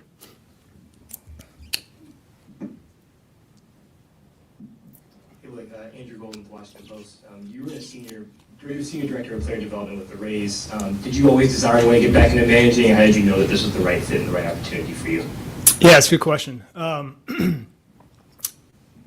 obviously enjoyed my time managing with the Rays, and then when they brought this next opportunity up to me, it was something that was obviously on a broader spectrum with a lot more players, a lot more staff members to oversee. I think it was something that gave me a much better perspective of how to build an organization from the ground up and what goes into creating a winning culture, creating a winning team, creating a winning organization. And I think when this next opportunity came about, I always love being on the field. I love the competition. I love being with the guys every day. So this was a no-brainer. Spencer? Hey, Blake. Spencer Nussbaum from the Washington Post. Can you walk us through what the interview process looked like and if you expected to get a managerial job this season? Yeah. To the second part of that question, I didn't have a timeline set on when I expected or wanted to be a manager by. To the first part, Eric Neander gave me a call. I think it was a Tuesday morning, and said that Paul asked to interview me or talk to me for the managing position. And it was a few weeks of a process, and I had a chance to talk with Paul. I've had a chance to talk with a lot of people in the ops group. And then it was kind of throughout that process where I realized that this was somewhere that I could see myself and my family based off of the values that they have, and they align with mine. And that was first and foremost most important to me and my family before the actual position.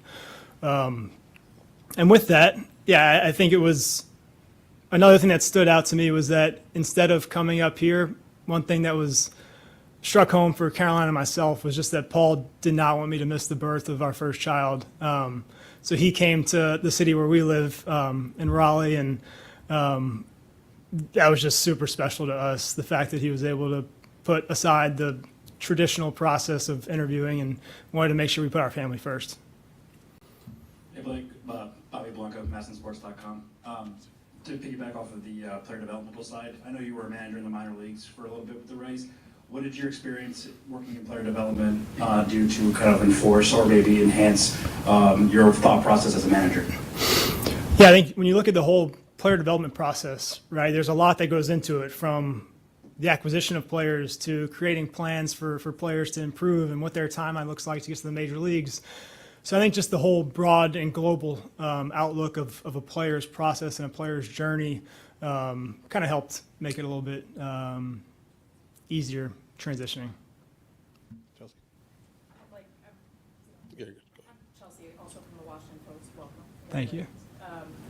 Someone said to me last week that managing a big league team at 33 is one thing, but managing a minor league team at 25 is something else. What did you learn from that experience about how to lead people who are, at least in terms of age, your peers, and what's important in terms of, maintaining the right kind of thing? Yeah, I think the best advice I've gotten is just to be yourself, right? It's like at the end of the day, when you talk with players, when you work with players, I think the last thing they look at is how old or young somebody might be. I think what's most important to them is, do you care about them as a person first, and are you going to do everything you can to help them become the best version of themselves, both on and off the field? And I think people can accomplish that in different ages and different experiences, and I think that's most important, in my opinion. That is Nationals manager Blake Butera from Nats Park. Really good stuff from him. I enjoy listening to him. You'll hear a little bit more from Grant and Danny. They are out there at the park, so they might get an opportunity to speak with him in a one-on-one fashion. It's B. Mitch and Finley with Dentondale and now Willingham sitting in for B. Mitch and Finley as they travel back from Spain. We've talked a lot of football today. Football Talk on 106.7 The Fan is presented by Paramount Plus. You can't count on much these days, but you can always count on Sundays with the NFL on CBS and Paramount Plus. Watch your local NFL game every Sunday on CBS and Paramount Plus all season long. Visit ParamountPlus.com/NFL to get started today. We wrap up the program before we send you back out to Nationals Park for Grant and Danny at 2 p.m. next on 106.7.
is B. Mitch and Finley.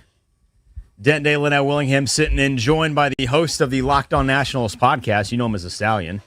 Ryan Hercules, Clary. some people may call him. Glenn Powell, I've heard Freak. as well. Oh, thank you. Freak is what the DOC calls. Freak. Okay. Damn. Why are you a freak? Jeez. Well, I do want to point out before we get into all of Clary's illustrious nicknames, Blake Butera is joining Grant and Danny 3:30 p.m. Ah, there we go. So that'll be a fun conversation.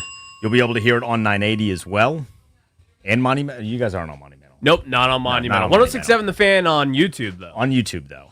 Yeah, the chat's been So what do you think about a wild. manager that's basically as old as you are? Yeah. I like this. I mean, I think that a lot of Nationals fans out there just have kind of taken this message in a weird way, I think. Like, they look at this and like, oh, they're trying to save money. Like, no, this is someone who would have been a manager within the next few years. In my opinion, they could just kind of jump the cycle a little bit. May not have cost as much as like a Bruce Bochy or some big name hotshot out there, but I think for where this team is now, this is the hire that makes sense. I was going to say, is this team ready for a big hot shot like a Bruce Bochy? No, and I think that's a lot of people just kind of have to understand. Like, I think with these younger hires, like bringing in Taboni, bringing in Butera, like this is a sign of the times, man. Like, we got to take our medicine still. You're going to go through it for the next few seasons, but I like these hires. I think this is exactly what the Nationals should be doing. It's kind of a new pace around here. I think it fits the timeline of where you are at organizationally as well. Yeah, and that's the point of it. Like, you know, you look at this team and there's Mackenzie Gore trade rumors, there's CJ Abrams trade rumors. Like, please turn those rumors into realities. Yeah, I mean, Please. for some people, for some people, but like, those rumors aren't out there because like you wouldn't be trading your best players if you're ready to win. Exactly. You know, it's like the reason why back a few years ago you trade away Chase Young, Montez Sweat. Like, those are some of your better players. But it's because you're not ready to win. And so you need to get value in return for those guys. So with those rumors out there, I think that just kind of tells Nationals fans all that you need to know. Are they actually going to spend money this offseason? I don't think so. Oh, Ryan. I mean, jeez. I know. I don't know if they're ready to even. Like, if you bring in an Alex Bregman, does that make this a winning team? I don't think so. No. Pitching. I think that's the you got to get pitching. That's the reality and if you of the spend situation. on pitching, then like I guess, but then also you have subpar bats. Is that going to fix that issue? You got to spend everywhere, but also you got to start developing talent. I think these steps right now get you in that situation. All right, we got 30 seconds left. Is there any pitcher that's available that you want? Michael King, but he's going to cost a good amount of money. But like, so I don't. Our I don't pockets think ain't lined that way. I'm excited to see some more Dalen Lyle, baby. First team all aura. Ooh. I love baseball Linnell. He's in it. Lynette Willingham is what they call me, baby. There we go. He is in there. He is loaded. You'll hear Ryan coming up next on Grant and Danny. Butera will join them at 3:30 live from Nationals Park. Linnell, it's always fun. It felt Yes, like indeed. the show flew by. Big thanks to Smooth for jumping on. A bunch of great callers as well. Washington's lost 6 in a row. We all kind of saw it coming. Yeah. The fellas are back tomorrow. If you still made it, if you're still listening, JP owes you a beer.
Sponsored by Door Pro America, garage door service. Go with the pros at Door Pro America. You just heard the press conference down from Nats Park. The Nationals introducing their new manager, Blake Butera. I'm incredibly honored, humbled, excited to be the next manager of the Washington Nationals. It was clear during this process that this organization, this city are really special. This was somewhere my family and I immediately felt like we can make home. 33-year-old becomes the 8th manager in Nats history. Hockey tonight, Caps hoping to get back on track. They dropped 2 straight in 4 or 5, hosting the LA Kings. 7 p.m. face-off here on the Fan. Monday Night Football, Cowboys and Raiders in Vegas, 8:15 on the Team 980. Go with the pros at Door Pro America. From spring repair or replacement or a brand new garage door to boost your home's curb appeal. Call 877-DOOR-PRO today and ask how you can save $60 on a repair or $150 on a new garage door. Visit DoorProAmerica.com. From the Crop Metcalf 5-Star Sports Desk, I'm Earl Forsey on the Fan.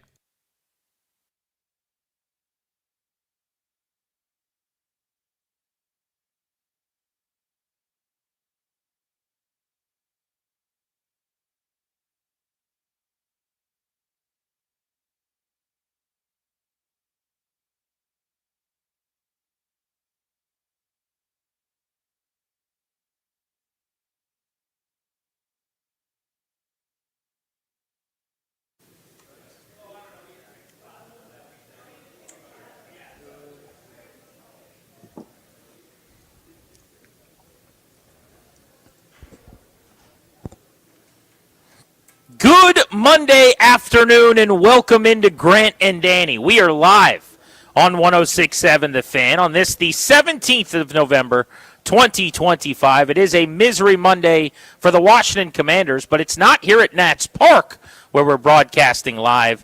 Big day for the Nationals. They just introduced their brand new 33-year-old manager, Blake Butera. He will be on the show coming up at 3:25 live, and we will talk to the team president of baseball operations, Paul Taboni, on the show today as well about the hiring at 5 o'clock. So if you're a Nats fan who wants some intel on the proceedings today, we've got the new manager, Butera, and the president, Taboni, 3:30 and 5 respectively from Nats Park live today right here on the Fan. But Danny, we're multitasking. We are indeed. Because 6 weeks in a row, the Washington Commanders have come in second. They leveled down. The gauntlet was over. They got to play the JV portion of the schedule yesterday with the equally as inept 3-7 Dolphins. And in Madrid, Miami did everything they could late to get the Commanders the game. They didn't want to win that game. But neither did Washington. Someone had to, and the Dolphins accepted the gift that was the overtime interception in field goal range. Yeah, 2 inept teams behaving ineptly. 2 teams that are not very good, that have no direction and no place to go and aren't good at all, don't do much right, they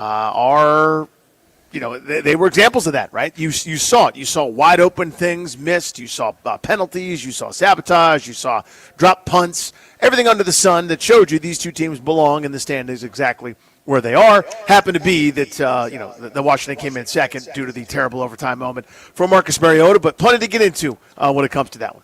Yeah, I don't know how to feel in the way of defensively they were a lot better, obviously. Some of the changes made by Dan Quinn clearly worked, although I think some of that may have been the level of quarterback play, the fact that the Dolphins aren't as good as the Chiefs or the Seahawks or the Lions or even the Cowboys offensively. But they tackled a lot better. I thought they did some new things in terms of wrinkles with the blitz. We saw a corner blitz off of the slot that we hadn't seen all season. The Sean Springs Memorial Blitz, baby. We got it. Got home for a sack on 3rd down. They had 3 sacks that were drive killers on 3rd down. So that was improvement. That felt good. They played NFL-level defense, which they hadn't done in a month. It was not as easy for Miami to move the football as it has been for their opponents. But at the same time, again, it's a 3-7 team that was coaching as if they wanted draft position.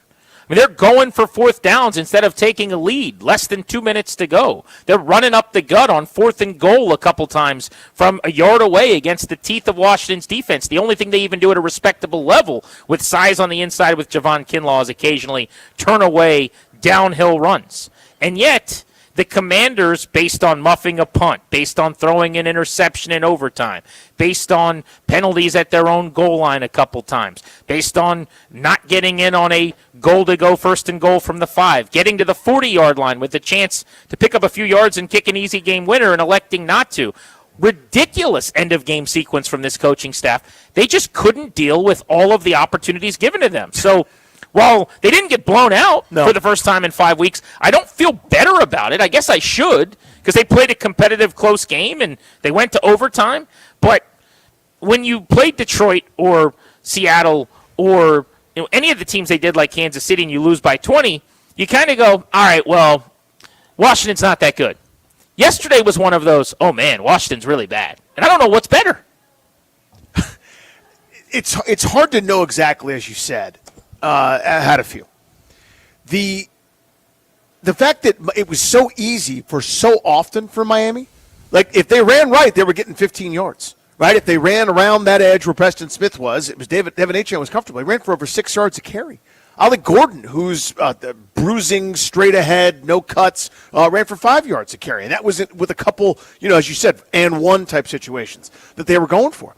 Guys are open. To me, it was nothing that Washington did well. I appreciated you saw some more zone coverage, I felt like, from Dan Quinn and company. But it was, a ball was thrown to the wrong place, would have been a walk-in touchdown for the Dolphins player. I know part of that is football. Part of that is just kind of, what happens to even good teams every week. But there was nothing yesterday where I'm going, this is high-level execution. This is improvement. I suppose it is. It was better. Because they didn't get blown out by a bad team. I mean, they did that to start this streak against Dallas. The week after they lost that heartbreaker to Chicago, but I don't feel good. So I'm with you in the sense that I'm irritated about the whole damn thing. Well, that's what you should be. It was better though. Like to say that it had nothing to do with execution, I don't think is fair. It was part of the pie. I mean, there are other ingredients. Again, you played the worst quarterback you've played in a month in Tua Tagovailoa. You played the worst team you've played in a month. You played in one of these quirky, strange games overseas in a stadium no one's ever been in to play football, and so strange and weird things happen. Like, all of this is true. But they allowed 3 conversions on third down, which was the third fewest since week 6. They allowed only 142 net passing yards, which was the best they've done this season since week 8. 2 turnovers on downs forced by the defense on the goal line stands was the most they've had since week 6 of 2023, which predates Dan Quinn in D.C. It was a 3-sack game for this defense, which they had not had since week 8. And they had multiple sacks in the first half for the first time since week 5. So the results were all better. You got to give them credit for something. I think it's true, though, to say some of its level of competition. Think about Dan Campbell. He takes over the play calling duties right before they play Washington. They go out and they score 44 points, and everybody's talking about how amazing Dan Campbell is as a play caller. Yeah. Last week, they play the Eagles, who are playing at a Super Bowl level defensively, elite, upper echelon, top of the sport kind of defense, and they score single-digit points. It's a little bit harder in that situation, right? And so I think quarterback, team you're playing, part of it. Also, offensively, they moved the chains. They stayed on the field. They picked up third downs. They could run the football. They were ahead of the sticks a bunch. So they won time of possession. They dominated it in the first half. They had a 33-19 snap discrepancy over Miami in the first half of the game. They outsnapped them by 10. They out-time of possession them by almost 3 minutes, and that's not even counting, the end of the game craziness. But I say all that to say, Danny, that while there were other things, I wanted improvement. I got improvement. So I could feel better about that. But this was the game on the schedule we've been pointing to for a few weeks going, all right, just get through the worst of it, and at least you get the Dolphins. You get your win, and you go into the bye week, and we can have a positive week of radio.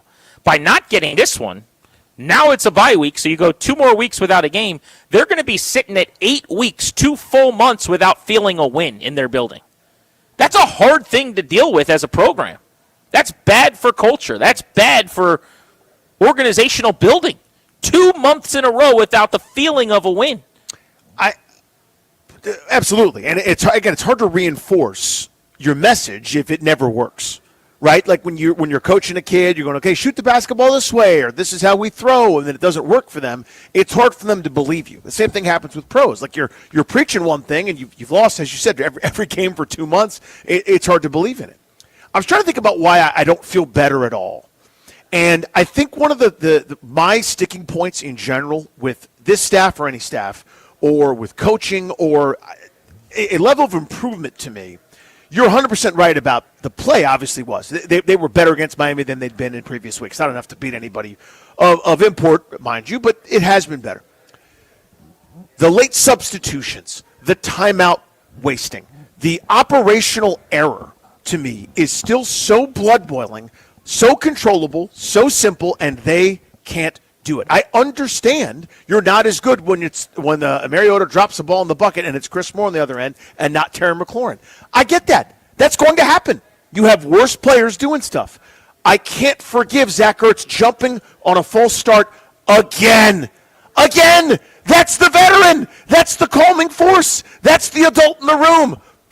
Can't figure it out. Again, another week of it. I'm sure more veteran rest days to come. The timeout on a 1st and 10 on their first possession, the squandering of it, the late substitution stuff. I just can't. That thing to me is so controllable, so basic. High school teams do it well. College teams do it well. Pro teams do it. If you can't handle it, you got to quit that no huddle crap. If it's too complicated for you, do something else. That's the part of it to me. My mind is in a bottle. I'm not even boggled. My mind is in a bottle because of. I understand it's not going to be as good, but it's unprofessional. And this is supposed to be a professional outfit. Show me signs of improvement there, and it was as bad this week as it's been. Yeah, so if we're talking about the entire operation and the team itself and the 10,000-foot view, well, I agree with you. I don't know that this was a step forward. In fact, I would say that categorically it was not. I was talking specifically about the defense. No, that's fair. You're right. The story all week was that the defense was a disaster, and Joe Witt had been removed of his play calling duties, and he was no longer the coordinator, and Quinn was taking over. And we all said, well, the Witt to Quinn jump isn't really going to mean much. The personnel's still a problem. And I think for what it's worth, while, again, there are variables and some context that needs to be acknowledged, they did some better things better on defense. Yes? But as a team, I feel the worst about the program, the worst that I have all season, honestly, because this is not getting blown out by an offense that's a juggernaut with Dallas or the gauntlet of the last 3 that were scheduled L's against an injury-ravaged team.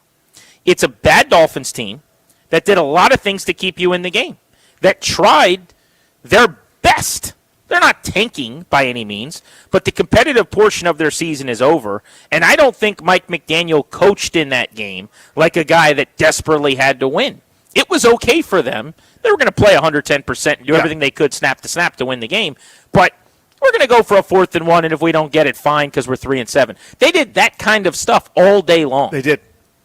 And Washington could not take advantage over and over and over again. But, yeah, when you lose to a 3-win team that plays badly and tries to give you the game multiple times, there's no reason you should feel better about the direction of this thing necessarily. I completely agree with that. Offensively, they ran the ball. That was good to see because they haven't been able to do that for the majority of the last month. They're starting to come out of those doldrums, I think. Chris Rodriguez was excellent, 5 yards per carry. That 17-yard run he had off left tackle where he bounces it right back into guard with really good vision and that almost Bill-like jump cut at his size was ultra impressive. He ends up on 15 attempts leading the team in rushes and yards. Mariota had a 44-yard run in this game on a 3rd and 9 where it looked like they were destined to punt. And believe it or not, he's got the 4 longest runs of the season at quarterback for Washington. That is wild. Jaden Daniels' longest run is 18. Mariota's gone for 44. He's got a run over 30, and then he's got 2 at 22. But that was a big play for them. And as you said, the receiving position ravaged by injuries. It's too much Chris Moore. Jacoby Jones with a whip route. Ended the game, gets him 25 yards. But I thought this was the best we saw Deebo Samuel. 7 for 74 and a touchdown. So there were these encouraging signs, but just loser plays. Punt, muffed. You're getting the ball back with 4 minutes to go win the football game. Last year, they field that punt. They drive down the field and they win over and over and over again. I hadn't even finished tweeting about what an amazing defensive stand it was, how big the Von Miller sack was, one of the biggest defensive moments of the season. When the Dolphins got the ball, you were sure they were going to go take the lead. But the defense finally stood up, Dan Quinn was like running around on the field, high-fiving people and bear-hugging people and tackling random dudes I've never seen on camera. And next thing you know, Mikey Sanders still puts the ball on the ground. It's just a loser team right now. Marcus Mariota, first play of overtime. You go to overtime. You get the ball first. You're going to go march and go down the field against this pretty pedestrian defense that somehow you've only scored 13 points against. 2 missed field goals, loser plays, and you throw a pick right away. It's just a bad team. That's what they are. I don't take pride in saying it. I don't enjoy saying it. This is a bad football team. And they played one. And they played a bad football team that was mirroring them in terms of missed opportunities and the like. They're probably saying the same on Miami radio this morning.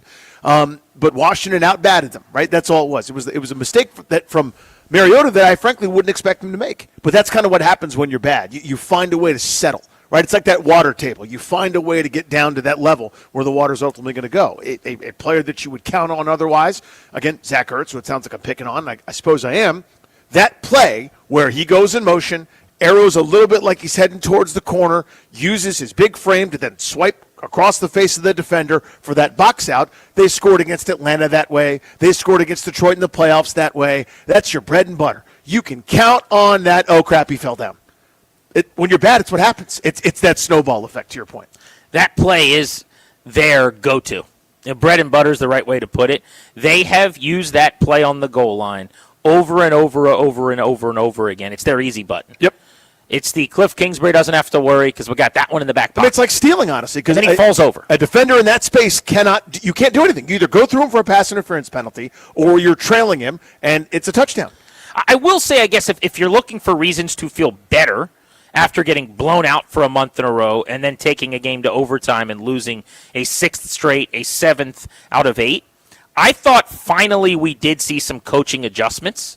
You and I have been demanding, not even asking for, but imploring and begging to do something different. Try something. I still don't get enough under center offense, but there was a 4th and 1 where Washington goes under center and does their own version of like a spider 2-wide banana, and they get a play action, wide open tight end coming out of the backfield, Colson Yankoff to move the chains. That was in minus territory. Yes, it was. Which tip of the cap to Dan Quinn. Last year, they routinely on 4th and short would go for first downs even shy of midfield. They haven't done it as much this year. But to his credit, they did yesterday. They moved the sticks. They go get a field goal and tie the game early. I thought that was big. But Brandon Coleman's used in this jumbo look yesterday as an extra tackle. He mauled people. I just went back and rewatched the game before the Blake Butera presser. We're out here at Nats Park today, and the new manager of the Nats will join us at 3:30. The president of baseball ops, Paul Taboni, is going to stop by at 5, so we're excited to talk to those guys. But this morning, before I came over here, I was rewatching the game. Brandon Coleman was a pile mover. He was a people mover, like at an airport, man. He was pushing people around. Where has that been? I know they've done some 3-tackle things, and they've had other players doing it, but we've been banging our heads against the wall, you and I, for a month going, why can't they run the ball? What else can they try? Why don't they go with some heavier looks and formations to get the pass game open? They're starting to do these types of things. And if we're giving them credit for a couple tweaks on defense, blitzing a little more from the corner position or doing some more exotic things the Dolphins hadn't seen, getting outside the box, I think on offense there are a few wrinkles like that I like to get the run game going. It's 7 weeks too late. Yeah. But I finally got them going against type and saying, all right, this isn't working. Let's try something else. I was texting you guys yesterday about this, where I find it they're in a can't-win position with me. I'm not even talking about football. Yeah, you're games. a lot of fun during games, I got to say. I get that. I understand they're in a can't-win position. In general, you can make your joke because they haven't won in a month and a half. But you, when they win, you're mad. Yes. Because it's empty calorie wins. And when they lose, you're mad because it makes you angry and you're sad and they're not good enough. Right. And so when they make an explosive play, you're angry about it for some reason. But if they don't convert, you're mad about it. So we've reached that point of the offseason with you. Yeah. Or it's not the offseason, but I guess that's a slip-up. I would love the offseason to be right now. But no, but like I'm sitting there watching Chris Rodriguez run with authority, rip off stuff. And I'm going, on your roster, available for so many weeks, so readily available for you. And it's like, well, I guess once the season's down the drain, now we'll give it a shot. I want my desperation. I wanted that a month ago when they couldn't run the football. Let's try that. I mean, listen, when nothing's working, you don't get to just stick with it, right? Again, my barometer now, having seen it up close and personal, and a game viewed by the Detroit Lions who have aspirations of greatness. Now, granted, they're 6-4, they got their own struggles, but a 3-point loss where they scored 24 points against Minnesota. I can't almost call him Dan Quinn. Dan Campbell goes, "We got to do something, man. This is unacceptable. I need to act dramatically and drastically to demonstrate something." Now, you could say he panicked, whatever you want to say. I don't care. When it's not working, our not working is different than their not working. Our not working is you can't manage a loud clap to get out of the huddle. Their not working is they scored 24 points against a division rival in a game they should have won. Our disaster was happening in real time, and it took the season being over for them to go, let's try Chris Rodriguez a couple times off tackle to see if that works. And then when it does, it's blood boiling to me because you had access to that player for a long time. If you'd exhausted everything, if you tried throwing the ball to Ben Sinnott once, if you tried some sort of different, they tried some zone this week, and it was, dear Lord, guys aren't running free as often. Great. It's so irritating. And again, part of it's there's nothing they can do for me. But I would also say I'm this. so mad. The stuff you're calling for worked more this week, but they have done some of this with less success recently.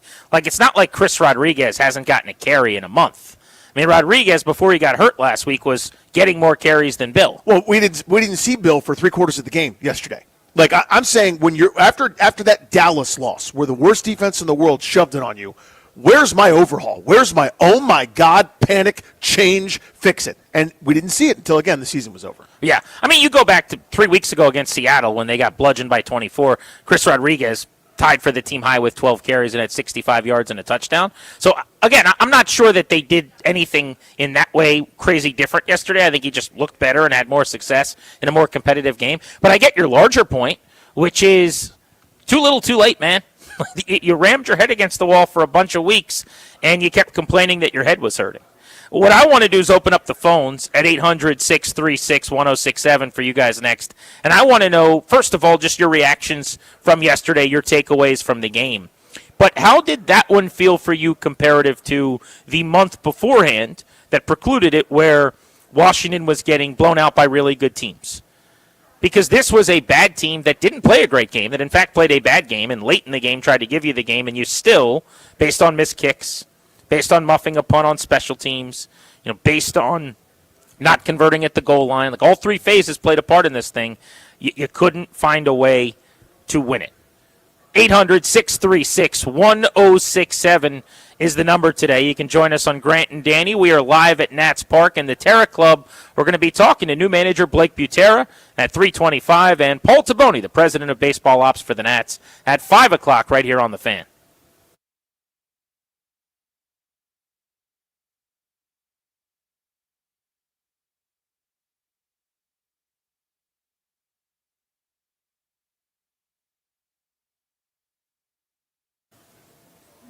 Hey guys, it's GP for my friends over at Virginia's 250th Commemorative Committee. I'm the father of 4 presidents. You guys may know that. My family likes going to many local historical landmarks and celebrating history, Virginia's history especially. And I'm here to tell you that this is the time to do it with yourself, your family as well. Virginia is celebrating 250 years of America on the 4th of July, and there's no better time to get in on the fun than in the year ahead, because Virginia, which has been home to 8 different presidents, is doing great, and you're a drive away from George Washington's birthplace and Thomas Jefferson's Monticello. To find out how you can celebrate 250 years of America, Virginia's most cherished and historic landmarks, like I just did. In fact, on Friday, we were over at Mount Vernon, had a blast with the family. There's all kinds of events all year long. Check out the schedule. Go to visit.va250.org. That's visit.va250.org. My family's got another trip coming up to do another one of these really fun events. Find out more about the big celebration all year long, Virginia's 250th. Go to visit.va250.org. America made in Virginia.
The sports update driven by Ted Britt Automotive Group, home of Ted Britt for Life. If you were with us an hour ago, you heard the press conference live here on The Fan. The Nationals officially introduced their new skipper, Blake Butera, who said he knew immediately this team was the right fit. From my very first conversations, it was evident that their values align with mine, that this is a place built around people, trust, and doing things the right way. Of course, it is another misery Monday in D.C. Are there any other kind of Mondays these days? A month and a half worth of them now after 6 straight losses. Commanders heading back from Madrid after the overtime setback to Miami. Hockey Caps back on the ice tonight hosting the L.A. Kings. 7 p.m. here in The Fan. Monday Night Football. Cowboys and Raiders in Vegas. That's on the Team 980.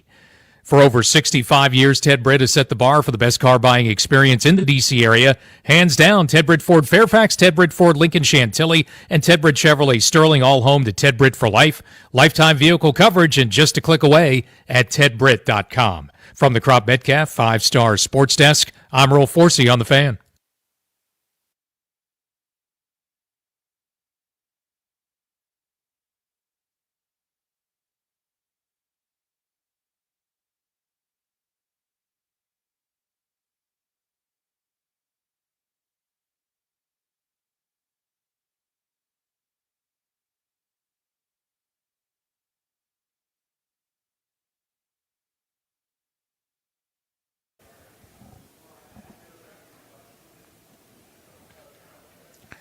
With Danny, I'm Grant. This is The Fan. We are live at Nationals Park today.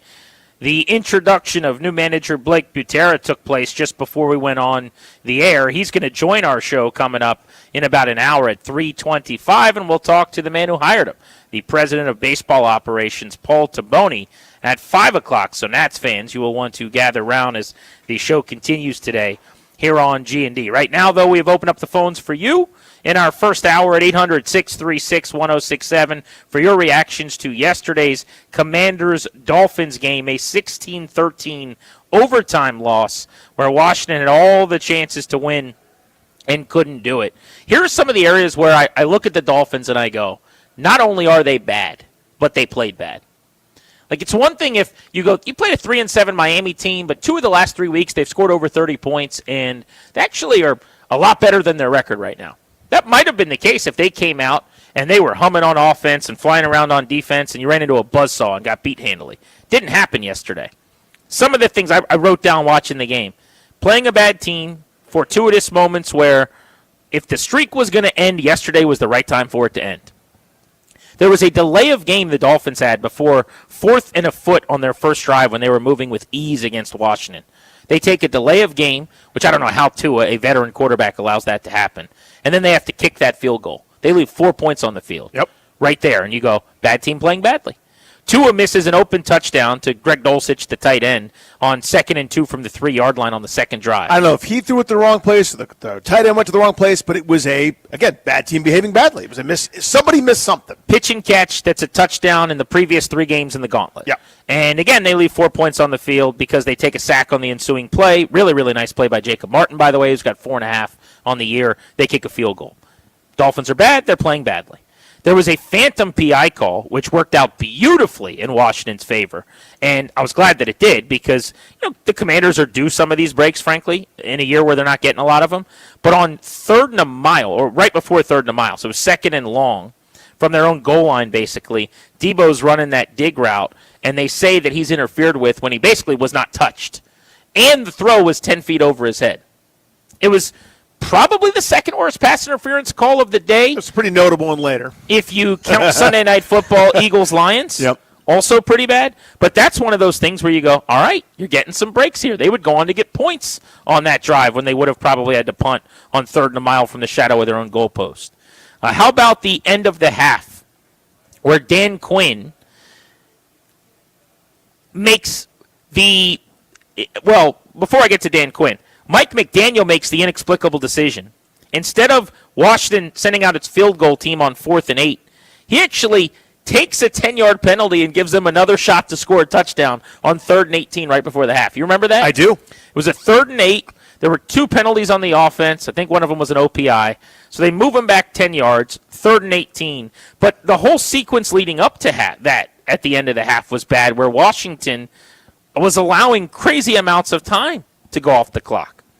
Again, bad team playing badly. Then you had the Dolphins on a check down to Jeremy McNichols on a 3rd and 10 with 2 guys in position to tackle him. Basically splits right through him. They're flat-footed. They can't make the tackle. A good team rallies there and does. You had a 2nd down drop from Jalen Waddle on a drive right before the sack with 4 minutes and 20 seconds to go where they punted the ball back to Washington. Now, Sanders still put it on the ground, and the Dolphins got it back. So it was as if they had just made one big explosive offensive play to get down the field. They would eventually go for a 4th down and not get it anyway. So that was part of the no, you take it part of the game. Right. But that's a bad team doing bad things. With Waddle dropping a pass would have set up a 3rd and very, very short. The Dolphins don't take a lead under 2 to go, and instead of kicking a field goal to go up 3, go for it and call a downhill run shoving match with everybody in tight. And then the last thing I'll put in my list of what were the Dolphins doing yesterday sequences, they call a timeout on a 2nd and 9 with 1:10 to go. Now, someone could say, well, the Dolphins wanted the ball back. You do that on 3rd down. You don't normally do that on 2nd down when a team just got a couple yards and has 2 downs to get 8 yards, basically. But there were just so many things where I'm going, Mike McDaniel. What are you doing here, guy? Are you trying to get fired?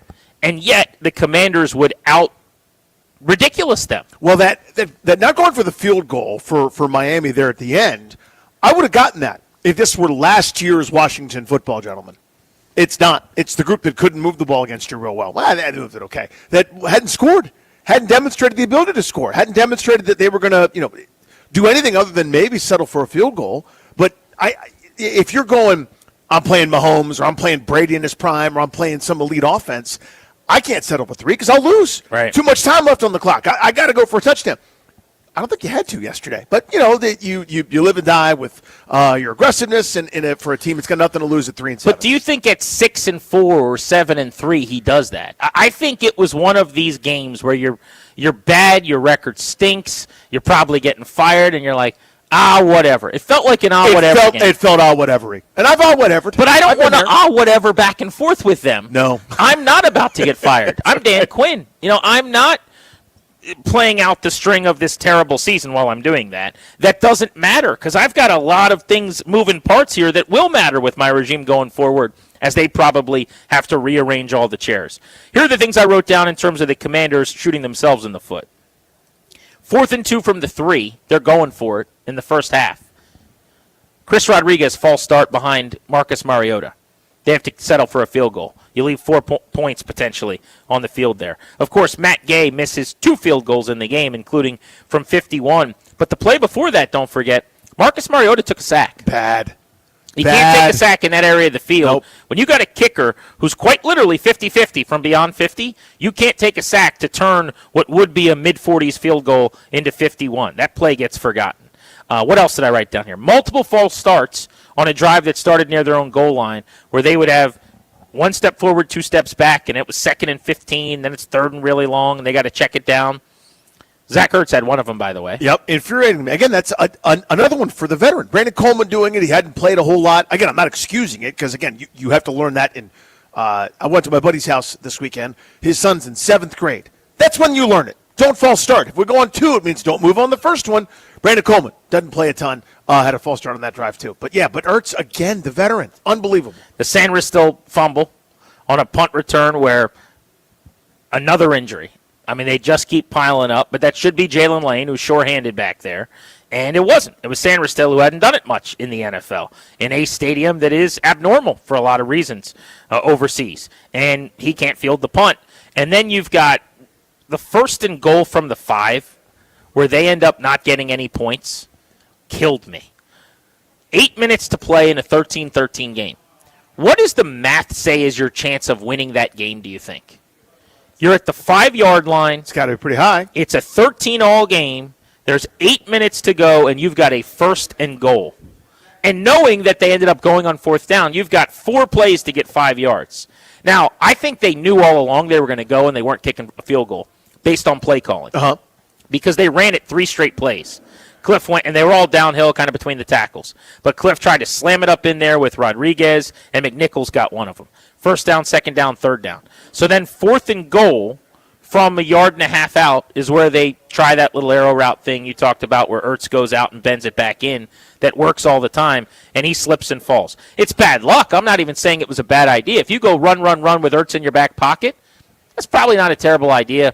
Didn't work. And so 1st and goal from the 5 in a tie game with 8 to play is still tied, and the other team gets the ball back.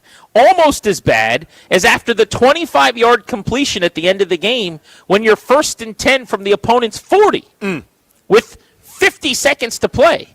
Again, what is the percentage chance you win that game right there? It's high. You need 5 yards to have a field goal, even for your kicker who struggles from there, where you've got a 53-54% chance of winning the football game. Yeah, well, it looked like one of those, okay, hey, what a great building moment where they're back in the shadow of their own goal line, right? Mariota to Deebo Samuel for 28 yards to get out of there. What in the hell was the call on the next play? I cannot believe that. He gets to the 32-yard line. I think technically they said it was 28 to the 31. Yeah. So it would be 1st and 10 from their own 31 with like 50-some seconds left, right? What 105? Buck 16. Buck 16, okay. With 1:16 to go there, they run the football. They have no timeouts. There is a minute remaining, and you need to get down the field to get points. I don't think I've ever seen a team run it there when they just got a first down. If you need 1 or 2 and you just want to move the chains and make sure that the 4th down isn't coming up to give the ball back, sure, call a run. That's not what happened. So the run there is on the first play for a lot of teams, where you're so backed up and you're going, I don't want to throw the ball, have it be incomplete, and stop the clock. I might hand it off at your own goal line just to make so there's no safety. And that's my point. Yeah. Against maybe a soft prevent type coverage, maybe I get a nice little burst, and then I can play my hurry up. Bro, the 28-yarder. The second play after the 28-yarder, because they came out, I gave Dan Quinn and company credit. Yeah. They came out guns blazing. It's aggressive. Fine. It's aggressive. And it works. You get this big square into Debo in the middle of the field, flat-footed. He turns and burns and runs through a guy. So now you're up to the 31, 32-yard line, and you're going, holy shnikes, they're actually going to go get points and win this thing. And then they run the ball with no timeouts. And it's not like they were in a hurry either. What's weirder than their run was the Dolphins' timeout after that. This is where I can't believe the end of this game. Like, I want to sit down with a grown-up, like a real coach from another team, like a McVay or one of these guys, and go, what the hell is this sequence? What are they? What is happening here? Why did they? The run is dumb. The Dolphins burning the timeout is dumb. Then, by the way, after the timeout, look at that next play on your sheet there. It's pretty Marcus fun. Mariota, pass short left to Zach Ertz for 3 yards. It's a quick little throw to Ertz, which happens. Ertz goes to the ground, chooses to go to the ground inbounds quickly to save time. Again, you have no timeouts. The Dolphins burn another one. So now, by mismanaging this play calling and time, you have a 3rd and 6 coming up, I think it was, where the Dolphins have used 2 timeouts, and if you're incomplete, they get the ball back with time to try to go win it. You luck box your way into great route by Jacoby Jones. It all works out. Really good call even by Kingsbury to get that half the field free with that little whip route. And you get 25 yards and you go, whoopsie daisy, the Dolphins are terrible. We're going to win it anyway. Because now it's 1st and 10 from the 40. And that's where 3 plays later, you've got all of 2 yards. The broadcasters are talking like a 56-yard field goal is easy. They're watching the rest of the NFL. They're not watching Washington. No, they don't watch this one. They're like, oh, they're in field goal range. Says who? Who's in field goal range? Brandon Aubrey? I'll tell you who's not in field goal range. Matt Gay. But they're taking deep shots. I mean, they ran the ball on 1st down, correct. Run it again. Get 2 or 3 more. Run it again. Get 4 or 5 more. See what the Bears did on the precipice of field goal range trying to win it yesterday. Run it 3 times, run clock down, and get – you're not playing for a chunk there. You're playing for 7. You're playing to get to a 49-yard field goal. Not these guys. They wanted it all. I could not understand that sequence. It was unbelievable. Weirdly, they lost. I can't believe that. Grant and Danny with you on the Fan. How'd you feel about yesterday after a month of uncompetitive games? Washington goes to OT, but the losing streak climbs to 6. You're listening to the Fan.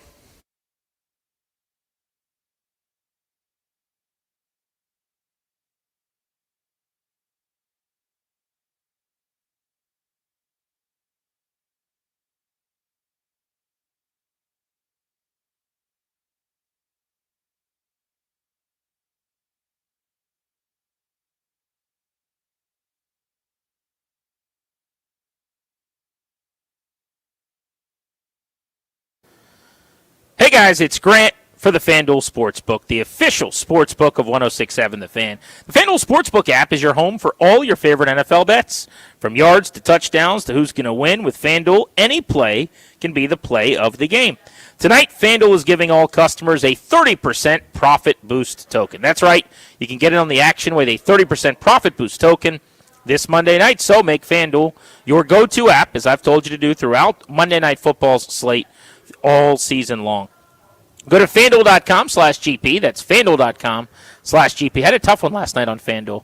No thanks to Jared Goff and Amon-Ra St. Brown. My God, did I need 8 more yards. FanDuel.com/GP with that promo code. Got to be 21, present in Virginia. Opt-in required. Bonus issued. Non-withdrawable profit boost tokens. And he was open all night long. Just one completion. Restrictions apply, including token expiration, max wager amount. See terms at sportsbook.com. Guy was like 14 for 50 last night. Gambling problem? Call 1-800-GAMBLER.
Live from Nats Park, we're Grant and Danny on the Fan. If you're wondering, why are you at Nats Park on November 17th? Well, you missed a pretty fun afternoon.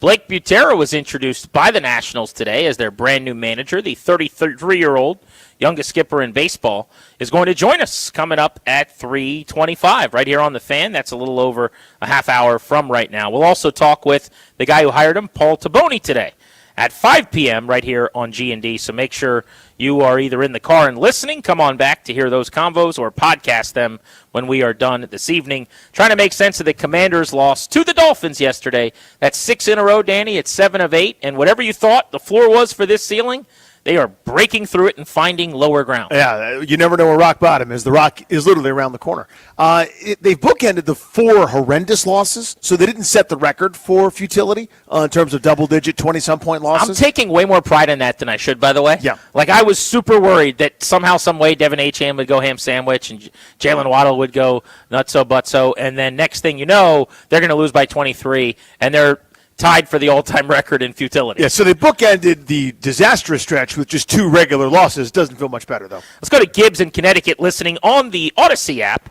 streaming us. It's free and available wherever you are. You can pause and rewind the show. Gibbs, what's up, buddy? How are you? What's up, guys? How you doing? Hey, man.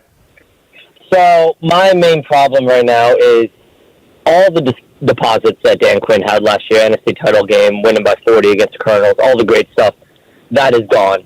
So what I am watching these past few weeks, leaving JD when we're down by 30, up by 30, that's not happening, down by 30. Did you say up by 30? That's adorable. Yeah, wow. Remember what, you get in a time machine and go back to 2024? You silly goose, you?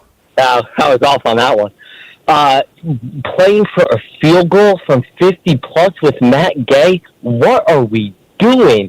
I was sitting there on my couch 2,000, 3,000 miles away, knowing he was going to miss that kick. Everyone knew he was going to miss that kick. The botched timeouts, not practicing our veterans, and they can't stay on sides ever. It's ridiculous. I knew it was good. The second it happened, I went Ryan Twitter, one refresh, there was Danny.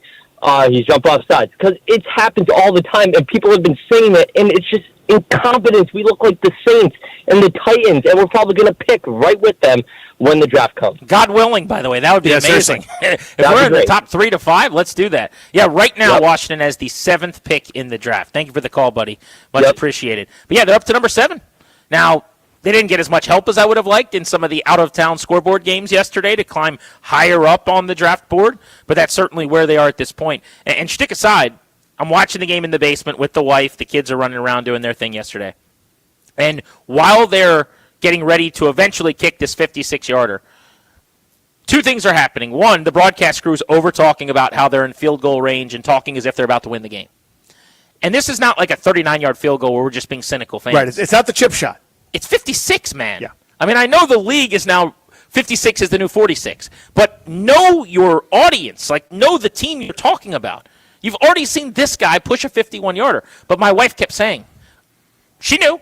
She knew.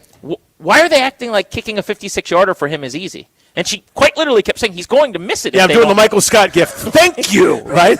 She's literally like, if they don't get more yards, he has no chance at this. Yeah. But how does she know that? Mm-hmm. And no one... Is Cliff in his headset going, hey, bud, we need 5. Like, we're not looking for Chris Moore deep. And as funny as it is to say how bad of a decision it felt like it was to go for it all, the throw was great. It's his best throw of the day, probably. It's in his damn hand, and he can't pull it in. Last year, you know what happens? Chris Moore makes an outrageous catch. Well, last year, Terry McLaurin makes the catch and stands up and goes, peekaboo, I'm Scary Terry. But that's not this year. Yeah, rips his mask off. No, but in Chris Moore. Yeah. In last year, dropped into 2024. He makes a catch and then can't be tackled and, like, walks on his hands into the end zone as a guy's, like, trying to pull him. And then, like, fireworks go off. And Jaden Daniels, like, cartwheels all the way down the field and does a big somersault and lands on the goal line. And then we all throw a party and like, break out kazoos and stuff like it's New Year's Eve. That's 2024. Instead, Chris Moore just dropped it. And then you miss a field goal. And then you go to overtime. And then you throw an interception. And then you lose a 6th straight game. But they were just so casual about it. They were just so sure they were about to hit the field goal. Grant and Danny on the Fan, live from Nationals Park. Jay Gruden, who normally joins us at 5 but is traveling today, will hop on the show next. And remember, Nat skipper Blake Butera coming up in about 30 minutes right here on the Fan.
This update is brought to you by the Downtown DC Holiday Market. Grant and Danny are down at the ballpark today where the Nationals this afternoon introduced their new manager, Blake Butera. On the field, you can expect a team that plays with intent. We're going to be fundamentally strong. We're going to do things the right way. We're going to play the game the right way and handle all the small details.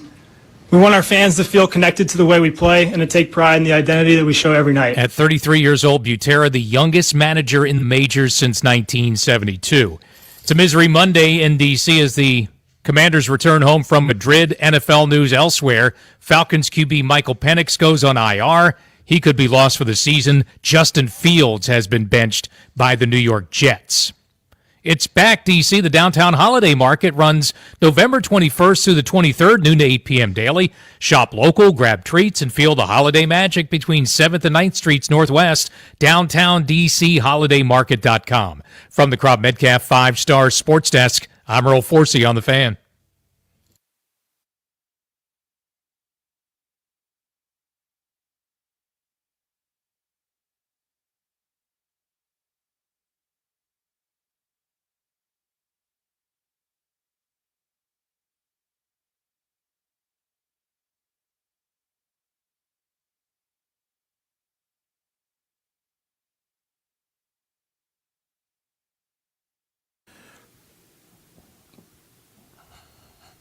Live from Nats Park, getting ready to talk to new Nats skipper Blake Butera coming up in about 25 minutes. Paul Taboni, president of baseball ops for the Nationals, in 2 hours today, going to join us at 5. We're Grant and Danny. This is the Fan Show, brought to you by the law firm Kondori and Murad. They will take care of all the important paperwork for you and your family: last will and testament, living trust, medical power of attorney, whatever you need. Go schedule a free consultation with them today at kmlawyers.com and mention us to get a discount. That's kmlawyers.com. Our buddy Jay Gruden joins us every single Monday after Washington's latest game, normally at 5 o'clock, but he's traveling today. So he's on the Rude guest hotline right now. Rude, the most reliable heating and air conditioning products in the DMV. On air and on the road, Jay Gruden is driven by the Ted Britt Automotive Group, Ted Britt Ford in Chantilly and Fairfax, your F-150 headquarters, Ted Britt Lincoln in Chantilly, and Ted Britt Chevrolet in Sterling, all home to Ted Britt for life, lifetime vehicle coverage. See and shop them all at tedbritt.com. So, Jay, we talked about this in our first hour. How much better should we feel after 4 blowout losses in a row, 3 against pretty elite teams, but all against really, really good offenses? When Washington hangs, goes to overtime, plays a really close, competitive, normal NFL game, but a bad team beats them after trying to give them the game, and Washington gave it back. Yeah, it's a tough pill to swallow. That's a game when you watch a film that Washington looked like the better team all across the board. I mean, they played really good. They played spirited ball on defense, gave up a couple big plays. Offensively, they moved the ball up and down the field, did pretty good in the running game. Mariota had an efficient day in the passing game, but, the kicking game hurt them. The punt return drop hurt them, and red zone efficiency hurt them. So you fly out of Spain miserable that you lost the game. No way are you in any way, shape, or form excited that you hung in there in a football game. You're sick that you lost the game. What would frustrate you most here as a coach? Not over the stretch where you're getting blown out, but in a game like this, where, as you mentioned, so many opportunities, so many kind of self-inflicted wounds, what part would frustrate you the most, do you think? Wow, I think probably the red zone issues that they had, the chance to maybe kick a field goal, get a lead. The drop punt was really absolutely horrific. I'd probably say the drop punt, number 1, and then number 2, the red zone deficiency. I want to go to the defense. I think that's the story of the day. You got a new play caller, quote-unquote, a new coordinator with Quinn taking over for Witt. The results were way, way better. There's no doubt about that. You look at some of the things they were able to do in this game. Only 3 conversions on third down, which was the best since Week 6. Lowest net passing since Week 8. 2 turnover on downs, first time in 2 years. 3 sacks, first time since Week 8. 2 sacks in the first half, first time since Week 5. How much of that is the Dolphins and Tua and leveling down in competition, offense helping them with time of possession, and how much was it that they actually played better and Quinn made an impact? I think all the above, really. I think offense did a great job of keeping the defense fresh, and the defense played hard. They brought some timely blitzes. They did a good job with the inside runs for the most part. The perimeter plays hurt them a little bit. They gave up a couple chunks here and there, but for the most part, they stood up when they had to stand up. It was an impressive day by those guys. And Miami's been playing pretty good. They've won 3 out of their last 4 games now, and they've been playing a little bit better on offense, or minus a couple really good players. But they have a lot of speed with Waddle and Devon Achane, and They've been pretty good on offense. So to shut them down like they did, I think is a tribute to Coach Quinn and the staff and the players for coming out. Jay Gruden with us here on G&D. What is it about those outside runs right now? I know Achane does that to a lot of people because he's got so much speed, he's so explosive, but it just feels like whenever they wanted to do it, they could have gotten 10 yards running off that right side. Yeah, that's the tough thing about Washington's defense is the lateral quickness that they don't have. I think they don't have the ability to cover a lot of grass. If I was Washington's defensive guy, I'd hope the team ran in between the tackles every play because we'd feel pretty good about that.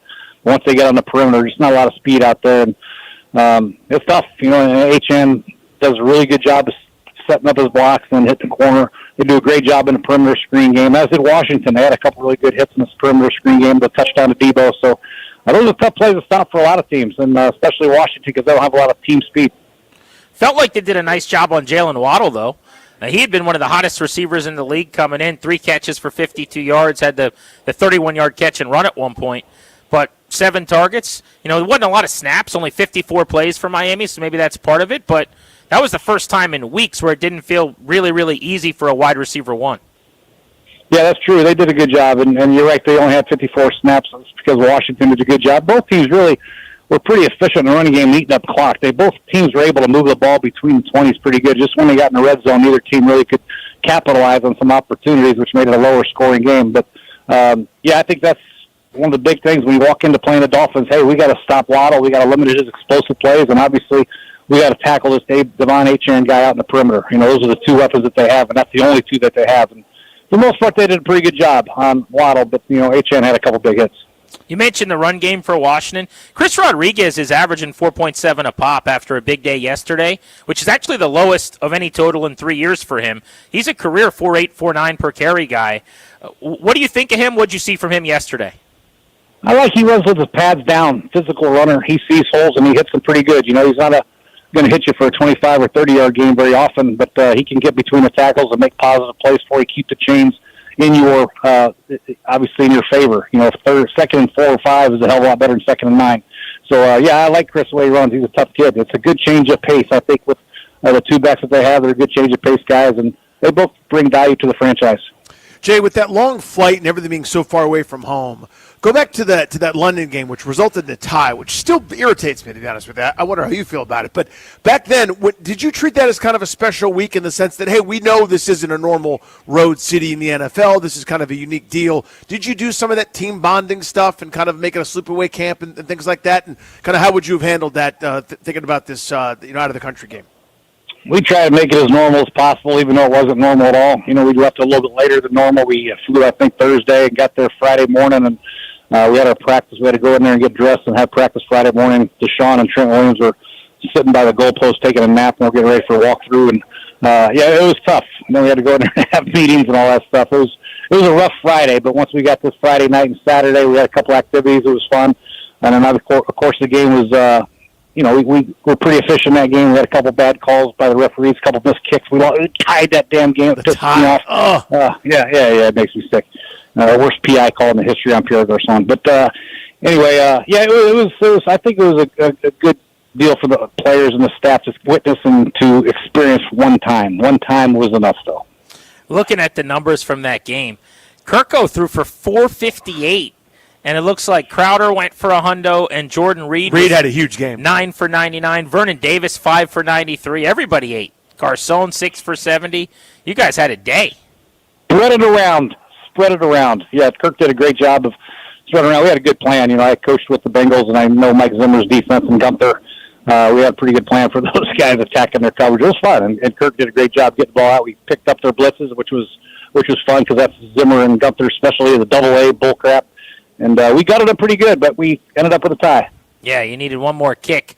Was it Dustin Hopkins, I think? I think it was Dustin Hopkins. That couldn't drill the kick, and you guys end up tying the game. All right, back to the 2025 Commanders and what Dan Quinn's going through. So now they go into their bye week. How would you go about this in a lost season with all these injuries, obviously? The record is now 3-8. Take us through the days ahead here. Do you, as a coach, take a few days off to recharge the batteries, to give your staff time off? Obviously, the players will get plenty of it. How does that work?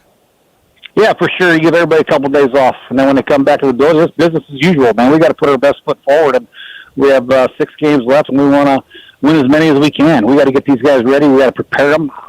It's normal football. You're not going to take anything for granted. You want your best players to play. You want your team to get some wins. I mean, you only have 17 of these games a year. So find out the best players, play them, and try to get some wins against some good teams. I mean, Philadelphia's going to be playing for the number 1 seed in the NFC. Let's spoil their party. You know what I mean? You got to play Dallas again. It's always good to beat Dallas. Hell. So there's a lot of good football left to be played. I think the coaches will be motivated. I think the players have to be motivated by the coaches, and I think when it comes game time, they'll be ready to go. Yeah, how do you do it? I mean, it's easy to say. It's another thing to kind of to get up for these kinds of games. To your point, like this is master motivation type stuff here, right? Yeah, it's easy to say that we're not going to win the Super Bowl this year. Let's go play, but it is football, and you know, as a kid growing up in college and high school, you're not always playing for championships. You're not always playing for rings. You're playing to play and to have some fun and kick the opponent's ass. That's what you're playing for. You're looking for competitive people to do that. And I think Coach Quinn will have this will be a good test for him to really identify the players that he wants in his building for years to come, as far as the competitive guys that want to go out there and put their best foot forward and win games, no matter the situation. Grant and Danny on the Fan. We're at Nats Park today. We're going to be talking to the brand new manager of the Nats. Just introduced Blake Butera, coming up in about 15 minutes on the show. And Paul Taboni, the president of Baseball Ops, stops by at 5. Right now on the Rude Guest Hotline, you're hearing from former Redskins head coach Jay Gruden. Washington losing a 6th straight game yesterday. They were over in Madrid taking on the Dolphins. Jay, you mentioned, what lies ahead for Dan. I want to dive into the Jaden decision. So before I lead the witness, if Daniels is healthy and can play a few games at the end of this year, would you bring him back or shut him down? I'd bring him back if the offensive line's intact and everybody's playing. You got a chance to beat Philadelphia. I think they play Philadelphia at the end, and maybe Dallas. I don't know. But, yeah, for sure I would. I think he's a young quarterback. It's not like it's coming off a knee injury or a back or something like that, or a neck or a concussion. This is an elbow or arm, a left arm at that. So I think I would definitely play him because any experience is good experience for a quarterback. You said if everybody's playing. So let's say the offensive line is available, and McLaurin should be back out of the bye week anyway. But let's say they are still down some receiver talent like they have been.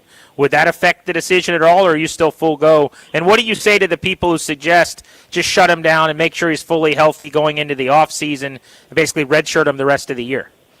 I want to show the world that this guy's back. I'm tired of the narrative that he's too little, he's going to get injured all the time. I want to have a great last 2 games of the season. I want him to win both games and put the NFC East on a warning track for the Washington Commanders come next year when he's fully healthy for 17 games.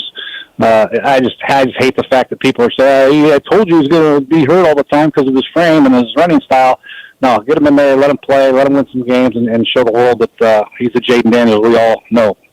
What would you do different or nothing when he comes back to try to make sure he's healthy?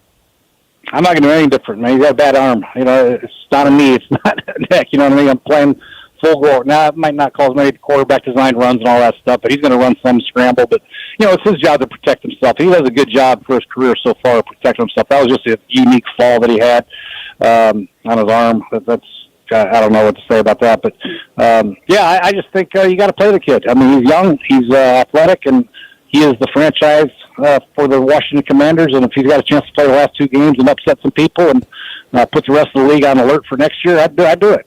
I'm with you, and I don't know that anybody would argue that he's the franchise and a second contract guy. I mean, I think everybody's seen enough to know that that's the case. I am curious, though, on double-clicking. It sounds like despite 3 injuries this year and 4 dating back to kind of the middle of last year, you don't have any real concerns about durability with him.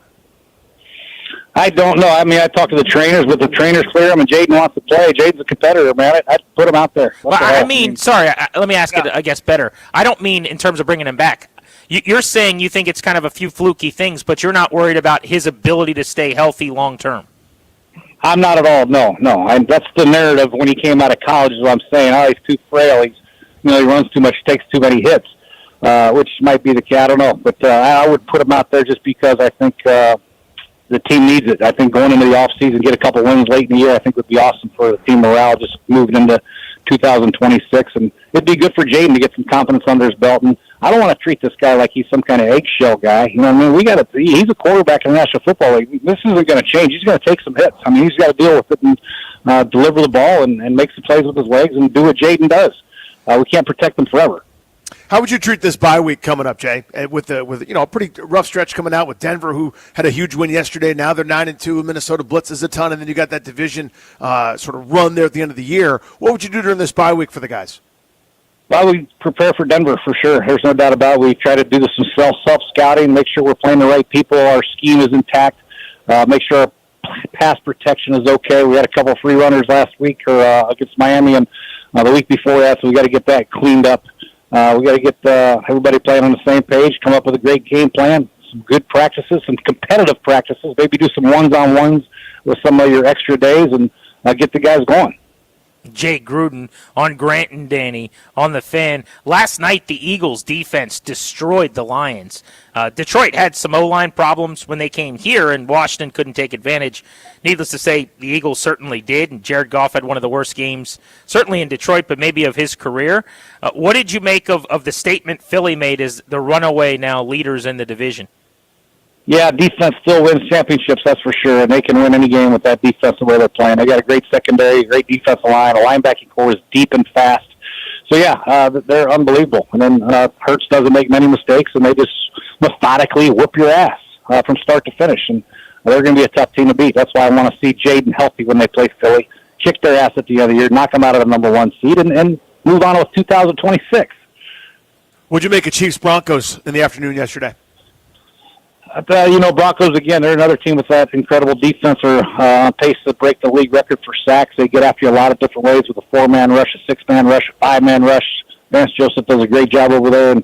And Bo Nix is, say what you want about his accuracy and all that stuff, but he is a baller late in the games, man. He makes the throws when he has to and pulls the games out late. And, they put a number on Patrick and the Chiefs, and Denver's for real now. Who'd you learn more about? Got about a minute left with you, Jay. The Rams or the Seahawks? 2-point win for L.A. Seattle's defense was actually phenomenal in the game. You wouldn't have known it, but some short field scores for the Rams. What'd you make of that vaunted matchup between 7 and 2s in the West?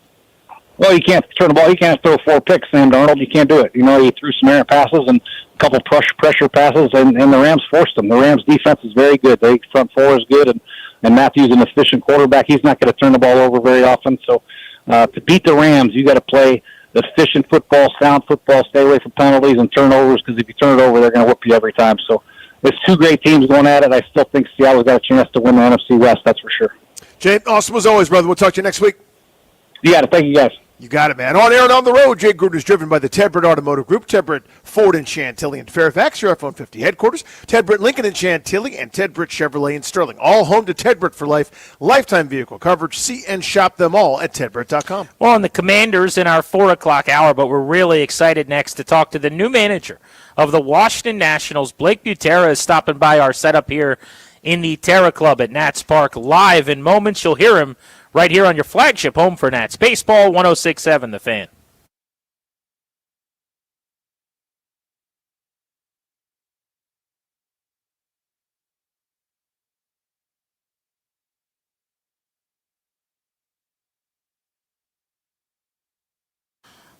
Hey guys, it's GP for the FanDuel Sportsbook, an official sportsbook of 106.7 The Fan. It's a Monday, which means we're getting ready for Monday Night Football. The FanDuel Sportsbook app is your home for all your favorite NFL bets. Tonight, yards, touchdowns, who's going to win? They got it all.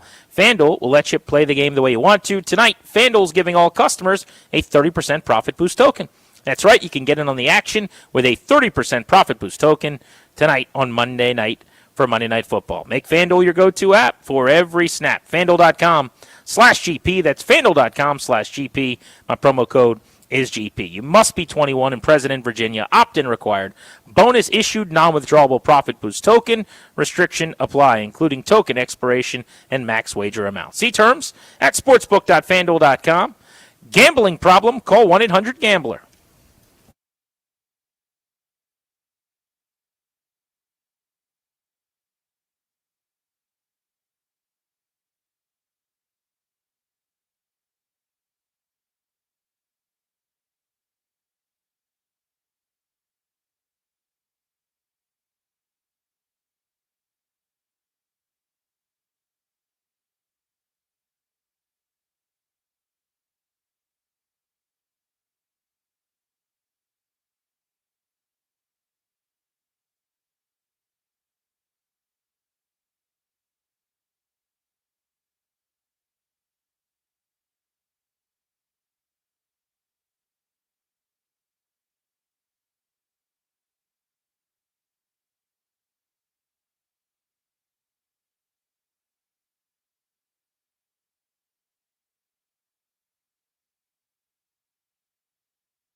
Big baseball day in D.C. Grant and Danny down at the ballpark today, going to be joined by some special guests where the Nationals earlier today, a press conference heard here in the Fan, introduced their new skipper, Blake Butera. I'm so excited to get to work. The group of players in this clubhouse are special. I've had the chance to get to know a lot of them over the past few weeks, and I've been blown away by their character and their hunger to be great. I can't wait for our fans to see how special this team's going to be, and we're going to do everything we can to make them proud. It's also another misery Monday in D.C. God, make it stop. Please, 6 losses in a row for the Commanders' latest one Sunday morning in Madrid. We also found out today that the next game after the bye, Week 13, will not be flexed out of Sunday night. It's going to remain 8:20 p.m. Sunday night game against the Broncos on November 30th. Cowboys-Raiders tonight in Vegas, Monday Night Football and the Team 980. Falcons QB Michael Penix went on IR today. A knee injury. He could be done for the season. From the Crop Metcalf 5-Star Sports Desk, I'm Earl Forsey on The Fan.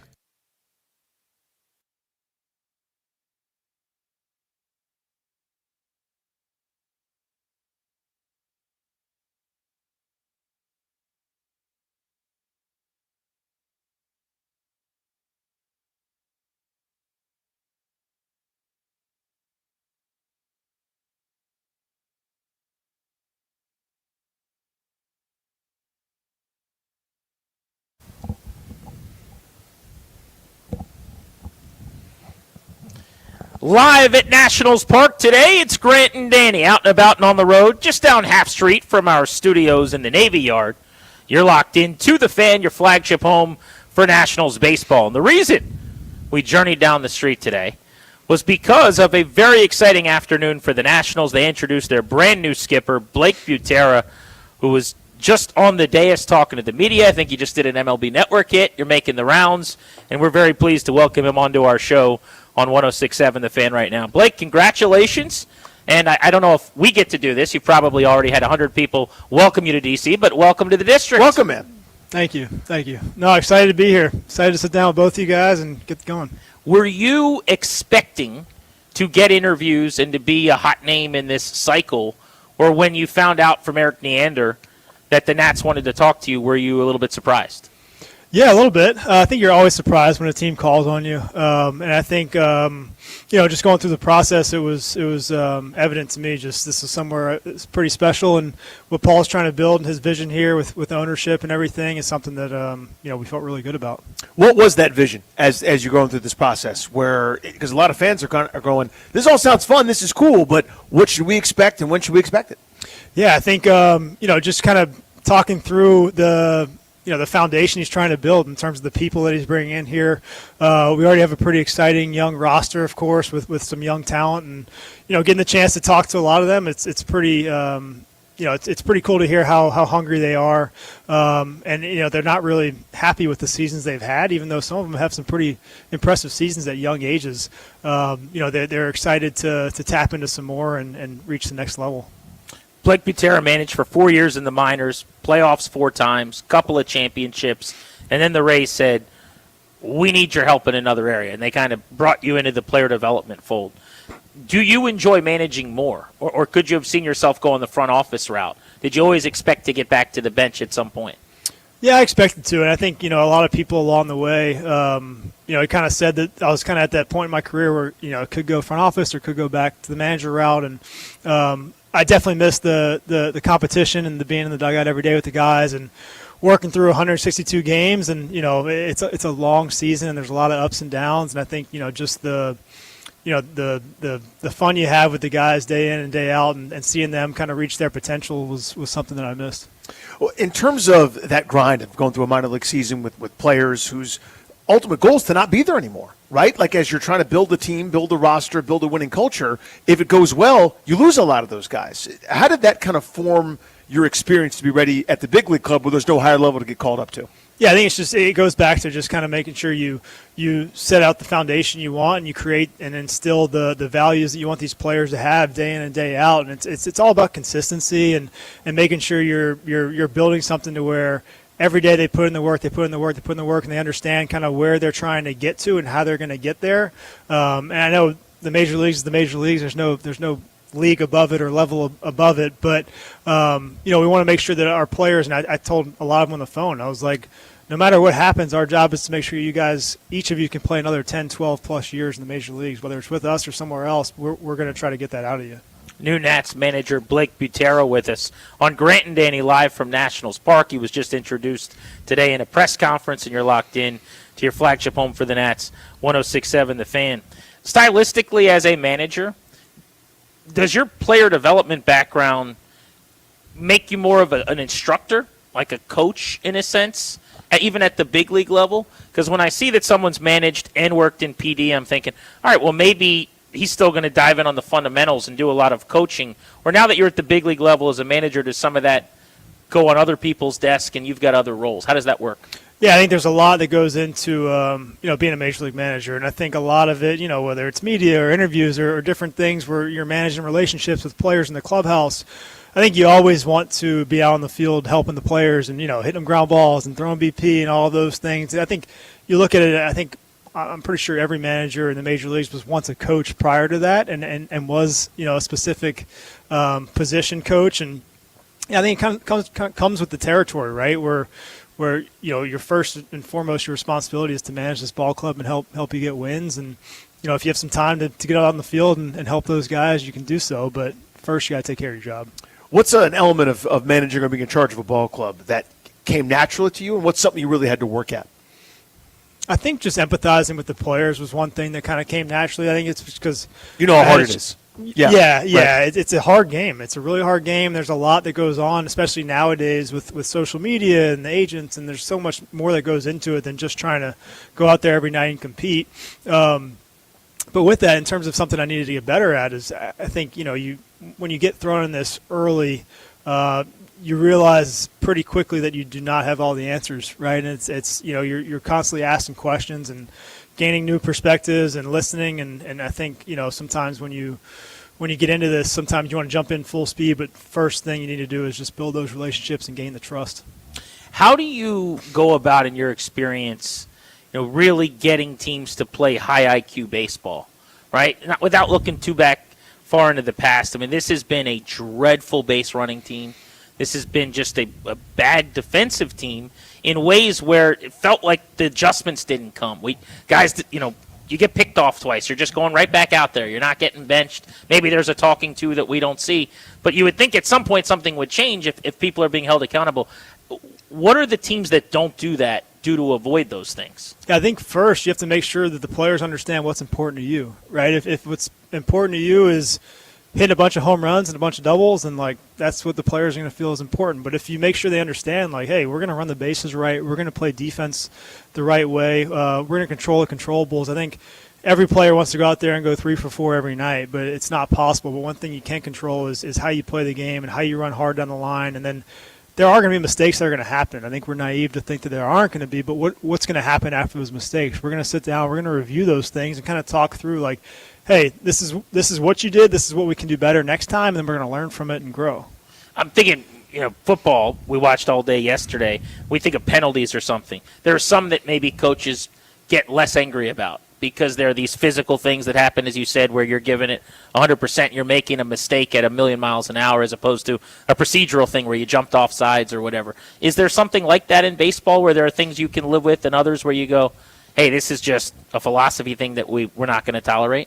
Yeah, I think one of my big things is always have a reason for why you did what you did. And it's if somebody goes first to third in a spot where they come in, you ask them, hey, why'd you go first third, and you got thrown out. And it's hey, it's a tie game. I thought the right fielder didn't have a good arm. I thought I had a good secondary. If there's a good reason behind why they did it, we can live with that. You're being aggressive. You're taking a shot. New Nats manager Blake Butera with us here on Grant and Danny. You may have heard that you're 33 years old. Has that come up at all? No, it's the first time. I didn't realize. I know. So the shtick aside, how do you put that to bed? Where some radio guest you're talking to is hey, this new guy, is he opened up the drink yet? You're going to hear crap like that, right? How do you put that sort of thing to bed in terms of your presence, in terms of your commanding authority and owning that role? How do you make that not a talking point for anybody anymore? I think I've had a lot of practice at it, right? I think I've been in Yeah. a lot of different roles where, since I started managing when I was 24, 25 years old, like that was a talking point then. And then, you just kind of learn to like, hey, it's a talking point. And at the end of the day, can you get the job done and can you do the job to the best of your ability, no matter what your age is, like, and let the work kind of take care of itself. Do you get any motivation from it or kind of a chip on your shoulder? Like the idea that there's going to be these old guard managers who are like, oh, come on, 33 years old, already a manager from player development. Like, do you care about any of that noise and use it as fuel, or it's not interesting to you? No, I mean, I definitely respect the path that all different managers and people in leadership positions have had to get to where they are today. But I think just the conversations that I've had with a lot of managers throughout the league already, I think they're excited for me, and I think they know kind of my background and kind of what I'm about and the relationships I already have with a lot of players and coaches and managers throughout the league that, I think some of, the preparation and the way you go about your business hopefully speaks for itself. But, yeah, I mean, you have to earn the respect of others. So I've talked to Paul about this, but I want to get your perspective on it too. Have you ever seen The Dark Knight Rises? Yes. The movie, right? So he just wants to talk to you about the movie. There's no baseball No, it's just a movie question. No. So did you think it was as good as The Dark Knight, and where did Batman Begins? Where does come it rank in? for you? No. So you remember there's a scene where they're fighting Batman and Bane are fighting in that aqueduct or whatever, right? And Batman turns out the lights, and he's like, "You think darkness is your ally? I was born in it." You're born and raised in this era of barrel percentages and analytics and exit velocities and things. Like, I've tried to adopt it as an older person, right? Where it's like, I hit 320, that's good. But like, you've been raised in this, whereas other people have had to adapt on the fly. Do you feel like that gives you kind of an advantage in these sorts of conversations, trying to talk to some of these younger players that have come up in this era of drive line and tread this and that and the other thing, where they understand how to rotate their scapula on a certain delivery, whereas the rest of us are like, it feels good when I barrel, right? You know what I mean? Like, you were raised in this environment. You feel like that gives you maybe a leg up? Yeah, I think first, that was a really good impersonation. Oh, thank you. Yeah. Thank you. Definitely not your first time doing Thanks, that one. It definitely helped. But I think just along the lines of kind of anything, any profession, it's like you have to constantly grow and continue to kind of evolve with the times, right? And things are always changing. And players today are as smart as they've ever been. And they go to these different, private facilities and in different areas, and they learn the spin rate, and they work on, pitch shapes and pitch design and hitters with their exit velocity and, just all the different metrics you want to talk about. I think it's important just to understand a lot of that stuff. I don't think you need to have a full comprehension of every piece of information, but just to make sure the players understand that you know what you're talking about when it comes to that. But then also hiring people around you that are, really good at that. Yeah. It's just to make sure the players understand, like, hey, we're buttoned up and we're here to help, and we can definitely help you get better. It doesn't matter how many jobs you've had or what your experience is. Your bench coach is always going to be maybe as big a hire as you're going to make. How did you decide on Michael Johns, and tell us about your right-hand man to be here? Yeah, MJ is somebody that I looked up to and had a chance to work for with the Rays. He has a pretty extensive background in terms of managing in the Rays minor league system. He oversaw their player development system as their field coordinator for a handful of years when we were, producing a lot of pretty impressive talent at the major league level. Then he's been in the major leagues with them the last couple of years and has really helped Cashy in the dugout every night, just watching their relationship and how much he's leaned on MJ. And he's someone that he cares immensely about every single player in the organization, and he's someone that's going to pour his absolute everything into helping everyone get to their potential, and someone that I can trust. And then similar question with new pitching coach Simon Matthews. How well did you know him before, and what is your background with him? Yeah, Simon was somebody that, I think Paul has a pretty good history with, and I had the chance to interview him, and, I was blown away right away. Just how educated he is and how smart he is in terms of the metrics and the analytics and the data and the things that we talk about. And obviously coming from Driveline and a lot of facilities where he's familiar with a lot of pitchers that we currently have that have trained at some of these places. And then obviously being an assistant pitching coach for the Reds last year, I had a chance to talk with Terry Francona about Simon, and he raved about him. And that's someone that's obviously managed a long time in the big leagues and has had a lot of pitching coaches. And the fact that he couldn't tell me one negative thing about Simon just spoke volumes. Give me, if you wouldn't mind, your philosophy on what a pitching coach's job is and what a hitting coach's job is. A lot of times, if a player's in a slump, goes 0 for 12, the fans are like, fire the hitting coach. I mean, it's one of those, almost no-win jobs at certain points, right? Kind of same with the pitching coach. What's your philosophy on how you want certain things implemented and what their roles actually are? Yeah, I mean, pitching coach and hitting coach are some of the hardest jobs in 100%. sports right now. I think for me, what's most important is just making sure that their processes are down pat, that we have a strong process in place for how we're going to, one, help our hitters and pitchers get better when we talk about pregame work and making sure their development is improving. And then secondly, making sure that our pitchers and our hitters are prepared every night. One thing I can't live with is that if our hitter is going up against a pitcher and they don't really know kind of how to prepare against that guy, and they're not prepared when they get in the box, and whether the hitter executes his plan when he gets in there, that's up to the hitter. But the hitting coach and same with the pitching coach needs to make sure that they, equip them with everything they need to prior to stepping between the lines. What kind of gait are we going to have walking out to the mound? We go hand in the back pocket? I didn't get to watch the tape from the minor leagues at all. Like, what's your strut like going out there? Do you ever jog out there, or how does it work? Depends how cold it is, right? I think Okay, that's very opening important, days yeah. in Wrigley in March. Yeah. Might have Might to get be a out there brisk quick. walk. Are you, if you're taking the ball from a guy, is it that one clap, with then the handshake, or you clap at all? These are the things you got to do in front of the Right. mirror and just Right. let's Like, get who am I? But does it depend on how their performance was? I'm asking you. Okay. See what I'm saying? Good question. Right? Yeah. Yeah. Like, and what if Max Scherzer's not here anymore? Luckily, thank God that you don't have to take the ball from him. From but that like, wild animal. What if there is a veteran and he doesn't want to come off the mound, but you've got to take the ball, and then what happens? Yeah, it's the way it goes. I think, it's not easy, right? You want guys that don't want to give you the ball. You want the competitors. You want the guys that want to pitch 9 every time they go out there. But I'm a Buck Showalter hand in the back pocket guy. That's Okay. kind of always been my thing. Now, it's the days of the manager sit are kind of over. It's now pretty much requisite top step for the most part. But did you have a managerial sit, like you're just so 80% on one side? Hey, I know what you're talking about. Sunflower seeds or skull. Yeah, right? You have that? That's like the old guy at the park. Yeah. Yeah. Do you like cross legs or just kind of how? What do I've you never think? sat. I've always stood. You're always a stand I'm guy. always a Yeah. stand guy. Hoodie or full uniform? Jacket? Like if I it's like- cold out. If it's cold, I'll wear a jacket, but I like to wear a uniform. Uniform yeah. guy. Okay. Hoodie could be a good look too, I think. Depends if we're winning too. Like Whatever it is, superstitious. Mix it up. You like the Bain impression. That's good. We actually have prepared for you. Charles Barkley wanted to congratulate you on your managerial performance. Okay, this a congratulatory to Blake Butterer. He went to Boston College, Kenny. That's a school in Boston.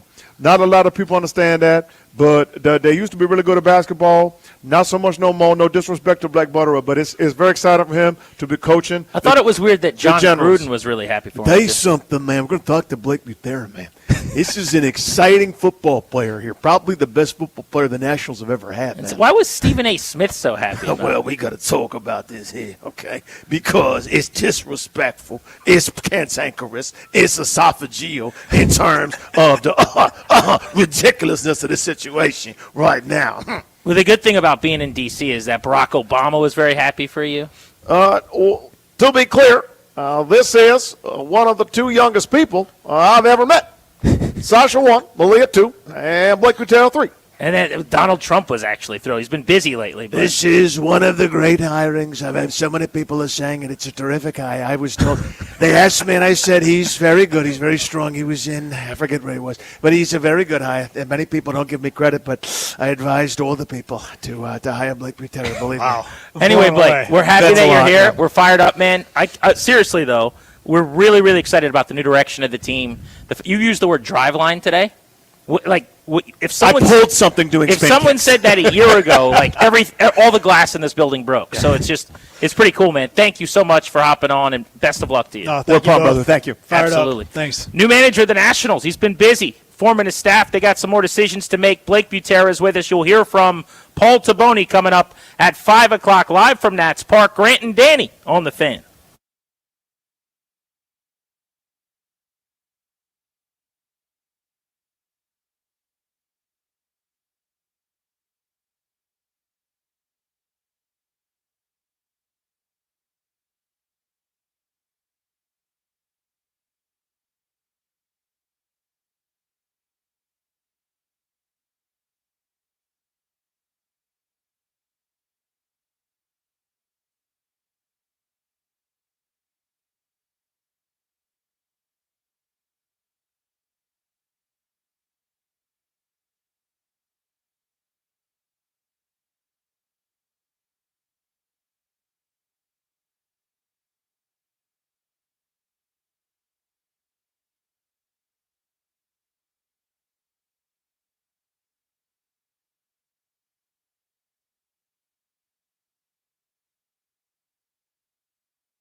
Welcome back, Grant and Danny on the Fan from Nationals Park. Thanks much to Blake Butera, the new manager of the Nationals, for stopping through. That was fun. Good conversation with him.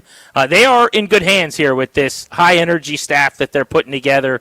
Young staff led by Paul Tabonia, now Blake Butera, and we're excited to see the direction of this organization over the long term. But let's get to some breaking news here on the Commanders front. The team announcing just a few minutes ago during that interview that they have released kicker Matt Gay, who missed a 51 and a 56-yard field goal yesterday. One of the biggest reasons for their loss was not only the kick at the end of the game that would have ended it and won it, but subsequently before that, an even more makeable kick did not go through the uprights. Gay had only attempted one field goal prior to yesterday in the last 3 games that he'd played in. And I think that tells you there might be a lack of confidence. They're trying to avoid him in some capacity. Then he misses 2 field goals yesterday. So you're talking about 3 misses in his last 6 kicks. And over the course of the season, it just wasn't good enough. 13 for 19. And in a league, Danny, where 65 has become on the menu and 55 is the new 45, anything beyond 48 was an adventure with him. The reason I think it took this long, they gave him a record amount of money at the kicking position. On a 1-year guaranteed deal for a guy to sign in free agency with a new organization, no one had ever paid a player at that spot like Washington paid Matt Gay. So they gave him a couple of extra opportunities and a couple of extra lives, if you will, but they have announced within the last half hour they have released Matt Gay. This is interesting to me. This reminds me a lot of when Rivera wouldn't do anything and just kind of sat on his laurels and then eventually said, the kicker's at fault, because it's something you can always change out. But I think you're right. The fact that it took this long was reflective of the fact that they gave him an awful lot of money, as much as anyone's gotten there for 1 year on the job, for more uncertainty. And it's a trade-off, right? I mean, a lot of times, I think he was pretty good at the kickoffs. I think their kickoff coverage for the most part this year has been really, really good. He's a part of that. Extra points felt more routine maybe than they have in the past. And, yeah, I mean, the range is something that's not there. It's just not. I mean, that's where I think, was it 4 or 5 of his misses this year have been from beyond 50. And at a time where it's more routine than ever to make those, he was not making them. So, I suppose it makes sense. But it's one of those ways of doing something without doing an awful lot, if that makes sense. It's a very expendable, disposable position. 4 for 9 from 50-plus on the season, including 1 for his last 4. Yeah. But they had not kicked but 1 field goal beyond 50, since the Chargers game prior to yesterday. I mean, they had just completely taken it out of the equation. And for so many of these teams, Danny, you get across midfield. You're now in range or you're close basically to it, thinking, all right, we could possibly stretch this guy's leg out at the end of the half if we need to, at the end of the game if we need to. They basically needed to get old school style to the 32-yard line to feel like they were in field goal range, which is quite literally 10 yards closer than a lot of teams right now. But I'm very surprised that they released Matt Gay. I got to be honest. Now, I guess going into the bye week, if you're going to make changes like this, now's the time to do it. And I'm not saying that they shouldn't have done that. But if it was a possibility, again, it's over now. The season is, we're at the work guys out phase of developmental part of this season at 3-8. So maybe they feel like now they can run some kickers through here if they need to and try to find their kicker of the future.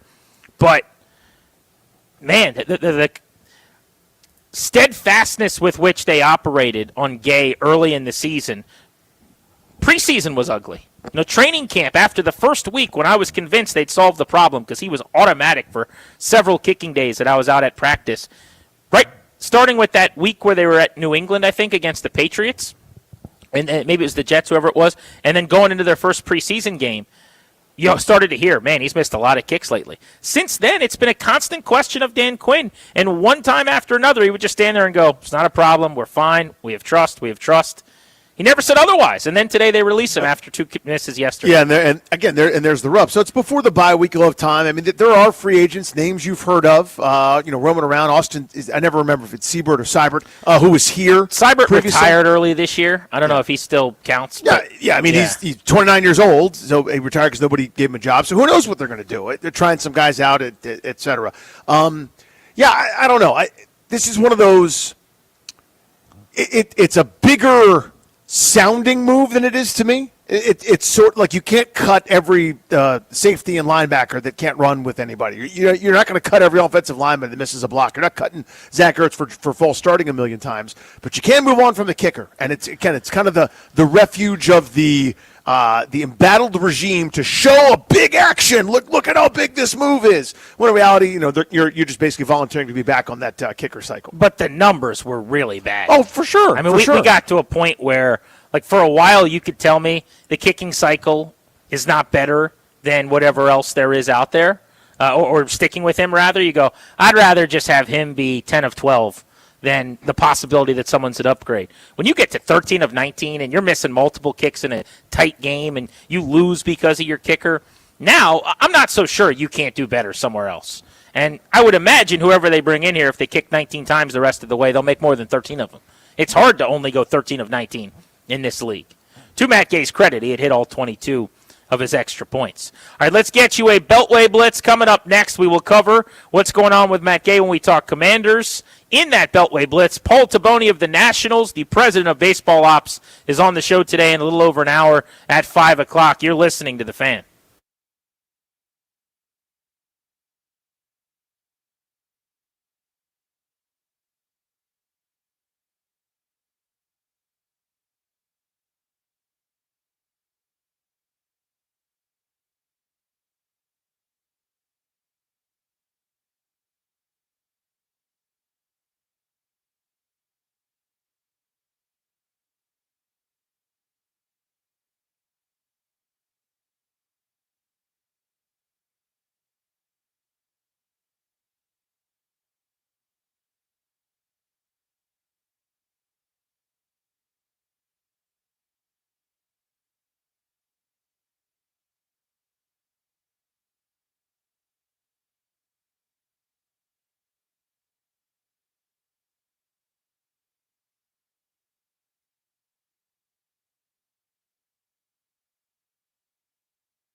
Breaking sports news brought to you by Paul Henry's Window Installation, your clear home improvement choice. So the aftermath of the sixth straight loss, the Sunday morning loss for the Commanders in Madrid, there was a roster move made a short time ago, another kicking change as the Commanders have released kicker Matt Gay, missed the game winner, of course, from 56 yards out late in regulation in the overtime loss to the Dolphins Sunday morning. 6 straight losses for now, Dan Quinn and the Commanders. It's tough. This one stings. Guys are definitely hurting, and in a lot of spaces they battled, and we had our opportunity to go win it. We didn't get that done. 6 in a row is the longest skid since dropping 9 straight the end of 23 into the beginning of last season. Still too early now to know if any of their injured players are going to be back in a couple of weeks, namely Jaden Daniels, Terry McLaurin, rookie receiver Jalen Lane, also left the game Sunday with a hip injury. And now, not all the blame on the kicker, but a roster move made as Matt Gay was released today by the Commanders. Breaking sports news presented by Paul Henry's Window Installation this November only. Score $100 off each window with a 5-window minimum and $500 off each door at Paul Henry's Window Installation. Schedule your no-pressure free estimate today at paulhenryswindows.com, your clear home improvement choice. With breaking news from the Crop Metcalf 5-Star Sports Desk, I'm Earl Forsey on The Fan.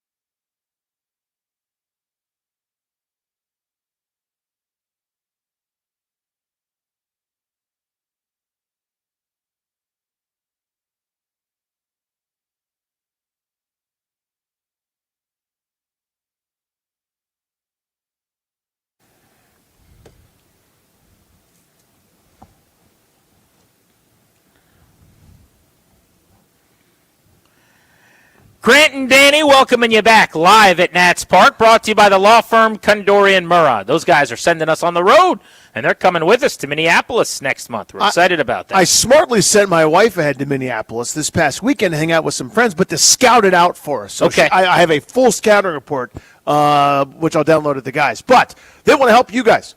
As the exclusive sponsor of our show, the law firm of Condori and Murrah can help you draft your last will and testament, set up a living trust, or put together a medical power of attorney. Schedule a free consultation with their attorneys today by visiting kmlawyers.com, and be sure to let them know that we sent you. That's kmlawyers.com.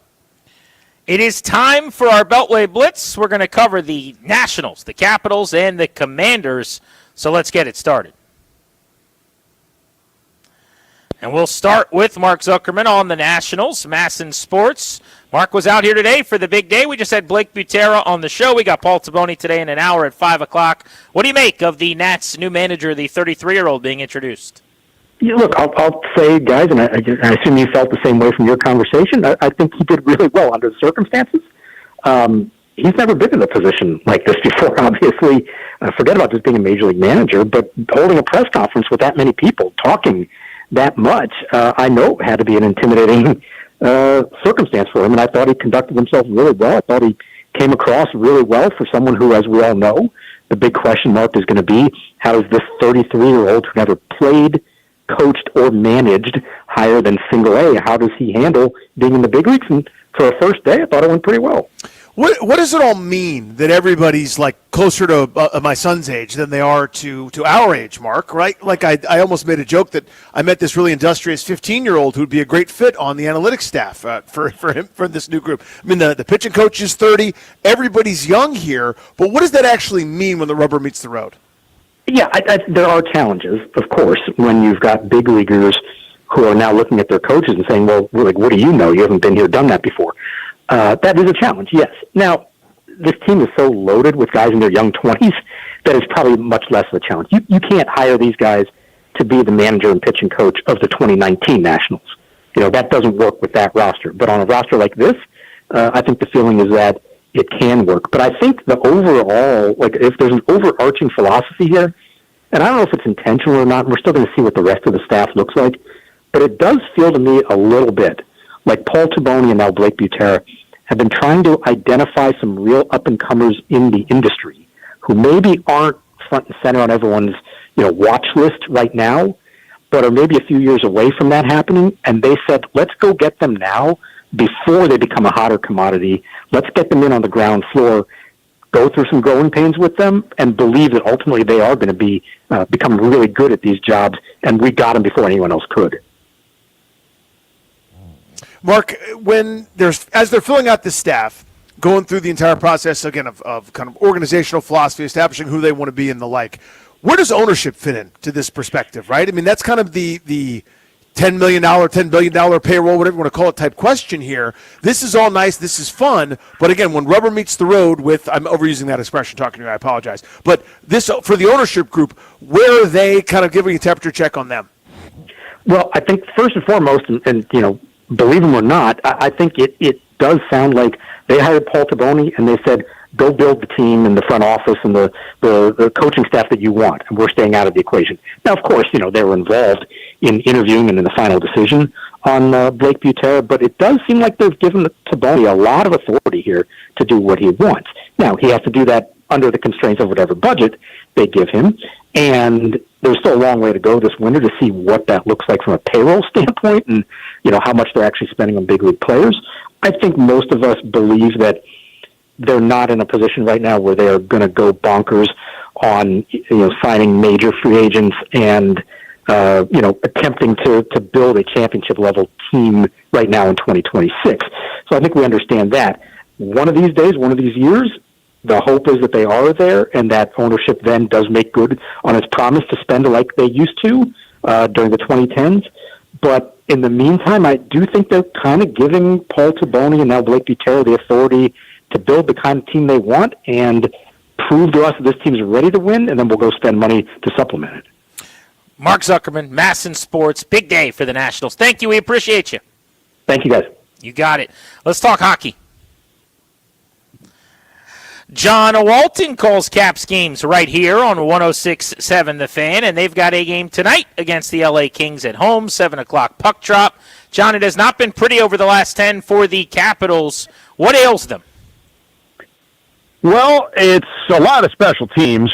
It's kind of crazy to say because you're right. They've only won 2 games in their last 10, and the thing that's really crazy is that 5-on-5, they've still been very good, and they're in a position that, the goal differential would tell you that outside the Ottawa game where they got smoked 7-1, even through all of it, the goal differential is only -5, and that what tells me is they're losing a lot of close games. They're doing just enough to not quite get over the hump, and more often than not, that's because of special teams. The penalty kill must get better. The power play must get better. If those things resurrect themselves, if those things get better, they're going to win a lot of hockey games. Logan Thompson has been fantastic. The defense has been terrific. They're not giving up that much.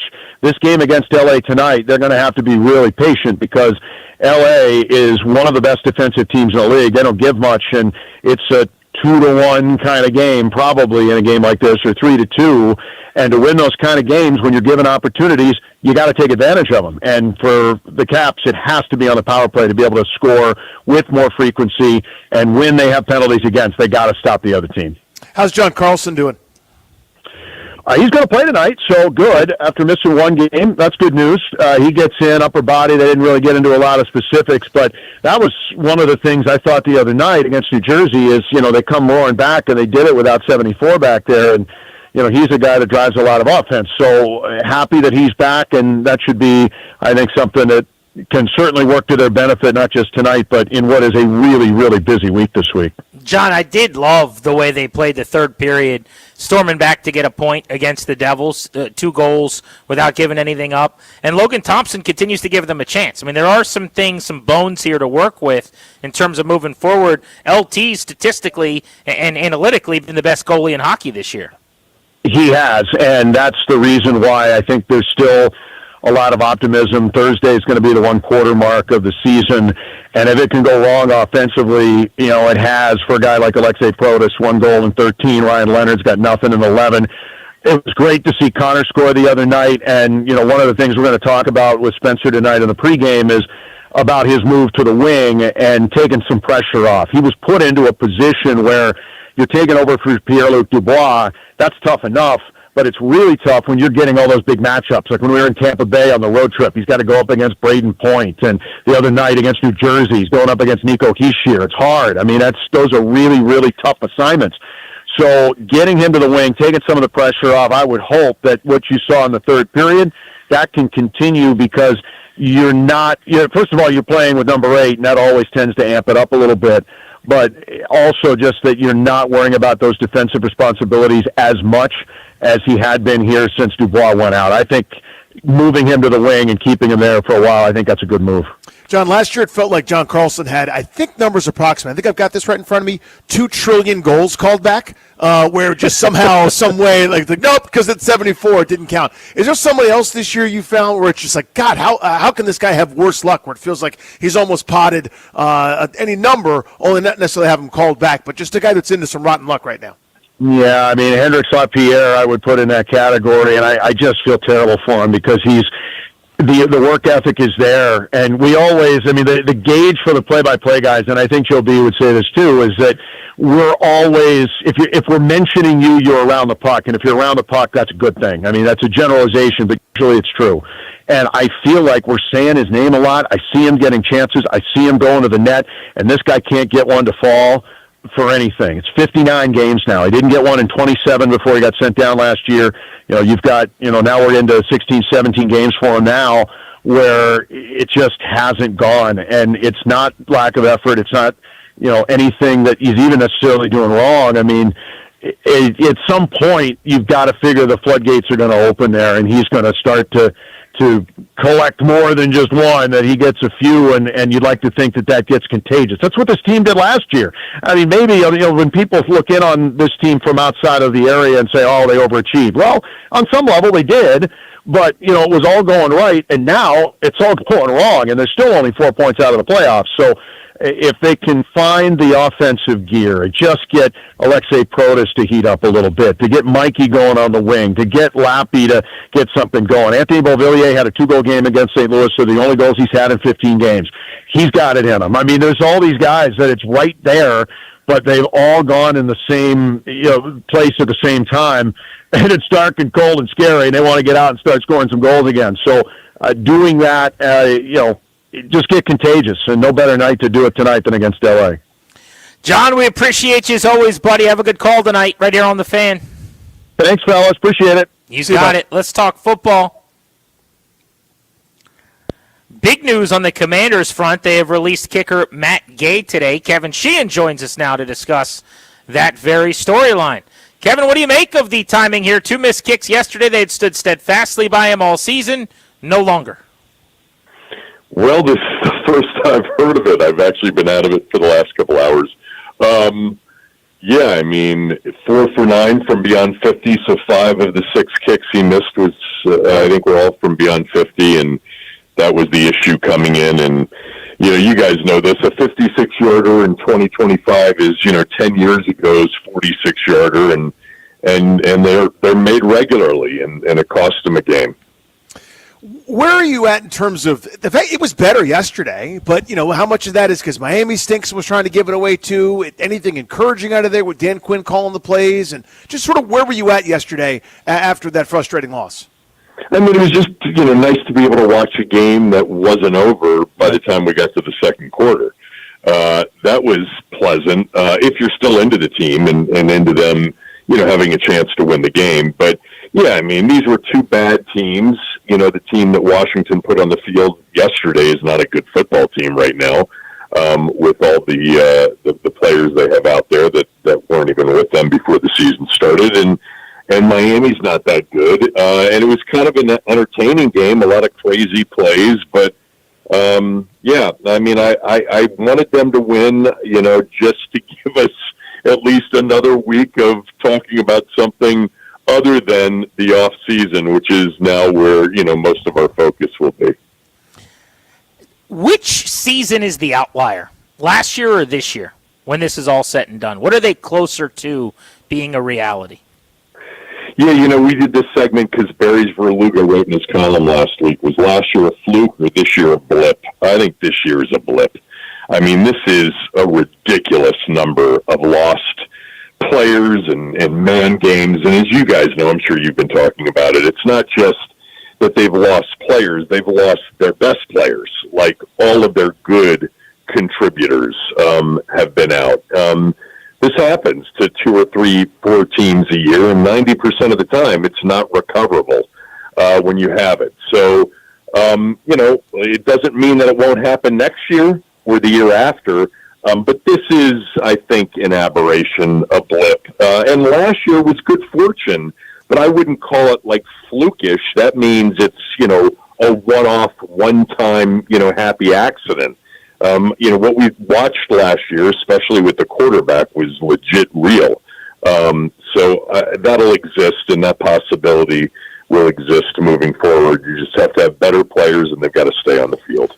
You mentioned it to a degree, Kevin, but year one, Adam Peters says, let me throw spaghetti at the wall with Cleveland Farrell and Dante Fowler for punter money. And, of course, it works out with Fowler, double-digit sacks. Zach Ertz all but retired, and now he's, a goal line option, second half of the season, a great option for them. Year one, every one of those moves was perfect. Year two, it kind of all blew up, whether it's injuries, to your point, or guys underperforming, see Wagner, maybe see Ertz, et cetera. Where are you at on Adam Peters at this point in terms of just asking questions? Not talking about replacing him or anything like that, but just kind of give me a temperature check there. Yeah, I mean, I'm a believer in everything, but we'll always be open-minded and skeptical if it needs be. I think they went big in the trenches. There's no doubt the Tunsil trade was a 10 out of 10 at this point. Kinlaw, we all thought, got overpaid, but he's been one of their best 2 or 3 defensive players.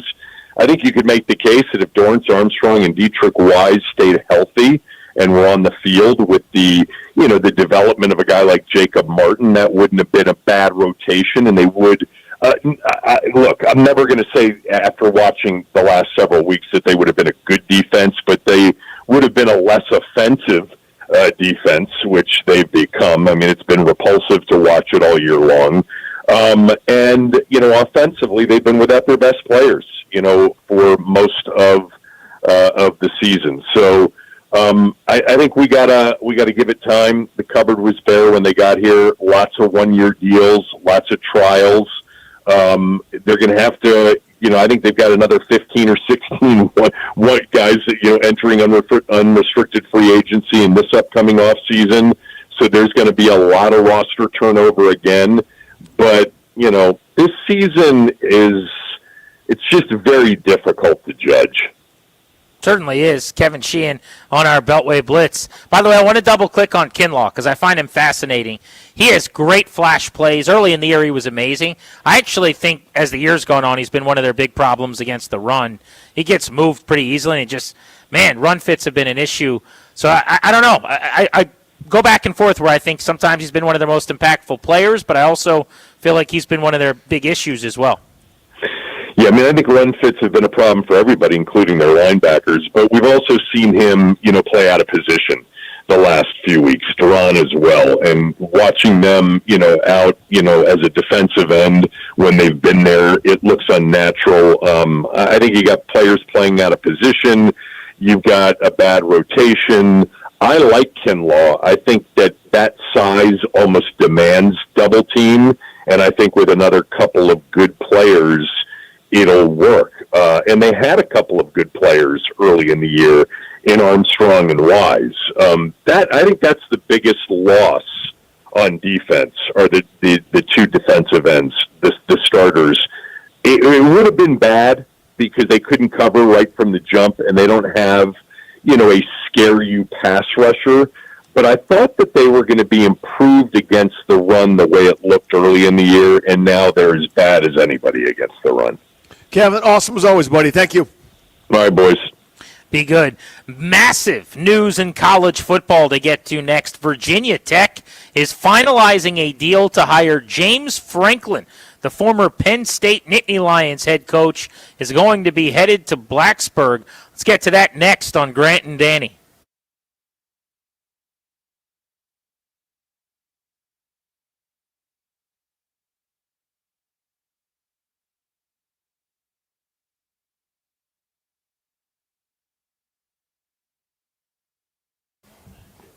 Hey, what's up, guys? Danny Rouillet here. With football in full swing, you guys have heard me talking about my partnership with Fanatic Sportsbook and their one-of-a-kind fair play injury protection. There's no better place to bet than Fanatic Sportsbook, and Sunday afternoon proves my point again. Green Bay at New York. Star running back goes down in the second quarter with an injury. You know what happened, right? So Fanatics Fair Play immediately steps in. Voided all pro football player prop bets across straights, parlays, and same-game parlays instantly. Some books protect you and your bet for just the first quarter. Some do nothing at all, but not at Fanatic Sportsbook, where they flip losing bets into winning bets every football game day. I got the numbers right here. Fanatic Sportsbook's fair play policy saved a whopping 48% of same-game parlays. Don't wait for that bad beat with the other books. Bet with the book that always has your back, Fanatic Sportsbook. I'm telling you guys, winning hits different here. With football in full swing, there's no better place to bet than Fanatic Sportsbook. You heard me talking about it just now, right? The fair play policy. It's the best thing going in football betting. All pro football player prop bets across straights, parlays, and same-game parlays. It protects your bet across any first-half injury, right? Whether it's quarterbacks, running backs, receivers, any eligible player prop. Fanatic Sportsbook's fair play policy gives you the edge when it comes to cooking up a parlay. That means if your player gets injured in the first half, your bet will play on with all the remaining legs, meaning a loss can be turned into a win. It's that easy. It's that simple. It's that wonderful. That means if your player gets hurt in the first half, you could still be protected if you're betting with Fanatic Sportsbook. And you can trap your player performance right there in the Fanatic Sportsbook app, and the payout speed is lightning quick too. So bet with the book that always has your back, Fanatic Sportsbook. I'm telling you guys, winning hits different here, right? Must be 21 plus. Gambling problem, call 1-800-GAMBLER. MD, visit mdgamblinghelp.org.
We are brought to you by Main Street Bank. Cheer local, bank local. More breaking news in football, this time college football, where ESPN is reporting James Franklin is close to a deal to become the new head football coach at Virginia Tech.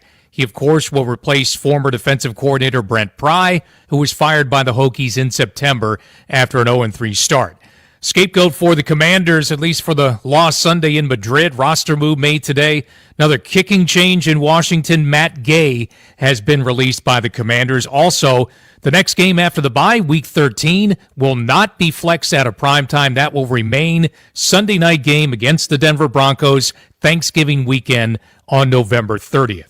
Main Street Bank is a business-focused community bank proudly serving the DMV since 2004. Visit mstreetbank.com to learn how to put our team in your office. Main Street Bank, member FDIC, equal housing opportunity lender. From the Crop Metcalf 5-Star Sports Desk, I'm Earl Forsey on The Fan.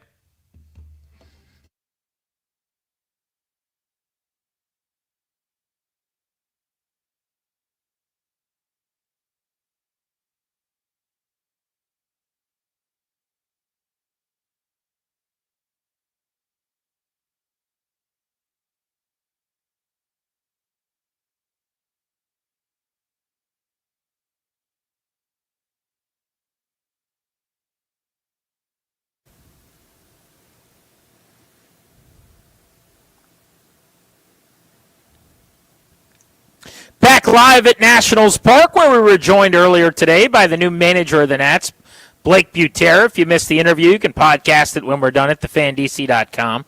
President of Baseball Ops, Paul Taboni, is joining us in 30 minutes at 5 o'clock right here on Grant and Daniel. We'll get back into the Commanders on this Misery Monday. They have dropped 6 in a row and 7 of 8. They have released kicker Matt Gay, which is the big news of the day in Ashburn. But we had to hit on this, Danny, because this feels like a sea change as far as the college landscape in the Commonwealth of Virginia and in the DMV fan base pool. Blacksburg is certainly not DMV adjacent, but there are tons of Hokies fans listening in and around Virginia right now. And what a hire for Virginia Tech. ESPN's Pete Thamel reporting they are finalizing a deal to hire James Franklin as their next head coach. Tech, which has not won 8 games since 2019, which has not won double-digit games since 2016. They have fallen on really hard times post Frank Beamer. Justin Fuente came in here, and they were a 500-ish team at the end. They go to Brent Pry, and they have gone 3-8, 7-6, 6-7, and now 3-7 after he started 0-3 and was blown out. Interim coach Philip Montgomery's 3-4. They played in the Military and Duke's Mayo Bowl the last 2 years. Yeah, 2 bowl wins in the last 9 years for Virginia Tech. The leftovers of Frank Beamer's program, they went 10-4, 9-4, and haven't been that good since. And by the way, the bowls are not good bowls. No, you're talking about a decade where Virginia Tech, in their minds and in fans' minds, has simply not been Virginia Tech. You're losing the Camping World Bowl. You're winning the Belk Bowl. This is not where they think they should be. So in a cycle where LSU needs a head coach and Florida needs a head coach and maybe Lane Kiffin's jumping from Ole Miss, and there's going to be some real star power in terms of programs needing new head men, for them to be able to go out there as an also-ran. I mean, JMU has overtaken them in the state of Virginia in terms of football over the last few years. Virginia this year in the ACC has overtaken them. They have been one of the really inept schools in terms of football over the last several seasons. They've fallen on really hard times. For them to land James Franklin, who is the butt of jokes and everybody makes fun of because he can't win the big game, I think is a gigantic win. Like, there are 2 different conversations can be had. James Franklin at Penn State had run the race and had lost enough of those huge games where, as good as they were, the best in the conference, not Ohio State or Michigan, and they just couldn't get over the hump against the Buckeyes and the Wolverines. And in top 5 and top 10 games for years, they always seem to come up small. And it felt like while Franklin got that program into the top 15, the top 10, maybe he either wasn't the guy to get him over the hump to win national championships. Maybe that's not what they are anymore. But you understand why he's out of a job there. But there's a big difference between that and him being anything other than a gigantic win for Virginia Tech. Penn State had started to dominate Tech in recruiting in the Tidewater and in the 757. They were getting all the players. in Virginia in that area that Tech used to get. Franklin can now help build that back up, recruit those players, and you go to the ACC where you're not going to have as many big games to worry about losing. It's NC State when they're hot, or Virginia or Miami for a year, or what have you, Clemson if they're up with Dabo. But this is not the SEC or the Big Ten. It's not even close. You're leveling down. You could get them back into the ACC title game conversation soon. They could be a fringe playoff team year in and year out. As you just saw a week or two ago, Virginia was ranked and in the playoffs. Virginia Tech could absolutely be back there with James Franklin. I think this is outkicking their coverage. They're landing a 9 right now as someone that you thought was going to get like a 6. Yeah, this is a slam dunk for them. Talk about Virginia Tech. And it requires Virginia Tech fans to acknowledge where they are.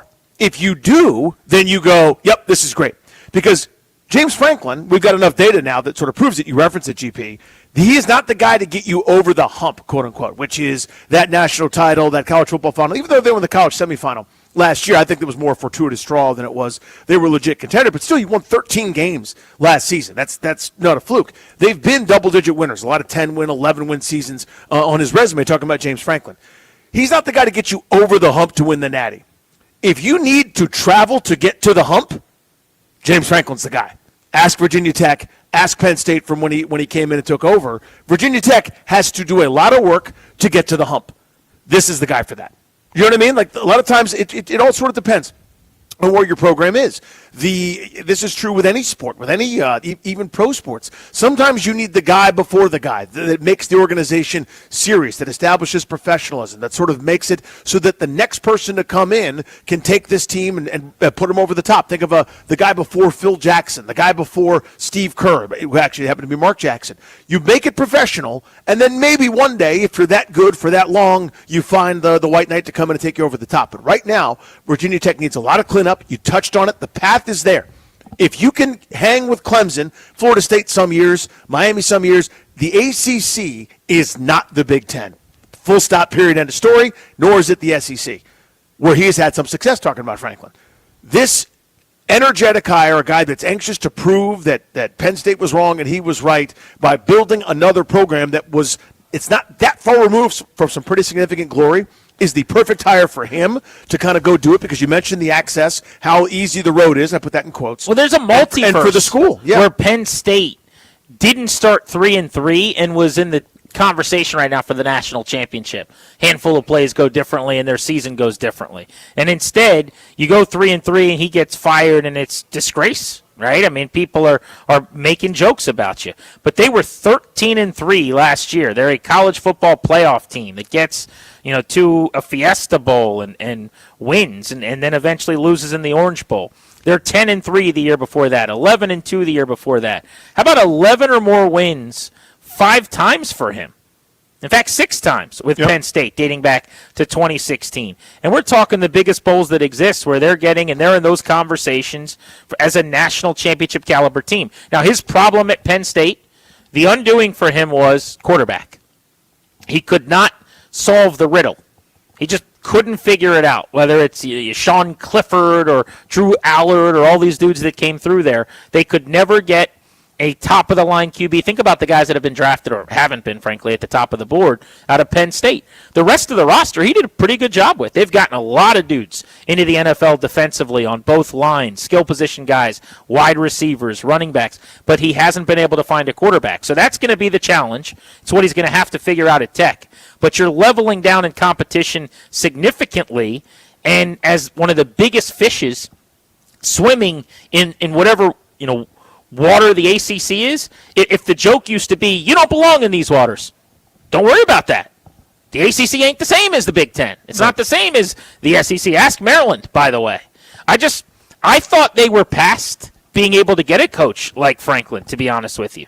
I mean, the recent program, Justin Fuente from Memphis, Brent Pry, who comes over there and has the run that he just did as their head coach. Are you kidding me? For them to get James Franklin, I would not have thought that Franklin would take the Tech job. I would have thought he could have done better. But as I think about it, it might actually be the perfect bounce-back job for him. And I think it is. If it goes well in 5 years, maybe you could go get an SEC or a Big Ten job. Well, it makes sense for all the parties involved. So Virginia Tech, to me, had been relegated to that to the Justin Fuente, Brent Pry tier. In other words, maybe you got to guess right on a Signetti from James Madison before the rest of the country figures out that the guy's great. You got to find that next great guy, and maybe he grows into something, right? You weren't able to grab the established name unless something like this was happening, especially in this hiring cycle, by the way, Jeeps. I mean, you mentioned it already, but this is the most high-profile jobs available that I can remember in this new era of college football with all the buyouts. And there's some really, really good guys who are going to have their pick of the litter when it comes to the gigs they want. I didn't know that Virginia Tech would be able to do this until I started to think about it from Franklin's perspective. This place that's football crazed, with as passionate and enthusiastic a fan base as you're going to find, that it's what they've got down in that part of southwestern Virginia. You got a great sort of built-in bit of fan support. The school's behind it. It's their bread and butter. It's the ACC. The path is there for recruiting. The path is there for consistent winning. You get to rebuild yourself. You build yet another program. Thinking about what he did at Vanderbilt that got him the gig at Penn State. And all of a sudden I kind of went, that path actually makes sense for him, right, in terms of his career. Use each other. If you're Virginia Tech, you're damn right. If you're James Franklin, I think so too. Everyone can have their eyes wide open here and say, you build something for us, we'll all benefit, and then maybe go on your merry way, as you said, to an SEC school or back into the Big Ten or whatever. Yeah, if you're a Tech fan, you want to hop in to discuss the news, you can call us now at 800-636-1067. I had gotten to a point where I thought they were either going to have to get cute, hiring one of their own. My buddy who goes to Tech kept saying he wanted Michael Vick, and I'm like, no, you don't. Look at the success, is actually the lack of success he's having right now as a coach. But you had guys like D'Angelo Hall, who I love, throwing their name into the hat going, hey, if we're doing this, Deshaun Jackson's a head coach, let's follow Deion Sanders' way of operating thing. Why couldn't I be the head coach there? I was a DB's coach for the Panthers, and that didn't sound like the craziest thing in the world to me, the way college football's going. But to be able to go out and get James Franklin. Now, will there be a few people that make a couple of jokes? Sure. They're misinformed and they're ridiculous. He's not getting the job at LSU or Florida. He's not getting the job at Ole Miss if Lane Kiffin leaves, these top 5 type programs.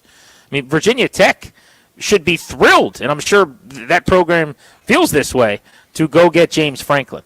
We could react to that and continue to talk about Franklin to Tech if you'd like to at 800-636-1067. Also, big Commanders news today. They have released Matt Gay.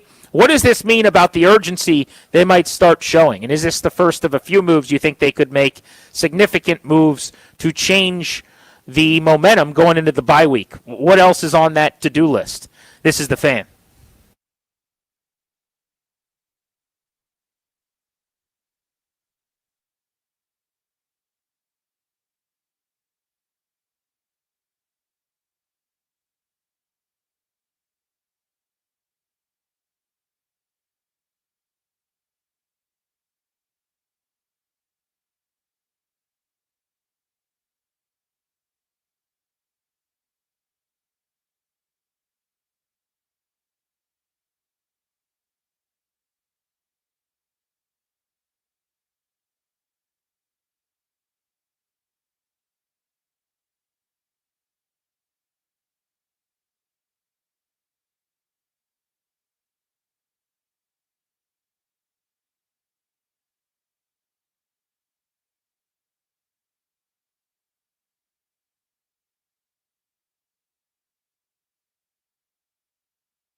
G&D from Nats Park. Welcome back. You're listening to The Fan. The president of baseball ops, Paul Taboni, is going to join us to talk about the new manager of the Nationals, Blake Butera. That's coming up in about 15 minutes.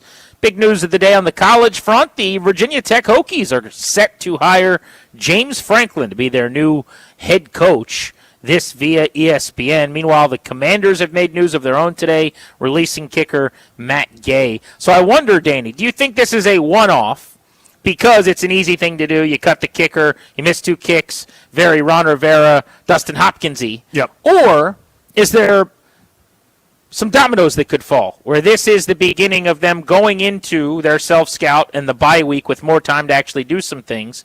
We've seen some urgency now. They change play callers defensively. They fire a kicker. Do they, bench one of their veteran starters? Do they start moving some things around and really making some changes? I don't think they will. Now, I could be proven wrong. Like, if we could come out of the bye week, they play Denver, and now this is obviously maybe a bad example because Ben Sinnott might be too banged up to play, and they target Ben Sinnott 6 times. Or it's another, Jalen Lane gets to run around. Again, another injury dependent. But you know what I'm trying to say, right? This is all, let the kids play. This is all, let's evaluate, see what we got. Of course, that's Jaden Daniels dependent as well.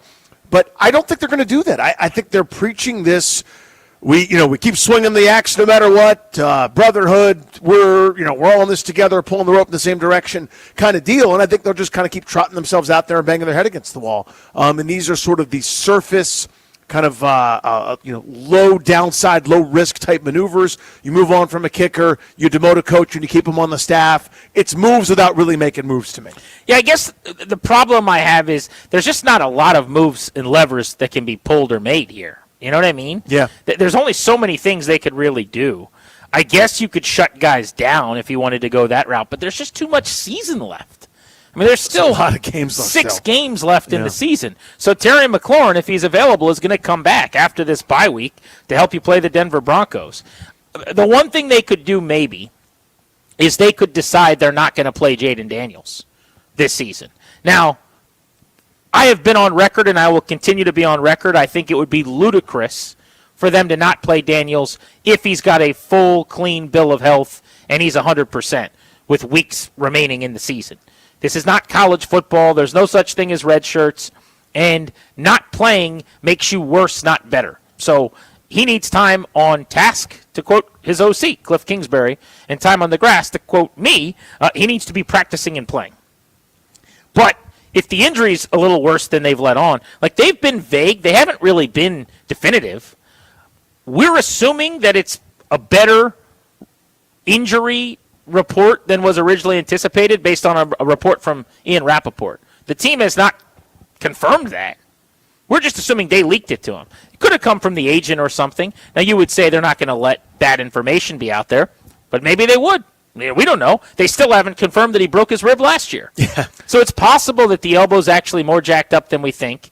And, that they just decide, instead of really pushing it when he would have been out for another month, let's say, and he comes back for, 2 or 3 games, they could shut him down. I just don't know what levers there really are. As you said, you're going to play some kids more, less Bobby Wagner at linebacker, more Kane Medrano. Cool. Sign me up for that. Let's play Ale Cajo over Bobby Wagner on some reps.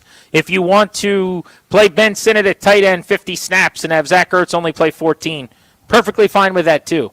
But those aren't significant changes, really. I mean, they are in terms of the game play.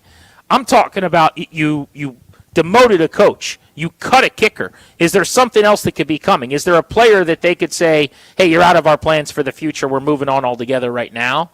I doubt it. Me too. Yeah, I just this group strikes me as the reason everyone loves Dan Quinn, and part of it is he's so fiercely loyal, right? Like he is going to have your back no matter what for as long as humanly possible. And if you're one of his guys, you're in, right? Like you've done everything I've ever asked, even though I'll give you 1 billion vet days off. Doesn't matter how poorly you play. Doesn't matter how many times you jump off sides or false starts or don't remember the snap count or screw up in some kind of way.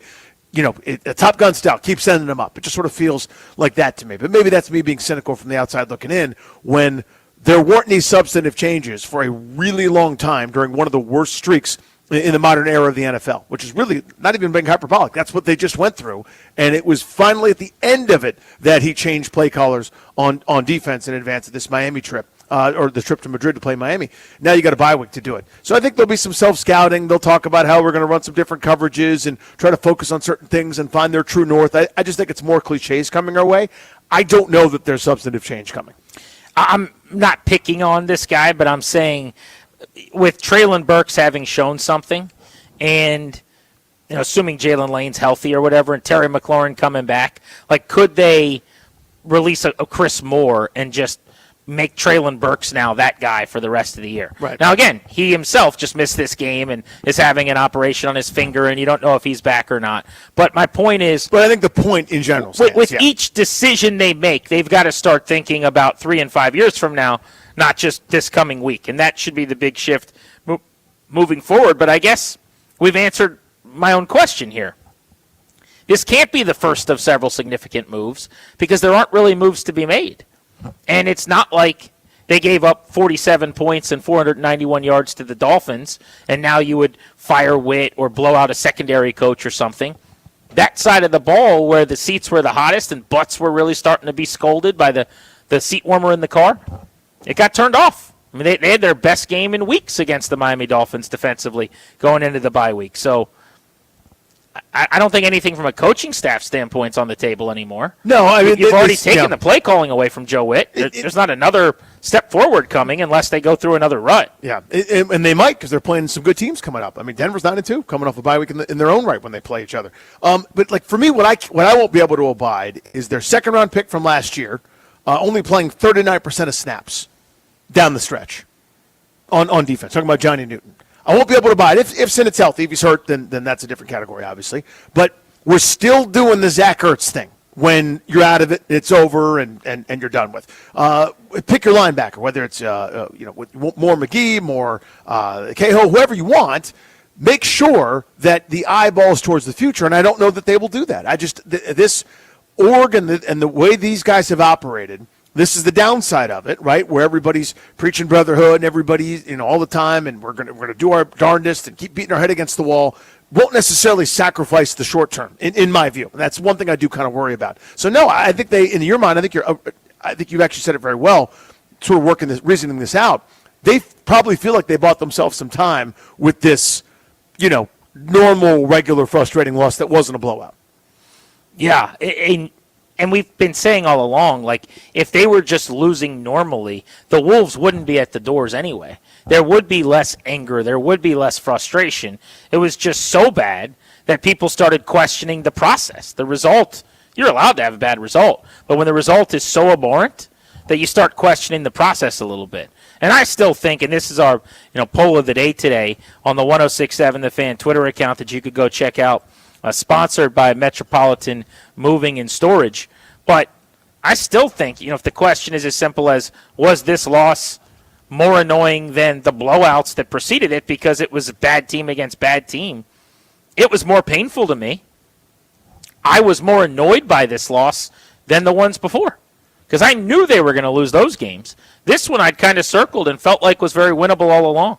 And you could go vote. Again, 1067 The Fan Twitter account. Grant and Danny poll of the day presented by Metropolitan Moving and Storage. Let Metropolitan Moving and Storage do your heavy lifting and take it to the house. More at DCMetropolitanMoving.com. More on the Commanders coming up in just a bit, but we're about to be joined by the president of baseball operations of the Washington Nationals, 35-year-old Paul Taboni's first big hiring on the field staff was his manager, Blake Butera. He introduced him to the media today. We'll talk to Paul about Blake next on Grant and Danny.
We're brought to you by the Main Street Bank, Cheer Local, Bank Local. Commanders heading home after another loss, 6 in a row Sunday morning in Madrid.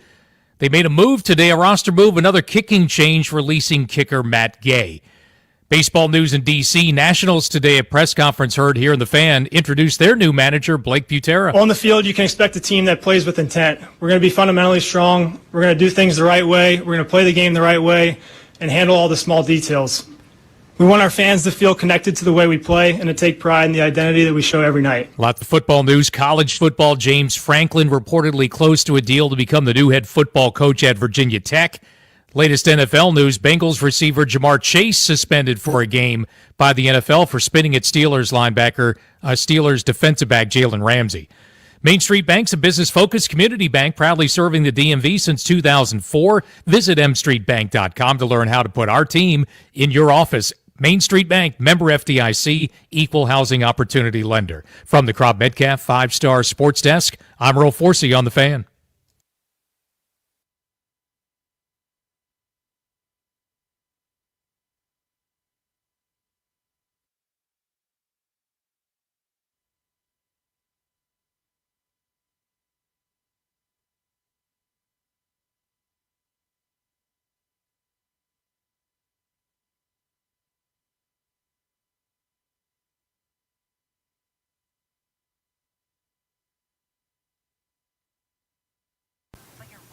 Back live on Grant and Danny here on The Fan, brought to you today and every day by the law firm Kondorian Murad. Estate planning, elder law, real estate transactions, probate administration, they do a little bit of everything. Schedule a free consultation with their attorneys today at kmlawyers.com and be sure to tell them we sent you.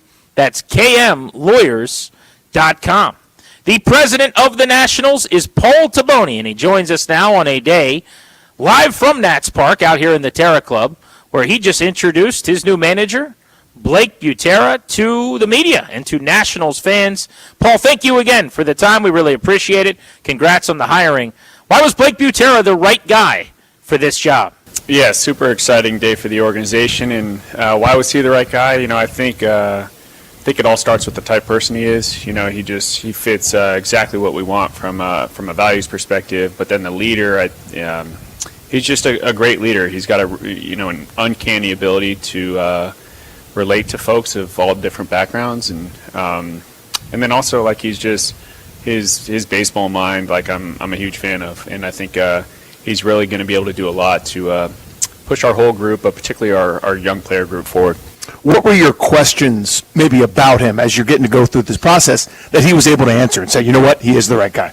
Well, it was a little bit of a unconventional hire, right? Like given his age and the fact that he's hopping from a front office in his most recent position, right? So for starters, it's like, hey, are we absolutely sure that this guy wants to be back on the field? You know, like the 162 game season, like it's a lot, yep. And you got to really, really love it and want to be there. And so I think it started there, but then too, like you start thinking like, okay, he's done this on the minor league side, but are we going to gain a level of confidence that he can do a really good job creating the environment that we want in a major league clubhouse? And every step along the way, Blake just did a great job kind of delivering on those thoughts or questions that we had. When you do a search like this, is every manager that you interview like a legit possibility at the beginning in your mind where you are open to being wowed and saying, this is my guy? Or do you go in with a couple guys that you're really hoping impress and he's one of them? How does that work? No, I think we want to cast a wide net, right? But at the same time, we don't just want to, ask permission to interview folks that like don't have a real shot, just because the whole process takes up so much time, right? Because it's not just the one-on-one interviews with the candidates, but it's all the reference checks you have to do in the background and all that. And it just eats up a lot of your time in a really busy window of the year. So no, we go into it like, hey. Everyone's got a fair shot here, a really good shot, hopefully, and but then there are always a couple that strike you as like, hey, this would be a really interesting person to consider in this role. The reason I ask is I wonder if with Blake specifically, if you were impressed and kind of you go from, this is someone who's eventually going to be a manager we should talk to see if there's a place in the organization, to like, wow, he might be the right guy. You talked about how uncharacteristic it is for someone who is 33 years old and hasn't coached at the big league level and has been in the PD side of things So did you go in the first time you sit down with him knowing he was very possibly going to be the guy? And talk about your experiences previously with him, if you would, as well. Yeah, I think I went into it just more than anything wanting to learn about him, you know what I mean? Just because I hadn't had much interaction with him, right? But then the more I just connected with folks that know Blake throughout the game, that I have great relationships with, the feedback on him was just so darn positive and consistent, and that's not always the case when you do these checks on some of these managerial candidates, So that's what, I went into the first interview hey, this guy I think is going to have a real shot just because of how consistently great this feedback has been on him, and I came to find out independently. I arrived at a lot of the same conclusions myself. So I'm about a decade older than you, and when I would tell my friends about what was going on with me in baseball, it would start with, I hit 470 last summer. Guys your age and a little bit younger were like, dude, I'm averaging 91 barrel exit velocity at this one facility that does it. This is a young person that was molded and raised in that, whereas guys like me have had to adapt to some of the new, I call it newfangled, that's such an old man phrase, but sort of the newer ideologies and newer things that we're tracking and that we care about, maybe more so than the old way. Was that kind of a guiding post for you? Where not someone that had to learn this new language, but that has lived it and is kind of molded it as you guys are establishing this organizational philosophy? Yeah, it's not something that we select on, so to speak, right? Mm-hmm. At the same time, this is just Blake, and not even as it relates to advanced metrics or anything like that. Blake, it's, hey, you can take the scout from the Dominican Republic that has been in the game for 50 years, or you can take the front office analyst that has been with the Washington Nationals for 6 months, and he's going to have a really easy time connecting with both those people, right? And so regardless of what the conversation topic is, he's just got a great presence about him because he's so genuine, man. He's just a really genuine, great dude that loves the game, and I think loves building relationships, which I think is an important thing in this role. Paul Taboni, the president of baseball operations with the Nationals, joining us on Grant and Danny. Blake Butera introduced as their brand new skipper. Specific to the staff, after you hire him, everybody kind of assumed, all right, he's going to hire some longtime former grizzled veteran to sit next to him on the bench. I remember having conversations with Sean McVay, who I covered here in D.C., when he went out to coach the Rams. And when he was interviewing with L.A. and with San Francisco, he was a package deal with Wade Phillips, because you're hiring this 30-year-old head coach. Wade Phillips, who was 74, was going with him, and he felt that was important. You guys didn't necessarily make that hire. You're bringing in a bench coach who was a first base coach for the Rays the last couple of years, and somebody who has an opportunity to also kind of cut his teeth in this pretty significant big league role. Take me inside the thinking on that. I think everyone was kind of maybe expecting wrong, that there was this former big league manager that's going to sit next to him and help him. Yeah, I think first and foremost, you want someone that's going to complement Blake's skill and experience that's well, right? However that looks, right? My assumption is that when Sean McVay was talking about Wade Phillips like that, right, he really thought that whatever experiences Sean McVay maybe didn't have, right, Wade was going to be able to fill in those gaps. We view it the same exact way, except Michael Johns was that guy that can fill in kind of Blake's whatever voids that he might have. Now, Michael has never been a big league manager, but I think he has a lot of the attributes that you'd want in someone that fills that role, right? We also wanted someone, I think Sean would say this about Wade, you want someone with staying power, right? The last thing you want to do is bring on someone because he's been this, grizzled vet and managed a ton of games, whatever, but then you look up 2 or 3 years down the line, you're like, gosh, I'm not sure this person is complimenting me or challenging me the way that I need, right? And so we're confident that both those boxes can be checked with MJ, where it's hey, he's going to complement Blake very well in the near term, but also the long term. In other words, he has that staying power that I'm talking about. Did you know Michael Johns well, personally before this, or is he another guy that you found out about throughout the process? Similar deal, where I had heard his name a decent amount, but Blake and MJ obviously had a pre-existing relationship and had heard awesome things about him, and I'm really fortunate to have the opportunity to work alongside him. Two sides of the same coin here. From day one, when you guys get together, pitchers and catchers, spring training, etc., what will be something that Blake, in your mind, will be able to have a strength of his kind of day one that you never have to worry about that? And number two, the other side of it is, what do you think a great challenge will be for him as he kind of gets his feet wet in this role? Yeah, well, I think first and foremost, like what he'll be able to do is create an environment in the clubhouse where standards and expectations are really clear to the whole group, right? And then I think we're in the middle of doing it, but we're staffing out with folks that are also going to kind of provide horsepower there, where they're able to, hey, like it's our jobs too to hold these guys accountable to the standard that we're setting, right? But I think what Blake will be most skilled at is ultimately getting the players to realize that it's on them, right? And like the environment and the culture that they want to create in the clubhouse, like ultimately it's on them to really carry that out. And then to the latter half of your question,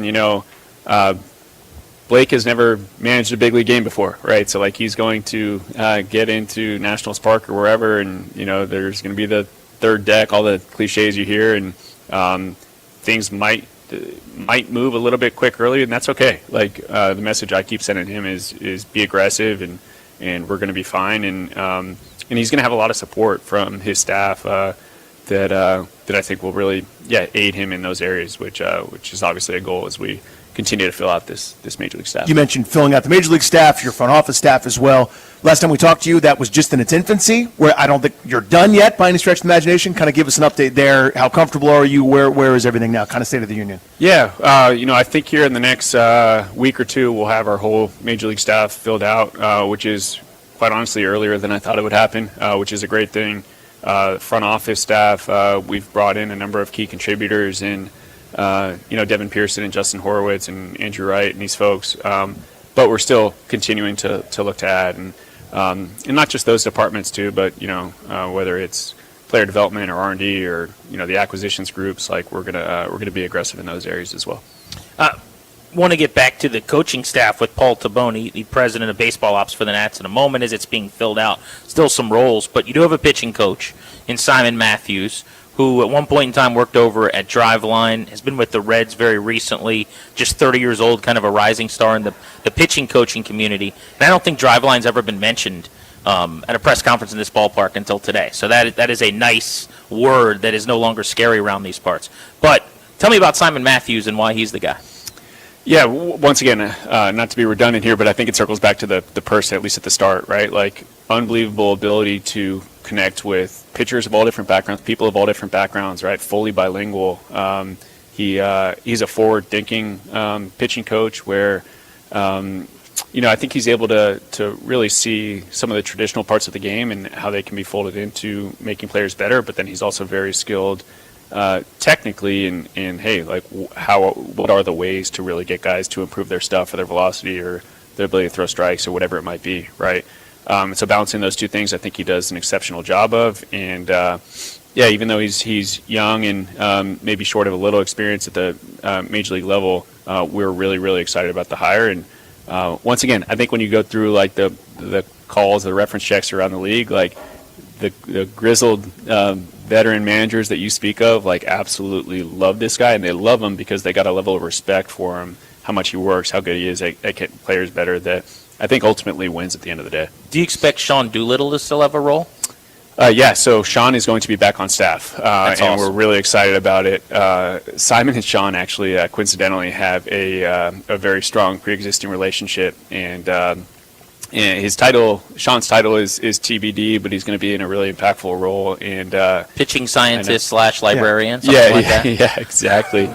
Yeah. Book recommender. Yeah. Capitol Hill food expert. Well, in texting with just a couple of the pitchers that are still on the roster right now, like the one thing they all said at the end of the year was they really hoped Doolittle would be retained. And so that I think that carryover could be beneficial in the clubhouse. Guys really liked working with him. Yeah, and to me that speaks of two things. Like one, Sean's ability to create relationships with players, right? But then two, his ability to challenge players and get players better, right? Because like ultimately, like players want to be around coaches that they are confident can get them better, right? And I think our pitchers on staff view Sean that way, which is great. We obviously view him the same way, and we're excited to have him back. Paul, what is and as you guys, I'm sure, when you're going through this managerial hiring process, you talk about your vision for what kind of player you like. Obviously, it's easy to say, give me a dude that it's 380 with 50 homers. I mean, that's obviously elementary. But in terms of the day-to-day, the grind, what is a player that you guys have that shared vision for what kind of team you want to be? What does that player look like to you? I think it starts with players that hold themselves accountable, right? Like whatever the standard is in the clubhouse, like we want folks that live up to that standard, right? And how they show up every day, how they go about their work, how they play the game, right? But then too, I think if we're really clicking, I had a conversation with Dylan Cruz about this. Like it's not just about holding yourself accountable. It's like, hey, if there is another player in the group that is not living up to the standard, like that player should know, right? And he should hear it. And ideally, he's learning it himself. But it's also on the it's the onus of everyone else on in the player group to really hold the line strong on the standard that we're creating. Grant and Danny at Nats Park talking to President of Baseball Ops Paul Taboni. So on that front, like let's say I'm on the roster now. How many strikes do I get, or how does that work? In other words, like if I'm not living up to that standard, consequence time, holding guys accountable, it's easier to say than it is to do, right? When we're talking about grown men who are professionals, how does that application process work? Last year, just so you know, the number was unlimited strikes, generally speaking. All the strikes, you could take a whole bunch. Keep getting picked off, no problems. Are you talking about like on field play or actually? Anywhere, anything, anywhere. So in other words, we'll pick on me because I didn't have a good makeup, but that was the lowest grade possible in my scouting report. I'm not living up to the standard. What happens to me? Yeah, well, I think so much of it is context dependent, right? Like if and Blake should speak to this because at the end of the day, this is what Blake is trying to foster as a major league manager, right? But like if a guy doesn't run a ground ball out, right? Like hey, it's probably a conversation, right? But then the expectations are set out super clear, like hey, going forward, like this is what we expect, right? If it's working great, right? Everyone on the team understands it, right? And so if the next day that player does not run a ground ball out the way that they should, right? Like it's probably not even Blake who's having the conversation, right? It's like one of the outfielders or the shortstop or whoever coming over to the player and saying like, hey man, like this is what we're about as a group. This is how we have to lock it in. That is, I think, what it should look like, right? But as I hear myself talking about that, like what I think the best teams do and what it should really look like is like we don't even get to that spot, right? Because the expectations are laid out so clear, and that the standard is really obvious to everyone involved. Is that harder to pull off with a really young team? Like part of the problem for me the last couple of years, there weren't that many dudes with pelt on the wall that come over, and maybe Dylan Cruz in year one in the big leagues when he's trying to find his way and still trying to hit and all these things doesn't feel comfortable doing that. How do you do that if you're super young with a lot of guys learning at the same time? Yeah, I think just more attention probably has to be paid to it, right? Like I don't want to speak for Ryan Zimmerman, but my guess is that Zim, towards the end of his career, like maybe even towards the start of his career, but towards the end of his career, like these things didn't have to be mentioned to Zim. Zim just got them, and he was going to do them, right? Like I can't say that is going to be the case for all of our players on our major league roster, right? But what we can do is really put the onus on ourselves to make it exceptionally clear what those standards are, right? And then, like I said, we can hold them accountable to it. Last one for me for Paul Taboni, the president of Baseball Ops, on a day where he's introducing his first hire now as a manager of the Washington Nationals and Blake Butera. Curious about just the, moving forward here, kind of the age of the staff and experience of the staff, and if that in any way educates us on the way you're moving with personnel. Do you view the idea of this really young, high-energy group as they'll be perfect for a build with a lot of kids? Or could you still go out and be veteran-intensive and try to be a wild card team this year hiring this staff? Or did you think about that with the hirings? I don't even think about the age of our staff, right? Like I think about it as it relates to players, right? Like not a ton of people, in my opinion, like talk about Juan Soto's age or whoever's age, right? They just say like, hey, if this guy can go play and produce, like he can play and produce, right? And to me, I think about the staff the same exact way. Like if these folks are really, really good at their jobs, like let's forget about, or not even think about what their age is. Like let's focus our attention on how much better they can get our players and how well we can prepare and how good we are going to be at deploying our players, that sort of thing. Paul, it's a pleasure, man. Enjoy it today, man. Congratulations. Yeah, thanks for having me on, guys. Look sharp, Appreciate by the it. way. Yeah, thanks. I don't know. Are you going to be a suit and tie guy a bunch at the ballpark, or is this rare? Not really my style, but okay. Well, you wouldn't know it. Yeah, I appreciate it. It's a well-cut suit right there. Thanks. Appreciate Thanks, guys. Yeah. That's the president of baseball operations for the Nationals, Paul Taboni, on Grant and Danny. Next, after a loss to a 3-7 Miami team, when is the next win that you can find on the upcoming schedule for the Commanders? And how many wins are left on that schedule? We'll dive into that right here on The Fan.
Brought to you by the Reynolds and Power Home team, Keller Williams Realty. Lots going on in football, including the Commanders made a roster move today, another kicking change. They have released kicker Matt Gay after he missed the potential game winner Sunday morning in Madrid. Also, the Commanders' next game after the bye, Week 13, will not be flexed out of primetime. That remains a Sunday night game Thanksgiving weekend against Denver, November 30th.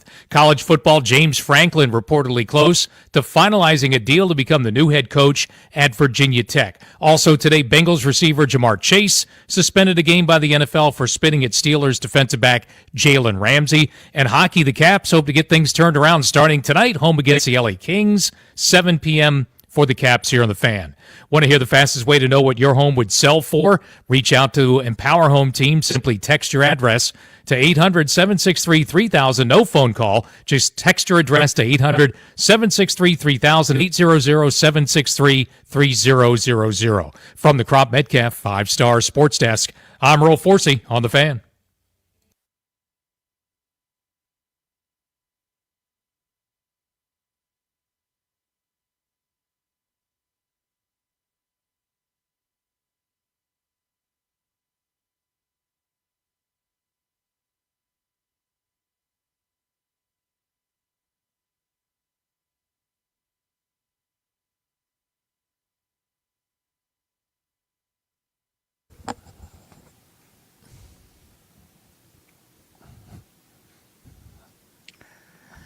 Back live at Nats Park. Grant and Danny with you on The Fan. If you missed, Paul Taboni, President Baseball Ops, Blake Butera, new manager, both on the show with us today. Grab our podcast wherever you get your audio. When we are done tonight, those interviews will be available to queue up for you.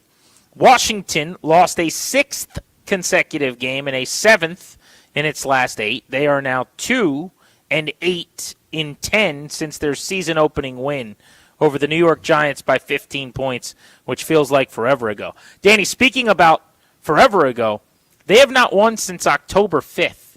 So coming out of the bye week, man, how different was life then? Everything was good. Everything was fine. They started out that game down 10-0, scored 27 unanswered, whooped up on a beat-up Chargers team. October 5th, they're going to be closing in on 2 full months without the feel of a win. They're at 43 days right now, bye week coming up, so it's going to be well over 50 days when they take the field against the Denver Broncos at home. And if you missed the report from Nikki Javala of The Athletic earlier today, that game's not getting flexed. It will remain Sunday Night Football a week from this weekend. So they're 2 weeks away, 13 days out from another primetime game against maybe the best defense in the NFL. I'm stunned by that, by the way. Not the best defense in the NFL part, that they wouldn't take that group out of primetime. Washington is a disaster. I guess Denver's a fun story. Maybe there's nothing, no other games that week. Some of the good ones, we're looking at the schedule, are already kind of locked in. There's like a Thursday, a Friday situation. It's around Thanksgiving. But there's 4 or 5 games that'd be better probably on paper than Commanders-Dolphins. Here's the only thing I could think. NBC must believe or be hoping that Jaden Daniels might be back for that game, which I would bet against and I don't think is on the table. But because the Commanders haven't ruled him out, I don't think there's an NBC executive reaching out to the Commanders and they're saying, yeah, he's going to play. And then they go, okay, we'll keep him in primetime. But I think that because they haven't ruled him out and because it's still a possibility that Daniels would play, you've got the year 2 matchup of 2 guys who last year were both Pro Bowl caliber players. And Daniels, who had one of the great rookie years ever, Bo Nix, who had a very solid year. They both made the playoffs. They're both sophomores. And the idea when the schedule came out was that they were both, as organizations, going places. Yeah, 2 ascending teams, right? But the Broncos are still ascending. I mean, they're playing for the AFC West Championship. They beat the Chiefs yesterday. So that's my guess is they think Daniels might come back. And then you've got the storyline of, look at this draft class with Jaden Daniels and Bo Nix and Drake May. We got 2 of them tonight in primetime. I suppose. I mean, I'd rather watch, again, taking my Washingtonian self out of it, I'd rather watch Vikings Seahawks for a Darnold revenge game, so quote unquote, against Minnesota. I'd rather watch Bills Steelers. There's going to be some playoff implication there. Might not have Aaron Rodgers. Might be Mason Rudolph. Could be, yeah, which is certainly a bummer. Which is a much worse matchup, probably. It is indeed. And again, so it's not a great slate of games available on that Sunday, right? Because you're talking Texans, Colts, which might have some merit. If the Texans win this coming week, maybe they're in that division race. But there's nothing as sexy. The Texans Colts is an ugly game, but will be competitive and close, and it's two teams that might make the playoffs. The great games that week are already taking place. So Thursdays, Packers, Lions. Thursdays, Chiefs, Cowboys. Thursdays, Bengals, Ravens, which would have been a little sexier had the Bengals not. What's our Thanksgiving triple header? Packers, Lions. Chiefs, Cowboys, Bengals, Ravens. Okay, the last two don't do a lot for me. I mean, don't get me wrong. It's Thanksgiving, and it's food, and it's football, and I can't wait. But the first one's pretty good. That's a good one. Packers, Lions, that's your pretty big boy. damn good to get it started. And your Friday game is Bears, Eagles. Your Bears against the Eagles. Bears, Eagles on Black Friday is going to be very entertaining. Chicago's a paper tiger. I don't think they're real. They're a fraud. But they are a first-place fraud right They're now. 7-3, man. You get to a point in the season where it doesn't really matter if you're for real or not, if you just keep stacking pennies. They're, I'm pretty sure, still in the minus point differential this They are, season. yes. They're still negative. And they're 7-3. So if and when they lose in the postseason, which, by the way, you get to talk about that now. That's a postseason team. But guess what?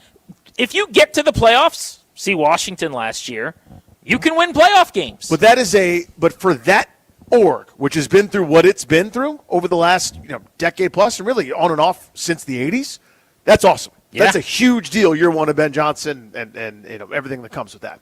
Agreed. So then you get into the regular Sunday slate. It's not a great slate of games. So maybe you're hoping Daniels comes back and you can have a storyline or two. But really, it's more about Denver at this point than it is about Washington. It is more about Denver, but you still want a quality game. The NBC executives and that broadcast crew with Collinsworth and Tirico were just on the call of Washington and Seattle when the Commanders were down 28-0 in the first half and lost by 24. So to sign up quite literally 5 weeks later to do that again in the same stadium surprises me. I am stunned.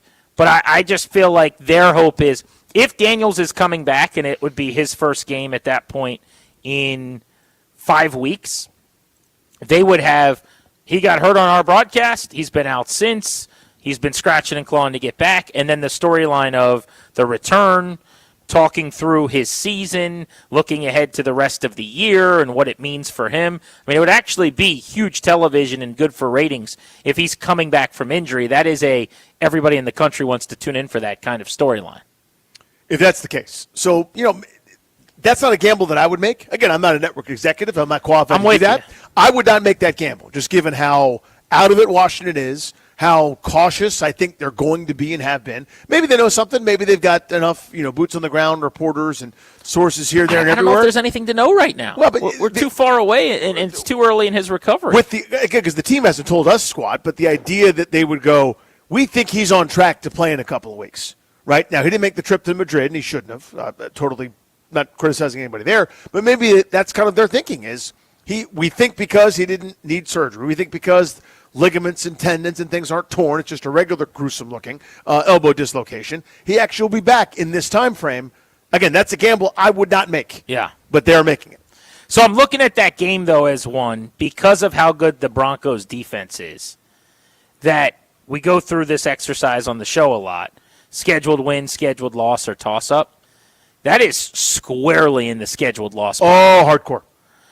Could you beat Denver? Absolutely. They almost never blow anybody out. They win really close games by 3 over the Chiefs, by 3 over the Raiders, by 3 over the Texans. It doesn't matter who they play. Good team, bad team. They're probably beating you by a field goal, and they might be down in the fourth quarter. Remember the Jets game in London when we were flying out to Kansas City for Monday night? Yep. They beat them 13-11. They had like 9 sacks, and the Jets had negative 10 net passing yards in the game, and they beat the Jets 13-11. One of the grossest games I've ever seen. That's what they do is they win gross games, but they're so elite and special defensively as a group that I schedule that game as an L. I don't know how Washington's offense against – it's the number 1 defense in the league, number 1 against the run, number 2 against the pass, especially if you get Surtain back in the secondary. Good luck moving the football there. They've averaged, Washington has, 14 points over the last month. That's what they've averaged. For a month stretch now, they've averaged 14 points of offense. And they have played mediocre defenses at times during that stretch. Now you enter the Broncos. So I'm going to schedule that one as an L. Find me their next win. Everything's on the table after you lose to the Dolphins the way they just did. But Minnesota, J.J. McCarthy has been really ineffective. The Giants, Jackson Dart's going to be back from injury. You've beaten them once already this season. Those are winnable games. I guess you could win either of or both of those games. But are they going to be favored on the road at Minnesota or at the Giants right now? You wouldn't think so. But the more I can see them toss-ups for favored both. against the Giants if Daniels plays. Don't you think? They could be. That's not out of the realm. It's either pick them, maybe favored by 1.5. So I'm like, I mean, it'll depend. The on Giants have what lost happens between 5 in a row, 6 of 7, fired their coach, and they're 2-9. Seems pretty. They'll definitely be favored over the Giants if Daniels plays. That's a pretty similar resume minus the coach firing. The Giants will be 2-11 going into that game. Yeah, they play the Lions and Patriots. They haven't been outscored by 24 a game in that stretch either. I mean, they've been more competitive. But I think we'll you're see. right. They haven't played the Lions yet. Well, That's coming. true. Yeah, that might happen. They got Detroit, New England the next couple of weeks. Although they are coming off a bye for that game, which I feel like every team Washington plays comes off a bye. How many including the times Broncos. yeah, and now Washington's come off a bye too, but that won't help them. Still, it'll probably Broncos help off them. a bye, Giants off a bye. But I think you're right. I'm doing some shtick rather. I think they'll be favored at the Giants, but it won't be by a hearty amount. No, it's up to 3.5, 4 points. If something. that, yeah. But I guess that's the answer then, though. When you're hunting wins, you're looking for their next win. At Minnesota is a toss-up game. I'll pick the Vikings probably because the Flores blitz packages, that defense. When they have games where they turn up the heat, get to the quarterback, create takeaways, they can dominate. And the only hope to stop the Jefferson-Addison receiver tandem is that McCarthy plays like he did yesterday, where he was negative 15 CPOE, completion percentage over expected, and he was just firing missiles that missed guys by 50 feet. Can Washington get a turnover? Most of their games, the answer is no. They don't force them. It is, to me, the number one subplot having to do with Dan Quinn, Joe Witt, and this defense over a couple of seasons now. They weren't great in Dallas, but I'll be damned. They took the football away, and it changed a lot. It masked a lot of things. They can't get turnovers. And I understand it helps to have Micah Parsons rushing the passer. I understand it helps to have guys that are great in the secondary, et cetera. But for the most, it's been stunning. They can't take advantage of bad quarterbacking, which they have seen some of this weekend against Tua, for example. So you'll see some of that potentially against McCarthy. He tries to force it to a couple of guys, but they've got capable receivers, a running game that's good enough. They scared the hell out of me, as you already mentioned, with some of the blitz packages and things that Flores and company are going to do. But to me, it's an offense that's got Jefferson, that's got Addison, that'll have just enough to be able to shove it on this terrible defense. Coming up at 6 o'clock on Grant and Danny, want to discuss the loss to Miami and where it would rank among these 6 losses in terms of overall frustration. Also, we have Don't Forget About a Monday Night Football preview. Next, though, Mike Barber's hopping on, covers the ACC. Virginia Tech is hiring James Franklin, recently fired by Penn State, to be their next head coach. Seems like a massive win for the Virginia Tech program. We'll talk to him in moments right here on The Fan.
Welcome back to Grant and Danny on the Fan, live from Nationals Park, where we have had quite the all-encompassing day talking football after a 6th straight loss by the Commanders at the NFL level.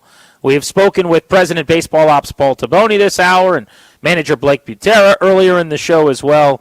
And the breaking news from the college level that's kept us busy, James Franklin is on his way to Blacksburg to be the next head coach at Virginia Tech, the longtime head man for the Penn State Nittany Lions. We wanted to talk about what's going on with James Franklin, and to help us get some insight on this, Mike Barber, who covers the ACC. We wanted to reach out to Mike. Thanks for a few minutes. How are you? I'm excellent. Thanks for having me. You got it. So what do you make of this hire, and how excited should Virginia Tech fans be about the hiring of a national punching bag, but a guy with a pretty incredible resume over the last decade in James Franklin? Yeah, I think if you're a Virginia Tech fan, this has to be the name at the top of the list. I think the number one thing that Tech fans wanted in this cycle was a proven head coach. Justin Fuente, when he was hired from Memphis, was kind of an up-and-coming coach, right? He had been at that Group of 5 level. He had done well there, started off great, and then fizzled. Brent Pry was a first-time head coach, hired himself a couple of first-time coordinators. That really caused a rocky kind of beginning, and Brent never really got a foundation under him. So I think the number one thing Tech fans wanted was an established name coach. We heard a lot about Dan Mullen, right, out at UNLV. I think there was a lot of people who were looking at Bob Chesney at JMU and saying, look, he's doing great, but it's got a Justin Fuente feel. So I think, to me, James Franklin, if you're a Tech fan, the names that were out there, this was the one atop your wish list. How did Virginia Tech get here? You know what I mean? Like, this was a program that was sort of outside looking in, competing for national championships.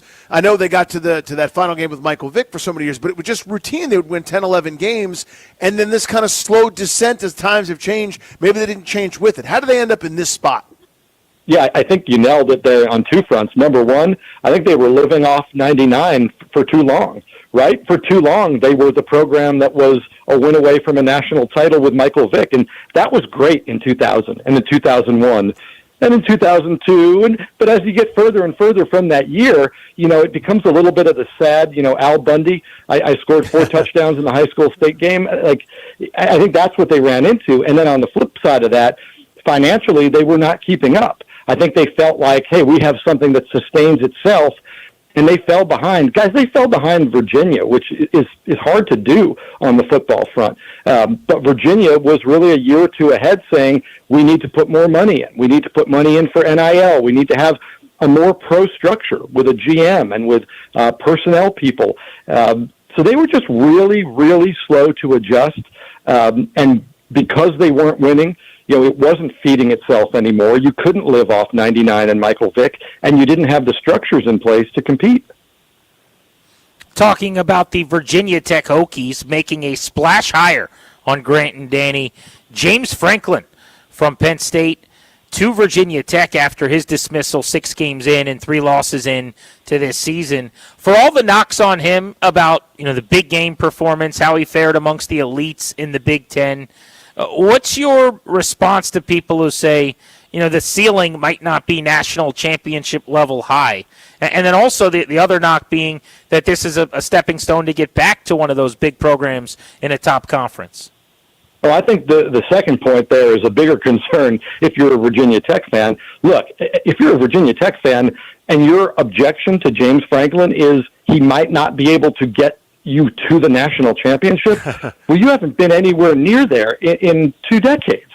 That's not the next step for Virginia football.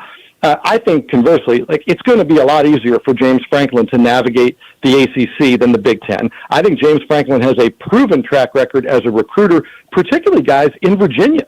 I mean, how many players did Virginia Tech want that ended up playing for Penn State and James Franklin? If he can keep those guys in state, that's huge. So, look, if you're Virginia Tech, I'm not sure what's a better hire out there. Who are you hiring? What coach that's won a national championship is coming to Virginia Tech right now? That's just not realistic. This is a guy who's a proven winner at the highest level, and if he does what he did at Penn State, at Virginia Tech, they're going to put a statue of him right next to the statue of Frank Beamer. Well, then why, if you're Franklin, do you take this gig? Because I'm with you. I think it's like grand slam to the third deck. But if it's such a win and they're out kicking their coverage to that extent, why is he slumming it with me, so to speak? Yeah, I'm not completely sure, to be honest. I think for James Franklin, one, it was really obvious right from the jump that he was not a guy who was going to go do TV for a year. He wasn't a guy who was going to go hang out at home and cash those Penn State checks for a year. He said right from the go he wanted to get back into it and at the highest level that he could. So there's that. Number two, I do think, and I'm not trying to bang on the ACC, but I think there's a much easier path to the college football playoffs every year if you build a juggernaut in the ACC.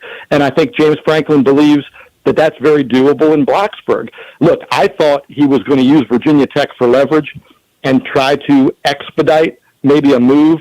That there's a lot of chatter that the job he had his eye on was Mike Norvell's job at Florida State. Right now, he's not going to come out and never say that, and no coach wants to be the reason another coach gets fired, yada, yada, yada. But I think ultimately that was the play I thought was coming was, here goes James Franklin to Florida State if that job comes open or one of these other, what we would consider more attractive positions. And then his agent, Jimmy Sexton, who also reps Dan Mullen, who also reps Bob Chesney, he can go to Virginia Tech and say, hey, sorry, I couldn't get you across the finish line with this guy, but here's Dan Mullen or here's Bob Chesney is your consolation prize. That's really where I thought we were headed. So I was surprised today. I was actually in court covering something else, and when the news broke, and I was pretty surprised to see that they're getting it done. But guys, keep in mind, this is why they moved so quickly on Brent Pry, was to go out and to be at the front of the line to hire the next coach, and it seems like that strategy has paid off. And that's what I wanted to ask you about, Mike. Is because we're looking for theories here. I mean, I'd heard some of the flirtation. I kind of rolled my eyes and said, "Yeah, okay, Virginia Tech, keep swinging that axe." But obviously, it worked out for them to go get Franklin. How much do you think this particular hiring cycle, where there's a bunch of high-profile jobs and kind of this, musical chairs craziness that's about to happen, maybe played into that? Yeah, I actually thought it was going to hurt them, right? Like, I thought there were jobs out there that James Franklin was going to say, let me wait and see, because it's not just about, like, LSU, right? It's about when they make a hire, do they hire a sitting head coach? And does a better job come open that thought they were in a good place and all of a sudden they lose their coach? Is there a ripple effect? But I think James Franklin decided